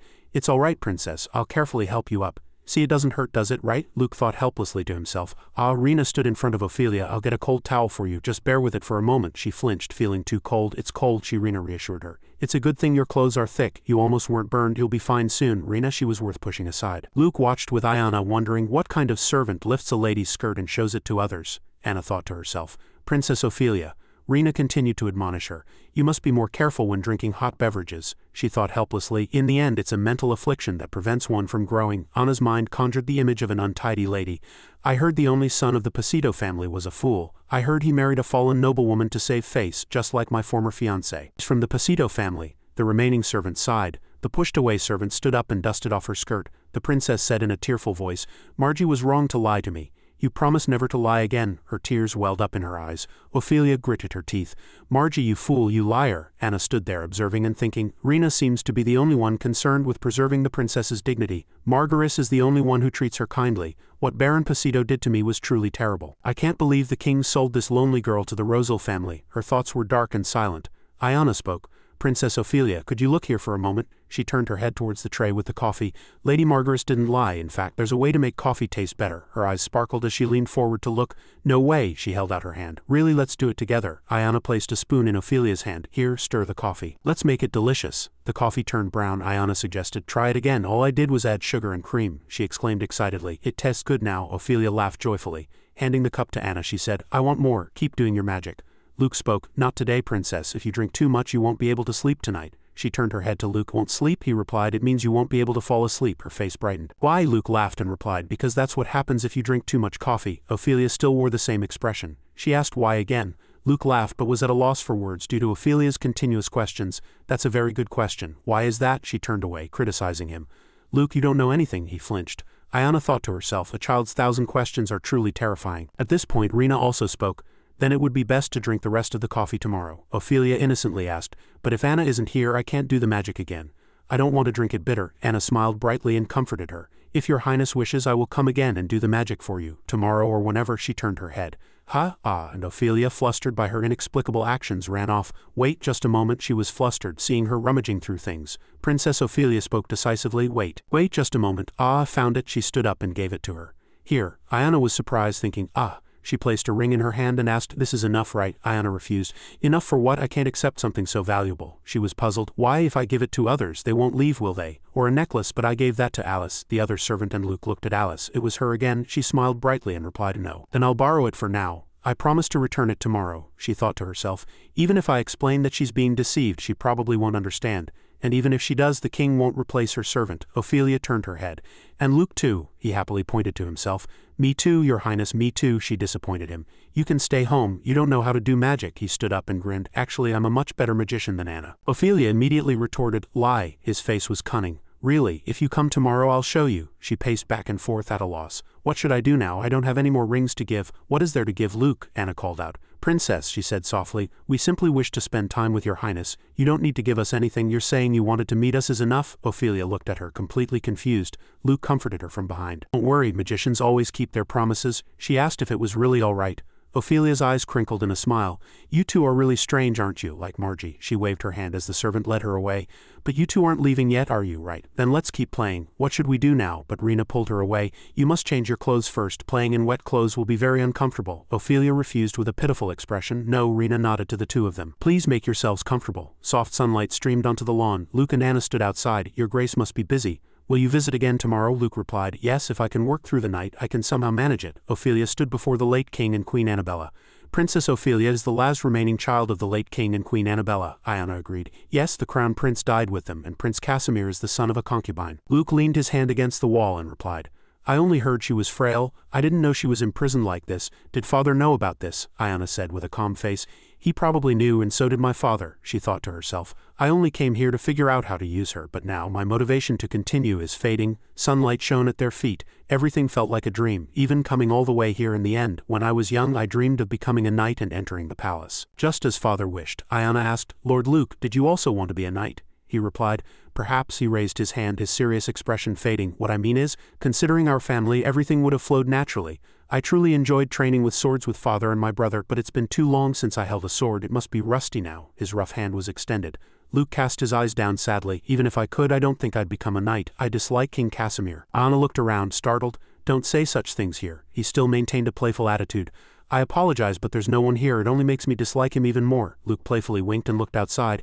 I truly don't understand how the king can treat his own half-sister like that. The more he does, the more I resent him. She looked at him and thought to herself, Luke's father might have been killed by the king. Perhaps that's why he supported me so strongly in my previous life. We are truly alike. The two stood facing each other in the reddish light.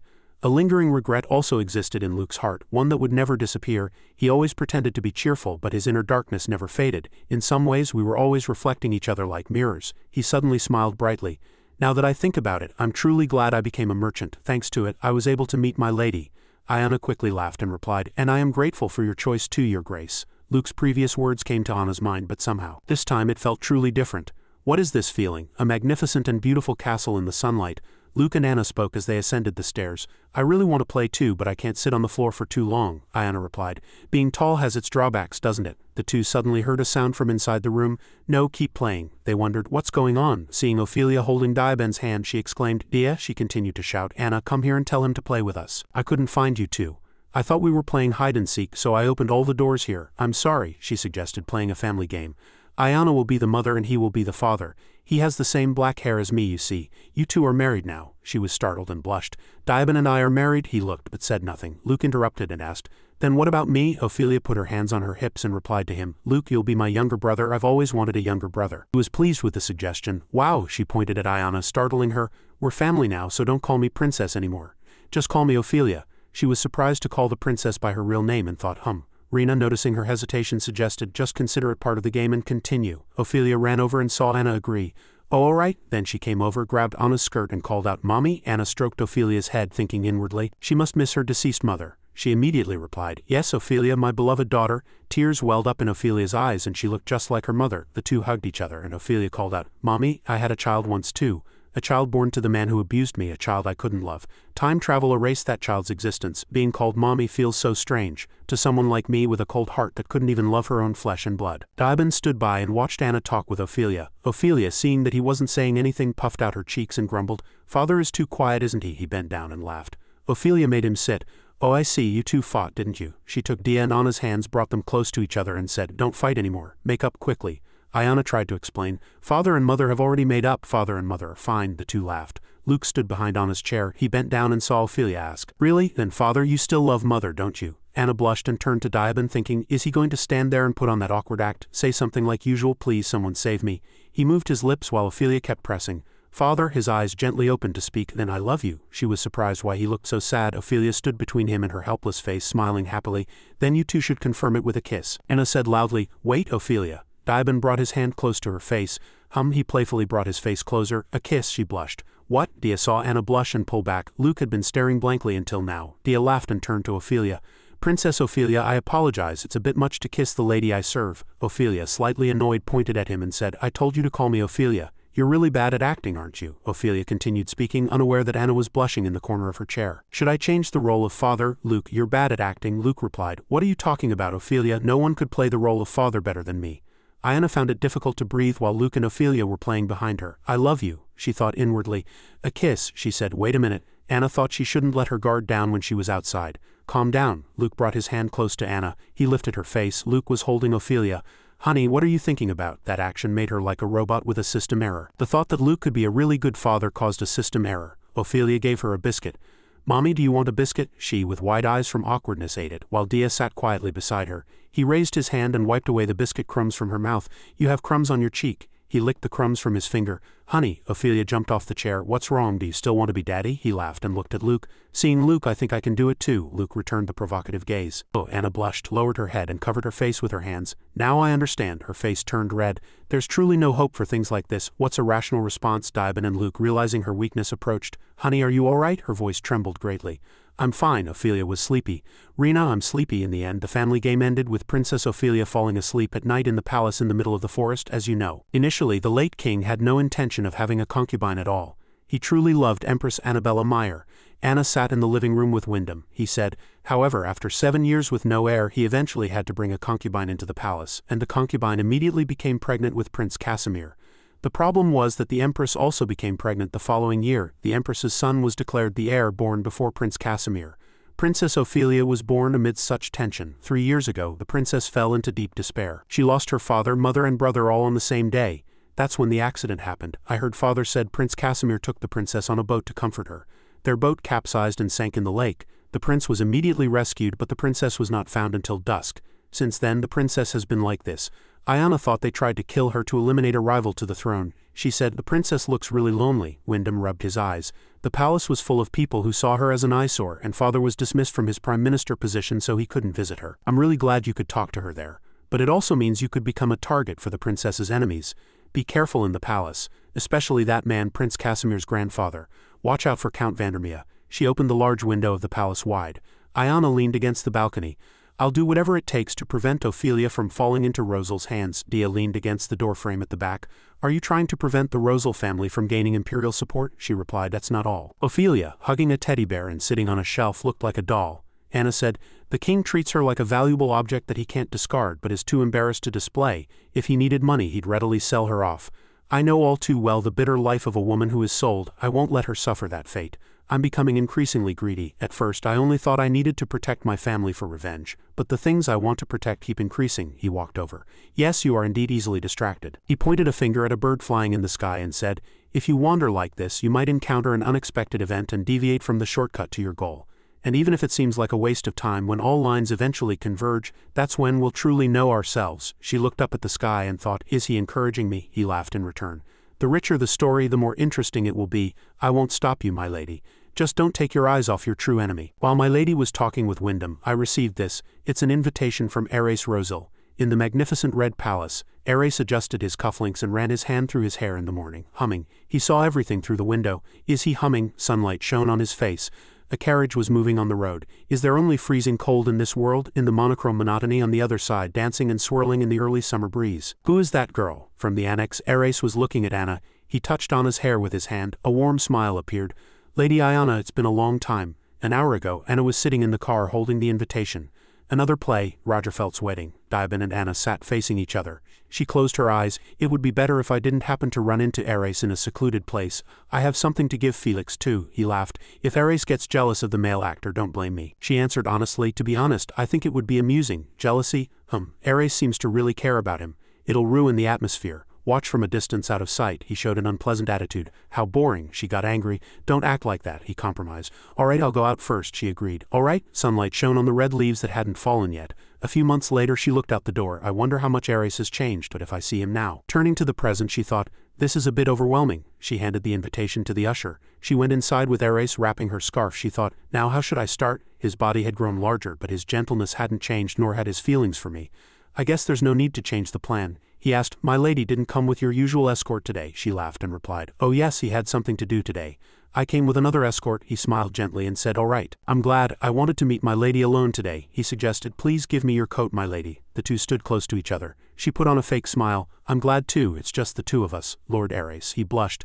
Lady Ayana. He took her hand. She laughed and cast her eyes down. Were our hand sizes always so different? He was suddenly surprised by his embarrassment and blushed. He was very calm. Oh, I apologize. I unconsciously took my lady's hand. We're not even dating yet. She thought he had taken her hand several times before. Maybe it's puberty. In the luxurious audience seats, each tier was filled with red chairs for noble ladies and gentlemen. Ayana was sitting on a chair and Ares was kneeling on one knee holding her hand. My lady, have you forgotten? I promised I would propose to you soon. I still have a few things to resolve, so I've made you wait, but may I hear your answer first? What are your feelings for me, Lady Ayana? Lady Ayana? She cast her eyes down, lost in deep thought. My strategy hasn't changed yet, she said. I apologize. His eyes widened, disappointment clearly visible on his face. Tears welled up in his eyes. Does my lady already have someone else in her heart, or does she not like me? She explained. Of course not. I just think it's something to decide after my sister and brother get married. A dagger was stuck between her arms. Ares is the wedge I've driven deep into the heart of the Rosal family. At the same time, this is also a blade. Two blades that can stab me at any time. I can't half-heartedly break off with someone as sharp as him.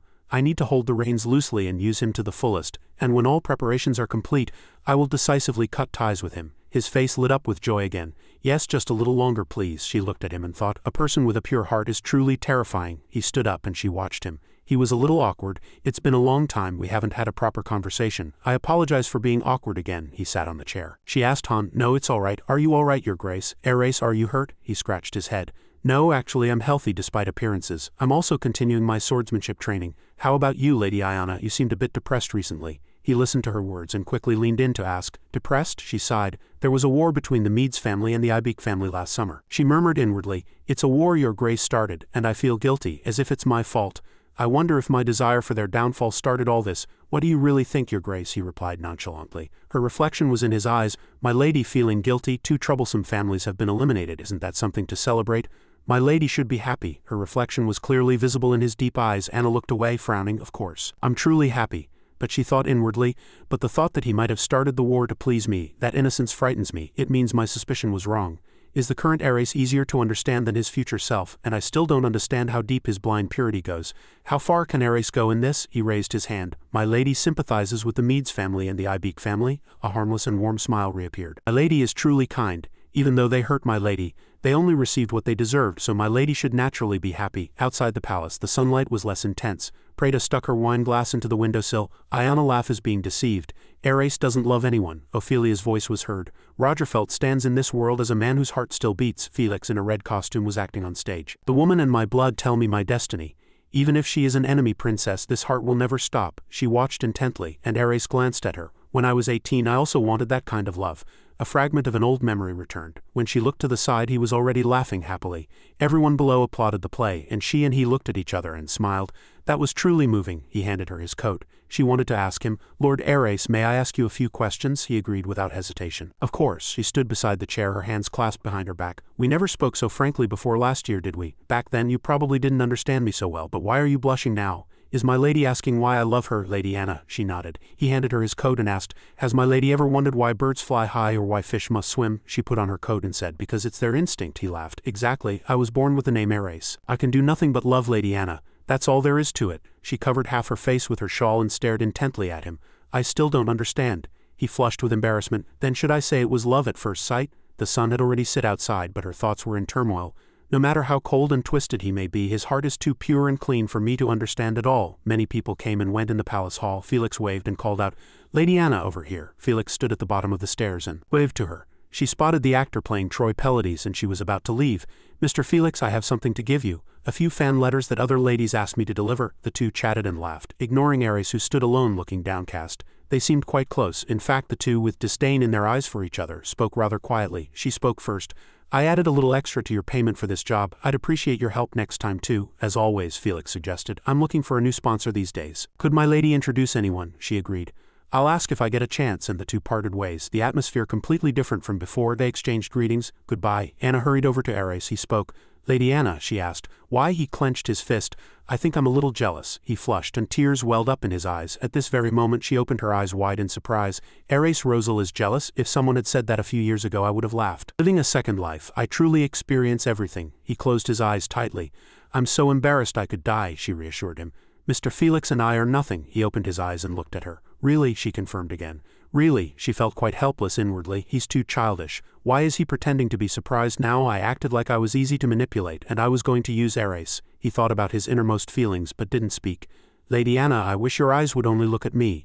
Anna invited him. "Let's go." He agreed. Understood. His thoughts were filled with possessiveness. "I wish you were always by my side." At night, at the Rosal family mansion, he opened the door. "You're back early?" Anga Rosal sat there with dignity. Preda turned around and greeted him warmly. "Welcome home, my dear brother." His father immediately asked why he had returned. "Were you just out?" Preda quickly replied. "Oh, father, Ares said he had something important for breakfast." Wyndham laughed. "How amusing." Glenn already seemed drunk. "He probably just came back from fooling around with some girl, that airheaded woman from the Lee Hap family." Preda thought to herself, how foolish. Ares spoke. His tone was different from before. "Brother." He leaned closer to Glenn. The atmosphere around them was no longer warm.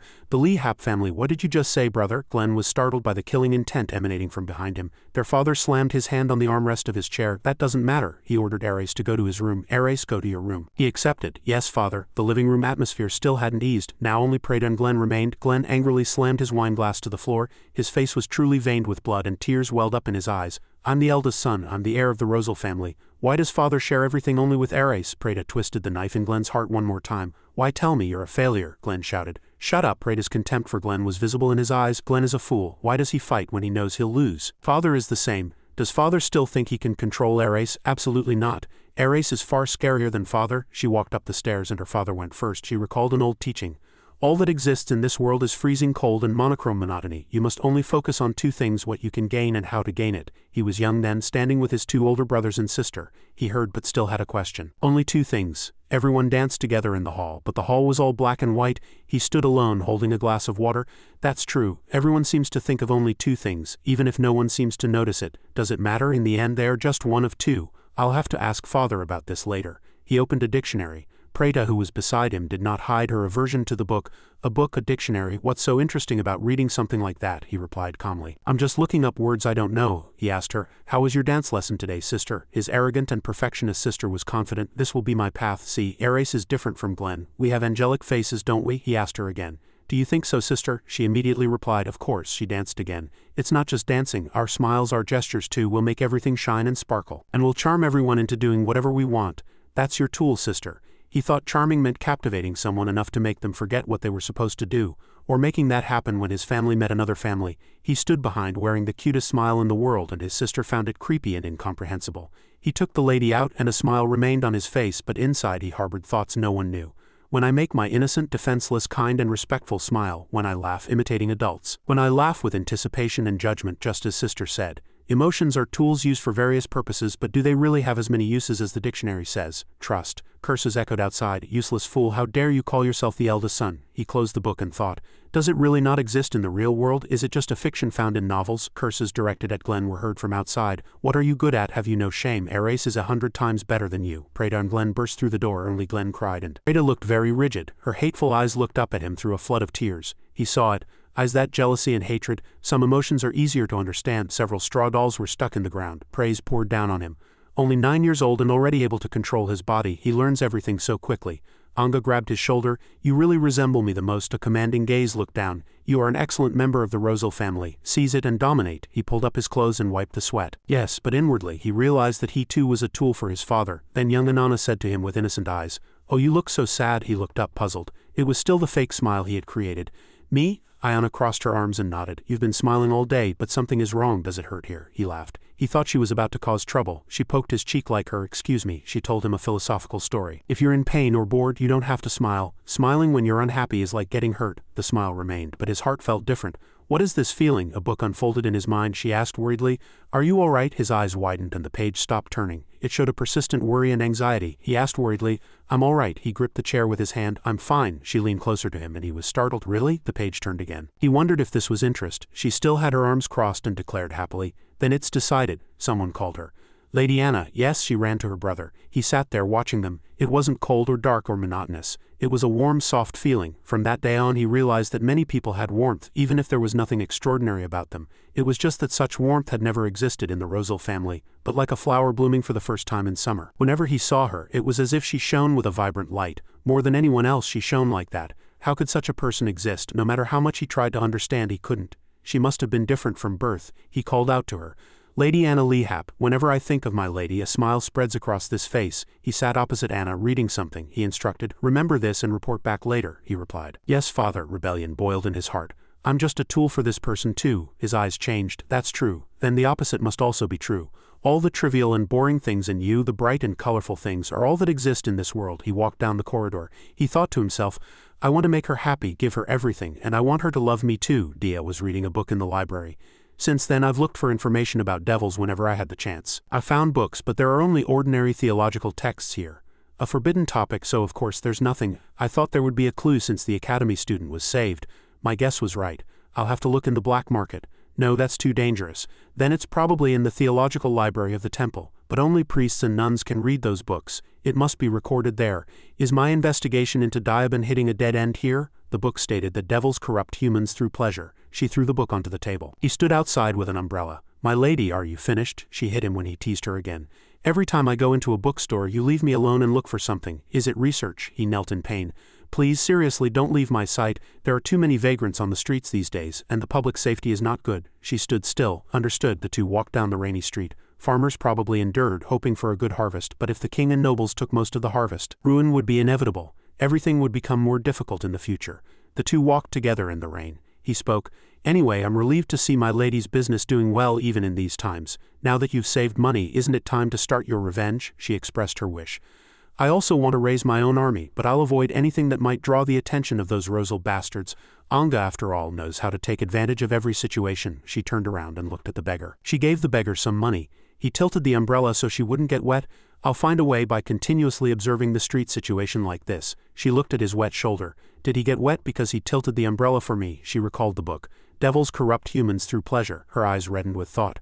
Why am I thinking that again with all this rain? I can't feel pleasure or anything like that. She regretted asking when she saw his perverted face. Sorry, why are you curious about that? She thought. My mouth is truly a problem, she confided. In my previous life and this life you act like a stone. I've seen maids crying twice a month because you rejected them. He still spoke in a playful voice. Did that happen? I didn't even know. I didn't bother to remember. She was curious. You're a devil who seduces others with pleasure, so why are you so humble? He grinned slyly. Humble? Do I really seem that way? Before she could finish speaking he picked her up. What? He held her and said. I merely avoided the foolish act of filling my stomach with dry bread. I knew dinner would soon be served. I will endure this craving, and when the time is right I will consume you whole, every last bit of you. Her eyes widened. In the alley they hid their current appearance with an umbrella, and having returned to their previous selves I will now wait patiently. Her face tilted up arrogantly. I'm not as easily consumed as you think, he laughed. Wouldn't that be even more stimulating? She moved. Enough, hurry, we have to go meet the princess. His vision was stained red. He whispered to himself, now is not the time. If I just wait a little longer, even if it rains cats and dogs and thunder strikes near the palace, no, I have to go to Sister Anna's wedding. Ophelia was pouting in front of the window. Margaret said to Anna, I'm sorry, I shouldn't have brought this up. She laughed. No, it's all right, Ophelia screamed, but was still denied. I want to see the bride and groom. It's too far. Your Highness, you cannot go. She actually thought the king forbade her from leaving the palace. Ophelia continued to pout. Margie can go alone, that's so unfair, she gently said to her younger sister. If your highness keeps pouting, Lady Anna will be in a difficult position, Anna thought to herself. The closer the princess gets to someone, the more cautious she becomes. Trapped in the annex, unable to meet anyone, she can't do anything unless someone seeks her out first. The princess's heart is still too pure to truly understand others' feelings, yet she doesn't want to be hated by anyone. Margaret lost at rock, paper, scissors and became it. Ophelia and Iana ran away. Ophelia carefully said, "All right, Margie is it. Hide and seek starts now. You have to count to 100 and then find us." Iana, who had run outside, was flustered. "Where should I hide?" Ophelia quickly turned right. "Anywhere will do." She thought Diabin had made himself scarce today so as not to be seen by the princess. "The waiting room will be empty. I'll hide there." The waiting room door closed and the air was still. Iana thought to herself, "She must have counted to 100 by now. What am I doing right now?" She recalled something he had said. "If you wander and stray like this, you'll deviate from the shortcut to your goal, even if it seems like a waste of time at first glance. When all these threads eventually connect in the final act of the play, that's when we'll truly understand ourselves," she thought, her hands behind her back. Diabin said that, but aren't we wasting too much time meeting the princess? Monitoring the Rosal family is necessary, but Princess Ophelia cannot appear in high society. She has no political influence whatsoever, so she cannot even maintain friendships openly, let alone form alliances, but she cannot rebel against the king who imprisoned her. "There are so many other things I can do. Why am I doing this?" She heard footsteps. Finally, someone's coming, but the unfamiliar footsteps made her suspicious. This isn't Margaret. The footsteps were heavier and less cautious. They were a man's footsteps. Opening the door, she was quite curious. "Who is it?" Anna was startled by the man standing before her, looking down. "Who are you?" She quickly bowed in greeting. "It is an honor to meet your majesty, Casimir Kelly, the current king." "Damn it, it's the person I least wanted to meet. He visits his half-sister's annex only once a year and today he's here unannounced." Iana introduced herself to Casimir. "I am Anna, the second daughter of the Lehap family. I am here by invitation from Princess Ophelia," he said dismissively. "You're the one who hangs around with that brat. Where's that brat? Why are you alone here?" she replied. "Her highness is currently playing hide-and-seek with me," he laughed. "Interesting. I guessed it, that brat will return to her place. Lead the way." She stood straight. "Yes," Vandermeer smiled gently. "I am Duke Vandermeer, you are Count Lehap's daughter. I know your father quite well. Is he still in good health?" Lord Wyndham's warning came to mind. "Be careful in the palace. Especially that man, King Casimir's grandfather, Duke Vandermeer." She put on a fake smile. "Yes, your majesty, I thank you. My father is still in good health thanks to your majesty," she thought sarcastically. "He's the one who drove my father from his prime minister position." It was such obvious sarcasm. His face became uncomfortable. "Don't waste time." She bowed her head. "I apologize, I will lead the way." King Casimir was incompetent, impulsive and completely unpredictable. Meeting him never led to good outcomes, and even that vipers like Duke Vandermeer was here. "Where is Margaret wandering off to? Come back quickly and deal with these people." "Over here." Margaret was calmly playing it. "It's quite noisy outside. Where are the princess and lady hiding?" She rolled her eyes worriedly. "And most importantly, where is Princess Ophelia? I never imagined the princess would meet a beast like her own brother." He left. Iana prayed, "I hope Margaret or one of the maids finds the princess before the king meets her in an unguarded state." Ophelia was huddled in a corner. Her young face was etched with extreme terror. Why is Big Brother here?" He kicked the coffee cup with his foot. "What is this muddy water?" He opened his mouth. "Ah, that. Some imported tea the Lenhart family's second son is selling at a restaurant." He lifted his head. "I think I heard it before. Ophelia may be a bit slow-witted, but her mouth works fine." He turned, ignoring that she was hearing everything, and said, "Lord Lenhart." "You mean that person? The former royal guard captain under the previous king. Even though we drove out that whole clan, they kept coming back, so it's only fair to send a few back, isn't it?" the Duke praised. "Precisely, your majesty's memory is quite sharp." He continued to spout arrogant words. "That old knight commander was truly a nuisance. He poked his nose everywhere until he died. It seems that mad blood also flows in his son, who is a noble yet engages in commerce." She opened her eyes and thought to herself, "I'm so glad Luke couldn't come today." As he sat down, a contemptuous smile reappeared on his face. "I heard Luke went to the trouble of finding that foreign tea to amuse that simple brat. Truly admirable. I acknowledge his efforts." Iana's reflection was in his eyes. Looking closely, "You're not bad either. Come closer. What's your name?" "Come closer." "I am Anna Lehap." Her inner self began to speak. "It's been a long time since I felt this way." The feeling of being treated like an object. His gaze was still fixed on her. "How old are you?" Her mood was unpleasant and disgusted. She replied, "I am 18. He rested his chin on his hand and continued to ask, "A bit old, aren't you? Do you have any sisters?" Her clasped hands became increasingly veined with anger.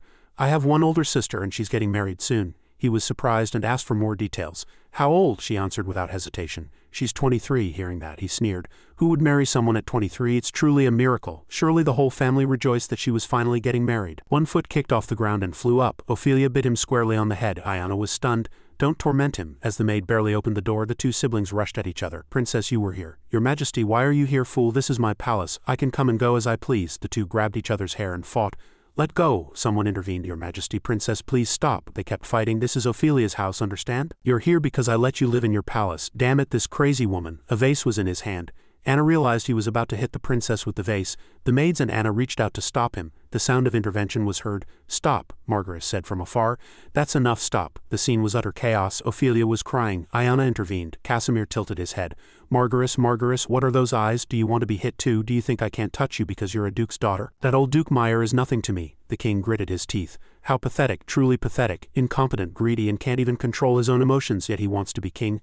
I can see why the kingdom is declining. The Duke laughed and approached. Your Majesty, let's end this here. It's just the irritation of a sick person, so trying to reason with them is a waste of time. He smashed the vase to the floor. Yes, they're gone. They've left this disgusting place. Duke Vandermeer clenched his fist tightly. This is meaningless anger. I don't care if this foolish king ruins the kingdom or takes out his anger on his half-sister. The maid supported Ophelia. Princess, what's wrong? You always feared the king. What's important now is what impression I made on the king. Will this incident cause problems for our family or hinder my revenge plan? Should I reduce the number of times I meet the princess to avoid the king's attention? She cried out loudly despite her tears. He hurt Rena. Margie, Iana, Luke, they're all Ophelia's friends, so I have to protect them. Iana also shed tears. I'm probably just a failure, a twisted soul consumed by hatred, because my gentle and strong heart always reminds me that I must repay the kindness I've received. A ship was docking and people on board were unloading goods into the village. Last time at the Hyunghaeon, Anna was sitting on a sofa and Dia stood behind her. I directly faced King Casimir. He burst into the annex without any warning. Luke, sitting opposite, tapped the table with his finger. She lowered her eyes and sipped the drink in her glass, continuing her story. There's no guarantee that won't happen again. So I thought I should let you know in advance. She thought V probably doesn't want to face someone he considers an enemy of the family. Perhaps I shouldn't go to the annex for a while. He was silent. He looked out and opened his mouth. After thinking it over, I need to mentally prepare myself, so I don't lose my temper and knock him down if I suddenly run into him. He was still smiling. If people visit less because of that, the princess will be lonely. Luke opened a table drawer. Here, tell me some fun stories. He placed a box on the table. This is the item the lady asked about last time. She recalled when she sat with him at the temple before. Could I start a few small projects under the name of the Lenhart Trading Company, even if they're not profitable? He replied with interest. Oh, of course, anytime. What field do you want to do it in? She counted on her fingers. First, groceries, mining, and pharmaceuticals. He smiled brightly. Mining? I haven't been very involved in that field, but I know someone who can help. Returning to reality, he gave his answer. It's not ready for mass production yet, but the samples are ready. I knew the lady would be waiting, so I brought them right away. Take a look. She held it in her hand, but in her mind she was speaking again. Luke, I'm sorry. I'll probably have to apologize for something else soon. Thankfully, it's not too late yet. She kissed the box and thanked him. Thank you, Lord Luke, truly. He placed his hands on his knees. You won't tell me what we're using this for or what's going on, will you? She was silent. He bowed his head and shed fake tears. How cruel. I thought we had something special. That action startled Dia and Anna. Dia was annoyed. He cried louder. You made a grown man cry until his eyes were swollen, lady. Last time you secretly hugged me and made me cry. Wait a minute. Did I perhaps misunderstand? She quickly apologized. I'm sorry, I just mean, he kept crying. So you were just playing with me? She was so flustered that her hands and feet got tangled. Luke, please don't say anything that my knight might misunderstand. I said, I'm sorry, I can't explain. The atmosphere grew cold and the two men seemed to provoke each other. I didn't misunderstand anything. Luke returned to his playful demeanor. Yes, I was just joking. She frowned. What kind of joke is that? Luke said. She sounded slightly displeased. I just thought you regretted keeping that fact hidden, so I just paid you back lightly. He smiled brightly again. I told you I'd wait until you were ready to tell me. I thought that would make your heart feel a little lighter. Dia was annoyed inwardly. Looking at his reaction just now, he crossed his arms and thought, it seems he knows everything, the things Anna didn't tell me and probably more. For some reason, I feel jealous and slightly displeased. This shouldn't be happening. Daiban was still displeased, but Anna and Luke's conversation continued. I should probably put some medicine on it, but either way we have a special connection, don't we? Yes, that's right, and we'll soon be one family. She replied softly, yes, almost. We just have to wait until my sister marries Lord Leon. Luke was once again engrossed in that thought. Can we consider going to choose our wedding clothes today? A date? Anna agreed without a moment's hesitation. That sounds fun, all right, she muttered to herself. As long as Daiban doesn't misunderstand, this kind of teasing will be harmless. Let's go to the wedding dress shop. But she didn't know how crazy Daiban had become.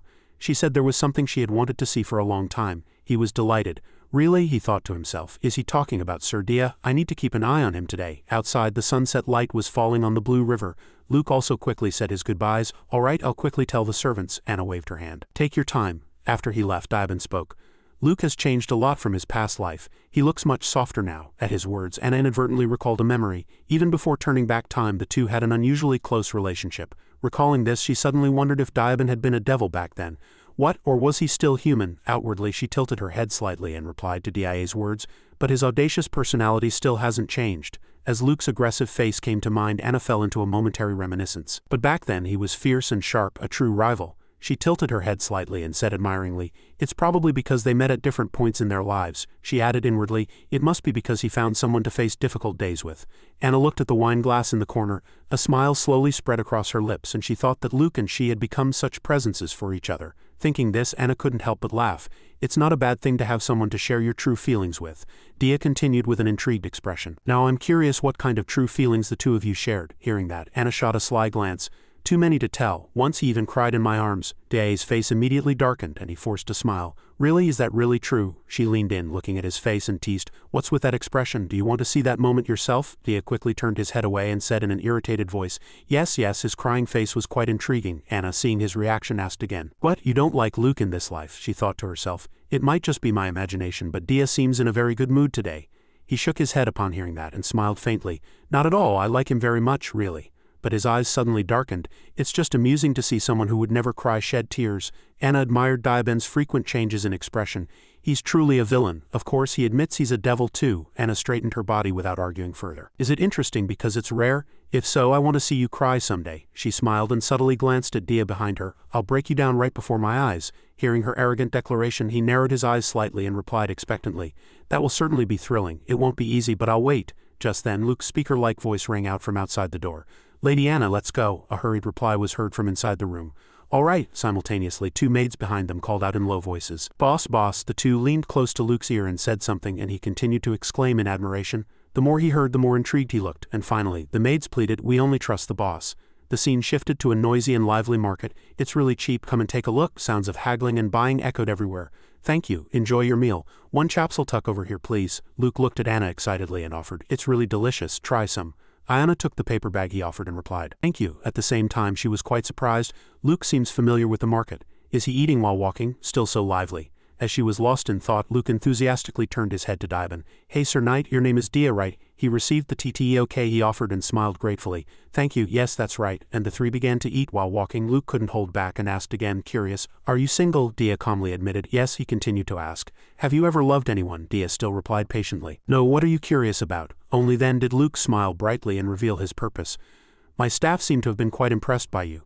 If you're interested, I could set you up. How about it, is that all right?" Anna, walking ahead, frowned and realized, so this was why. "The TTEOK is really delicious too." She continued walking and thought it wasn't that there were no women impressed by this devil. Simultaneously, Diaben's reply was heard beside her.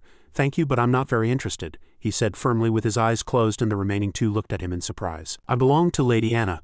I don't need anyone else." Her face turned completely red at the sudden confession. "What, if I ask if I love him, he'll probably laugh and trample my heart." Suddenly, Anna turned her face away and said in a flustered voice, "Then just ask." Luke thought to himself that she was very confused. He keeps saying things like that to shake me up. So annoying. But she still said firmly, "Because Diaben is mine." Hearing that, Luke pouted and sniffled, thinking he was being scolded, and his face suddenly became serious, and he secretly observed, "Just by the way he walks I can sense a much superior presence than his own as a swordsman."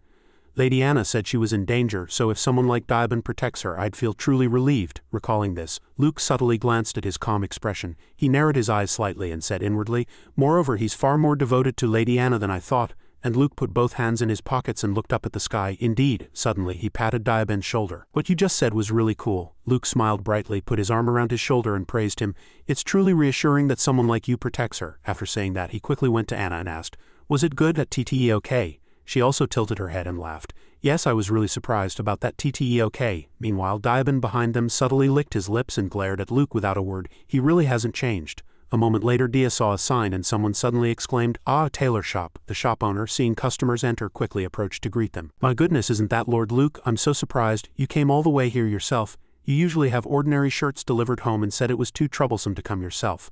Luke led the conversation. My brother's wedding is approaching. If I wear such shirts, I'll definitely get hit." And the two continued to chat happily. "So you need formal wear?" "Yes, that's right. I really don't know what's in fashion these days. Please recommend a few trendy outfits." Meanwhile, Anna handed her coat to an employee and thought, looking at him, "Luke is really always the same, wherever he goes." And she looked around at the men's formal wear displayed in the room. Luke also stood beside her, looking with her, and suddenly asked, "Lady Anna, could you perhaps help me choose an outfit? I always had the tailor handle clothes like these at the mansion, so I'm not confident." Anna raised her head and looked at him as if unable to understand. "Why, you can do the same this time, can't you?" Hearing that, he pleaded innocently. "Please don't say that." Anna finally gave up and pointed to a black formal suit. "And how about this suit?" Since you have a sturdy build, emphasizing the shoulders and chest will make a good impression on the guests. I also caught a glimpse of the groom's formal wear, and with this design you'll look quite dashing standing next to your brother." Luke listened to her explanation, stroked his chin and decided with interest, "I see, then I'll take that suit." Ayana was immediately surprised by his lightning speed. "Is he not even thinking?" Beside them, the shop owner quickly asked, "What color do you want?" He replied, "Navy blue. What do you think, Lady Anna?" She leaned on her arms and gave her opinion after thinking for a moment. "I was thinking of honey beige, but navy blue would also suit your grace very well." Luke changed his mind immediately without thinking. "Then I'll take honey beige." Ayana finally sighed at his behavior. "Wait a minute." She turned her head, trying to persuade him. "At least you should try it on first," Luke replied excitedly without even looking at her. "No, I like honey beige." At this point, the shop owner quickly packed his clothes in a box. "Would you like to see wrist decorations?" She finished speaking and took out a box adorned with expensive jewels. While Anna glanced slightly, the shop owner's conversation was heard beside them. "What if I don't use such things? They're too cumbersome and bothersome." "Weren't you going to wear formal attire, your grace?" At this point, she seemed to have seen something and spoke. "How about an embroidered design instead of buttons? I think it would be pretty." The shop owner happily refuted her suggestion, but at the same time those words also struck his ear. Lord Luke doesn't usually like embroidered decorations. He immediately grabbed the sample book and continued flipping through it. "Embroidery? I just have to choose one from these, right?" The shop owner couldn't help but laugh at Luke's expression.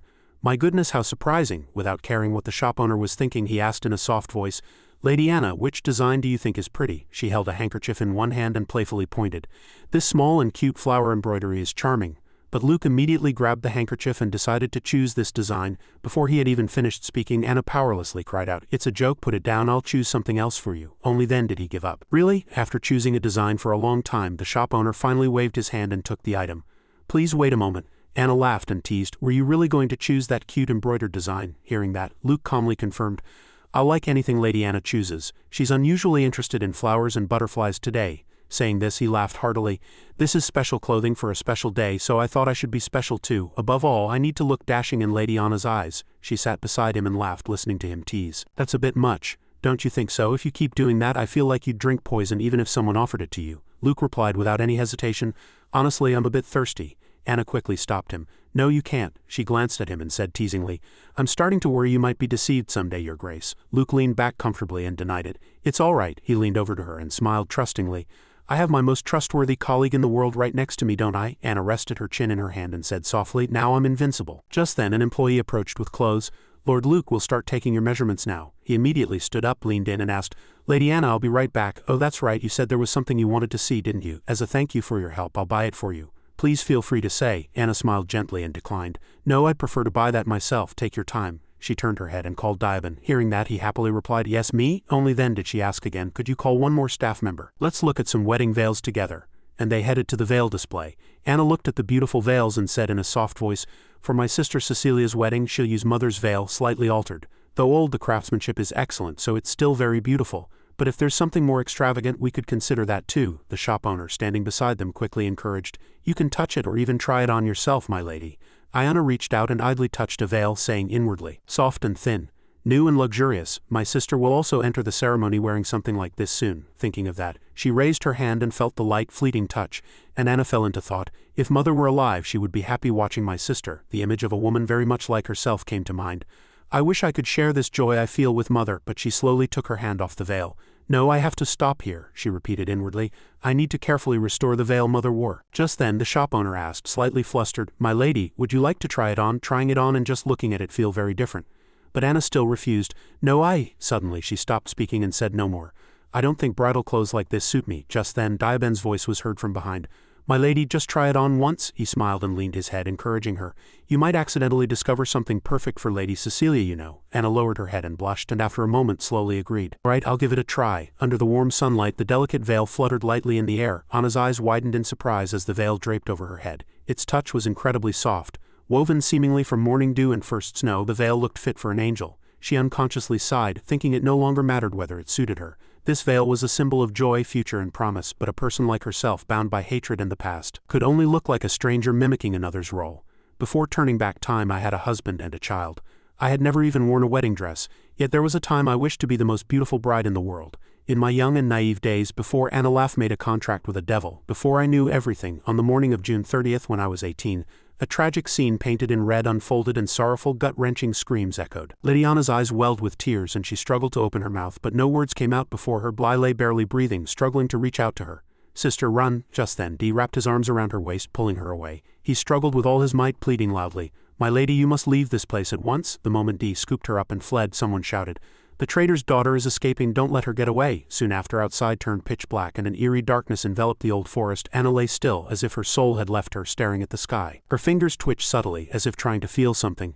"My whole body aches. My skin is sticky and the ground is rough and uneven. What's happening? Why am I lying in a place like this?" Her eyes shifted slightly to the side. "Right, it's Diabin." Dee carried her and ran. Gradually, his faint figure, sitting by the campfire, became clearer in Anna's eyes. She slowly lay on her side to see him better. He was injured because he had to fight them with his sword. Just then, that terrible memory flooded back. Anna's eyes widened in confusion. The sight of her helplessly watching her surroundings turn red. The sight of Bly barely breathing, struggling to protect her, his last words echoed in her ears. "Sister, run!" At that moment, Anna suddenly sprang up and screamed, startling Dee. "My lady, are you awake?" Her tears stained the ground and her hands were clenched so tightly they trembled. "Why?" Anna's eyes lost focus and she panted, muttering, "Why did this happen to my family?" Then she sobbed, unable to speak, and Dee listened to her words. "There are those who have been chasing you all day, my lady. So you might be attacked again. Do you have anywhere safe to go? I'm not yet familiar with the Laugh family, but if you can think of any relatives or places you can rely on." Hearing that, Anna's eyes suddenly widened and she urgently clutched Dee's leg, shouting, "There's one person," Anna pleaded, trembling with fear. "Please take me to Lord Mio." Her eyes were filled with despair and she seemed almost beside herself.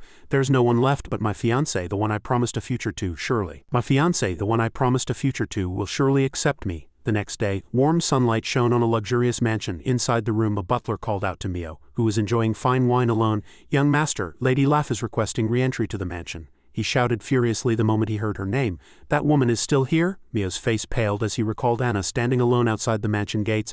"How many times have I chased her away since morning?" He shivered, hunching his shoulders. "I thought she'd finally given up since she wasn't crying loudly like before. If I get involved with a traitor's family, I'm finished. Refuse that woman and tell her that if she doesn't leave immediately she will be forcibly removed." Soon after, a soldier carried out his order. Anna was chased away again, trembling all over. "He won't even face me or listen to my explanation. He always said he loved me before. Was all that a lie? Can he change his mind so easily?" A myriad of thoughts flooded her mind. "No, this isn't the time for such thoughts. I wish it were all a dream. But if this is real, then I truly am alone now." Just then, Dee gently draped a piece of clothing over her shoulder. "My lady," he offered a faint smile as if reassuring someone else, "it will get cold when the sun sets, so let's leave before then. In the next village I will find you better shoes, my lady. You'll be all right, everything will be fine." That smile startled Anna, but at the same time it instilled hope in her. Finally she began to walk, leading her injured bare feet. "Yes, let's go." For the next few days, Anna had to hide in a small village while Dee handled everything. The two were always vigilant to avoid soldiers. Sometimes they were discovered and had to fight fiercely. And night slowly fell. The two were by a small stream resting for a moment while Dee washed his face. Anna's voice was heard.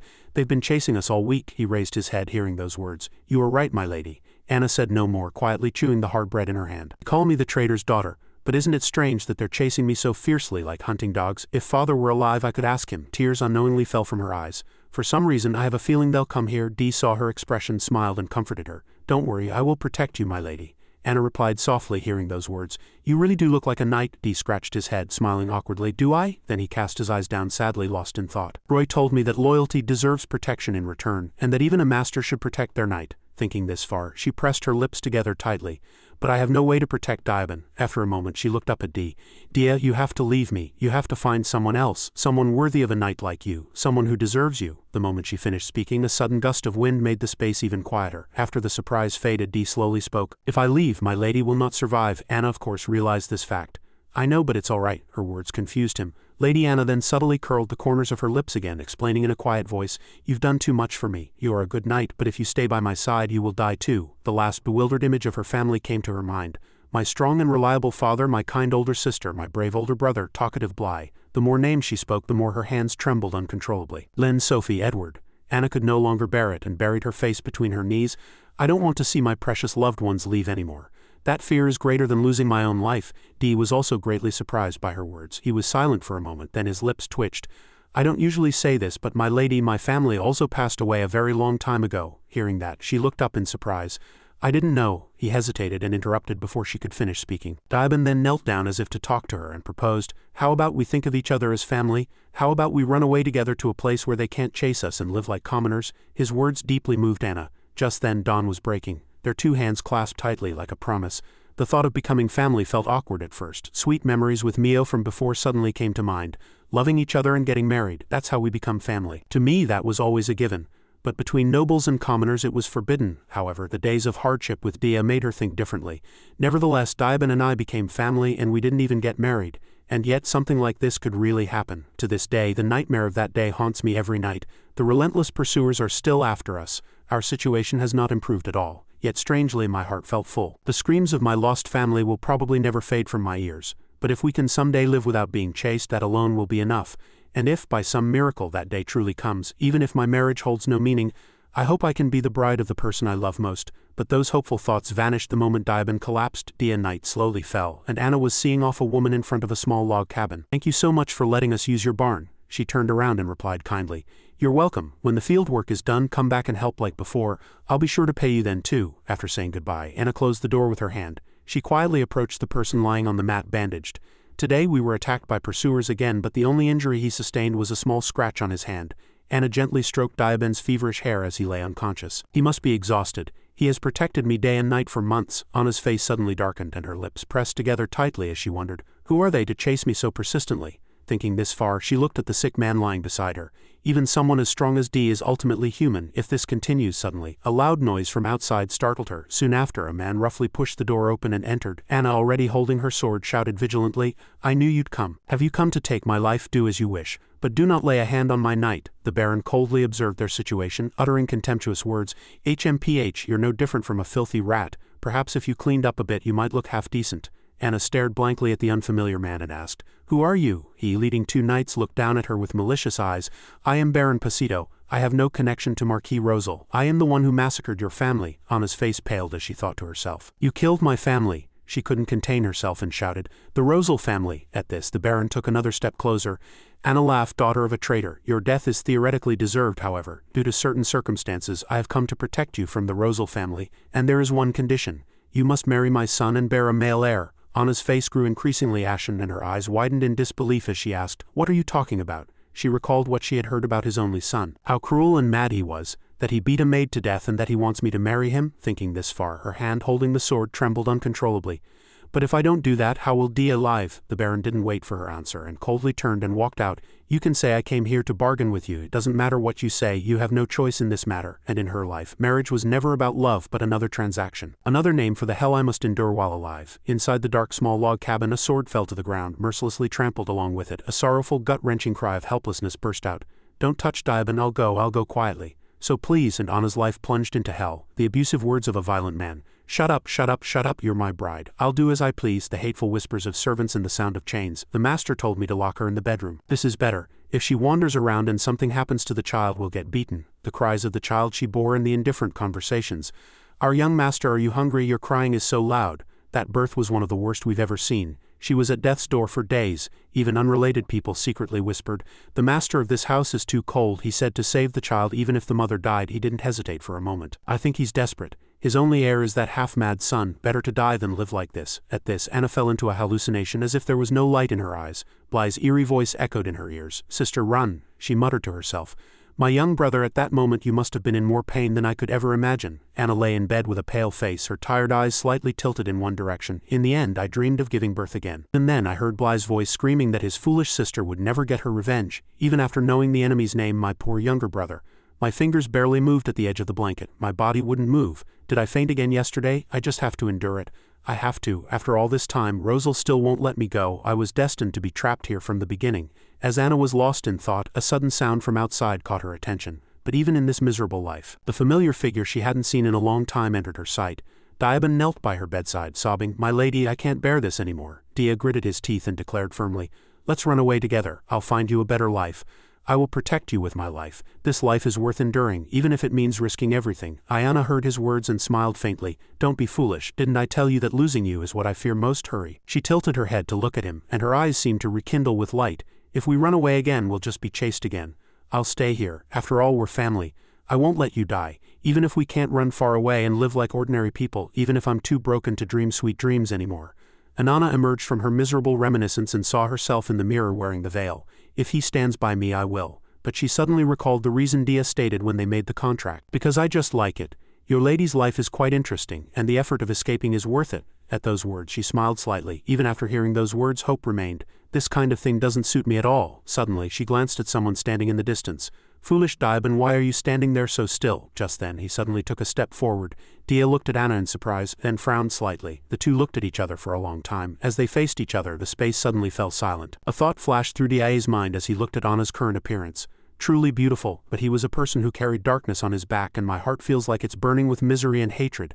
I probably can't stand beside the lady wearing that veil, because I am. Thinking this far, Dia suddenly paused. He smiled slightly and praised, "My lady is truly radiant, my lady." He quickly collected himself and winked at her. Any man who sees my lady like this would want to marry her. Anna frowned and was displeased by Daiban's actions. "Are you making fun of me?" He heard her words and retorted. "I'm being honest," Anna thought to herself, recalling his foolish expression just now. Damn devil, he's truly annoying. Before there was a deep gaze in his eyes, her cheeks slowly flushed. "There's one thing I want to ask," she thought, but her lips remained tightly sealed. "You're a man too. Do you want to take me as your wife? This is just a dream." And Anna couldn't bring herself to speak even as the shop owner took off the veil, the sweet dream of a pure and foolish girl. Outside it was getting dark, and an actress from the troupe urgently asked her colleague, "Mr. Felix was just here," the others replied. "He said he forgot something backstage and went to get it. Now that I think about it, it's taking him too long." A male colleague laughed teasingly. "Perhaps he's on a secret date. After all, he's the famous Roger Fell." She heard that and said regretfully, "I was going to take him to that cafe." They continued talking, completely unaware that a person was lying motionless on the stage. "Everyone's really become regulars there, and it's truly delicious. I can't take it anymore. I'm going to find Felix. Go ahead." At the same time, the floor was already drenched in red blood. Blood was dripping. Looking up, Felix was completely unconscious, his entire body stained a horrifying red. Not long after, a suspicious voice was heard in front of the cafe. "Mr. Felix was attacked." The actress urgently grabbed Anna's arm. "I'm sorry to call you out so suddenly, my lady. Mr. Felix seems to owe you a lot, so I thought I should let you know." She stopped her and urgently asked, "It's all right? More importantly, he was attacked, but wasn't he seriously injured?" She replied, recalling Felix's gruesome appearance. His face was mashed like a ragged cloth, and there were no other injuries. The city guard said the attacker didn't intend to kill him. Anna heard that and was utterly confused. Why would someone do such a thing? Did they catch the culprit? The actress replied that they hadn't caught him yet. The employee cleaning the hallway said he saw a suspicious person, she said solemnly. "But that person was covered in black cloth from head to toe, so I couldn't even tell their gender." At those words, Anna felt a chill down her spine. "I feel like I've experienced this before." "But why?" The actress continued to clutch her head, worried. "They told the audience that he just had a fever. It's clear, isn't this revenge for a love affair? But he's serious about his work, has clean relationships, and gets along well with everyone. I really can't understand. Why did this happen to him?" And Anna heard those words, and her eyes widened in question. She couldn't understand the motive for murder. No way, surely not. Thinking this far, she hurriedly ran down the stairs. Dia turned around, smiled, and asked, "Do we have to go now? Did the patron hear unfortunate news and lose the mood for tea?" Anna quickly approached him and pressed, "You were eavesdropping again, weren't you?" Dia met her and replied cleverly, "My lady, I don't know what you're talking about." He took Anna's hand and asked, "Is it all right to leave now? Aren't you here to meet Lord Luke?" She paused slightly at his words, then lowered her head and got into the carriage. "I should avoid meeting Lord Luke privately for a while." As the carriage departed, Anna stated her conjecture. "I might be the reason Felix was attacked." Dia sat opposite her and asked suspiciously, "Why does my lady think that?" Anna explained, "I experienced something similar in Eve's forest." The image of the attacker that day resurfaced in her mind. Unidentified assassins in black clothes attacked, but the reason was unknown. Daiban continued to question, "Aren't there too few similarities to draw a conclusion? Besides, say you were attacked because of my lady." And Anna's face hardened and she lowered her head and replied, "You couldn't have known beforehand, but both times a specific event happened before the attack." Suddenly, she recalled Ares's congratulations and mysterious smile, Mio and Felix. His clenched fist and stammering came to her mind. Ares said then with a very wronged expression, "I think I'm a little jealous." At those words, Anna suspected. Ares must have been jealous of those two. Daiban also seemed to understand the intention of her words. Soon he stated his conjecture. "So my lady's thought is that Ares Rosal is behind the attack. He almost died in the Eve's Forest assassination attempt. But it wasn't the assassins, but a pack of wolves that put Ares in a critical state. Ares must have concealed his identity and ordered the attack. He probably ordered Mio to be killed, and for me and himself it would be all right to suffer non-fatal injuries." Having said this much, he suddenly laughed delightedly. What a truly preposterous and absurd theory, but then he gently rubbed his chin with his hand. Indeed, when he raised his head again, Dia's face was full of delight. "We're talking about a person who wiped out 2 noble families for my lady. If that's Ares Rosil, he can certainly do such things. The stories humans create never get old, but if everything he just said was true, is this all Ares has done?" Anna propped her chin on one hand and glanced, thinking to herself. "Yes, that's the problem." Soon, Daiban seemed to have another thought. "Let's see, the most recent incident was the fight with Mel Eby's subordinates. Ares is the one who spread rumors about my lady using Lord Melb. And he's the one who prepared the carriage on the night my lady and Lady Cecilia were ambushed. Perhaps it was Ares who planned the downfall of the Lee Hap family from the beginning, not Anga Rosal. As Dia stated this conjecture, his face became even more intrigued. Of course, Ares has no justifiable reason for that, but even to a devil like me he seems like a human with a twisted soul. All to make things more interesting. Ayana grew more serious the more she listened. I won't let my guard down. I won't jump to conclusions. Sister Cecilia's wedding is also approaching. We need to strengthen the mansion's security and monitor Ares more closely. Is this what that damned guy calls love? The love of Ares, whom I once thought pure, now smells as bloody as a devil's tongue. At the same time, the soft glow of the setting sun fell through the window of a mansion. A person held a letter and murmured softly, "So I wasn't invited to the Lee Hap family wedding after all." Ares sat alone at the tea table and slowly lit a candle. Indeed, Lady Anna is truly wise. She probably guards against anyone from the Rosal family entering her estate. After lighting the candle, he murmured to himself again, "It's all right, I don't mind. She told me to." Having said this much, Ares's face suddenly flushed. Lady Anana doesn't dislike me. He suddenly turned his head to look at the door. "Tara, are you listening? That woman went out again without a word?" At the same time, a person suddenly stopped in the hallway of the Lee Hap family mansion. Daiban knew someone had appeared behind him without turning around. "If you need to find me, do so politely. Stop sneaking around like a rat. Didn't we agree not to interfere in each other's affairs?" Rosal family tutor. Tara smiled faintly at his resolute words and corrected him. "Brother. Could you call me Tara? It's sad." She looked at him, then suddenly complimented him. "I just stopped by for a moment because this beautiful sunset reminds me of your eyes." Dia's lips were smiling, but his words were full of disgust. "Truly disgusting and horrible. Please get out of here." Nevertheless, Tara approached him without any hesitation. "So cold, I was just wondering if you were doing well these days. Are you healthy these days? You haven't used that too much, have you?" Dia heard that and just remained silent. After a moment he opened his eyes wide, his eyes turning red, and said firmly, "Mind your own business and get out of my sight." Tara showed no fear but rather laughed delightedly. "Oh," and she gulped, looking at him, filled with excitement. "It seems you're in love. Perfect. Now I'm even more excited to see how this story ends." As soon as she finished speaking, a dark energy suddenly shot up into the air, instantly turning into a sharp sword that grazed Tara's body. Daiban's eyes held no warmth and his hands were enveloped in dark energy. Tara saw that and said mockingly, "Oh, don't frown so much. I heard there's good news coming to your house soon, isn't there?" She opened her mouth wide and laughed, her face contorting as she pressed. "You're that woman's knight, aren't you?" As soon as she finished speaking, her figure suddenly disappeared. Dia frowned and gritted his teeth, swearing under his breath with displeasure, "That damn bitch." In a magnificent and grand mansion, Cecilia and Leon's wedding was held. The bride and groom exchanged vows with the priest in front of dozens of guests. Cecilia's eyes were slightly closed. Then she opened her eyes, and stars seemed to twinkle in them, making her appear exceptionally beautiful and happy. Next, the blood oath ceremony was performed. Cecilia frowned slightly as she felt a slight pain in her hand, and Leon was nervous. A small knife was then lowered. The two looked at each other and pressed their thumbs together. At the same time, Leon's voice resonated. "I dedicate half of my blood to you, for you are my other half and I am yours." His face flushed and his eyes held sincerity as he looked at Cecilia. "I will live for you until my last breath." His sister also smiled and responded loudly, and they moved forward together. Then the priest said, "If anyone objects to this marriage, speak now or forever hold your peace." As soon as he finished speaking, the two gripped each other's hands tightly. Finally, they shared a gentle kiss under the priest's vow. "Then I pronounce you husband and wife." Below, both families were happy and gave enthusiastic applause. Anna also shed tears of joy seeing her sister find a haven. While on the groom's side, Luke was battered by Anna for whistling. "Can't you act a little more dignified?" Dia, standing behind Anna, also smiled in admiration. "You look happy, but isn't it too soon to feel satisfied?" She heard his words and nodded slightly, and he was confused. He recalled when they made the contract in front of the Dawn Cave. When he extended his hand, the future I imagined at that moment only showed revenge, and I never imagined such a future could become a reality. She lightly raised her wine glass and continued, "Honestly, the words you said at dawn still pierce my heart like daggers. Even now, just recalling them makes me uncontrollably angry. But if I had withdrawn my hand then, I wouldn't have seen today."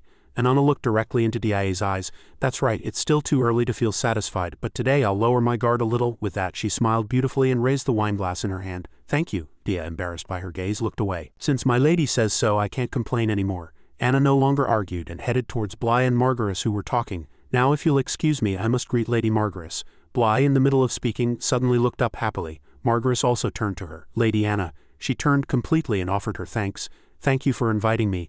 Ayana quickly approached and continued, "I should be the one thanking you for coming. Were you talking with B? It must have been a long time since you last met." Margaret replied coolly, "Not necessarily." But before she could finish, B shyly interjected, "Actually, we've met a few times at the cafe.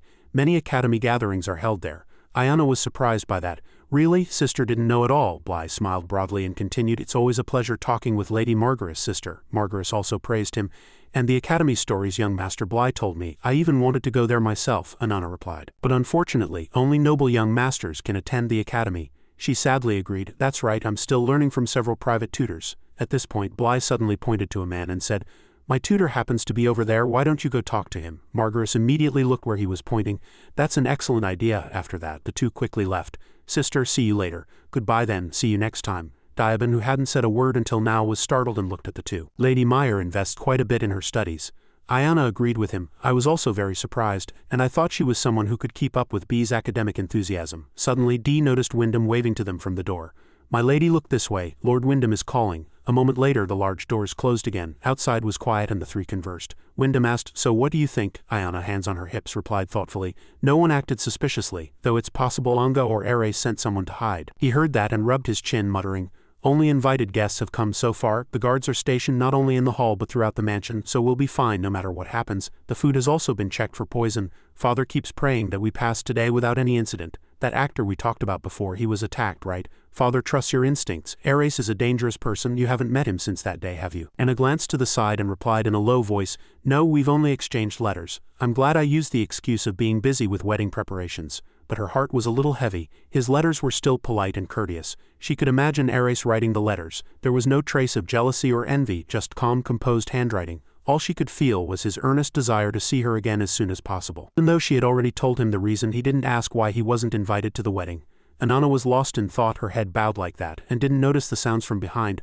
I thought there would be a second attack at such a big event. Honestly, I don't know. I really don't know what he's thinking. At this moment, Ren ran from somewhere and shouted, my lady, master is also here. Anana was only then startled and looked that way. Ren, what's wrong? She clutched her head and sobbed, her voice trembling. A guest has arrived. A guest who wishes to see my lady. Lord Mio Ibik. As soon as they heard the philanderer's name, both father and daughter's faces turned grim. His mocking voice echoed in their ears. My lady, you haven't forgotten me, have you? Right. Dia saw their expressions and continued to cry. I'm sorry I couldn't chase him away. But as soon as he opened his mouth, he poured out a torrent of words. He wouldn't listen to me. Ayana sighed and composed herself. Better than hearing Ares has entered here. After that, she suddenly spoke. If he refuses to listen, then we have no choice but to make a big scene by force. I'll handle it, father. Wyndham heard that and quickly tried to stop her. There's no need for that, my lady. The soldiers will take care of it. But Anana pointed at Diabin with an angry expression. I'll go with Diabin. How dare he on a day like today? At this, Wyndham reluctantly agreed. All right, be careful. After that, when Wyndham returned to the banquet hall, Cecilia asked, Father, where is Anana? They went together. Meanwhile, Mio stood alone in front of the mansion door, and no one greeted him. A moment later, Anana, leading Dia, walked out confidently, drawing everyone's attention. As soon as Mio saw her, he excitedly stepped forward. Who would it be? My lady has come to greet me. My little rabbit, my lady. Anana immediately poured cold water on him. The Ibik family did not receive an invitation. What brings you here? Nevertheless, he brazenly boasted loudly. I heard from someone else. My lady must have been too clumsy and forgot to send me an invitation, right? Lady Anana, even that clumsiness is lovely, isn't it? She heard that and became even more annoyed. Then why do you keep bothering me when you know you'll be rejected? Mio heard that and became even more emboldened, poking her cheek. I'm just playing the villain as always. Back then, my lady was shy and acted that way, right? Women often pretend to dislike what they truly like. The more Anana heard, the angrier she became, asking herself, why is he so persistent? Doesn't he fear Dia? Is he desperate because his family was destroyed by war? Is he trying to cling to our family? No, honestly, it would have been much better if Ares had killed him in the Ibik forest. I want my sister's wedding to be perfect. How can I get rid of him without a fuss? At this, Dia opened his eyes wide and spoke with a scary smile. Who do you think you are, daring to despise my lady again? With that, he raised his hand towards Mio's neck. Anana immediately understood his intention and quickly tried to stop him. No, Diabin. A worry suddenly bloomed in her heart. If this happens, my sister's most special day will be ruined. But before she could do anything, someone with a bouquet suddenly ran up. Cecilia, with a devilishly angry face, raised the bouquet high. She hit Mio squarely in the face without hesitation. Ayana and Dia stared blankly at Cecilia. After hitting him, Cecilia shouted, How dare you set foot in here, after abandoning my sister to a pack of wolves and running away? How dare you bring your shameless face here? Don't you have any shame? Mio stammered, trying to make excuses. Wait a minute. I only came to offer my congratulations. She heard that and gasped, then said in a low voice, So you're scared of a pack of wolves, but not of me. I swear if I ever see you again, I won't let you off easy. Today must be the day. Anana's face paled and she quickly shouted, Sister. Her heart was also afraid now. I've never seen such a scary expression on my sister's face before, but she saw the people around them paying more and more attention. Too many people are watching. I need to calm my sister down. Meanwhile, Mio, after being hit, spat unpleasantly and glanced at her. A pure bride shouting like this? I don't think your fiancé would be pleased to see this, or is it your plan to ruin such an important day? These unpleasant words immediately infuriated Anna. She disregarded the onlookers and reached for the sword at Diaben's waist. This fool is starting to babble nonsense again. He soon composed himself and smiled, reassuring her. I understand my lady's feelings, but it would be best not to escalate things to swordplay. That would complicate matters. Cecilia, not to be outdone, gripped her bouquet again and raised it. How despicable. Such threats are laughable. This is my wedding and you are the one trying to ruin it all, Cecilia said in a low voice filled with hatred. So disappear before I cut off your neck and throw it to the wolves. With that she shouted a command. Guards, Mio then frantically tucked his tail between his legs and ran away. All right, I'm going. I said I'm going. Even after he completely disappeared, the three continued to watch him. A moment later, when the courtyard was empty, Cecilia's voice was heard again. So you were here, and Anna touched her forehead apologetically. Sister, I'm sorry, it's all my fault. She heard that and reassured her in a gentle voice. Why apologize? If anyone needs comfort, it's you. Cecilia gently pulled Ayana's hand. I can't understand what that rude fellow was thinking. Did it make you sad? She heard that and replied, of course, but I'm worried. She paused and looked at the people inside the banquet hall. All the gossiping rumors. Anna said no more and sighed, thinking to herself, I don't want my sister's special day to become the world's gossip. Cecilia saw her gloomy expression and raised her hand to lift her face. In fact, she smiled brightly and gently praised her. Anna, my kind and gentle Anna, you don't need to worry about such things. Even if the world turns its back on me, you know who I am. She smiled even more beautifully, her eyes full of conviction. And you know me too, that's enough. Right, so don't be sad about such things. Okay? At this, Anna finally smiled happily. All right, now I'm a little embarrassed. She looked at Cecilia's kind face and thought to herself, I never knew my sister could be this proud and wonderful. Perhaps she became stronger after all the things we went through together. She gently held her sister's hand. I was foolish, wasn't I? Just the fact that we can change all of this together with our family. That makes today more special and perfect than anything else. Not long after, Leon looked at Cecilia in silent surprise. He asked quizzically, What's wrong? Cecilia smiled brightly and replied, Well, this and that. And Anna listened to her sister's report and worried inwardly. Will it really be all right? My sister said it would be. But just now Cecilia stroked her hair and said, By the way, Mio was just blabbering that the groom wouldn't like you shouting like that. But that's exactly what I like about Lord Leon. He's not that kind of person. In fact, if someone disliked me over such a trivial matter, I'd rather cancel the wedding. And Anna then exclaimed in a fluster, But that's not something to say while wearing a wedding dress, especially when you love Lord Leon so much. She heard that and simply smiled gently. Anna, but the person I want to be with is someone who accepts all of me and respects my family too. Cecilia raised her head, her eyes full of conviction. So you've come back after dealing with that intruder. Did it disappoint you? Leon immediately said in a cold voice. Yes, I was very disappointed. He hugged Cecilia very painfully. My wife and sister-in-law were insulted and I didn't even know. I feel truly miserable. At this, Anna could finally let out a sigh of relief. Unlike me, my sister seems really lucky in love. Sister, at the same time, Anna and Luke also approached. Bride and groom, what are you doing? It's time to change and get ready for the party. As soon as Luke saw him, he teased, Brother, why do you look so sad? Leon's face darkened again. These two just now. After that, what happened was explained. After hearing the story, Luke, infuriated, gritted his teeth and emitted a killing aura. I'll go kill that guy, brother. And Anna looked at him, speechless. No, wait a minute. Before she could finish, Leon grabbed his collar and joined in. Actually, that's not a bad idea. This time, Anna's face truly paled, even my brother-in-law. Cecilia quickly smiled and tried to stop them. Oh dear, come on, it's not worth it. She also loudly agreed, it's really not. Seeing the two still unable to calm their anger, she sought help from Anna. And Anna, please help me. And Anna unexpectedly made a furious cutting gesture with her hand across her throat. What do you two think you're doing right now? Aren't you going to go make sure that guy can't walk properly after he's been dealt with? And Anna was startled inwardly by that. Aunt Anna, what's that gesture? They continued to make a ruckus and they couldn't be late for the wedding party. My lady. At that moment Dee smiled gently from the side. The same goes for him, but he'll never admit it. Please, these people are really bothersome. Just then, Edward rushed out of the banquet hall and shouted loudly. Lady Cecilia, Lady Anna, urgent news. All family members, please gather immediately. Anna turned around, frowning unpleasantly. Then at least the three of us should closely monitor the situation from here. Hearing that, Anna finally breathed a sigh of relief. Then she turned her head and asked what's wrong for Edward to come rushing like this. It's unlike him, she wondered inwardly. Since the guards aren't reacting, it's probably not related to Rosal. What a confusing day. Then Edward reported, panting, a royal envoy has arrived. Before he could finish, Anna asked if it was from a noble family. Much later, night slowly fell and the luxurious mansion was brilliantly lit. The sound of trumpets bearing the royal banner echoed loudly, and an envoy leading guards and bearing gifts proclaimed a decree. Her Royal Highness Princess Ophelia Jelb, the kingdom's noble star, has graciously and justly sent a letter of blessing and royal gifts.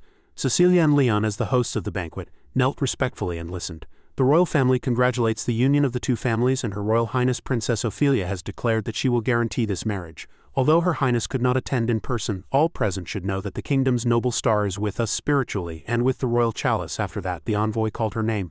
Lastly, for Anna Lee Hap, the second daughter of the Lee Hap family and Her Highness's intimate friend. The princess sends her sincere congratulations and regards. Anna quickly knelt and paid her respects. I am overwhelmed by this honor. After the exchange of gifts, her voice whispered, Lady Margaret, is this all right? Weren't we instructed not to openly reveal any connection with Princess Ophelia? She too, sweating, replied in a small voice, It's all right, this is her personal decision. Ayana heard that, bowed her head, and thought inwardly, Ophelia couldn't have remembered this on her own. Margaret must have suggested it to her. This situation benefits me even more perfectly. As expected, the surrounding guests began to murmur, So that woman is friends with the reclusive princess, the one who doesn't even show her face in high society. Lady Meyer is the same. She doesn't appear easily either. The Lee Hap family was abandoned and married into that obscure Knightley family, the Lenhart family, but now it's time to reconsider their reputation. That woman has ties to the imperial family, the wealth of the Lenhart Trading Company, and he was a former prime minister. His second son is still in the academy, so don't underestimate him. The engagement with the Ibik family was cancelled, and the other children's marriages haven't been decided yet, right? It's a good time to start rebuilding relationships. Ayana grew more satisfied the more she heard. That's right. The whole purpose of being associated with the imperial family was to make a good impression on the Count from the start. We need to use this opportunity to strengthen our family's influence. The future I lived, and this moment the conflict with Rosal is changing. No, I've started to understand Rosal and Ares better than before. Anna's hands silently clenched. No matter how pathetic it sounds, I still don't fully understand what Anga Rosal is truly after, but for some reason, I feel one thing very strongly. As long as Ares exists, the threat will not disappear. Her gaze also suddenly grew more resolute. I will continue to secretly raise a private army and build alliances as planned, and if Rosal doesn't make a move, I will attack first. Suddenly, Margaret interrupted her thoughts. I'm feeling a bit uneasy because of that. Ayana looked back at her in confusion, and she continued, I didn't expect Duke Wyndham to be the royal envoy. He never got involved in such matters, especially for the princess. On the opposite side, Wyndham was shaking hands with Wyndham, smiling. Long time no see, congratulations, Count. He also replied politely, Thank you, Duke. Margaret whispered her conjecture close to Ayana's ear. Unless it was a direct order from His Majesty. Then she looked at the sly smile Wyndham wore while conversing. I thought so, but you truly have wonderful daughters. Having said this much, Margaret lowered her voice and warned, Be careful, Lady Anna. The night deepened further, and the commotion inside gradually subsided. Wyndham was already getting ready to board his carriage. Inside the banquet hall, Wyndham tapped his glass with a spoon to get everyone's attention. I sincerely thank all the ladies and gentlemen who joined us today to celebrate my daughter and have a wonderful time. Tonight's party will continue. Please enjoy the party until the end. Immediately after, Anna also began to dance. The music once again rang out splendidly. The violinist also happily swayed to the melody. Leon and Cecilia embraced each other and danced gently. The piano music also quickly joined in. Bly and Margaret also participated with enthusiasm, and Roy awkwardly declined the women who asked him to dance. Suddenly, two pairs of footsteps harmoniously echoed beside them. Luke and Anna moved gracefully across the ballroom. Their dance captivated everyone. After that, Anna laughed and walked away. Aren't you too stiff? Luke followed her, panting and complaining. It's too unfair. You're the one who egged me on first. Ayana, on the other hand, looked incredibly refreshed. It's been a long time since I've been so absorbed. He then enthusiastically asked, But you dance so well, did you have a hidden talent? She smiled confidently and boasted, Dancing and horseback riding are my strongest suits. Hearing that, Luke teased, Then next time we should go horseback riding together. Suddenly, someone called from behind and the two turned around. Excuse me. 5 or 6 men were all blushing, looking at her. Lady Anna, please dance the next dance with me. All of them had the same objective in their hearts. Father told me to form connections. I need to ally with a family that has imperial support. She's not married yet, so I have a chance. She's so beautiful. But unfortunately, all 5 of them had problems in Anna's eyes. The family has no power. They're allied with the Rosal family. Bad rumors are circulating. I have no time to waste on romance. Analysis complete. Don't get caught in small traps. So she refused with an innocent and guileless expression. Oh dear, I apologize. Actually, my feet hurt too much, so I think I need to sit down and rest for a bit. All of them instantly fell for her. She's truly beautiful, so cute, wonderful. At the same time, Dee appeared like a flash from somewhere. That's so unfair. My lady, you pushed me first, didn't you? She replied with a pretty smile. Shall we go now? You'll guide the way, won't you? Seeing the two acting, he laughed foolishly and inwardly cursed them as a pair of con artists. After that, Diabin swiftly picked up Anna and ran. Then I'll be going first. Please invite me next time too, the men murmured, seeing them. Just a few seconds ago she was dancing perfectly. Luke stayed behind to stop them. Yes, it's all because I'm inexperienced in leading, so if you have any complaints, please tell me. Saying that, he looked up in the direction Anna had just walked and smiled. This audacious behavior reminds me of her. After chasing those men away, Anna suddenly approached him and asked him to dance, surprising him. Luke, will you dance the next one with me? You don't dislike it, do you? In the end, Luke bowed his head and accepted the command. It would be an honor. The sweet music once again filled the banquet hall, and at the same time, Anna's voice rang out. In the end, Leon is getting married first, she said, dancing with Luke. Let me tell you in advance, I'll cry at my sister's wedding." At these words he was flustered. "What are you talking about?" Saying that, he hastily corrected himself. "Actually, I have no intention of getting married yet." Anna, ignoring him, continued to speak. "But whenever that happens." She paused and looked at Luke's surprised face and said, "It seems there's already someone else in his Grace's heart." Hearing that, Anna's bright face came to his mind. His gaze also suddenly softened. But Luke soon recalled Diaben's declaration. "Because I belong to Lady Anna, there's nothing left for any other woman." As those words continued to echo in his mind, he suddenly gave a bitter smile. "Don't ask me about that, Lord Luke. Anyway, Diaben is mine." At this moment, he seemed to clearly realize his feelings for Anna. "That's not what I meant." Outside, the moon hung high above the dry branches. Anna and Dia successfully left the mansion. She put on her coat and looked up at the sky. "Has autumn passed?" Anna suddenly stopped and walked down the stairs. "I should tell the gardener to plant evergreen trees. My sister has also left, so the garden will be lonely if it's empty." After a moment, she looked back at Dio. Ben also smiled slightly and advised, "It's too cold, you shouldn't stay outside for long." Nevertheless, Anna continued to walk. "It's all right, I've had a fever all day, so I'm more comfortable like this now." Hearing that, he followed with his arms crossed. "Since my lady says so." They moved further and further away from the noisy and lively mansion. Dee stood beside the gazebo and asked, "How are your feet?" Anna sat on a chair and looked up, replying it was just an excuse to refuse. But he looked down at her reddened feet. "My lady seems genuinely hurt." At that, Anna had nothing more to deny. He noticed, after that, she slightly lifted her foot, rubbing it, and said, "The shoes aren't broken in yet. I didn't realize it was this bad while dancing. I'll be fine after some rest." Dee saw that and gently scolded, "This is what happens when you let your guard down." Ayana heard that and got angry. "I apologize for being careless." But Dee gently knelt down beside her feet. He continued, unconcerned by Anna's questioning gaze, "Or how about taking them off for a moment? You'll be more comfortable." Anna's face gradually reddened. "All right." Her gaze also gradually grew serious. "Really?" As she allowed it, Diaben quickly lifted her feet and took off her shoes. "Excuse me," and Anna thought to herself once more. She looked at his gentle face and suddenly sighed. He's doing it again. He's touching me as if he's looking at a precious treasure. Just then, the music suddenly rang out and Anna's shoes were also taken off and placed aside. Suddenly, Dee looked up at her. "The melody has changed," she replied in confusion. "That's right." Having said this much, Anna suddenly became embarrassed and looked away.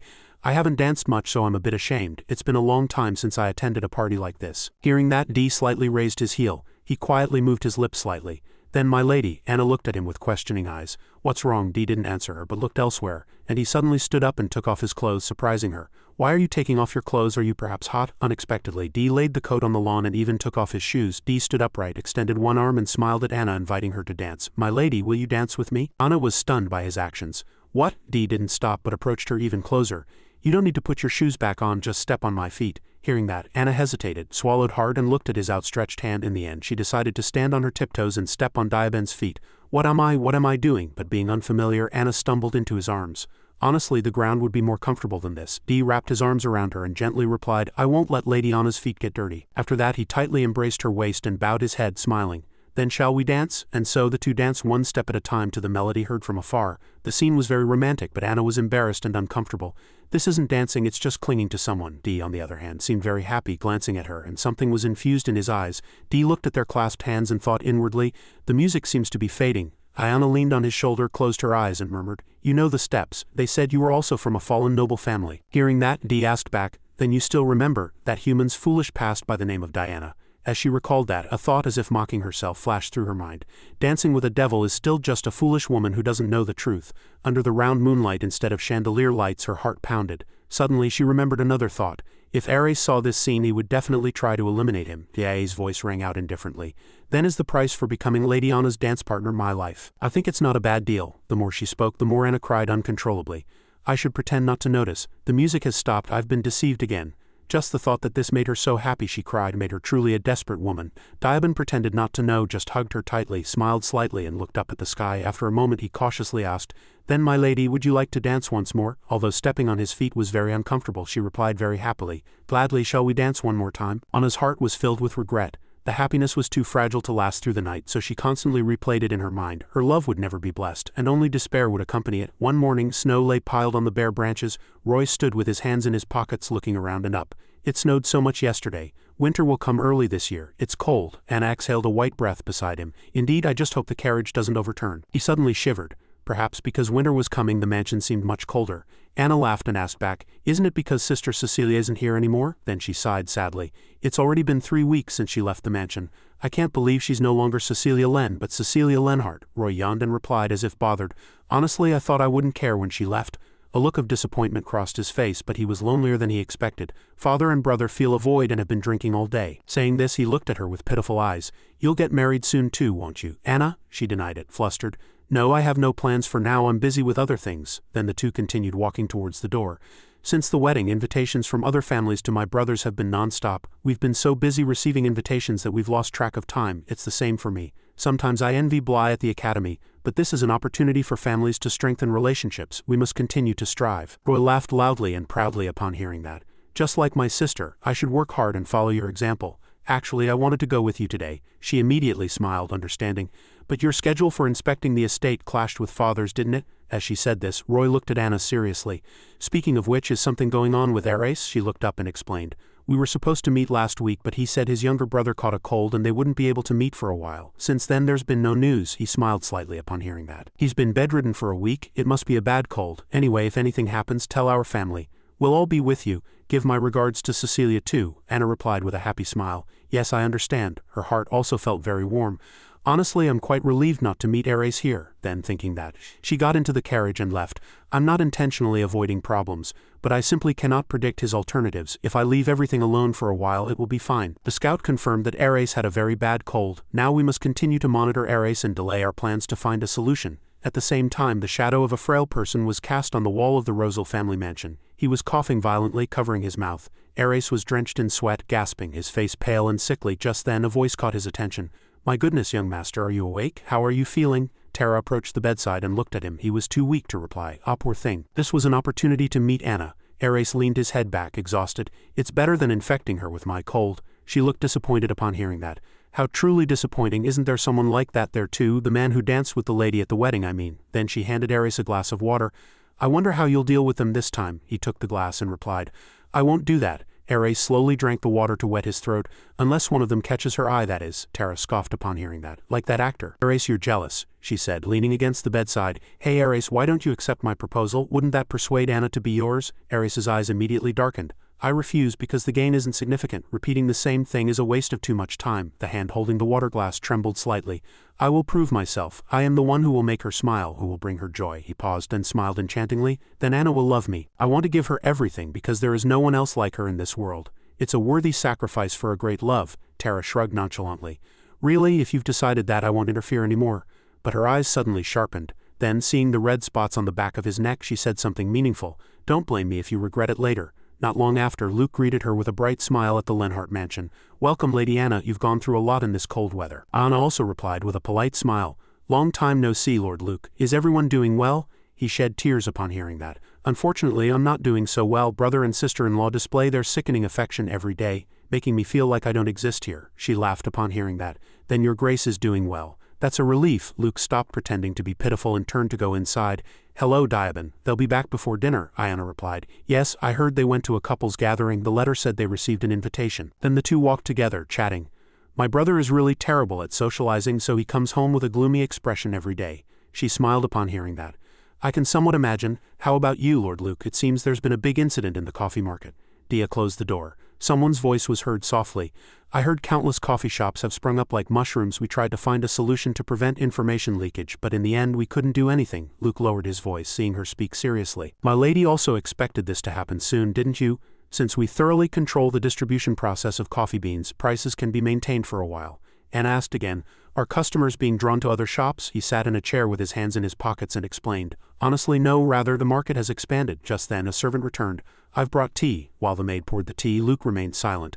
Anna sat opposite him, observing him carefully. He speaks well, but his face is gloomy. After a moment he scratched his head and said, I apologize, but I actually called you here urgently because of this. The other day we transported a large quantity of red boa berries. Anna rubbed her chin and asked, Red boa berries? Were you planning to start a fresh coffee bean business? Luke quickly confirmed. That was the plan, but it's not the reality. Then he told her information that surprised her. The capital got ahead of us. Duke Vandermeer suddenly visited and put the shops in a difficult position. He suddenly announced that King Casimir highly praised their coffee. Anna frowned upon hearing that. He really seems to think so. He's an adversary of the Lenhart family, and he once said coffee wasn't suitable for consumption. King Casimir and Duke Vandermeer again? she suddenly recalled the scene where Casimir disdainfully kicked a coffee cup. How confusing. Next, she recalled Margaret's warning. I was surprised Duke Vandermeer came himself. He rarely paid attention to such matters unless it was a direct order from His Majesty. Be careful, Lady Anna. Anna looked at Luke and thought to herself, why do these things keep happening? Is there a limit to changing the future? I have a bad feeling about this. On the opposite side, Luke yawned again, looking bored. Whatever His Majesty's true intentions are, he even brought royal chefs to spread rumors. Now the shops are full of nobles who heard those rumors. Anna reached out and gently touched the handle of her coffee cup. Our shop had already received royal recognition, so high society customers won't leave us because of this. Luke immediately agreed. The timing is truly exquisite. The deeper I dug, the more I realized His Majesty was behind everything. He propped his chin in his hand irritably and sighed.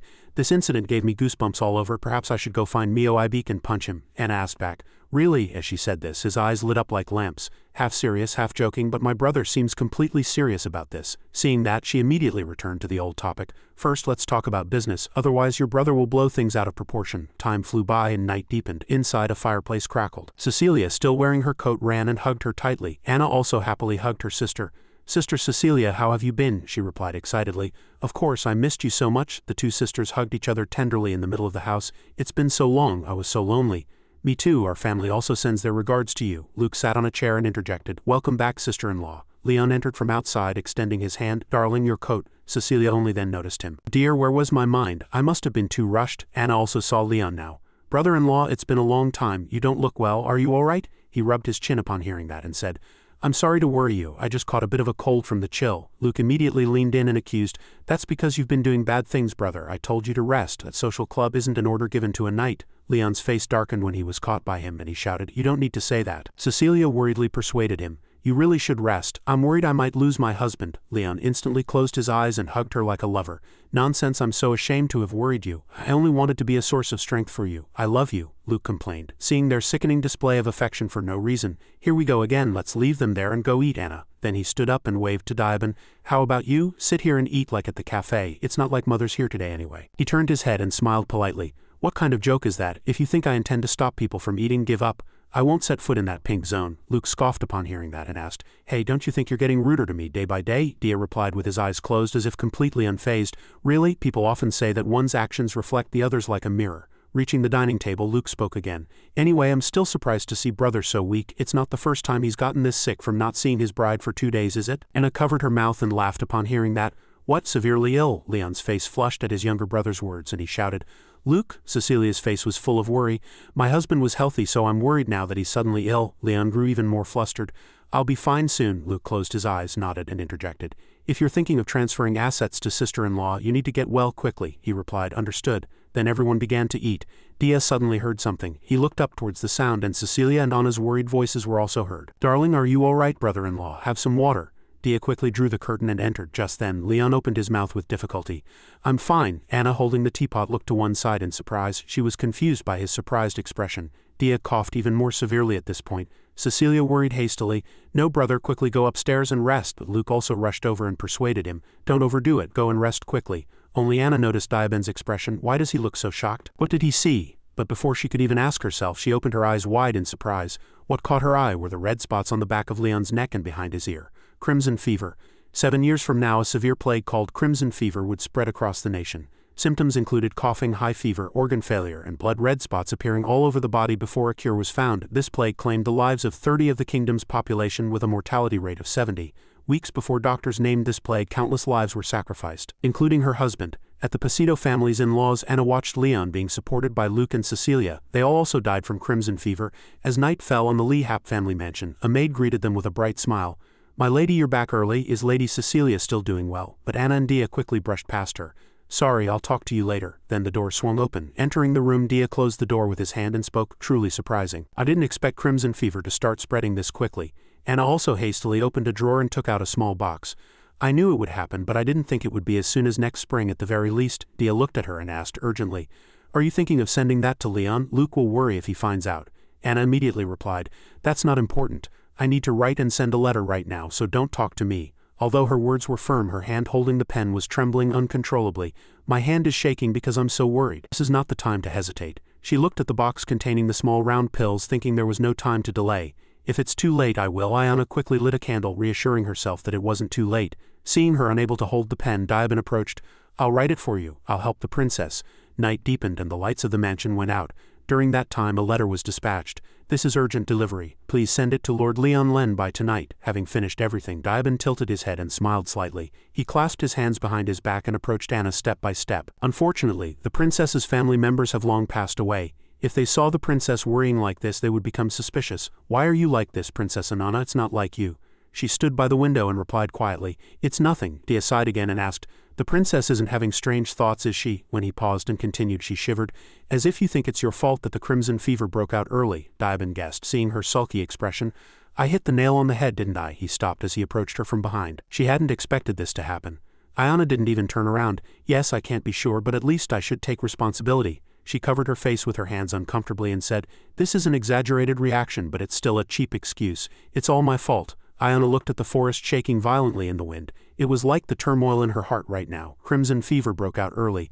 It's because I opened the coffee shop. The winter night wind began to blow through the Lenhart mansion. A man kept searching for information in books but still found nothing. Luke sat in a corner of the library, scratching his head in frustration. I can't find the name of the disease with this amateurish research. I'm worried about the symptoms on my brother's neck. This cough doesn't sound good either. I have a bad feeling. I should go see a doctor first thing in the morning. Just then he heard a commotion outside. The young master is in the mansion. What's going on at this hour? Luke quickly poked his head out and asked, Sister-in-law, what's wrong? Has brother's illness gotten worse? Cecilia held a letter in her hand and smiled at him. No, a letter just arrived. Luke raised an eyebrow in confusion. A letter at this hour? A moment later, Leon held a packet of medicine in his hand and asked in surprise, Your sister sent me medicine? Cecilia held Ayana's letter and smiled happily. This medicine is supposedly great for colds. She was so worried when she left. My sister must really care about you. Leon was also touched by her enthusiasm. Your two sisters really are. Luke also smiled upon hearing that. He complimented, That's just like Anna. Eat it quickly and get well. Thank her for me later. Saying this, Cecilia looked at the letter again and read. Let's see, the letter says to take 2 pills at a time, Leon replied seriously. All right, can you get me some water? A moment later, she said again, Here, I'll bring the medicine. Luke sighed and looked at them. He was suddenly dazed even as he watched Leon's sickening display of affection.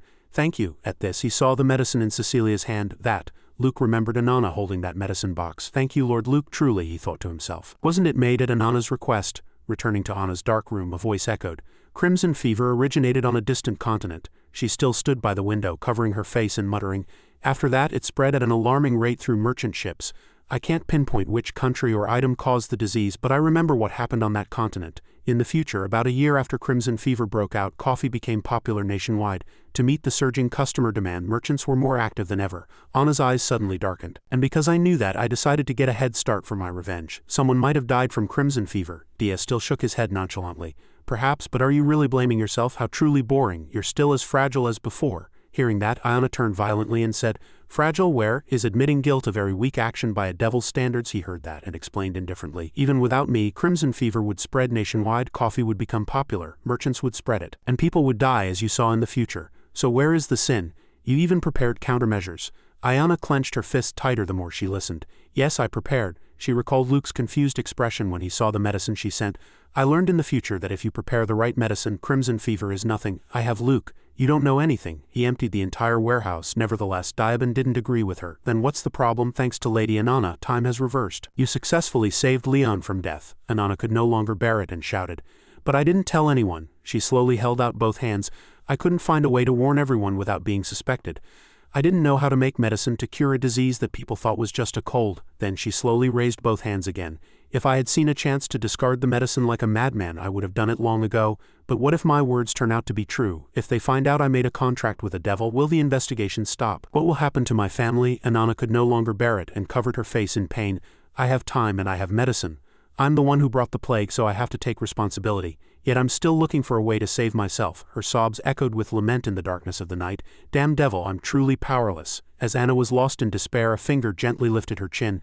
How amusing. Do you think you have the power to change a person's fate? Dia smiled wickedly, approaching Anna's face. You are neither a god nor a devil. You are just an ordinary human. His eyes gradually narrowed, staring at her with a dangerous gaze, and he said, I'll tell you, this won't change anything. Eventually, people will realize this is a plague, and you will desperately try to find a cure, just as you did in the future. The medicine will be discovered about a month after the plague breaks out, and even if it starts a month early, thousands of lives will be saved. Having said this much, Dia slowly released her. That's your job. Anna still frowned uncomfortably upon hearing that. That's true, but it won't ease my guilt. At this, Dia put a finger to his lips and smiled slightly. You're truly difficult. Then how about this? Blame me, give all the sins to me.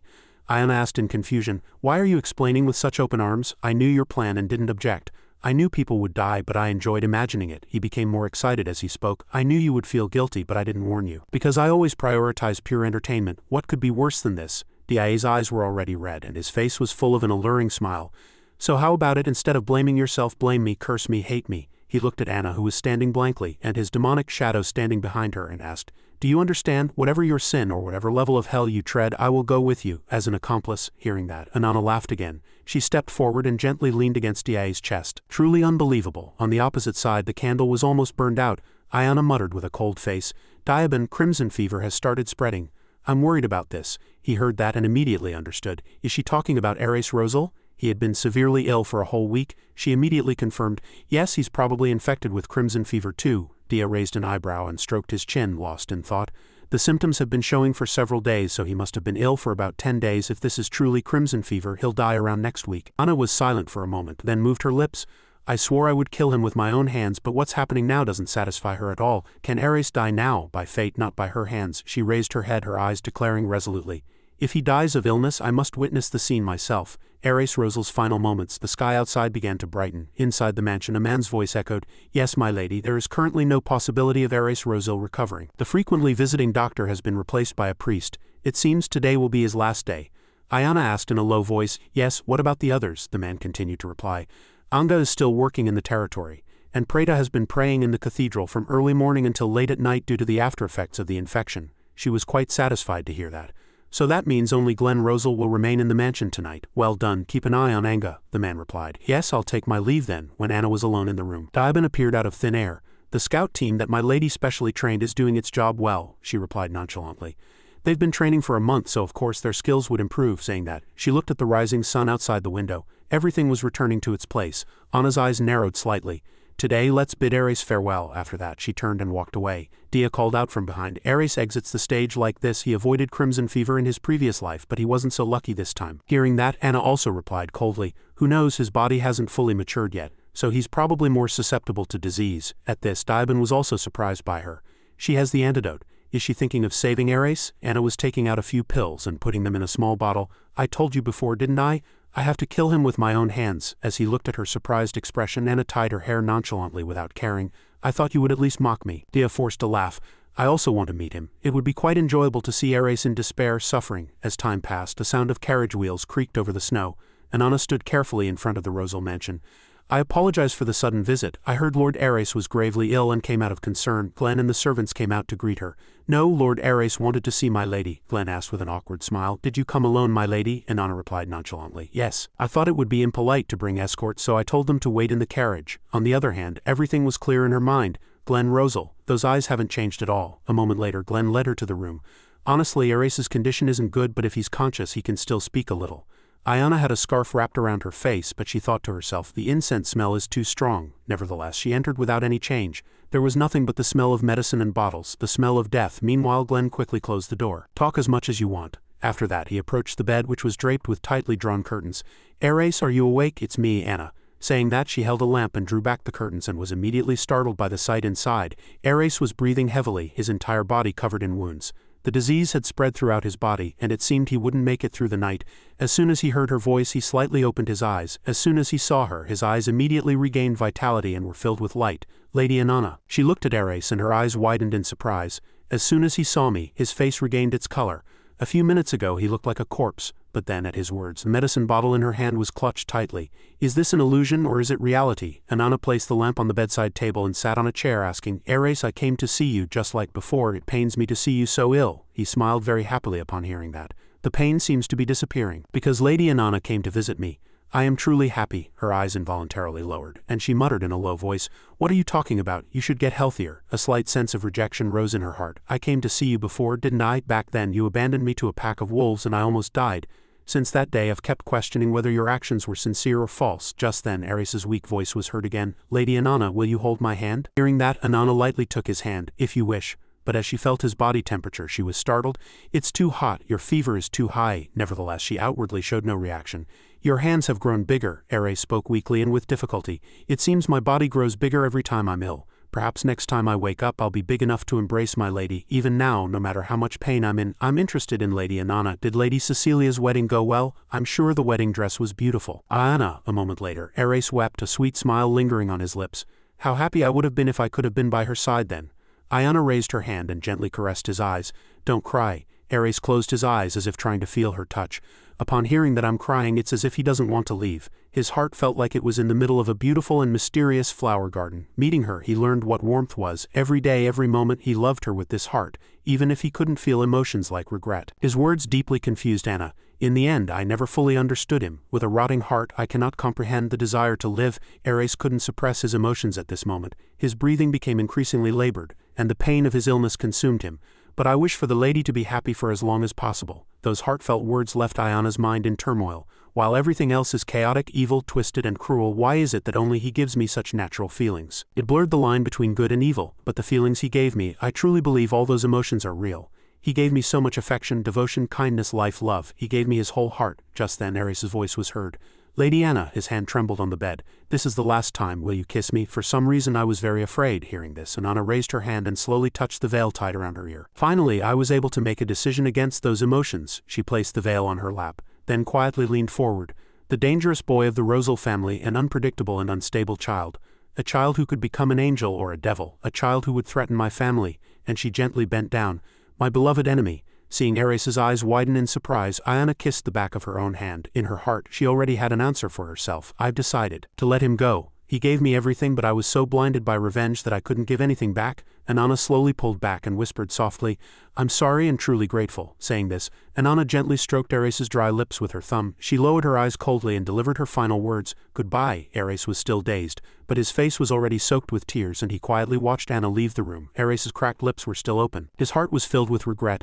She didn't kiss me. His tears didn't stop and his pupils contracted, questioning Anna's words. She said she was sorry, but I don't understand why. Just then a voice caught Ares' attention. You really don't know. Tara stood by his bedside at some unknown point. Come on, Ares, it's the final chapter of your story. She twisted her lips, a seductive smile on her face. No regrets. Outside, snow continued to fall. Someone's hurried footsteps echoed loudly in the hallway. The mansion. The cold and cruel Ares from her previous life suddenly came to mind. If I refuse, I'll have no choice but to drag her out by force. Everything ended like that.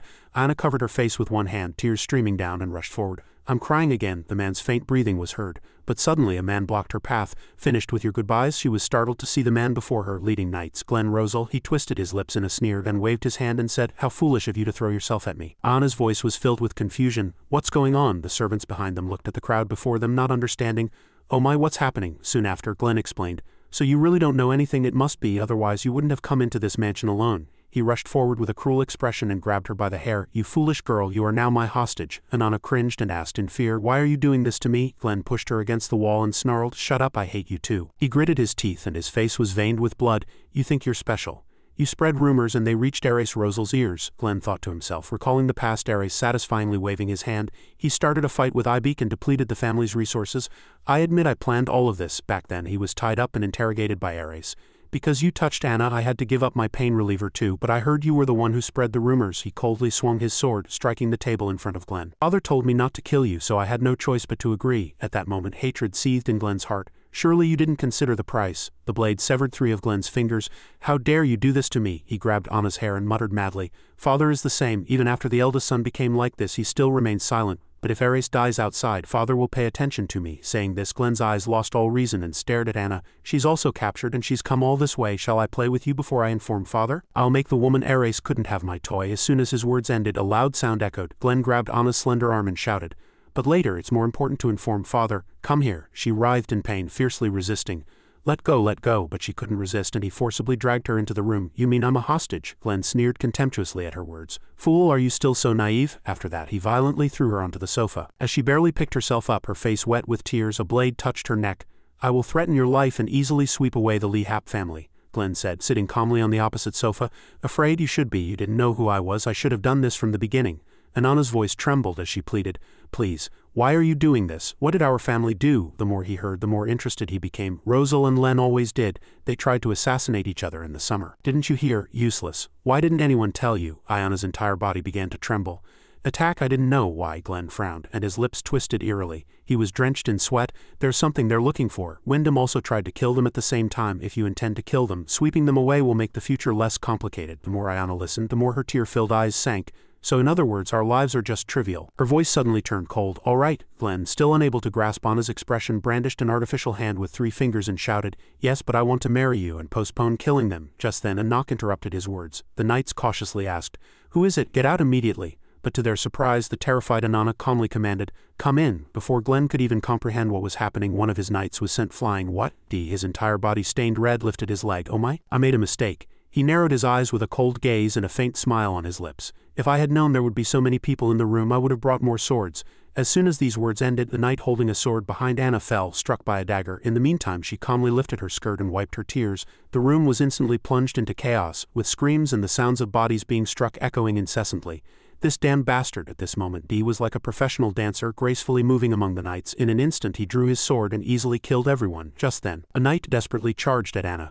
If I take her hostage, but before he could even reach her he was killed by him. How dare you lay a hand on her? Red liquid splattered everywhere. D stepped on his back with one foot and stroked his head with his hand. You startled me. After putting on a handsome expression, he returned to his normal face and looked at Anna's bloodstained clothes. I'm sorry. Seeing that, she could only nod with a grim face. Yes, after that, Daiban swung his sword, shaking off the red liquid. Then now, a moment later, Glenn was tied to the ground. Anna roughly stepped on his back with her high heel and said, keep talking. She stood on Glenn, arms crossed, and questioned, what are you looking for? Why was our father targeted? Which one of you wants it? He trembled and replied, it was father's order, but I don't know what item it is or why Wyndham was targeted. The problem was that only Ares knew. She frowned and sighed, lowering her eyes. Of course you're useless, so you don't deserve anything, she thought inwardly. He's confident, and he doesn't seem to be lying. Just then, as Glenn was dragged away by Daiban, he asked in a trembling voice, what are you going to do? And Anna heard that and replied coldly, at first I was going to kill you. But what if father and sister find out? I'll get my revenge later. One fact became clear in her heart. Not everything, but I have to admit that Ares was drawn into the story of the Rosil family. Just then a sound came from outside, and Anna took the lead and opened the door. It seemed reinforcements had arrived outside. From now on you are a hostage. Behind her followed Daiban, holding Glenn by the neck. Stand back or I'll kill Glenn. Retreat, put down your weapons, do as I say. The 3 pushed the knights back one step at a time. If you leave the Rosil mansion, I'll spare your young master. If you keep chasing the carriage, I'll kill him instantly. As soon as she finished speaking, Daiban added, by the way, the carriage is all red now. Anna can imagine that scene too when it's all over. Clean up thoroughly. Saying that, she silently looked at Ares's closed room. A momentary hesitation crossed her eyes.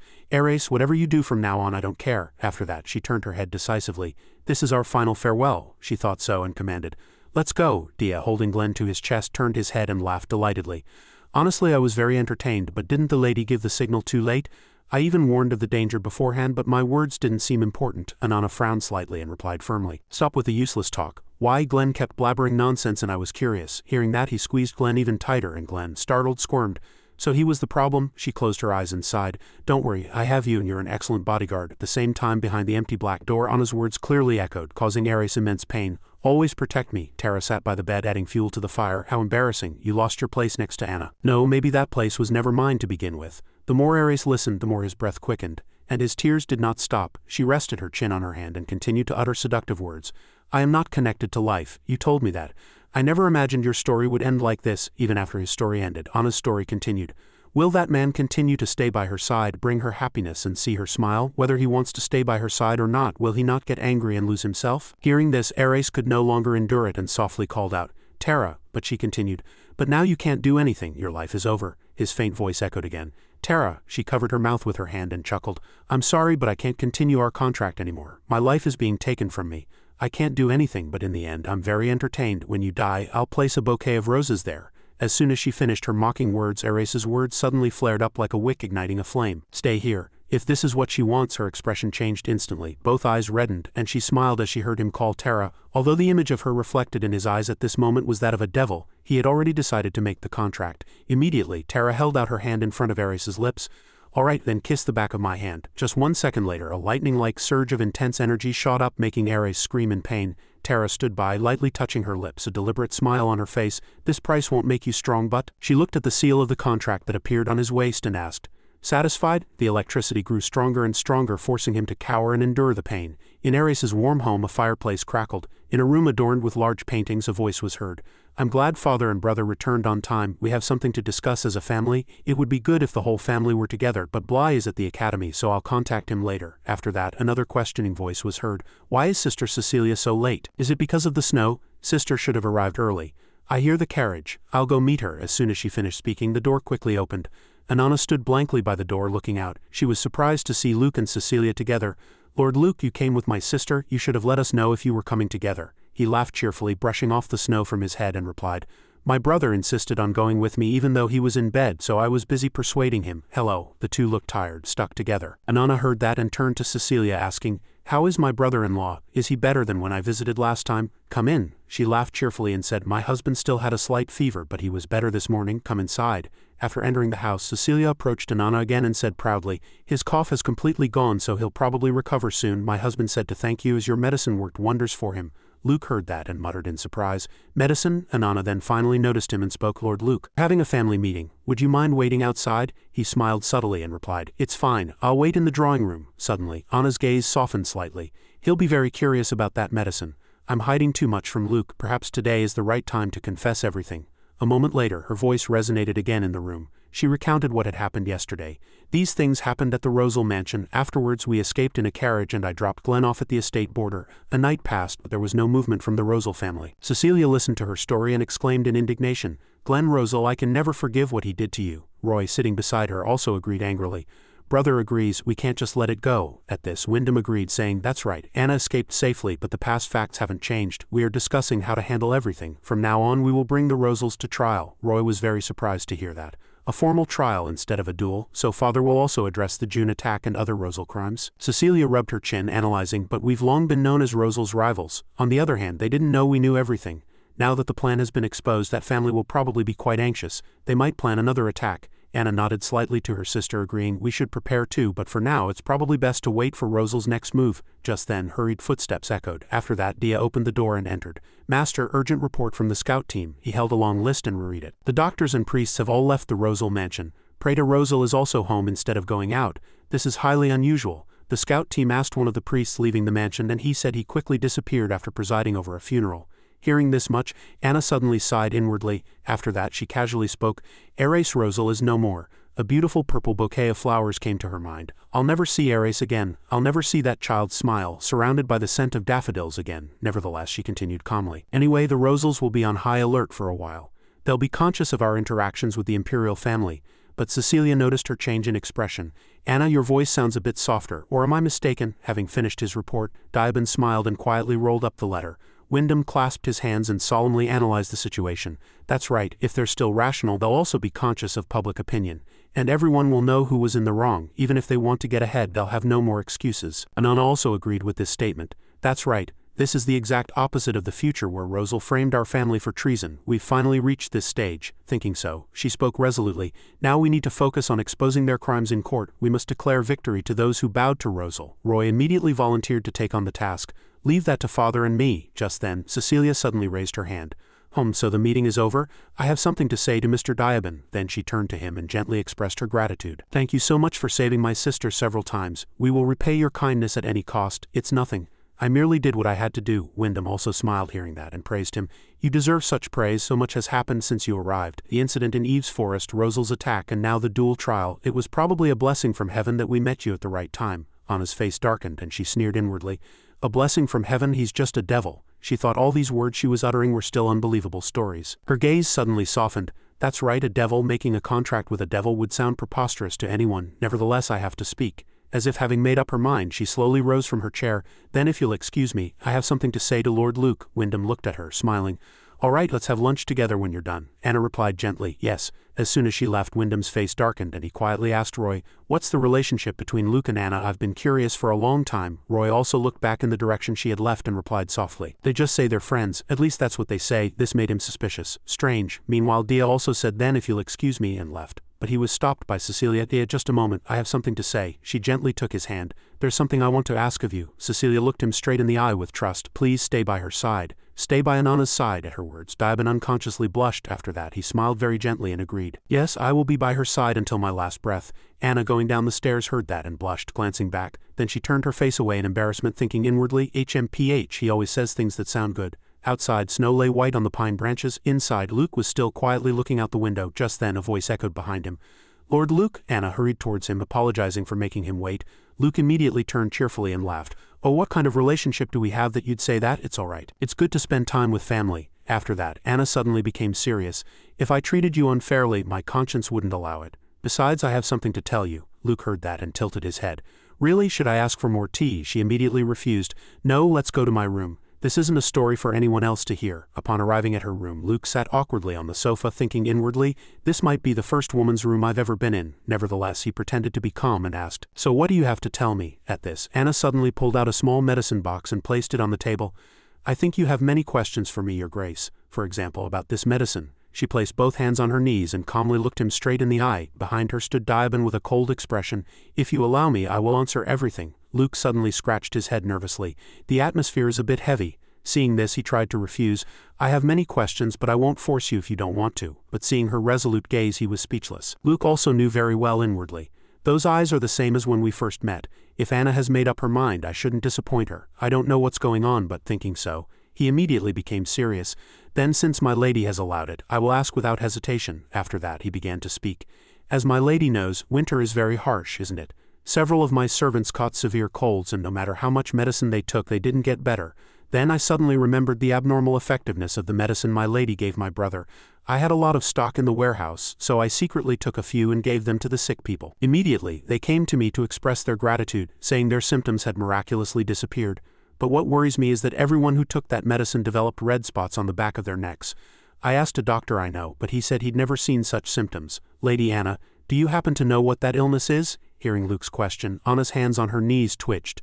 "I know. The disease is called crimson fever. It's an epidemic that originated on a foreign island. The initial symptoms are similar to a cold, but it's very dangerous if not treated in time." He slowly explained. "After 3 days, body aches and coughing begin. After a week, they fall severely ill." Luke was inwardly horrified to hear that. "These symptoms are exactly like my brother's." Anna's voice continued to echo. "After 2 weeks, spots like flowers bloom all over the body, and by then there's no way to cure it." Then she raised her hand to sweep back her hair, pointing to the back of her neck.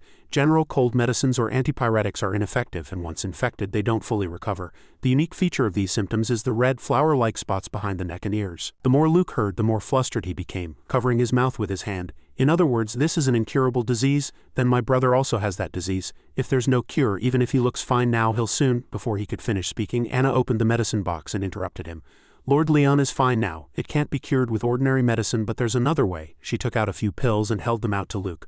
"The cure is here. Lord Leon must have already taken this and survived." He then turned pale and stammered. "Then, I made this, but I didn't know it would be a cure." Anna recalled the medicine-making process and explained softly, "I imagine you were surprised when I asked you to make this for me when my brother was busy just starting his business. Asking you to suddenly mix honey and make it into round pills must have sounded like a joke.